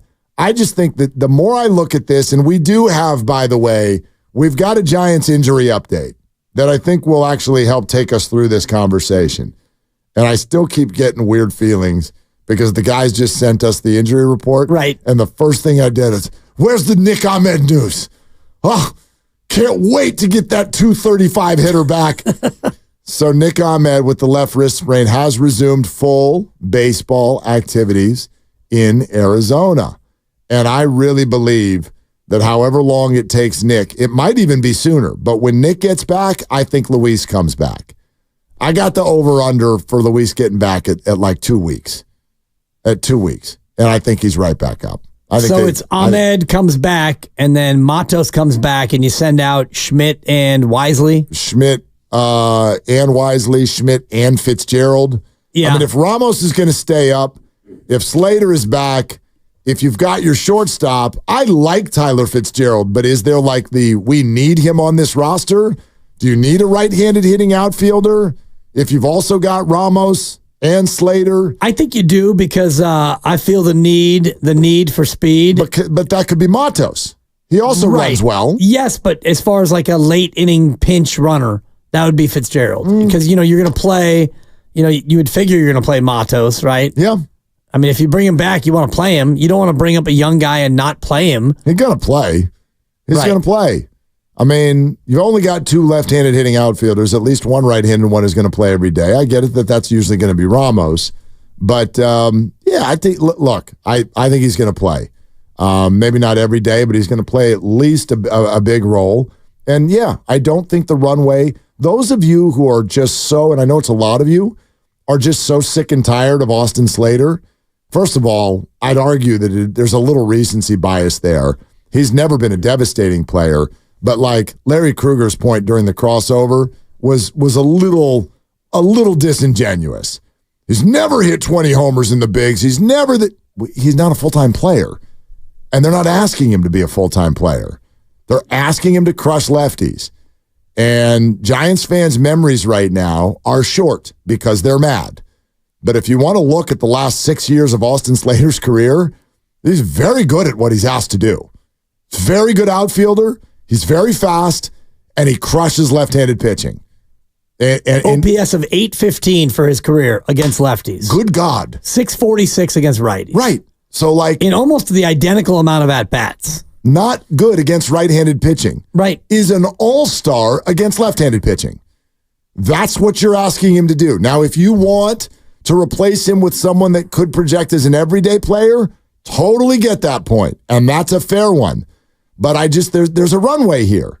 There's a runway here, and Austin has not run to the end of it yet. And so if we get to the end of June and deep into July and Slater still has 8 hits on the year, they're probably going to be a corresponding move there. Agreed. They're not going to just let this ride out forever. But just because the first 38 at-bats didn't look good after what he's done, what did you say, 815 OPS? For his career. For his career over lefties. 6 years? Giants fans are just flicking that out the room? That's not okay. You have a short memory problem if that's what you think about Austin Slater. Well, and your short memory is based on what he's done this year, which has been bad across the board. No doubt. He's not been good. And I do think that what you said before about, the whispers or the back of your mind, what's been, rattling around about what he would have gotten before the concussion, I still think that that's in play now. I think that Austin Slater is looking at the rest of this month to be a contributing player and to show signs of being the player that he used to be. And if you do get to the end of June and you're still hovering around 500 or a couple games below or whatever, and he's not producing, you're going to have to make a move. And then that would be it for Austin Slater. Yeah. And I think that's exactly the way it's going to go because that's where the Giants' mind frame is. It is cutthroat. It is urgent. It is, we have got to win right now. Right. And that's why that's also a piece of why this happened. You know what I mean? Matos can be crushed, and I don't mean to be insensitive. I want kids to grow, and I want them. I get it. You got to go through the bumps and bruises and whatnot, but dude, if you rock 3 weeks of batting 120, I don't know many players that would be like, man, in the organization, stupid organization. It's like, dude, you're not producing. You got to produce. And if Austin doesn't produce, the same thing's going to happen to him. Difference is he ain't going to Sac.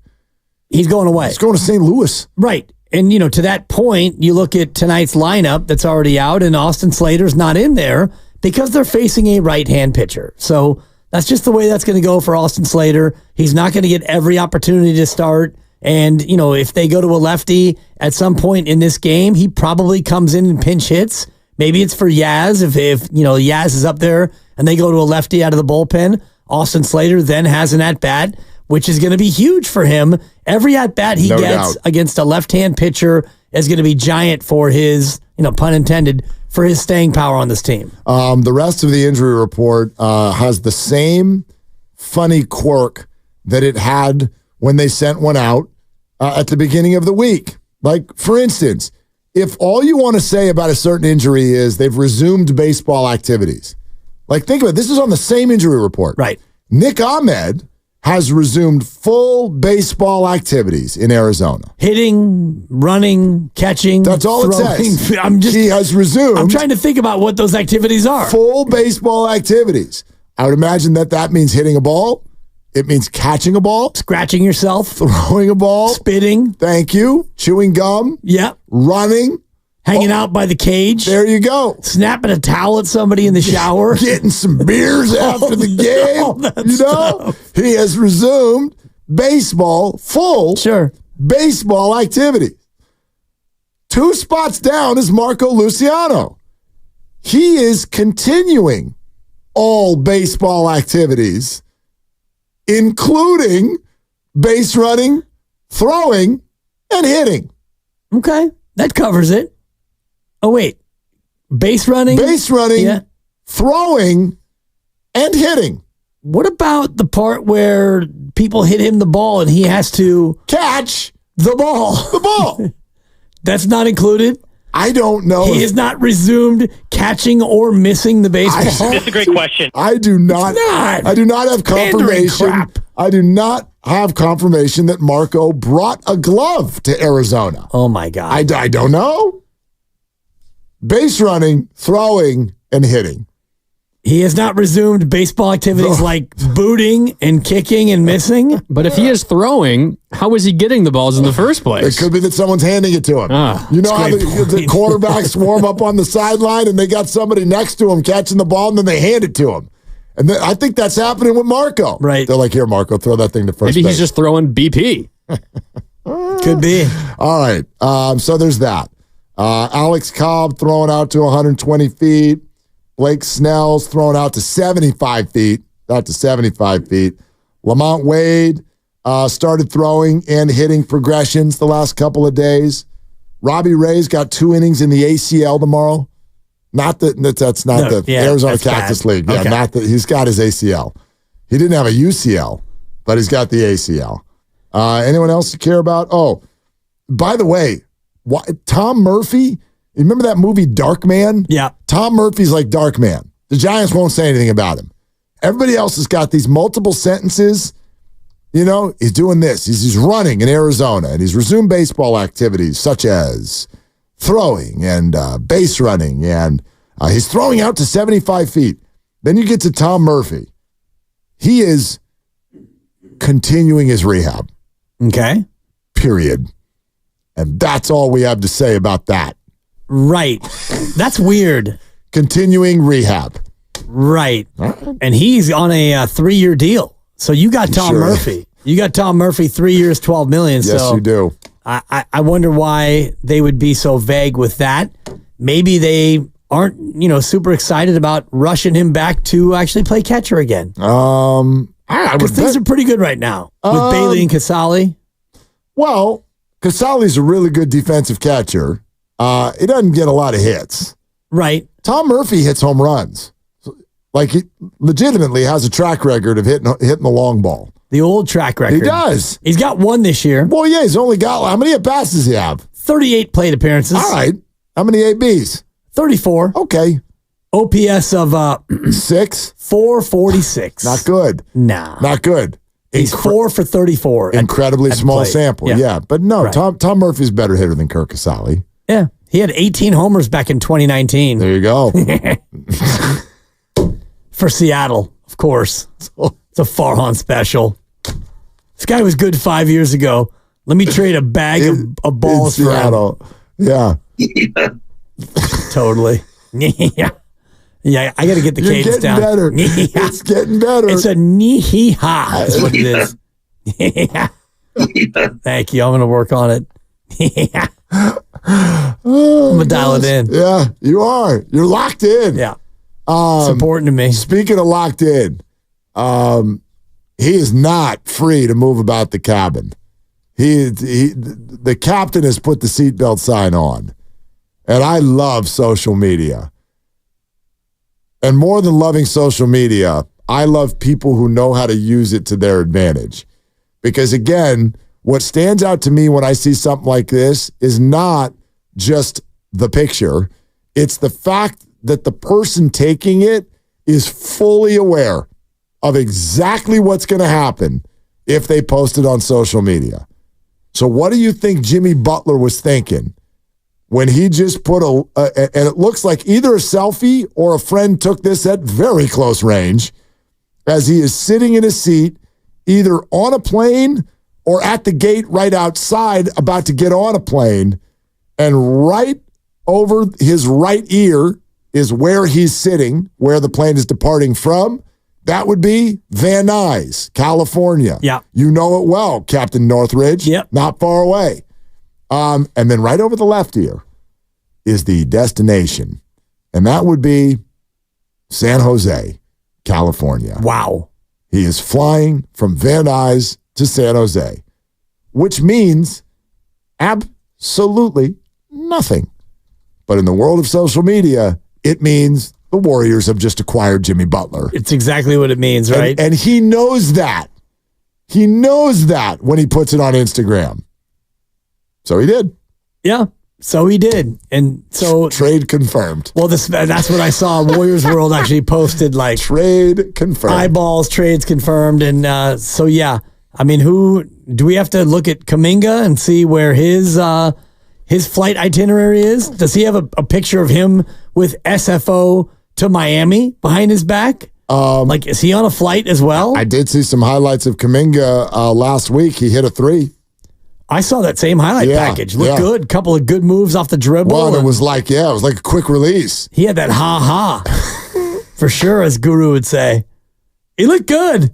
But, he did. I mean, he did. Against who knows who he was going up against. Ricky Pearsall's a Hall of Famer. I love this. It's my favorite. Yeah. It's my favorite. Summertime takes. Well, it's how Darko Milicic became the second pick in the draft. They had 3 highlights of him. They put him on a loop. The ball went in every time. And they're like, I think we got to pick this guy ahead of Carmelo Anthony. And so they did. Perfect. That still goes down as one of the most unbelievable drafts ever. Which one was it? 2003. Was it Melo? It was Melo who went LeBron. Third. LeBron. Darko. Carmelo. Bosh. Wade. That's your top 5. So who was it that took Darko? Was it Detroit? Yep. Oh, God. So LeBron goes Detroit. 1, maybe the greatest player in history. Right. Darko goes 2. Carmelo Anthony, Hall of Famer. For sure. Chris Bosh, possible Hall of Famer. Actually, he's been inducted already. I apologize. There Chris Bosh, Hall of Famer. Chris Bosh is in. Dwayne Wade, Hall of Famer. So you've got 4 of your first 5 are Hall of Famers. And the 3 of them ended up teaming up on one team to win multiple championships. Right. Chris Kaman went 6 to the Clippers. Which, he was fun. Yeah, he's fine. He was fun. He's a good player. He was an all-star. Yeah, he stayed in the league. Yeah. Sure. He was an all-star? Yeah. Chris Kaman? Yeah. That's weird. The Warriors at number 11 take Mikel Pietrus. Oh, I liked him. Yeah. I know that he wasn't that great, but I had a thing for Mikel Pietrus. He was good. I liked him. All right, we're sponsored by O'Reilly Auto Parts. Damon Minor is not just a former Giant. He's the hitting coach with the River Cats in Sacramento. Matos, Ramos, Luciano. By the way, why stop there? Hunter Bishop. We got questions for the hitting coach with the Sacramento River Cats, and he joins us next on Willard and Dips. Now at O'Reilly, get 2 bottles of Lucas Fuel Treatment for $9 and receive 2 times O Rewards points.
Ramos hits one very high and very deep.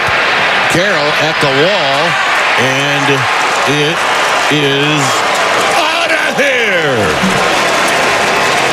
And the Giants take the lead. Now, back to Willard and Dibs on 95.7 The Game. All right.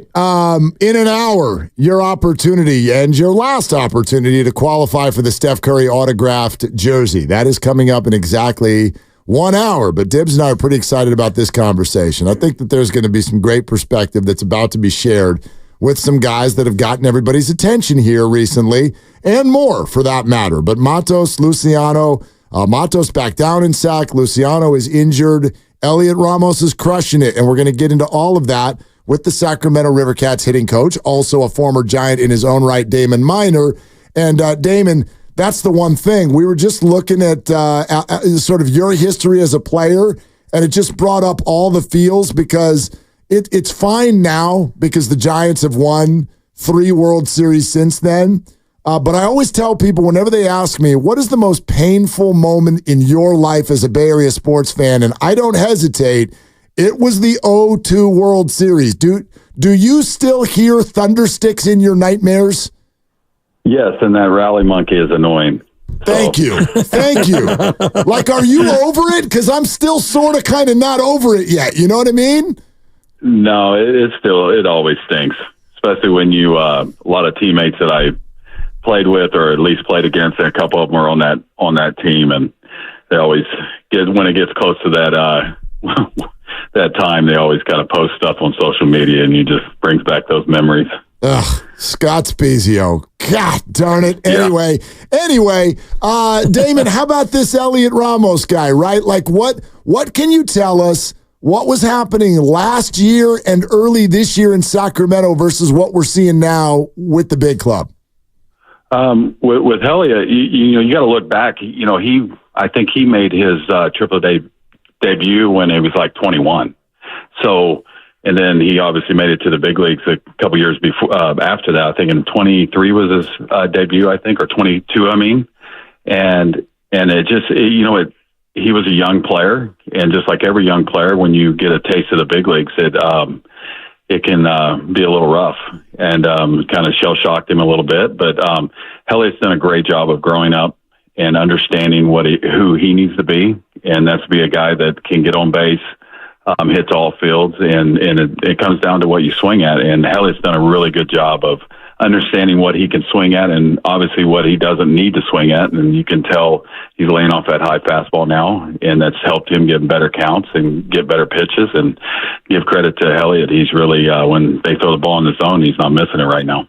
And how do you make that adjustment as a hitter? Because I know the strikeout rate is a little bit of a problem for Elliot Ramos, but how do you get a player to be aggressive in the zone and also at the same time cut down on the strikeouts? I think that's the one thing. You got to make sure that they don't get passive. That can happen where they get passive and they're not being aggressive in their zone. So I think with him, it's just he did a lot of work in this year of really training in it and understanding what he needs to swing at. So just get him on some arm mix and get him some machine where he's getting a couple different shapes that he's seeing, and just being a little bit more game-like for him.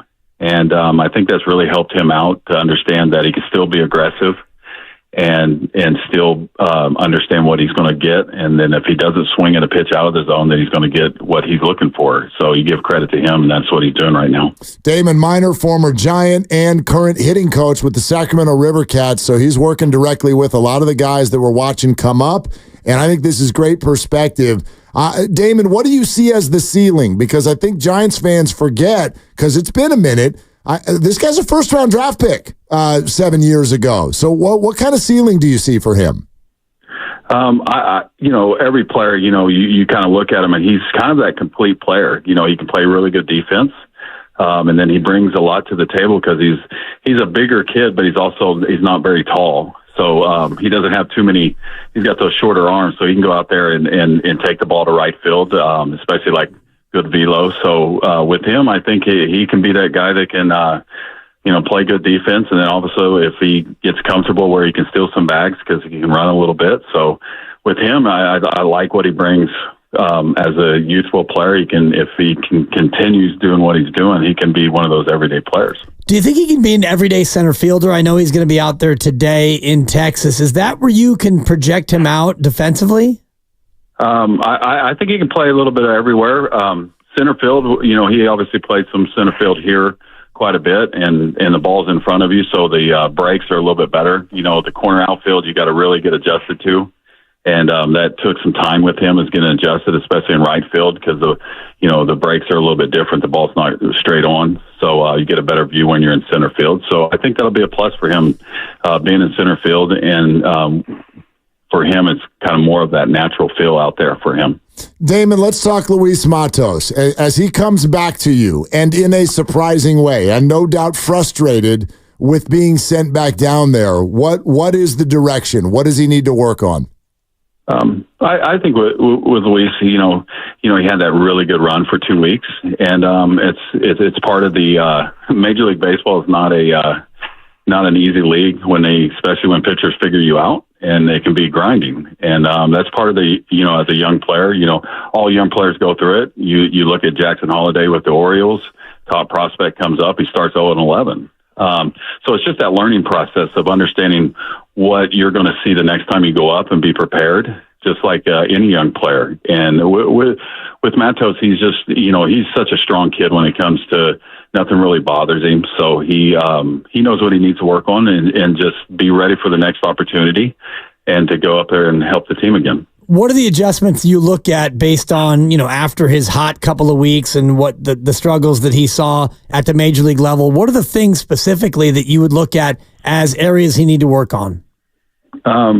Just by knowing him and having him for a year or so, just with him is understanding, be a little bit more patient in counts. He really is aggressive early. In counts. And I think, obviously when pitchers see that, there's so much data out there now that pitchers can, especially with the location of guys in the big leagues, they can put balls that look like they're really good, especially up in the zone. So just for him is just to understand that he can hit with 2 strikes and get back into better counts for him and understand that to get that pitch again, especially early, if you're going to be aggressive, just be conscious of aim small, miss small for him.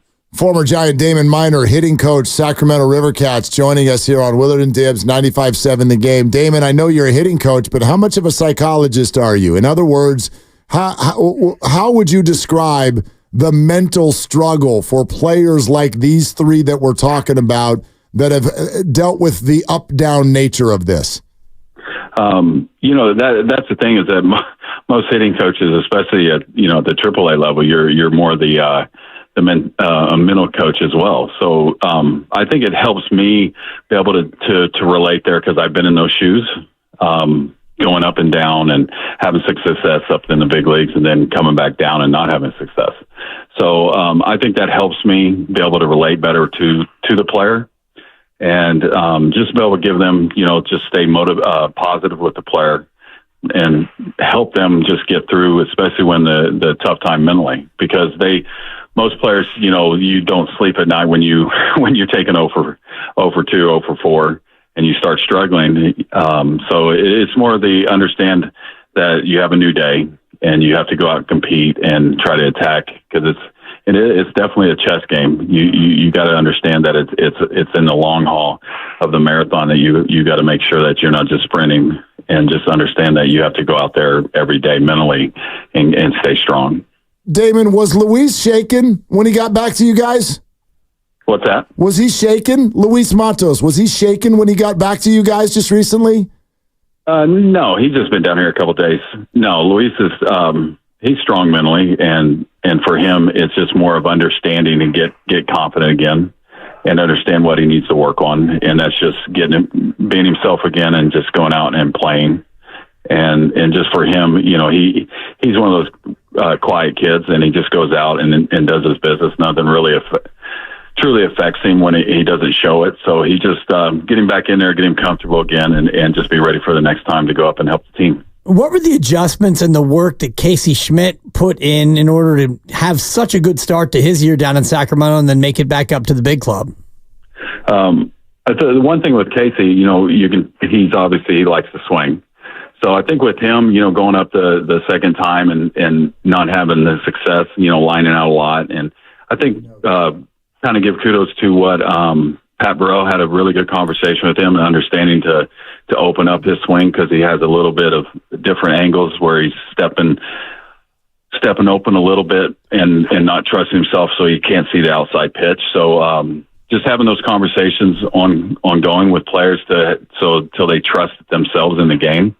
And he was able to open up a little bit more in his stance and get himself aligned better. So now he's working into the plate, into the ball. And that's really, really helped him. And that's part of being a young player and learning.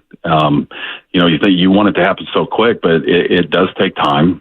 But once the player understands that and sees it work in the game, and especially in the big league level, they have that confidence, and it really helps them stay committed to it and staying consistent. Damon, so much of the Marco Luciano conversation has been about his glove and his position, but you're the hitting coach. What about that side? What do you see? What can be special about his bat? Lucy really, really has a lot of power. He really does. But sometimes, and I figured that out, when you get to the big leagues, you can't get to your power and unless you know how to hit different pitches, use the other side of the field, don't chase. And that's what Lucy really was doing really well down here. And then obviously when he went up for a little bit before he got hurt, he wasn't chasing away. He wasn't chasing sliders out of the zone, and he was getting better pitches, and he was hitting those fastballs that were close to him. So just one of those things that he really can hit the ball the other way well, and that's what I remember talking with Bobby Bonds, was our hitting coach, is that if you're a pull hitter, if you don't learn how to use the other side of the field, then you're not going to get anything to pull. So with him, he really can drive the ball the other way. And once he learns how to pull the ball correctly, you got to sit the sky's the limit with him. Everyone is excited about the kids up here with the Giants, and they mainly are talking about Matos and Ramos and Luciano. But what about Hunter Bishop, who is now ascended up to AAA? What can you say to Giants fans to get them excited about Hunter Bishop? Really happy for Hunter. He's had some injuries over his early careers now, and for him, and he's healthy now. He's I give him kudos what he's doing. He's really playing well in the outfield, and he's throwing well. And he obviously had a shoulder injury that limited him. But he's healthy now, and he's excited. And I like what he brings to the table with the bat, because he's got power. He can really run. He's a big kid. So I like the energy he brings, and he's having some success here in AAA, getting accustomed to this league. And with him, it comes down to what you swing at and what you don't swing at. So really excited to see Hunter come up here and have some success, and he's really doing well. Damon, I want to ask you about one more guy that we got to know a little bit last year, and I know there's been injuries and things have been wobbly and whatnot, but how much have you worked with Wade Meckler, and what do you see in his future? Wade, obviously, he's had some injuries this year. I think he had a hand injury, and he's now coming back from it. He obviously can hit. Anytime you're a player that starts out in A-ball and you make it to the big leagues in 1 year and you're hitting 350, 360 through each level, that's pretty special. And so with him, he's always battled his whole life. He's a smaller player, and he goes out and he really can hit. And that's the one thing that when he got to the big leagues, he hit for a while, and then obviously the league kind of figured him out a little bit. Just like they do with all young players. But I like the intensity he brings, and hopefully he can get back to full strength and start playing every day. Damon, fun to catch up with you, man. Thank you so much for all of that. Hey, appreciate you guys having me on. Always pleasure. Okay, Damon Minor, the hitting coach at AAA. A couple interesting things that pop. First of all, he calls him Lucy, so that's fun, and I think he also confirms something that I've certainly felt as well. I don't know why Marco Luciano has not shown much power this year. It's in there.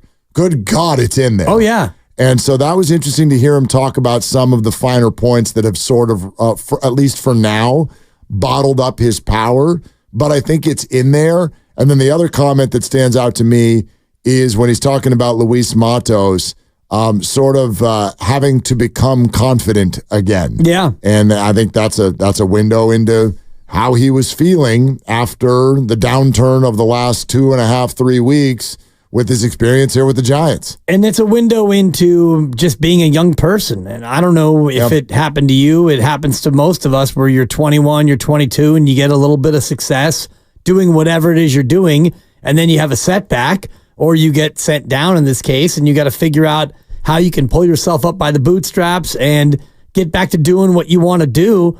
And whether it's academic or professional or otherwise, you do have to remember that the kid, and he's not really a kid, but he's only 22, and he had a real taste of success. You're National League Player of the Week, and then over the course of the next 2 weeks, it feels like you can't do anything at all right, and then you get sent down. It's got to be a big blow. And then look, this is a hitting coach and someone who's going to do his best to prop up the plus side of any of these players. But I also really enjoyed talking to him about Elliot Ramos. Yeah. Are you sure you're getting that right? Elliot Ramos. Okay. I am sure that I'm getting that right. Right. Close enough.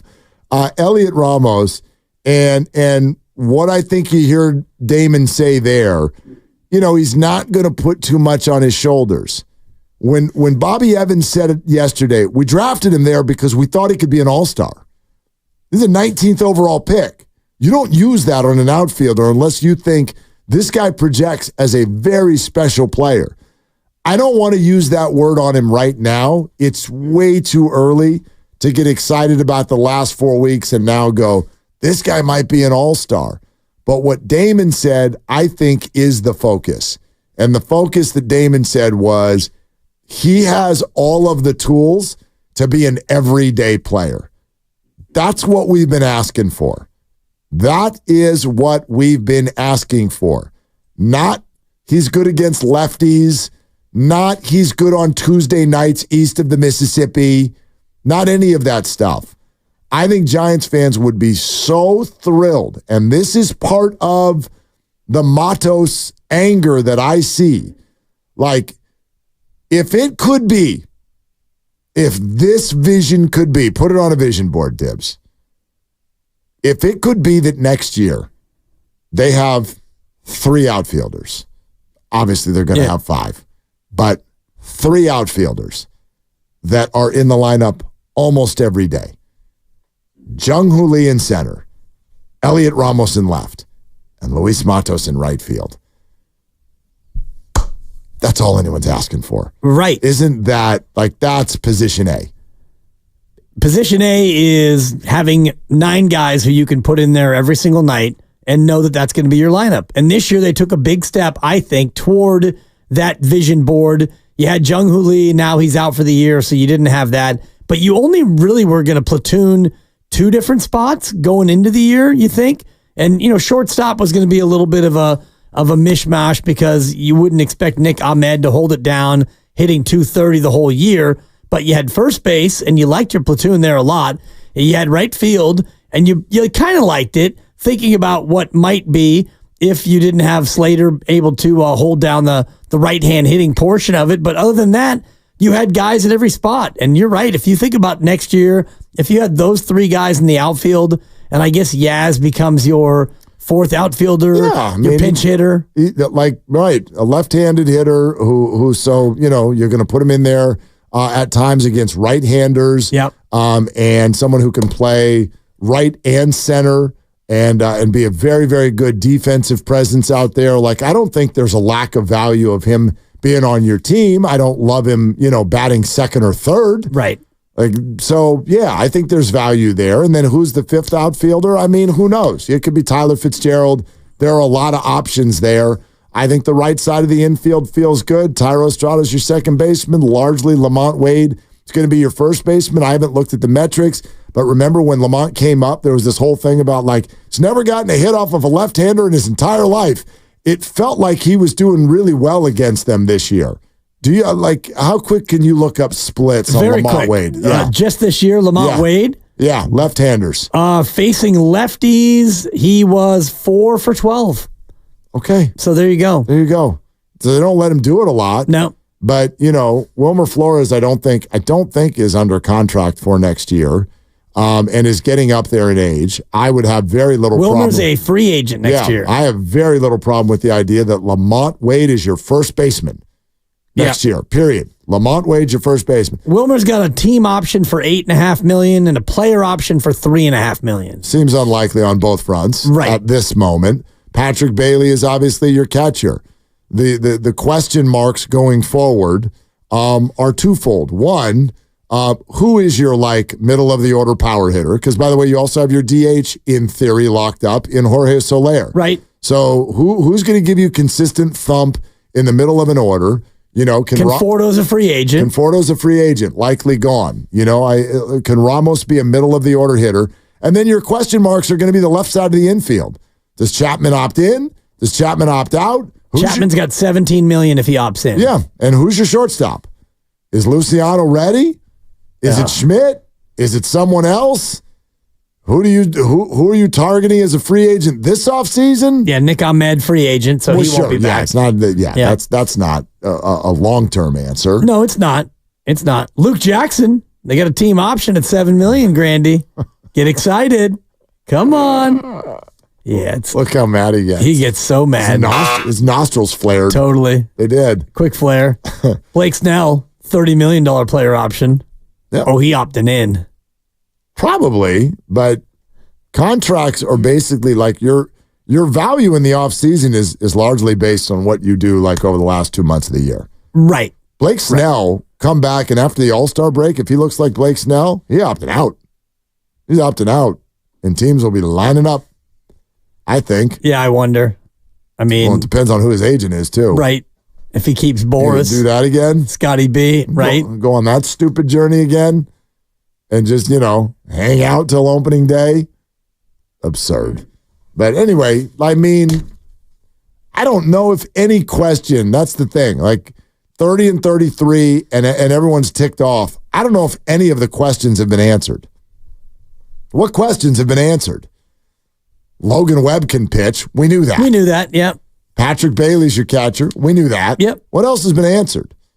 Not much. Not much. Jordan Hicks is a legit starter. Sure. Yeah, that's worked. been answered. That worked. Jordan Hicks conversion to a starter, my God. 4-year deal. $12.5 million each over the next 3 years. Mm-hmm. And that is looking like a super bargain right now based on the way he's pitching. No doubt. Love that one. So, all right, we're presented by Fremont Bank, celebrating 60 years of full service banking with no compromises. We are a half hour away from your final chance to qualify for the Steph Curry jersey, and we would argue that today's prize that you'll actually win by qualifying is the best one we've had all week long. The Golf Bros bobblehead featuring both Steph Curry and Klay Thompson is on the line, and I should mention, for those of you who have been with us all day, the one that I opened out of the box and was encouraged to do so is not the one that you'll be winning. Oh, it's not. You will be winning an unopened restaurant quality, yeah, bobblehead. So what's going to happen to that one, I wonder? Yeah. It is Friday. I've seen how you work. It's a great question. I've seen you around here. Why don't you go to the restroom for a second? I have to pee. Yeah, okay. Coming up next, I think we have a few things to circle back to with regard to Brandon Aiyuk and our conversation with TJ Houshmandzadeh. If you didn't hear it yesterday, you flat out missed the most informative conversation that anybody has had in this city with regard to Brandon, because nobody's offering Brandon's perspective like TJ did. So we're going to have those important comments coming up next on Willard and Dibs. TuneIn is the audio platform.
Man, y'all don't know the game, man.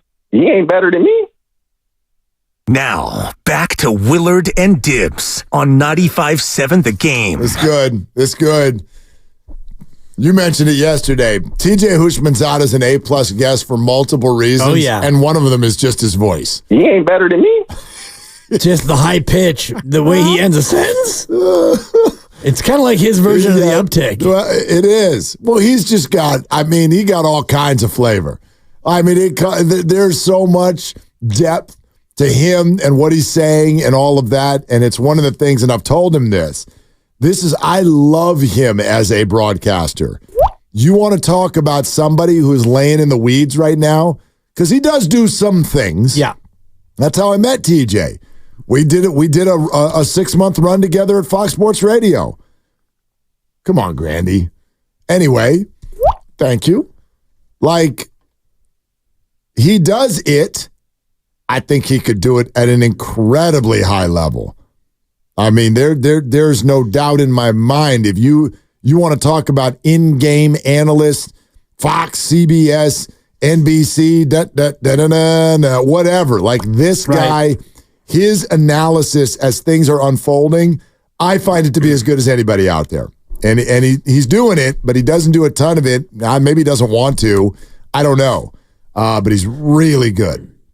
And he just so happens to also be Brandon Aiyuk's personal coach and played the position. So we'll play a little bit of it for you. It's really, really good. But let's go to the phones first. Dave in Fresno. Hey, you're on Willard and Dibbs. What's up, Dave? Hey, Willard, my guy. Hey, thanks for getting me in, man. I wanted to get into some conversation with you guys. And you brought up a point yesterday about, Jalen Waddle and Amon St. Brown, kind of Aiyuk's kind of in that territory as far as, getting that new money. I kind of want to push back a little bit on that because I think both those players, when they came into the NFL, they kind of hit the ground running. I think Waddle had 1,000 years each of the years in the NFL. Amon St. Brown, 100 catches every year, pretty much. So Aiyuk had a really good year last year, and does he deserve a raise? Absolutely. But I think $30 million is a lot to pay somebody off one really good season. Now he's been progressing. I will agree with that. But I think the bigger thing is not really an Aiyuk problem; it's more an NFL problem. I think these contract situations are getting kind of out of whack. You got Jared Goff making more, I think, than Patrick Mahomes and Josh Allen. So it's like, I get it. It's when you sign, how you gauge the contract. But if that's what we're doing, then it doesn't really make sense. Like, are we going to pay you for how good you are, or because it's your turn to sign? So Aiyuk, I get it. You see the market is $30 million, but when you make a big purchase in life, you got to look at everything. You don't just do it just because, one really good season. You got to step back and look like, hey, he may have a whole bunch of another good season. He may really well do that, but right now I don't feel comfortable giving that money, not off of one really good season. So I would say let him play one more season. If we get another good Aiyuk season, then we can. Okay, I feel more comfortable making that purchase.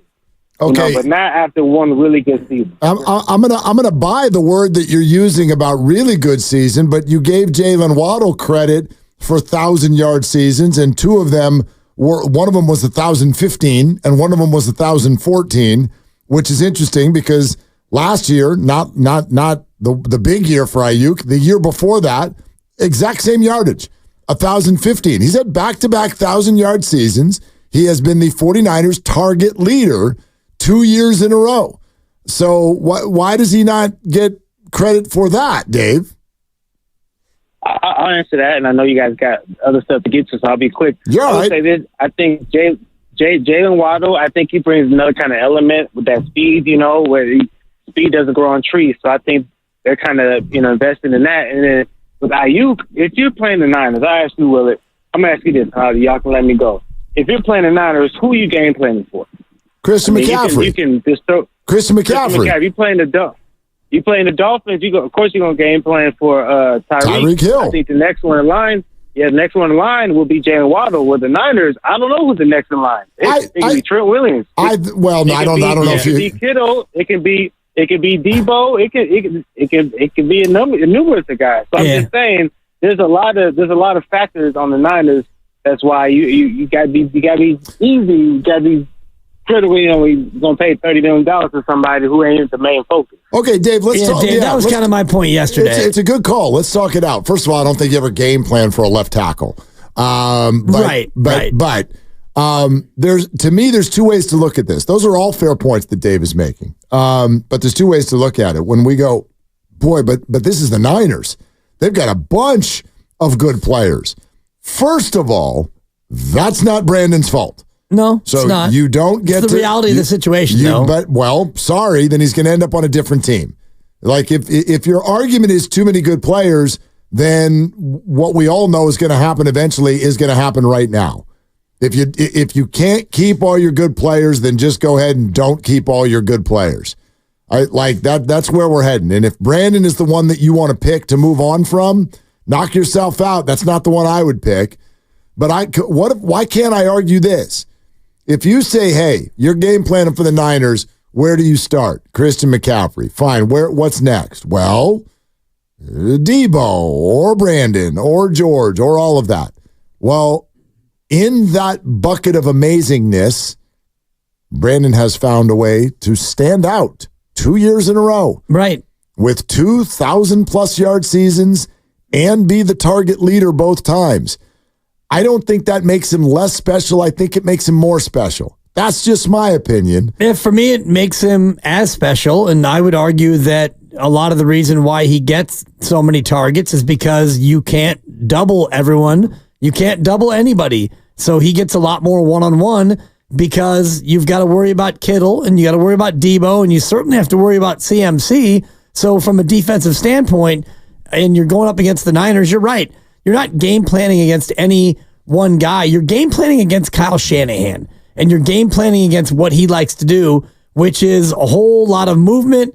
It's motions. It's different formations. It's 21 personnel, and you got the 2 wide receivers, and Aiyuk is going to run every route under the sun. So you really can't game plan for any one thing. Like when you're going up against Tyreek Hill, you know that there are certain routes he likes to run. There are certain places where he likes to get the football, and you can look at Miami and go, all right, we're going to try to take away Tyreek Hill. We're going to double team him. Doesn't seem to be working. No, it doesn't, because he's so unbelievably fast, and they're able to get him the ball in a number of different ways.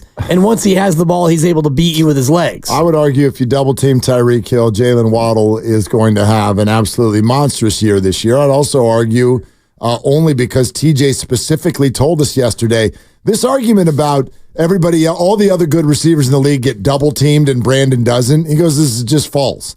Like, double teams in the league don't happen very often. Man, y'all don't know the game, man. What he was describing was, the very nature of a double team just means you have a safety over the top. Right. You don't have two guys lined up against a wide receiver, and they're both just going to cover him from the snap. And the safety over the top is happening to Brandon all the time as well, at least commensurate with other good receivers in the league. So we've heard that argument a lot. I don't know really where it came from. Some people ran with the idea of, well, the Niners have a lot of good players, so you can't cover Brandon the same way you cover A.J. Brown.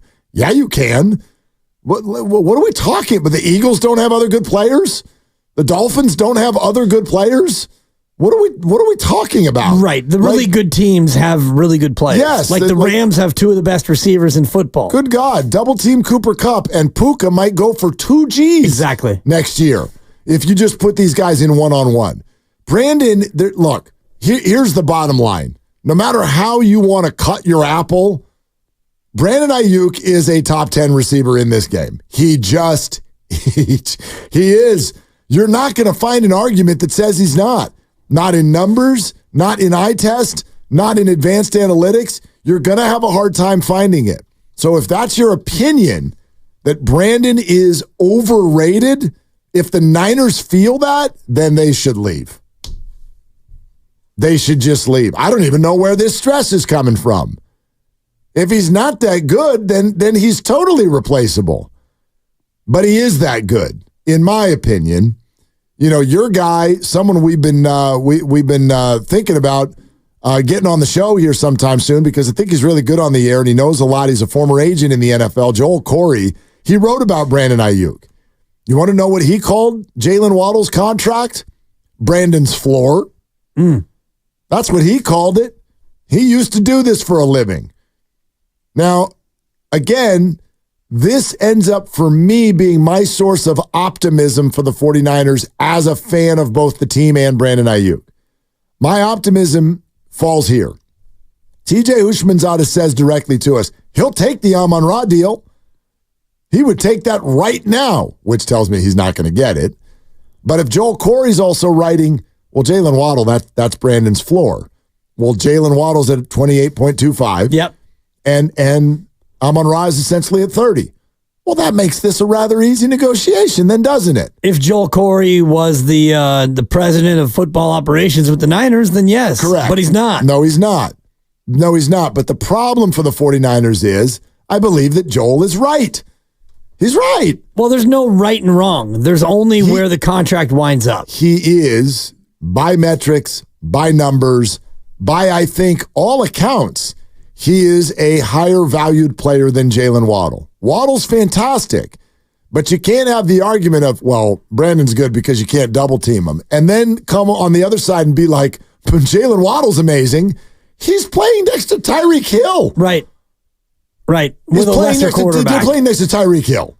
Yeah. So Tua, who's not as good of a quarterback as Brock Purdy. Well, that's also an opinion. I think those two guys their contracts are going to be comparable. Well, and it's also an opinion that, Brandon Aiyuk's floor should be Jalen Waddle, because, the things that I'm hearing is that the 49ers don't think that that's the floor for where the contract should land, and it might even be a couple $1 million a year lower than that.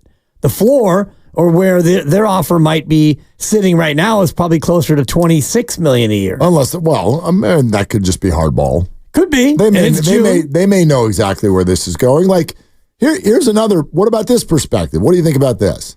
The Niners are sitting here going, we know it's $29 a year. We know. But if we offer $29 a year right now, he's going to try to get 31. Exactly, at least. So it's June. No, Brandon. 26, last offer. Hey, Mike Silver, tweet out that if Brandon doesn't take our best offer, then a trade is still on the table. It's June 7th. Right. But privately, they're like, of course it's 29. Of course it's 20. Or even if it's 28 which is where Jalen Waddle is, exactly. We know this. But we're not going to offer to him now. No, we're going to stay at 26 so that we have in our hip pocket to make it look like we're coming up to 28.5 on August 15th. And 28.5 would be 5th in the league in average annual value. I still would vote that that's the way this is going to go. That's still my guess on how this is going to go. That is the most logical way for this to go because think about it in terms of all parties. Brandon Aiyuk doesn't want to miss a year of football. He likes playing football, and he wants to make a lot of money playing football. And even if he doesn't sign a new deal, he makes $14 million to play football, which is more money than he's ever made in a season playing football. The Niners want to win a Super Bowl. They've been questing for 6 for a long time, and they haven't been able to get Super Bowl number 6, and they are in a Super Bowl window. And Christian McCaffrey wouldn't even tell you how long that window will be open, but they're a team that should be, could be, hopefully would be, and will be right there at the end of days in January and February playing for a Super Bowl, and they know that they need to have Brandon Aiyuk in order to do that. So both sides are equally motivated to get something done so that a very good player is very happy playing football for this team. So, yeah, the odds are very, very, very good that this gets done. Now, where do you want it to land? That's where this becomes complicated because you're right. In any negotiation, the team with the leverage, and the Niners don't want to exert their leverage and use words like franchise tag and 5th-year option. They know that they have that in their pocket, and Aiyuk also knows that he can, fold his arms up and stamp and go into the corner, and I'm not playing football. We all know that we all can make this go a certain way, but they both realize that they need each other badly for this to work. And so I think you're right. It's June posturing. And then you get into July pressure and then August deadline, and it gets done. August anger. Well, I mean, look, never let him see a sweat, right? Isn't that supposed to be the thing? Yep. Well, Brandon, shout out right guard. Brandon is letting him see him sweat. The 49ers are like, we're fine. What did Hoosh tell us yesterday? He says, look, this makes you mad. It angers you. And even if you sign, there's a cost there. Your player comes in angry. They never really forget it. And that's not ideal. Well, I bet the Niners would be like, look, if you want to be angry, we can't stop you from being angry. We're also not going to pay millions of dollars so that you're not angry. We are going to negotiate the way we negotiate. And if we offer you 28 right now, you're going to ask for 30 or 31 because we're going to look a little bit more uncomfortable and desperate because it's June 7th. We don't care that you're missing minicamp. Let's be real. This is a veteran player who knows the offense. They do not give a rip that he's not there in June. Now, if he's not there on August 20th, we have a different conversation. So, yeah, I hate it too. But if I'm the Niners and I know the likely scenario is we're going to end up at 28.5, I'm not offering that now. That's not good business. Well, he's not taking it now. If you offered him, you're right. I don't know about that. If you offered him 28.5 right now, and I don't TJ know. is saying he'll take 30 right now. Well, he would jump at it. So if he would jump at 30, would you take 28.5? You might. You might, but then you might also come back and say, well, I mean, we'd like A.J. Brown's making 32, Amon-Ra's making 30, Tyreek's making 30 in a deal that was signed a couple of years ago. We want to be up there. I wonder if he would take 28.5 now, but I do think you're right. 2 months from now, when the rubber hits the road and the deadline really approaches, 28.5 sounds better than 14. This is what TJ Houshmandzadeh said when we asked him if he had been offered the Amon-Ra deal, which is just a touch over $30 million a year. If you had offered him Amon-Ra St. Brown's deal, he would be there. Now, I don't know this to be fact, but I believe that to be the case. You do. Fact? You do believe that to be fact? You do. You do believe that. In fact, you know that to be fact. That's why you said it. Bob in the city here on Willard and Dibbs. Hey, Bob, what are you doing? Hey, nice show, guys. Just enjoying you guys conversing back and forth there. I just feel like if Purdy finds him in the back of the end zone, we won't even have this conversation. It's a good They point. had paid him, right? Because we'd be champs and everybody be happy. And I really miss Eddie D, man. I'm telling you, because he used to promote from within. I mean, Aiyuk is a homegrown guy as far as the system goes, and so why not reward him? Well, I mean, what are you waiting for? But Bob, what do you like? I think we just, in my opinion, we just explained what you're waiting for. They're trying to not do this at Brandon's price. They're trying to do it at their price. Wouldn't you argue that this regime for the 49ers promotes from within as well? They have largely, outside of DeForest Buckner, taken care of their guys. Well, that's true. Yeah, and they should have kept DeForest. We know that. I mean, but, I was on hold for a while, so I basically forgot that point. Well, we'll try to get to you quicker next time, then, Bob. Thank you very much. Guys. Well, he brings it, Bob. Thank you. He brings up an interesting point. I don't think necessarily if they find BA in the end zone in the Super Bowl, that means the contract's already happened. I do think the public talks about Brandon Aiyuk differently. I do, because there's a handful of you out there that we've heard from that seem to think that the Super Bowl showed that Brandon's actually not that good. Well, the playoffs, he had 4 catches in each of the 3 games. Yeah. I mean, that's what people are saying. I could argue one of them was one of the most memorable and important plays in this regime's history. Yeah. The one against Aiyuk Detroit. fluke. Yes. Yeah. And again, and TJ mentioned this yesterday too, like that guy was open in the Super Bowl a lot. Yeah. A couple times significantly. You cannot put it on Brandon Aiyuk that dudes missed blocks and Brock couldn't get the throw off. And that's what happened on a couple of very, very key plays, including the one down by the end zone that led to a field goal in overtime. Yeah. It's because many of you don't understand football. That's what TJ was saying. Which is the one? Man, y'all don't know the game, man. Thank you. Y'all don't know the game, man. Let's go to Joel in Berkeley. Hi, Joel. What are you doing? Hey, man, plumbing. But I just think it's odd. I think you're right. He's a top 10 receiver. He's got the hands. He's got the route running, plenty of speed. Maybe not Tyreek speed, but plenty. But what you're missing there and what the Niners love is he's probably the number 1 downfield blocker in the league. I mean, Juwan Jennings basically got paid because he's one hell of a blocker. I mean, he catches, 40 balls a year? He's $7 million just for blocking. And, man, he's good at it. And so is Brandon. And, yeah, he's the number 1 target. He's great at yards after the catch. All of that stuff is true. Also, though, CMC breaks a run. Who's knocking the safety out? Brandon's knocking the safety out. Watch that Pittsburgh highlight over and over and over. That's what he gets paid for. I'd give him the 30 right now. And I think they will eventually. I think you're right. They're shooting for 28, and they'll probably end up somewhere in the middle. But don't forget that. We're a run-first team, and that is a block-first receiver. Well, Joel, I think it's a really good point, and one that's maybe more relevant when people go, hey, your numbers are a product of your surroundings. Well, actually, I would argue by being a product of your surroundings, that is relevant in these negotiations. In other words, if you're the 49ers and you don't do this, well, then what are you going to get in return? What is going to replace Brandon Aiyuk? And I love the new point, which is that Pearsall looked good in camp. All right. So that's what you're doing? In your most desperate of seasons over the last 10, 20 years, you're going to tell me it's okay, we've got a rookie who had a good camp. You've got to be kidding me. A really good camp. You've got to be kidding me. Like, in other words, Brandon doesn't just play well. He's a Niner. He knows this system. He knows the way. He knows exactly where Kyle wants him to be, what's expected of him, and it's led to being the target leader in back-to-back 1,000-yard seasons.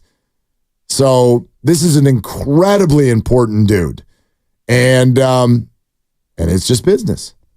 It's just business. And this is the way it's gone every year previously. Debo and Bosa, this is what they've done. You think that they ultimately matched Nick Bosa's number right away? No, they had to wait until the opening week of the season. Totally. And finally they realized, well, he's not going to blink and we need this guy, so then they came up. Time for the hardest worker of the week, brought to you by the Alameda County Sheriff's Office. Over his last 4 games, Elliot. Ramos is hitting .462 with 3 homers, 6 RBIs, an OPS of 1804. The man is on fire, and he is our hardest worker of the week. Brought to you by the Alameda County Sheriff's Office, who works hard to serve the community. Are you looking for a career in law enforcement? Learn more about job opportunities at joinacso.com. All right, you know what time it is. First of all, your call is always welcome, 888-957-9570. But your chance to win the Steph Curry and Klay Thompson Golf Bros bobblehead and be our final qualifier for the signed, autographed Steph Curry Warriors jersey. All of that is coming up next. Plus, a very interesting Warriors tidbit is around the corner, too, on Willard and Dibs. Have you been in a car accident? Chilton Auto Body has 15 convenient Bay Area locations to help restore your vehicle to pre-accident condition.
opens up an entirely different can of worms. Now, back to Willard and Dibs on 95.7 The Game. Oh, we got some Warrior stuff. Yeah, we do. Some Warrior stuff.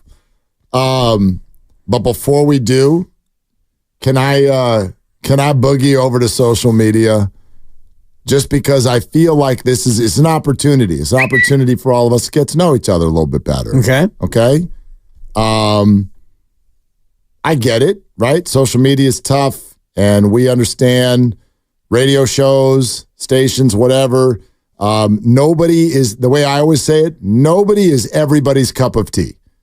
And so whatever shows you like and whatever stations you like, it's all good, and I know it, right? We're all know-it-alls, and we talk down to you and all of these things.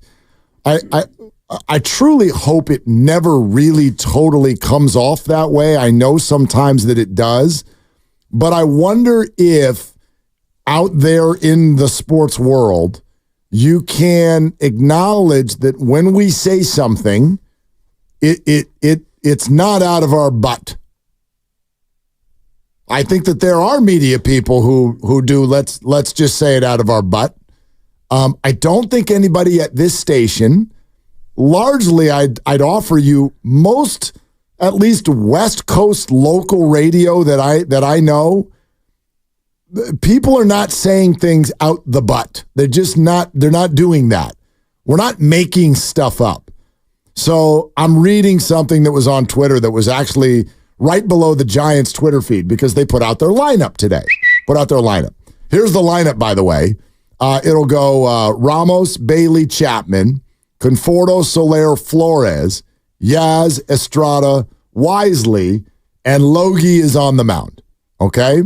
So I want to say hello to a lovely, apparently non-listener, although I bet he is a listener, because if you rip the radio stations, that means that you know something about them, so you listen. Mr. Westbrook on Twitter wrote, Melvin's lineups baffle me. I hate this manager. And then Eczema 90210. Eczema? Eczema, ECZEMA. Yeah, eczema. Yeah. Eczema 90210 says it's not Melvin's lineup. Farhan wrote the lineup. Mr. Westbrook, stop. The Farhan controls everything. Conspiracy is hella old. Stop. Melvin is the team's manager. Stop. He makes the lineups every game. Eczema 90210. Well, this week I heard Mark T. Willard say on the radio that Farhan has input. Mark T. Willard. Okay. Mr. Westbrook, I abhor our Bay Area. By the way, forgot the second A in area. So I abhor our Bay R radio analysts on both stations. Why can't we have nice things when it comes to the San Francisco Giants? I would like to know, I probably did a very bad job of it. How do I reply with this? I don't want to sound like I'm talking down to anybody. I really don't. Yeah.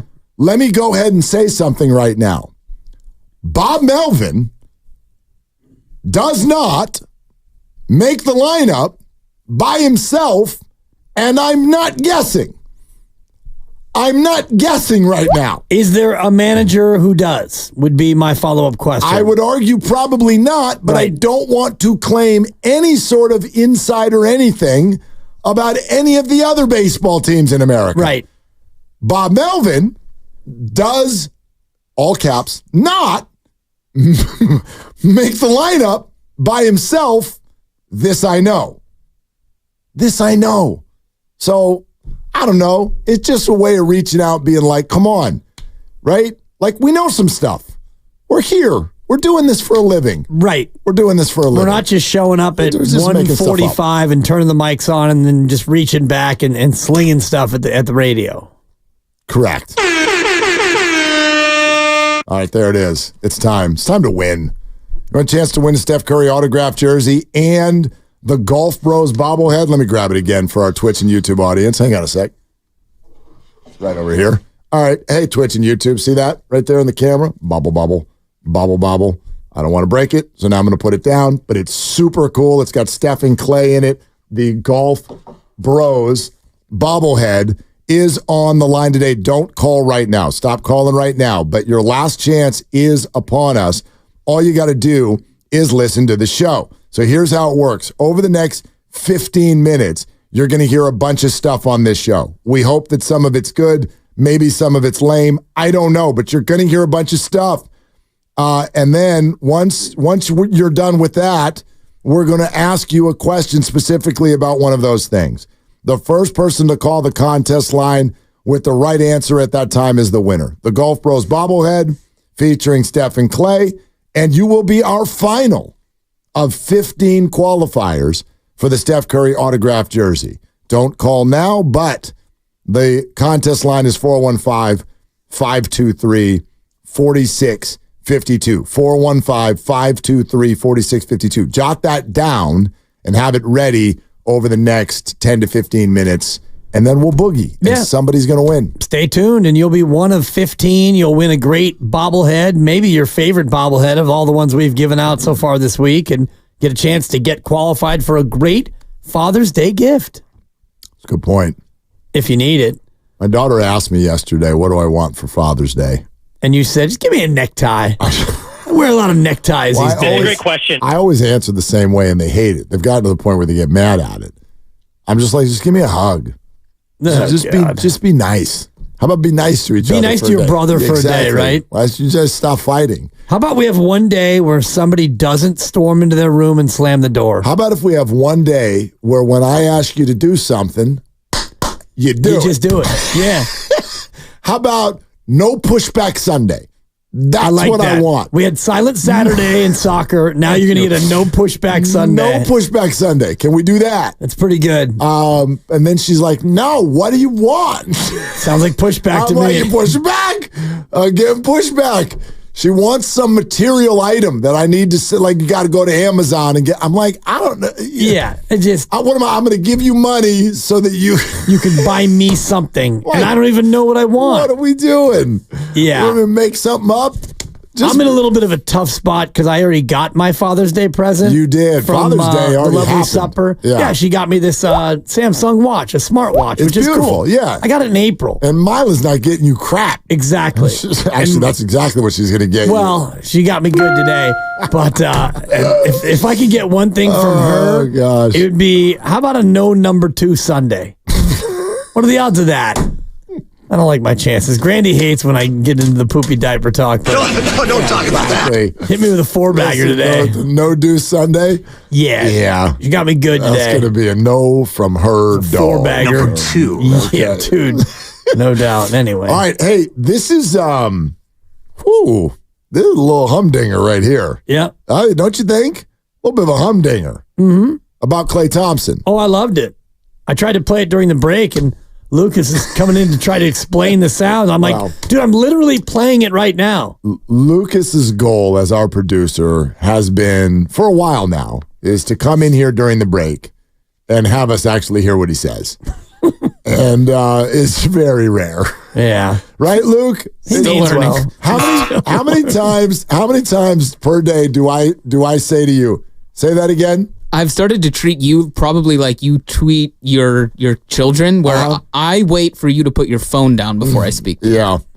Well, think about it. I don't have the ability to respond to text while we're on the show because I'm trying to talk to Dibbers over here. Oh, I totally get the situation breaks, I'm putting. We're all putting. Right? The breaks are when, like, okay, there's 12 texts from the 10-year-old, the 15-year-old, the 17-year-old, the lovely Christy.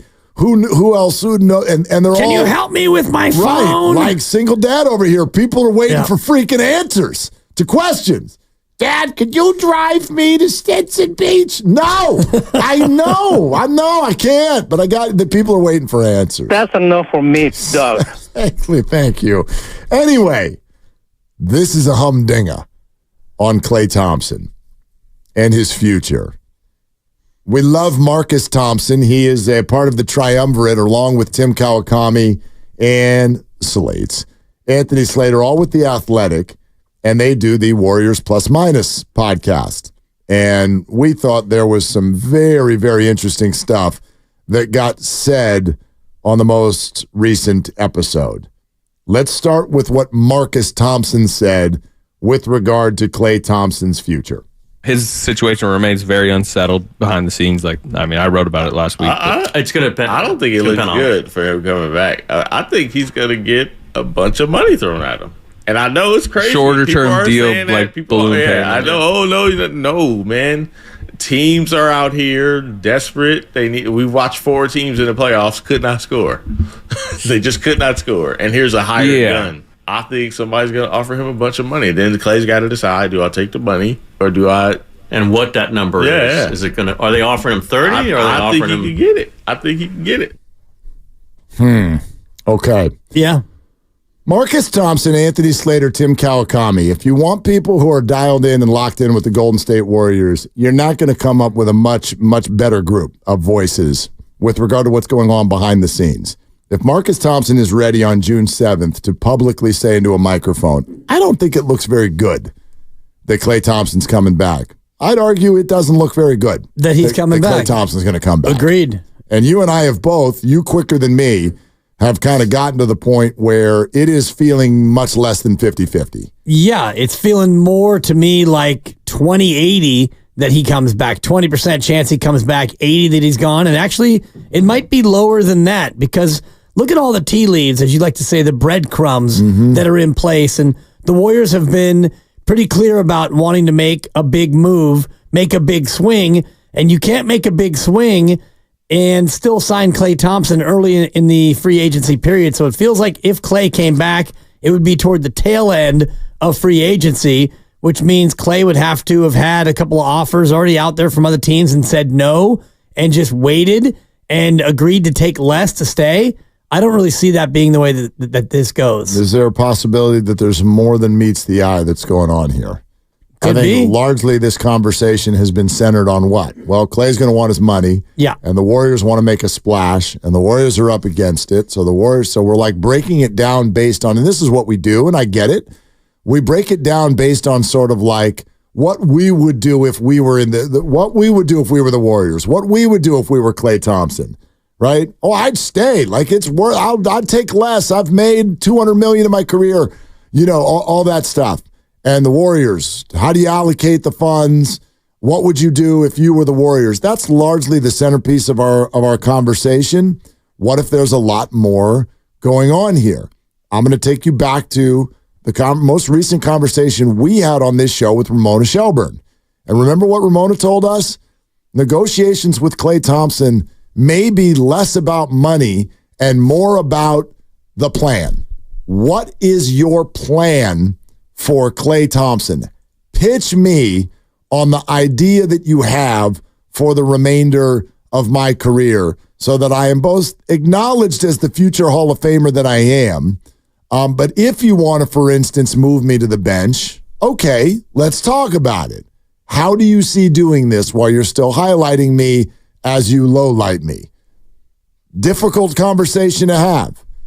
And maybe that is a window into some things that are going on behind the scenes, because we invite you to listen to this conversation. This is largely Kawakami and Slater talking about things that have upset Klay Thompson within the organization in recent times. It's fair if Klay's he was pissed at him at the end of the season. There's no question. He was pissed at them at the end of the season. And by the way, not very happy with upper management's dealing with his extension talks. It's the whole thing. Or non-dealing, I should say. Yeah, it's the whole thing. And I think he took offense when Draymond, not at Draymond, but that Draymond said, hey, look, if they signed him to a 4-year, $180 million deal when he tore his ACL. And, Klay didn't love that. And it's like, hey, what were they going to do? What were they going to do? You think? I know. Imagine if they did that was probably his most, like, he had a very interesting exit interview for several reasons, but that was probably the answer that was most, like, revealing. He had that people should go back and listen to it if they want. Just laugh like. Oh yeah, what? I just tore my ACL trying to win my fourth title. Yes, and he's right. It just was a very interesting moment. And that Draymond's the one who brought up. No one said, "Hey, Draymond, the fact that they gave Klay all this money after he's tore ACL." No, like Draymond brought it up himself. So interesting stuff. And again, I've heard it's not as pissy right now. It doesn't mean they're going to do a deal. I just think they've had some understanding. They've had time. Yeah. It's just he was pissed. Like, Klay was pissed. Yeah. I mean, he used the word pissy. It's a little awkward. And then used the word pissed. Yeah. Twice. Yeah, and Anthony Slater talking about his exit interview and being one of the more interesting ones. And I get it that Klay, at the end of the year, I'm sure he was mad. Frustrated with the year he had, frustrated with the organization, not thrilled with having to come off the bench and then back in the lineup and then back in the bench. And this is not the way that you would feel like it should go if you're a Splash Brother of that level. Breadcrumbs. You just brought it up. Let's look now. Now go back to Michael Thompson joining our show. Oh, we don't talk about the future. I have no idea. Yeah, we don't talk about the business side of it. We don't even discuss that. That comes, of course, 6 months after him going on Twitter. Klay's always going to be a dub. He's a dub. He's always going to be a dub. 6 months later, we don't talk about business. Breadcrumbs. How about this? And we talked about this too. I think you could see what these guys are talking about all over his face all year long. I just didn't know what it was about. I can remember doing the show where I was just I almost lost it. I'm like, why are you so mad all the time? Right. And if you're not, you should know that you look mad all the time. Klay looked mad all the time. And we were left to guess what it was all about. Is it about a bench role? Is it about his own body? Is it about 2 years, $48 million? What is it about? All the above. Is it about Devin Booker is like better than you now? Like what is happening? You look mad all the time. And what I fell in love with this version of Warrior basketball is the joy with which they played. And I didn't see that last year. And my gosh, I think the standings saw that they weren't playing with joy either. They were at least in his case, and sometimes Draymond, they were playing with bubbling anger. It is nowhere near as fun to watch. It appears to be nowhere near as effective. And maybe now we get a little bit of a further window into some of the things that it was about. I'm not saying it wasn't about the contract or the body or any of that stuff. It probably was those things. But it's also this. It's also Draymond publicly bringing up, how about giving the Warriors some credit for paying an injured player? And Klay's like, can you imagine them not? Right. Like, and how about keep my contract out your mouth? Exactly. I mean, this is really interesting. To me, this is incredibly interesting stuff. And I do think that it's all of the above. It's the contract that came, the reported contract that was offered early last year that he probably thought was a little insulting.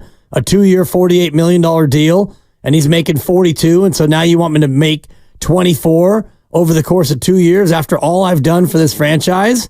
Disrespectful. It was the fact that he was searching it for the first half of the year. He was struggling, trying to find his way, and he did play with a little bit more anger, and he had to come off the bench. And so his role changes. The contract was not what he thought it would be. I do think that it's all the above. And so now you get into the offseason, and you had a disappointing year as an individual and as a team. Your year ended with an embarrassing play-in game where you didn't even hit one basket. You scored 0 baskets, and now you have a chance to be a free agent. I think absolutely he's looking forward to seeing what's out there. I mean, if there's an offer that's out there that is better than what he thinks the Warriors will come back with, I'm sure the Warriors and Klay have talked privately about, what they're thinking financially, role, all those things that you had just laid out. I would imagine that they've already had those conversations.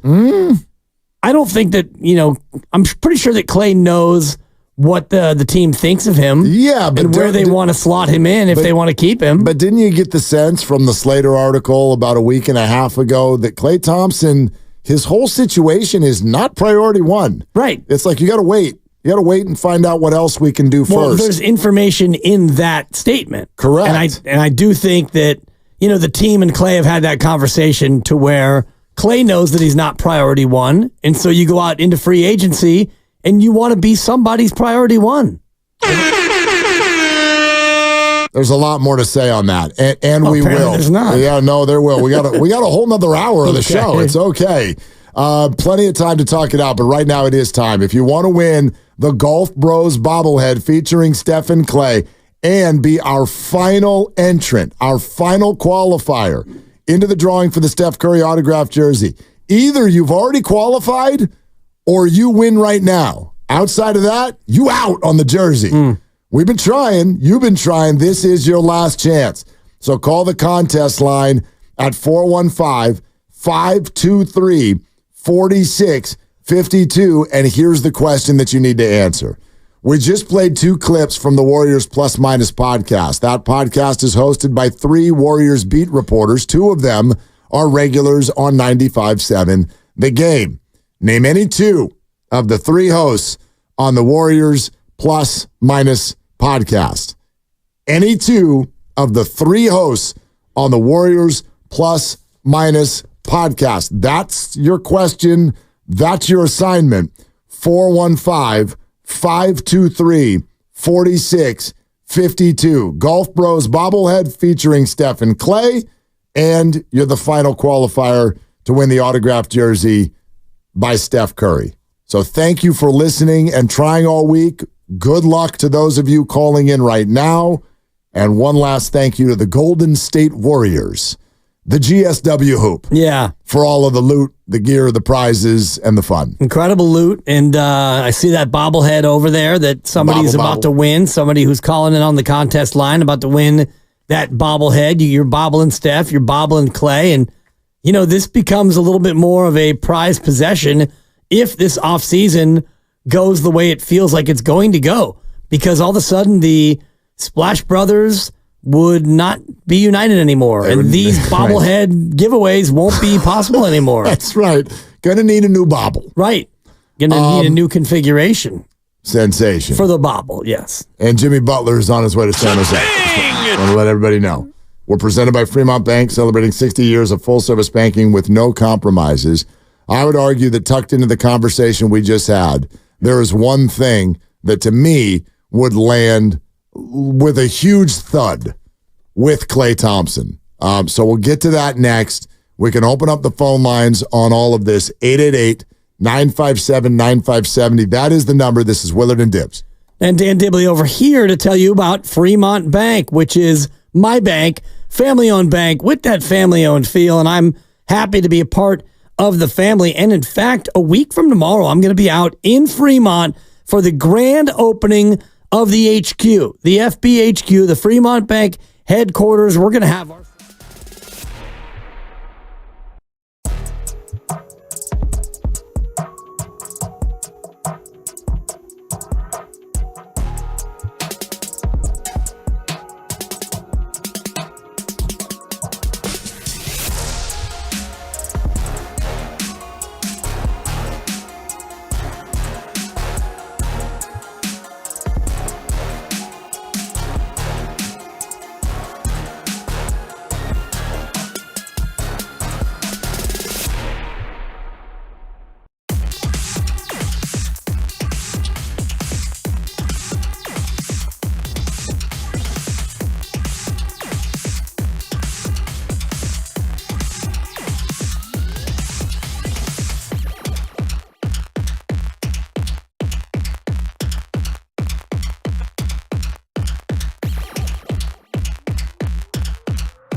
Now, back to Willard and Dibs. Sorry about my dog. Hey, cut it out. I don't know if we've met your dog yet, Steve. It sounds like she's a stretch 4. Got some size to her in that bark. More of a backup point guard. On 95.7 The Game. All right, let's rock and roll. Last hour of the week, let's have some fun, okay? 888-957-9570 is the number. And if you're just joining us, we've had a lot to say about the Aiyuk situation. I think we can get to a little bit more of that. But right now, we've just done a dive into what feels like at least new thoughts and commentary on the Klay Thompson situation. And we'll play it for you again here in just a second from the Warriors Plus Minus podcast with The Athletic, Tim Kawakami and Anthony Slater and Marcus Thompson. My read on the Klay thing and why I think this whole deal is difficult right now for the Warriors is that I think that we've made this largely about money, and I don't think it's largely about money. I think it is largely about role, and I think it is about the way he's being approached. We don't know Klay Thompson, but we do know Klay Thompson to be someone who has big ears and big emotions, right? Is that fair? Yeah. Okay. Yeah.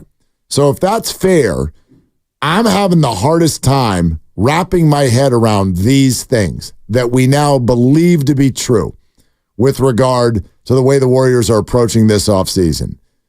It seems to me that the Warriors are approaching him with two things. One, you're not starting anymore. Two, you're not our top priority. You're going to have to wait. I don't know how the hell Klay accepts that. I feel like he will be so offended. And he can be wrong on that. You can have your opinion. I'm not saying he's right. I feel like that would offend Klay Thompson at literally the highest level. Yeah, it makes sense that it would. And if you're Klay Thompson and you're looking at what you've been for this franchise and what you've been as a champion, a 4-time champion, what you overcame with not one but 2 catastrophic career-threatening injuries. And even after that, you came back and you were a champion again. And you look at 2 years ago, you led the league in three-pointers made. And last year, you were 4th in the league in three-pointers made. You're still a very good player. You're not the same player that you once were. You're not a lockdown defender, but you're still a starting player in this league for somebody. And if the Warriors are looking at him as a 6th man or as a 30-minute-a-night guy or a guy who we don't want to shoot as much as maybe he wants to shoot, yeah, it doesn't have to be about the money. There's an old rap song, Money, Power, Respect. And it is really a 3-pronged thing. And for Klay, the money, not a huge factor. Everyone wants every last dollar. And I'm sure when you're rich, that doesn't change. He wants money. Power, he doesn't have the power that he once had as an aging player in the league. But respect is something that all of us want. All human beings want to feel that respect. You and I come to work here, Lucas and Grandy. We have a great team. We want to feel valued. We want to feel valued by each other, by our boss, Matt Nahigian, by our company, by our coworkers, all of that. That stuff matters maybe even more than money and the relative power. So I do think that when you look at it, like you're saying, if it's, hey, we want you to be a 6th man or we don't want you to think of yourself as the number 2 option anymore, think about Kyle Korver late in his career. You know what I mean? If you're Klay Thompson, you're thinking, heck no. Well, look, they already went through this to a degree. They already convinced him to come off the bench once. I think there's a way to do it. My sense is they're not doing it the way that they need to do it. And I think that they're not doing it the way they need to do it because I don't think they want to do it the way that they need to do it. Like, we're getting real damn close to compiling a lot of information that suggests the Warriors would kind of like, without making it look this way, they would kind of like Klay Thompson to maybe go play somewhere else. And there's his idea, you know? Correct. Of course. Yeah. Correct. Yeah, because then they get, hey, we already said on the record that, yeah, we want Klay Thompson. Who wouldn't want Klay Thompson on their team? Right. We want Klay to stay. And then, behind the scenes, you're like, oh, we're gonna offer Klay about $14 million a year. Or don't offer him anything. Right. Just tell him that We're not ready to make the offer. We're going to make an offer. We're not ready to make the offer yet. And what does Klay hear? Well, Klay hears you're not priority one. So, you know what I mean? You go to, like, you just brought up this workplace as an example. And it's true for any workplace. You go to your boss and you say, hey, contract time coming up. You know, could we maybe have a meeting? And the boss is like, I mean, not yet. Well, but it's up in 2 months. Oh, well, we got time. Month later. How about now? Yeah. We'll get back to you. We got a bunch of stuff going on. Yeah. There's a lot of meetings. So, I got to put together this PowerPoint. At a certain point, like, no money has been discussed or anything, but you're like, wow. Like, they don't care. And I do wonder, and again, I'm not saying that the Warriors are classy. They're not going to be disrespectful to a living Warriors legend. They're not going to do that. But they are in this really, really prickly spot with regard to how they proceed with him, because they want to treat him like Klay Thompson. But at the same time, it is starting to feel to me like the underbelly of the Warriors is like this. They're like, we kind of know that we need to go in a different direction if we want to be good this year. But we can't say that out loud, and we certainly can't say that to him. So we're going to go through the process of acting like we want him back, and slowly but surely behind the scenes, we're going to move in a direction that's going to make the opposite happen. That's right. What I mean, check all this out. Here, this is part of the Warriors Plus Minus podcast, The Athletic. Listen for Marcus Thompson's part in this one. His situation remains very unsettled behind the scenes. Like, I mean, I wrote about it last week.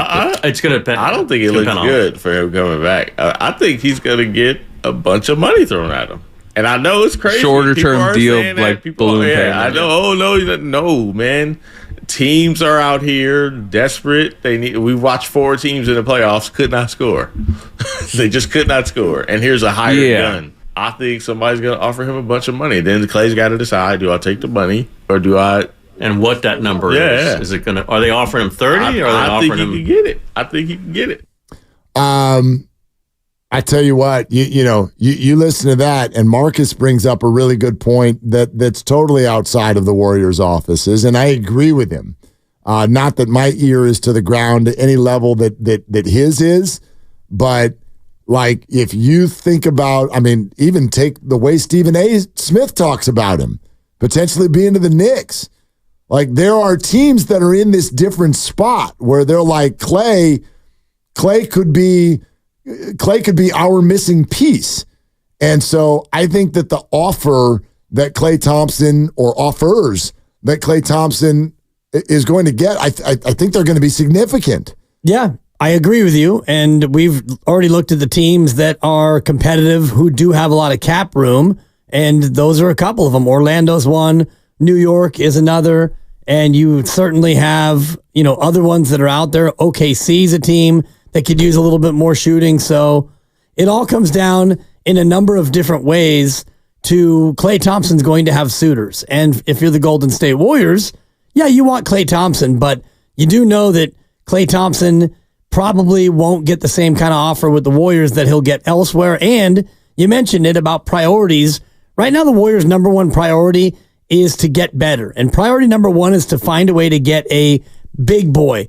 Jimmy Butler just flew to San Jose, and we're all abuzz with what possibly that could mean. Wow, he's definitely coming, even though it's completely illegal. Even though it's complete nonsense. But our mind right now is in a place where we're waiting for the Warriors to make a big swing, a big move. Sure. And Klay Thompson re-signing is not that. I mean, what could Jimmy be doing in San Jose? What the hell's going on in San Jose? I checked. The Quakes are on the road. Okay, so it's not that. Yeah.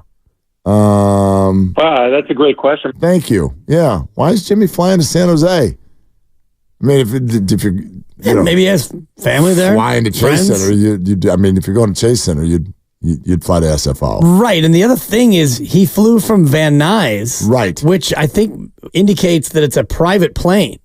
Because Why? I don't think that there's a Van Nuys airport, is there? Like, well, there must be. Well, of course there is. But meaning, right. You're like saying a commercial airport. There's Burbank. There's Long Burbank. Beach. There's LAX, of course. Ontario. I think Van Nuys is like one of those smaller airports. Van Nuys Airport. It's a public airport in the Van Nuys neighborhood of the city of Los Angeles. All right. What airlines fly out of Van Nuys? I don't know about Van Nuys Airport. There's one of two operating. Yeah. Anyway, whatever. Yeah. Yeah. Just felt like it might have been a small private. Planes, probably smaller planes. Who knows? Know what I mean? Yeah. Like I went to school at Cal Poly. Like there's airports in San Luis Obispo and Santa Barbara. You can fly there. Oh yeah, my son flies out of Santa Barbara every time he comes home from college. He doesn't drive; he flies. Exactly. So Southwest flies out of Santa Barbara, but I didn't know if Van Nuys was an airport. Like we have many here in the Bay Area. These smaller airports, like Concord and Novato, has an airport. Noss Field and Livermore and Hayward, Palo Alto. There's one on the peninsula, I think, in San Mateo or Belmont, I think. There's all these little airports out there. So I've landed at almost all of them. Van Nuys to San Jose, by the way, is like it's like 40 minutes in the air. Yeah. Like, if that. That's a super quick flight. Anyway, we're off on a tangent with regard to... Klay Thompson is going to be, if he signs with the Warriors again, that is more of like a July 7th or a July 8th maneuver. Free agency starts July 1, and that's when Klay Thompson's going to get offers from other teams. Look. If he's somebody else's first priority, then I would imagine he's going to go to a different team. The Warriors right now are following the script of how you move on from a legend, how you move on from a fan favorite. They're following the script. You don't give him a thank you contract for 5 years and watch him deteriorate, Giants? No. Look, what have they done with this guy all year long? All year long. Okay. Let you offer him a contract at the beginning of the year, which, by the way, can we go down that hole for a second? We don't know that. We're acting like we know that. What, did they offer him a contract? It was a Shams comment on a FanDuel show. Same guy that said J.J. Redick was about to be the head coach of the Los Angeles Lakers. And maybe he will be. Everybody's moved on to Dan Hurley because Woj bombed Shams. Who knows? Nothing has happened yet. But just because Shams said, I heard the Warriors did 2 years and $48 million. I mean, Steve Kerr has come on this show and been like, Shams. So I don't know that he was offered 2 years and $48 million and said no. But the Warriors offered him, if they offered him something, it was on the shorter term, and it was for a major, major downgrade in terms of money. Okay, so you start there. Then you float it out publicly. I'll let everybody know that we offered him a contract, and he said no. All right, now we get into the season. Tell you what, why don't we move him to the bench? Let's move him to the bench, signaling to everybody that we know that he's not the player that he used to be. As things continue to roll, you get to the end of the year, you have a very woeful finish, and then at every terms of press conferences and microphones, you talk about how badly you want Klay Thompson to return. Then again, you have an exit interview that clearly has him agitated. Okay, so I don't know what was said in that exit interview. More on that in just a second, because some of these guys do. But watch what's going on. Here's the key point I'm trying to make. The Warriors are publicly saying, we want Klay. What are all the beat writers saying? Because they're the ones that are getting the stuff that's behind the scenes. So if you're going to say out loud, we want Klay, we've got to have Klay back. And every one of the beat writers is like, yeah, it doesn't look good. Where do you think they're getting it? Where do you think you're getting it? The Warriors are letting the beat writers say publicly what they actually think. They won't say what they actually think because they can't. They can't say that out loud.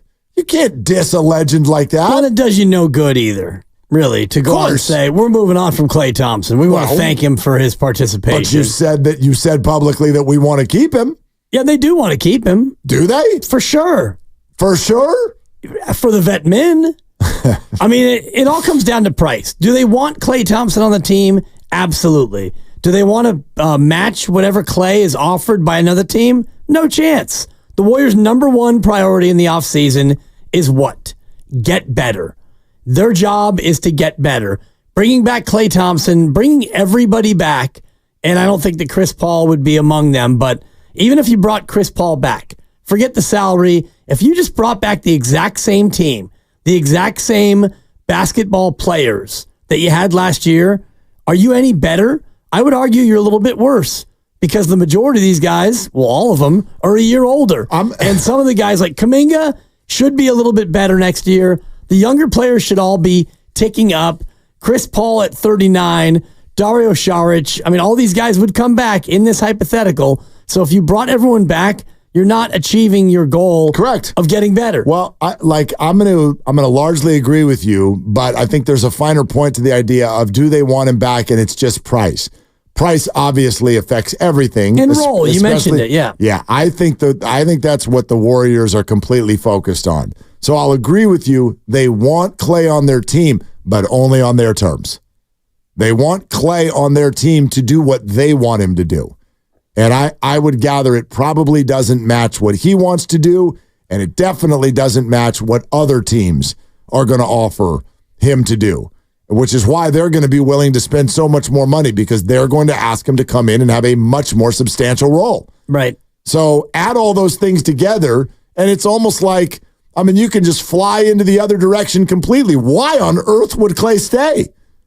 If there are other places that are like, so more money, bigger role, and first priority, who wouldn't sign that?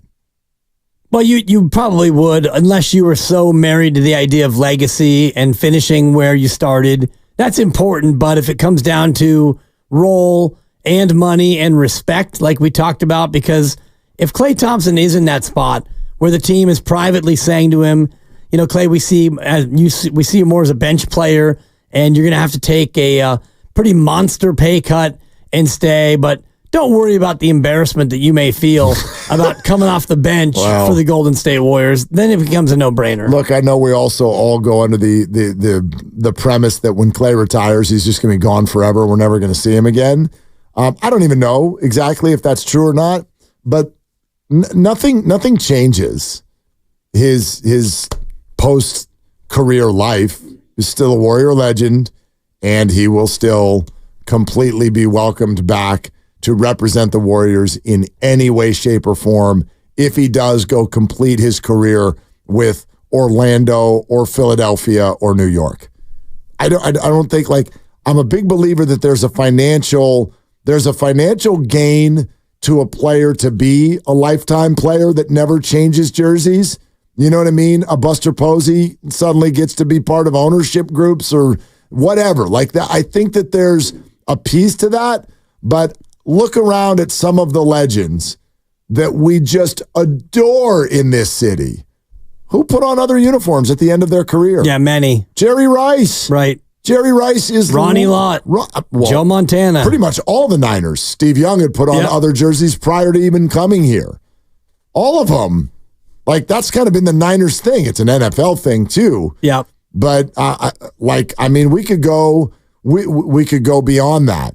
And I just think that that's the reality for most players. Yeah, most pro athletes for sure. And I was thinking about this the other day as Brandon Crawford hit his first home run. Good example. As a St. Louis Cardinals.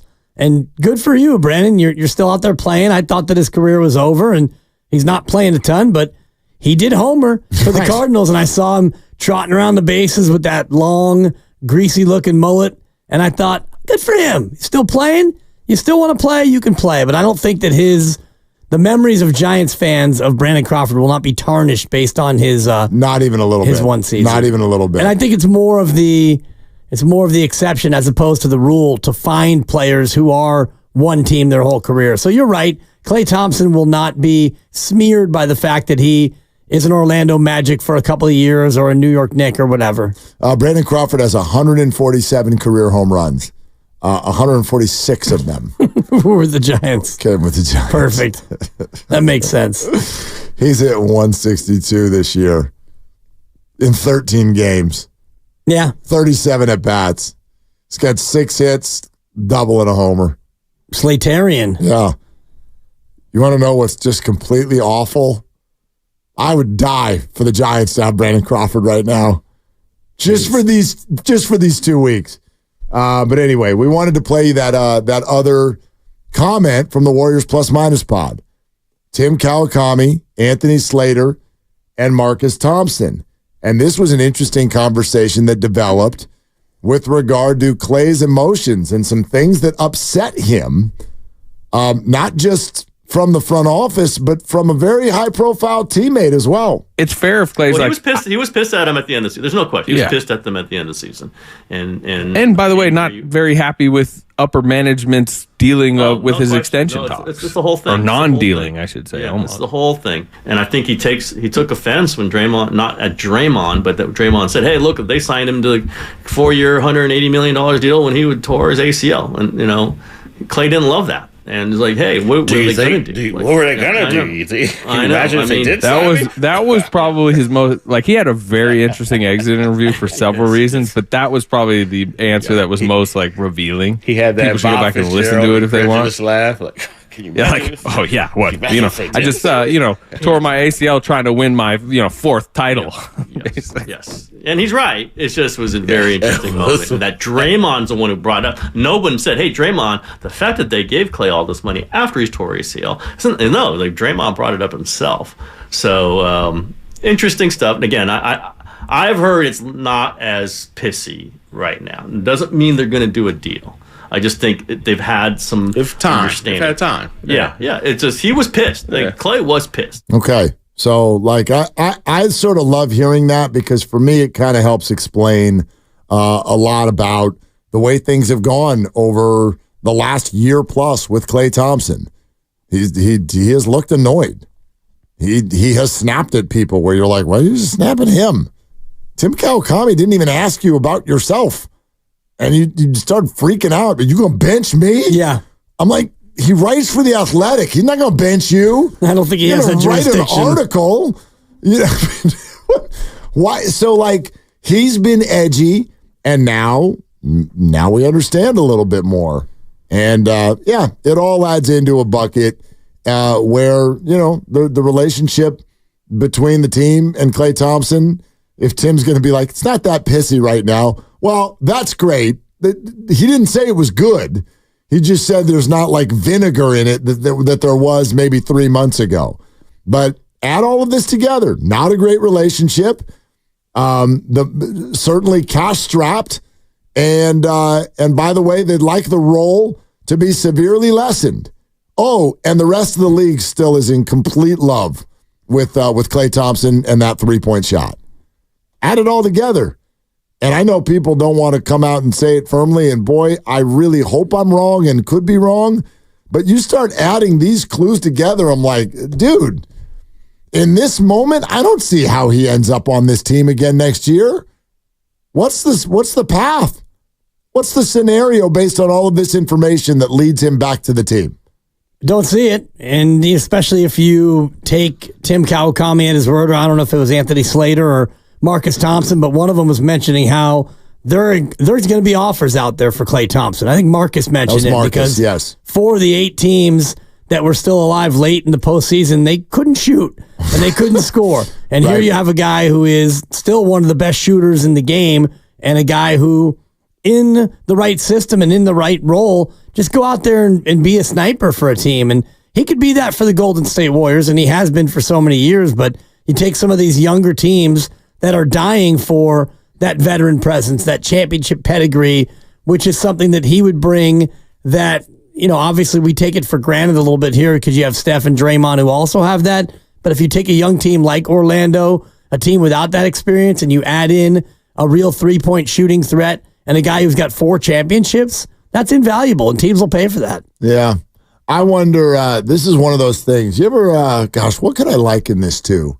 You ever have something that you sort of feel like you could see it coming, but then when it actually happens, you're like... You're still shocked? Whoa. Yeah. I can't believe that actually happened. Things you may joke about. I mean, we've all, in a volatile industry, we've all been let go by companies where maybe, you joke about it for your boy. Jeez, might be my turn next time. Could happen to any of us. Could happen anytime, any minute. And then it does, and you're like, what? Me? Today? Now? How? Why? I sort of feel like this might be one of those things. I think the clues are everywhere.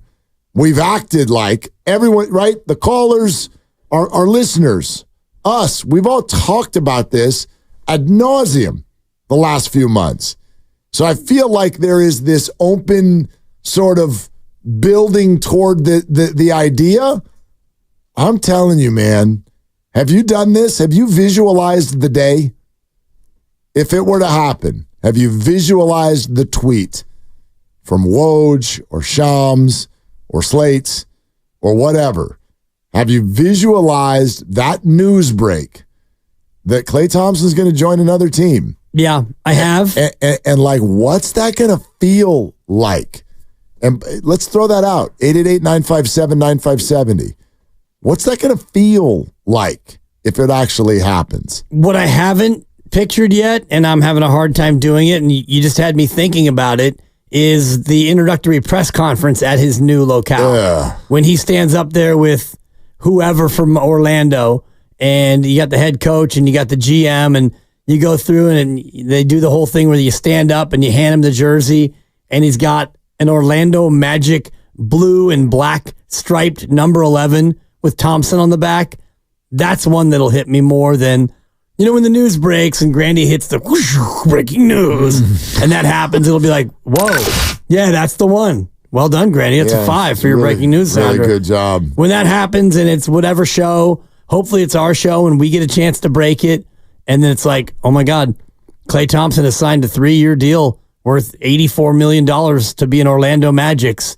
It'll hit me at that point, but I'm kind of prepared for it, and maybe I got there before you did, but in my mind, not that he's already gone, but it just makes too much sense for everybody for this to happen. I think there's another sort of indicator that's been tucked into sports media for the last 3 weeks especially. And I wonder if a lot of you who are listening to us today have noticed this, especially if you follow a lot of sports media and sports media people. Do you notice that everybody is it's kind of sudden. Everybody's saying the same thing. Watch out. Warriors about to swing big. Just watch out. The Warriors are about to swing big. It's not a new thought. It's come up before because people are used to Joe Lacob, who is just that way. The Warriors are aggressive. The Warriors make moves. The Warriors got Kevin Durant. You know what I mean? So I think that's one part of it. The other part, though, that hits me is I just look at all that and I go, oh, people are talking to people. People are having some serious high-level conversations right now. And all of this, it's the legal tampering period, and stop. These conversations are happening now. All but 2 teams are sitting there with their feet up on the couch. The agents are calling. The GMs are calling. The conversations are all happening right now. And everybody I listen to and everyone I talk to, all the people who are in the know on this, they're all saying the same thing. The Warriors are going to swing big. So go back to the conversations we had with the Cap people. Was it Hollinger that we had on? Was it Bobby Marks? I think it was Bobby Marks, where I asked him directly, can the Warriors have both a new big name and Klay Thompson? He barely let me finish. Right. No.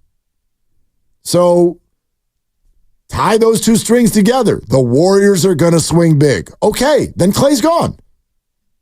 That's it. Even if they swing big and miss, I think that Klay is gone because Klay is going to get a better option, better offer rather elsewhere. So if the Warriors do swing big, and I think that they are already, putting that donut on their bat in the on-deck circle, and they're already making calls, and maybe Jimmy Butler is going through a physical right now in San Jose. Who knows? But I do think that the Warriors are going to swing big. But if they swing big and miss, I don't think that suddenly means that Klay Thompson comes back. I think he gets a better offer and a better situation elsewhere, and he goes. Butler could be the guy. Not because of the picture. No. Not because of the picture. I'm telling you, and Butler, I like the idea. You and I had this discussion a couple of weeks ago, and you were like, how? How is this going to work with Draymond and Jimmy Butler together? Oh, not how. I was more like, yay. Like, right. I mean, Jimmy Butler and Draymond Green, what could go wrong? Right. Lots.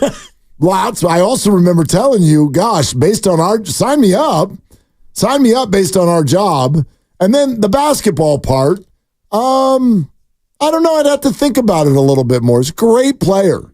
He's a great player. He does more things at this level of their careers than Klay Thompson does. Yep. He's got more presence. He's going to demand more from the defense. He's also even older. I mean, he's 35. But all I'm saying to you is it is very believable to me. That might be the guy. In fact, that might be like the guy they're targeting. Because if you think about it from a few different sort of perspectives, right? We already know that Slater was like, yeah, Brandon Ingram's not it. They're not going to be interested in Brandon Ingram if he becomes available. But if Jimmy Butler is available, yep, they're going to be interested. Because their obsession is those final 2 years of Steph Curry's career.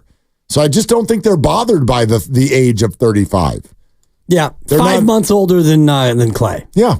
So basically about the same age. But yeah, Jimmy Butler's had injury issues, and he's a little bit peculiar when it comes to, as you mentioned, I think you were making the Stephon Diggs comparison about a guy who has been to multiple spots, and he's kind of left in the same way, and he's been traded 4 times. The only reason I'm like not going to call that a deal breaker, and for those who didn't understand that reference, the Stephon Diggs comparison being, just a guy who has clearly worn out his welcome over and over and over again. So when you keep seeing a talented guy move rosters over and over and over again, at a certain point you go, okay, what is this guy doing behind the scenes that's bothering everybody so much? I think there's something there, but I also think, what's his contract? That's He's what I owed want to know. $100 million over the next 2 years. Okay, but it's two. See, there you go. 48.8, and then a player opt for 52.4 in his 36-year-old season. That's why the Warriors would be interested. 2 years. 2 years. Steph Curry, 2 years. Out. Wipe hands. Be gone. They don't have to worry about the implosion because the implosion usually takes a little bit of time. Jimmy Butler's usually been like a 4-year guy. Right. And you made the Jim Harbaugh comparison as well. Right. A guy who usually wears out his welcome after 3 to 5 seasons. But is super effective in those 3 to 5 seasons. No doubt. Really good at what he does. So I like that could be very attractive to the Warriors because I think that while they want to, think of what it does, while they want to maximize the remainder of Steph's time, it also doesn't lock them into anything, in 2028 when maybe they're going to want to be all in on Jonathan Kuminga or Brandon Podziemski or whatever. I don't know what it would take to get Jimmy Butler. I don't think Jimmy Butler is going to command the price that some of these other names that we've thrown out there would. An Ingram, a Kevin Durant, Butler, because of age, because of the reputation we're talking about, because Pat Riley, and I know he said they're not trading him, but people say those things a lot. Right. You know what I mean? Like the price would, I don't know. Could you get what's it going to take to get your hands on Jimmy? Yeah, probably a couple of players and a couple of picks, I would imagine. Just thinking, if it's not Kuminga, then you're going to have to give up maybe more than just 2 first-round picks. Well, if I'm Miami, there's no trade I make with the Warriors that doesn't involve Jonathan Kuminga. Well, there's the salary part of this. What's Miami's motivation right now? Is Miami's motivation? Well, you had said a couple weeks ago when we had this discussion that Miami's closer to a rebuild than they are toward the top. So they might be very, very interested in Chris Paul's contract. They might, but that flexibility. Jimmy Butler's making $48 million, so you'd have to, match that $48 million. You'd have to do some more. So, and Wiggins is probably a guy who would be a part of this trade. No, if it's Paul and Wiggins and 2 first-round picks. If I'm the Warriors, I would definitely think about that. That's an interesting one. Rich in Fremont here on Willard and Dibs. Hi, Rich. What's up? Hey, what's up, guys? Thanks for taking my call. I'm just finishing work. And you know who pays my paycheck? Atco Pest Control. I think we do, Rich. Yeah. Yeah, you remember me when I called in. All right. Oh, Rich, we know exactly who you are. Come on, man. You're regular. Okay, all right. Well, look, Willard, I got to disagree with you, man. I don't think picking up Jimmy Buckets is the wise thing to do. You know, you talked about, swinging big and everything. I think if they're going to swing big, they need to go for a big man. They could probably go after Lauri Markkanen or what's his name, who plays for the Bucks. I can't think of his name now. He's a twin. Lopez. Lopez. Yeah, Brooke Lopez. Yeah, Lopez. Something like that. That would be swinging big. But, I don't think go ahead. Okay, wait. I look at Jimmy and I think, okay, here's a guy who, as you stated, he's got a problem with something because he can't find home. And then you look at the fact he's going to be 36. Okay, they do any moves like this. Laker does any moves like this. You know what he's thinking to do? He's thinking to do something that's going to cause this team to propel to the next page of the story of this franchise. Not try to get some old guy that, even though he is good, he's only going to give you 1 or 2 seasons. Okay, because they know that, hey, Steph's got maybe 2 seasons and he's gone. Okay, and then after that, hey, Laker wants this machine to keep running, dude. He doesn't want to slow down now with some old jalopy. Dude, he's looking for the Lamborghini, okay? So I go that route. I go with the big guy. I do that, and I look at the fact I got Kuminga. The older guys are going to be leaving, and that's going to allow the fuel in this engine to keep this machine running. Well, Rich, thank you as always, Rich. I think in a way you're looking too far ahead. I think that the Warriors, and this is based on conversations I've had, the Warriors are uber focused on the next 2 years and not much beyond that.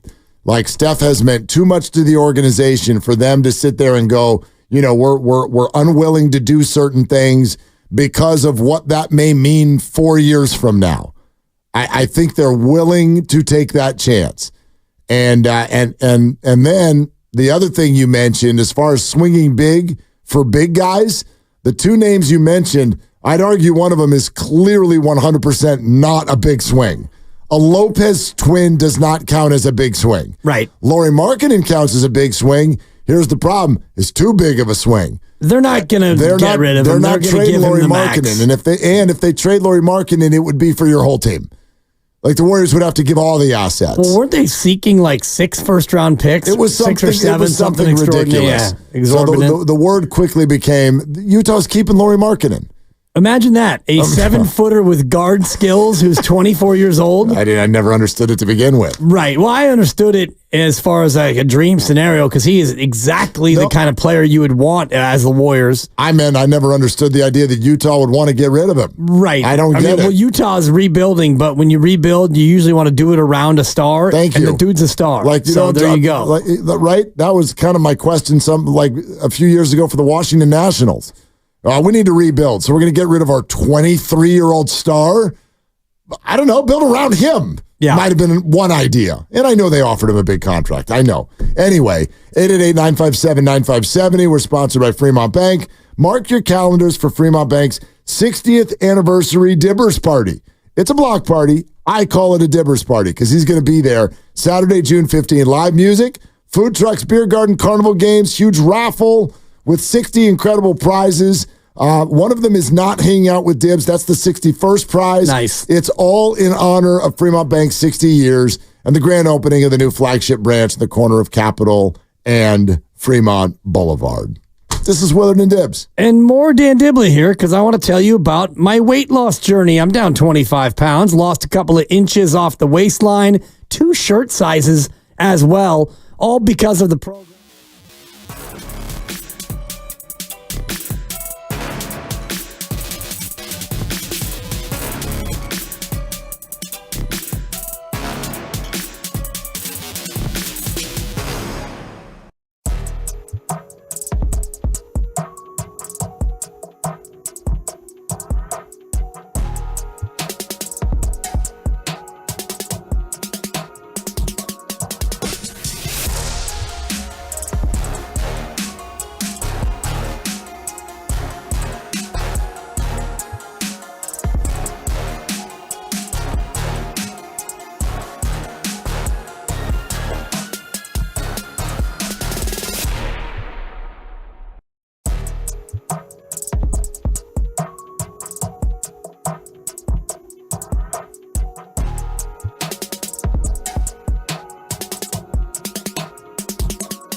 nothing gets past you.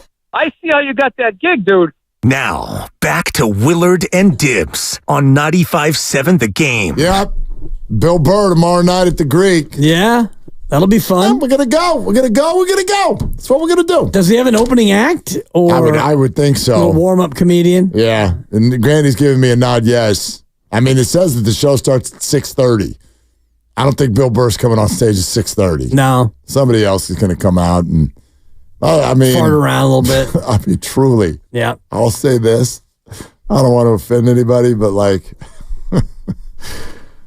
sometimes you go to a rock concert or whatever, rap concert, whatever, and I feel like the opening act, you're like, hey, I like this vibe. The opening act for stand-up comedy almost never makes me laugh. No? It's just like, oh, God. And there's nothing more uncomfortable than stand-up comedy that's not working. That is more uncomfortable than the dentist. Swear to God. You sit there in the room, especially if it's a small club, you go over to Cobb's, somebody's like, all right, hippity-happity, yeah. And you're just like, I'm 5 feet from you, and the lights are not that dim. And you're just looking at them like, yeah, let's wrap this up there, Skippy. Yeah. And they all act like they're friends, good buddy of mine coming up here later, blah, blah, blah. It's like, no, you're not. You're not good friends. I hate everybody. There you go. So, I don't know. I'm not optimistic. Yeah. about the opening act. Well, plus, the Greek is going to be, I don't know about 10,000 people, but the capacity's got to be. What is the Greek capacity? Probably about between 6 to 8, I would imagine. Greek theater. 8,500. There it is. Yeah. And I'm sure it's going to be full. By the time Bill comes on, yeah. Yeah, absolutely. And that's the other thing. If you're the warm-up act and you're a stand-up comedian and you're trying to do your stylings and you're trying to do your act and people are milling about and talking and not really paying full attention. He'll torch you. Bill's style, if you're doing that, if you're cruising around, especially in Berkeley, what do you think Bill's going to say? Hey, lefty. How about you put down the marijuana and you pay attention? Grandy, I got 20. All those liberals, man. Yep. I've got $20 says there is a hefty bit on us, the Berkeley Birkenstock crowd that's going to show up on a sunny night on a Saturday in Berkeley, California. Well, Willard, did you read the fine print? It's a phones-free experience. I did see that. You're going to lock your smart devices away before, so you can't take pictures, you can't record any of that, which is what Dave Chappelle does a lot of the time. That's the only time I've ever been to a show like that was Chappelle at Chase Center. Now, you don't have to give them your phone. They stick it in a little case that you carry with you, but you can't unlock it. You have to get it unlocked on your way out. Really? Yeah. You've never been to one of these? No. Yeah, it's like a little gizmo. It just looks like a pocket. You just stick it in a little bag, but the bag has like a zipper lock shut that only they can control. And you can't cut into it with scissors or slice that thing open. I hope you're not bringing a knife or scissors into a show. That's a good point. At the Greek Theater. Right. I brought my bolt cutters. Is that okay? But you do get to keep your phone. You just can't use it. Can you imagine the bedlam if you're just drop it into this bucket? Yeah, like the coat check. You can get it on the way out. Can you imagine? Bedlam, yeah. Yeah, a couple iPhones I've noticed look a little bit alike. Can you help me fix my phone? Exactly. That would probably be actually very refreshing. Yeah. To go there and not be on your phone. It's refreshing. I can only speak from one perspective. Yeah. It is refreshing except for one thing. If you have kids. Yeah, emergencies or whatever. And Christy and I, we go out places and we are two separate single parents. Of 5 total children. And so it's a wee bit uncomfortable when you're out across the bay on a Saturday night and it's like something happens with one of the kids. Oh, well. Yeah, you're flying blind. Yep. Well, it's like the old days when you or I were kids. There was no such thing as a cell phone. Correct. So, not that my parents ever went anywhere. That's the thing. It's part of the culture. You wouldn't. You would probably stray a little less far. Yeah, a little closer to home. Or you'd have the neighbor, Sure. if anything happens, Bridget and Gabriel across the street. And you go knock on the door and check on the kids. Somebody knocks on the door. People are like, holy crap, someone's knocking on the door. Like, call the cops. Seriously.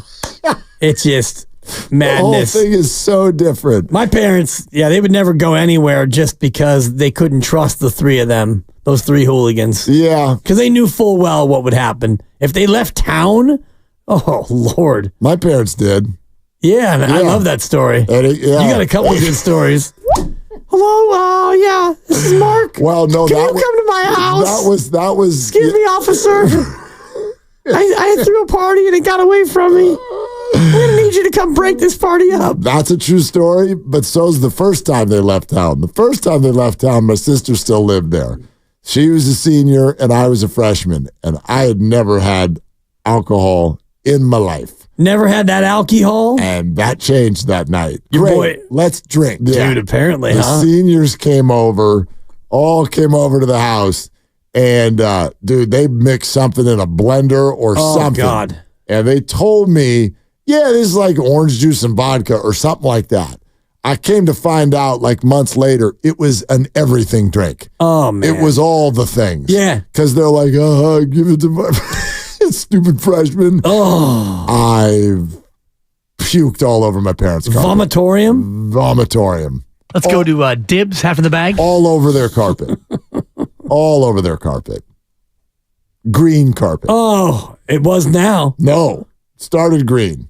Green carpet? Was it the 70s? Well, it wasn't the 70s. How old do you think I am? No, but that was very much a 70s thing. Exactly. Dude, it works. Green carpet, and I was drinking orange juice and all the alcohols. Yeah.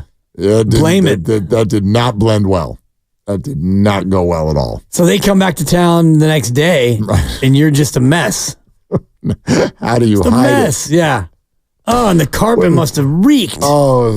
Smelled like your insides. Well, right, because teenagers trying to clean something up. We don't know how to clean stuff up. We're just like, got a paper towel. Boop, boop. All right, we good. Put a hairdryer on that thing. Oh, it's not good. I almost got away with the one that I did on myself. I told you that part of the story too, right? About how you called the cops on your own party because hundreds of people showed up. But the Sunday morning when the folks come home, like, I got the house put back together, brother. I got it put together. I went over that place with a fine-tooth comb, and we are looking good. And Mom and Dad come home. How was the weekend? It was great, Mom and Dad. I read books and went for runs and made healthy choices. How was your weekend? And so they're like, great, this is awesome, whatever. And then that night, they went to cook dinner, and my mom opened up the oven. And somebody had stuffed an empty Budweiser 12-pack packaging in the oven. Of course. What are you doing? What do you want me to never have a party ever again? Did you have fun? Why don't you set this up so we can do it again? Nope. Mark, why is there an empty 12er in the oven? No, actually, she just started laughing. What are you going to do? I was a pretty responsible kid for the most part. Tell me about these books you read, Mark. Was one of them on how to hide a 12er? I started doing the frogs right there. Bud. Wise. Yeah. No. Grounded. Yeah, it was like the end of a Scooby-Doo episode. Would have got away with it, too, if it weren't for you stupid kids. Mark, it's not that you had a party that upsets me. It's that you lied to me. Classic Ellen Willard, and I don't even know the woman, but I can picture her right now. Not mad, I'm disappointed. Yes, thank you, Grandy. Not mad. It's awful. I'm just disappointed that you lied. I had it. It was like Duvall facing Soto, man.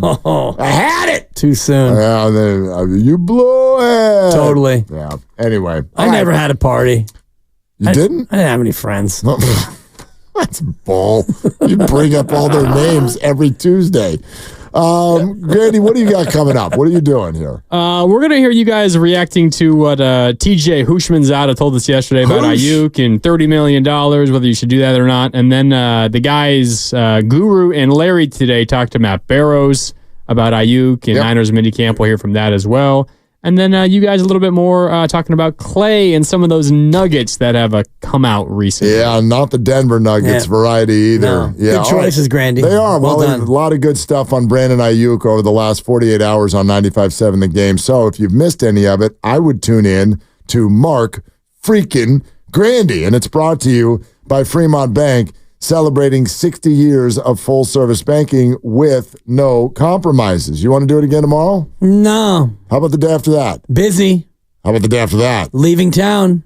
What about after that? Vacation. Then? I'm here Wednesday. I'll see you Wednesday. Best day of the week. I will be.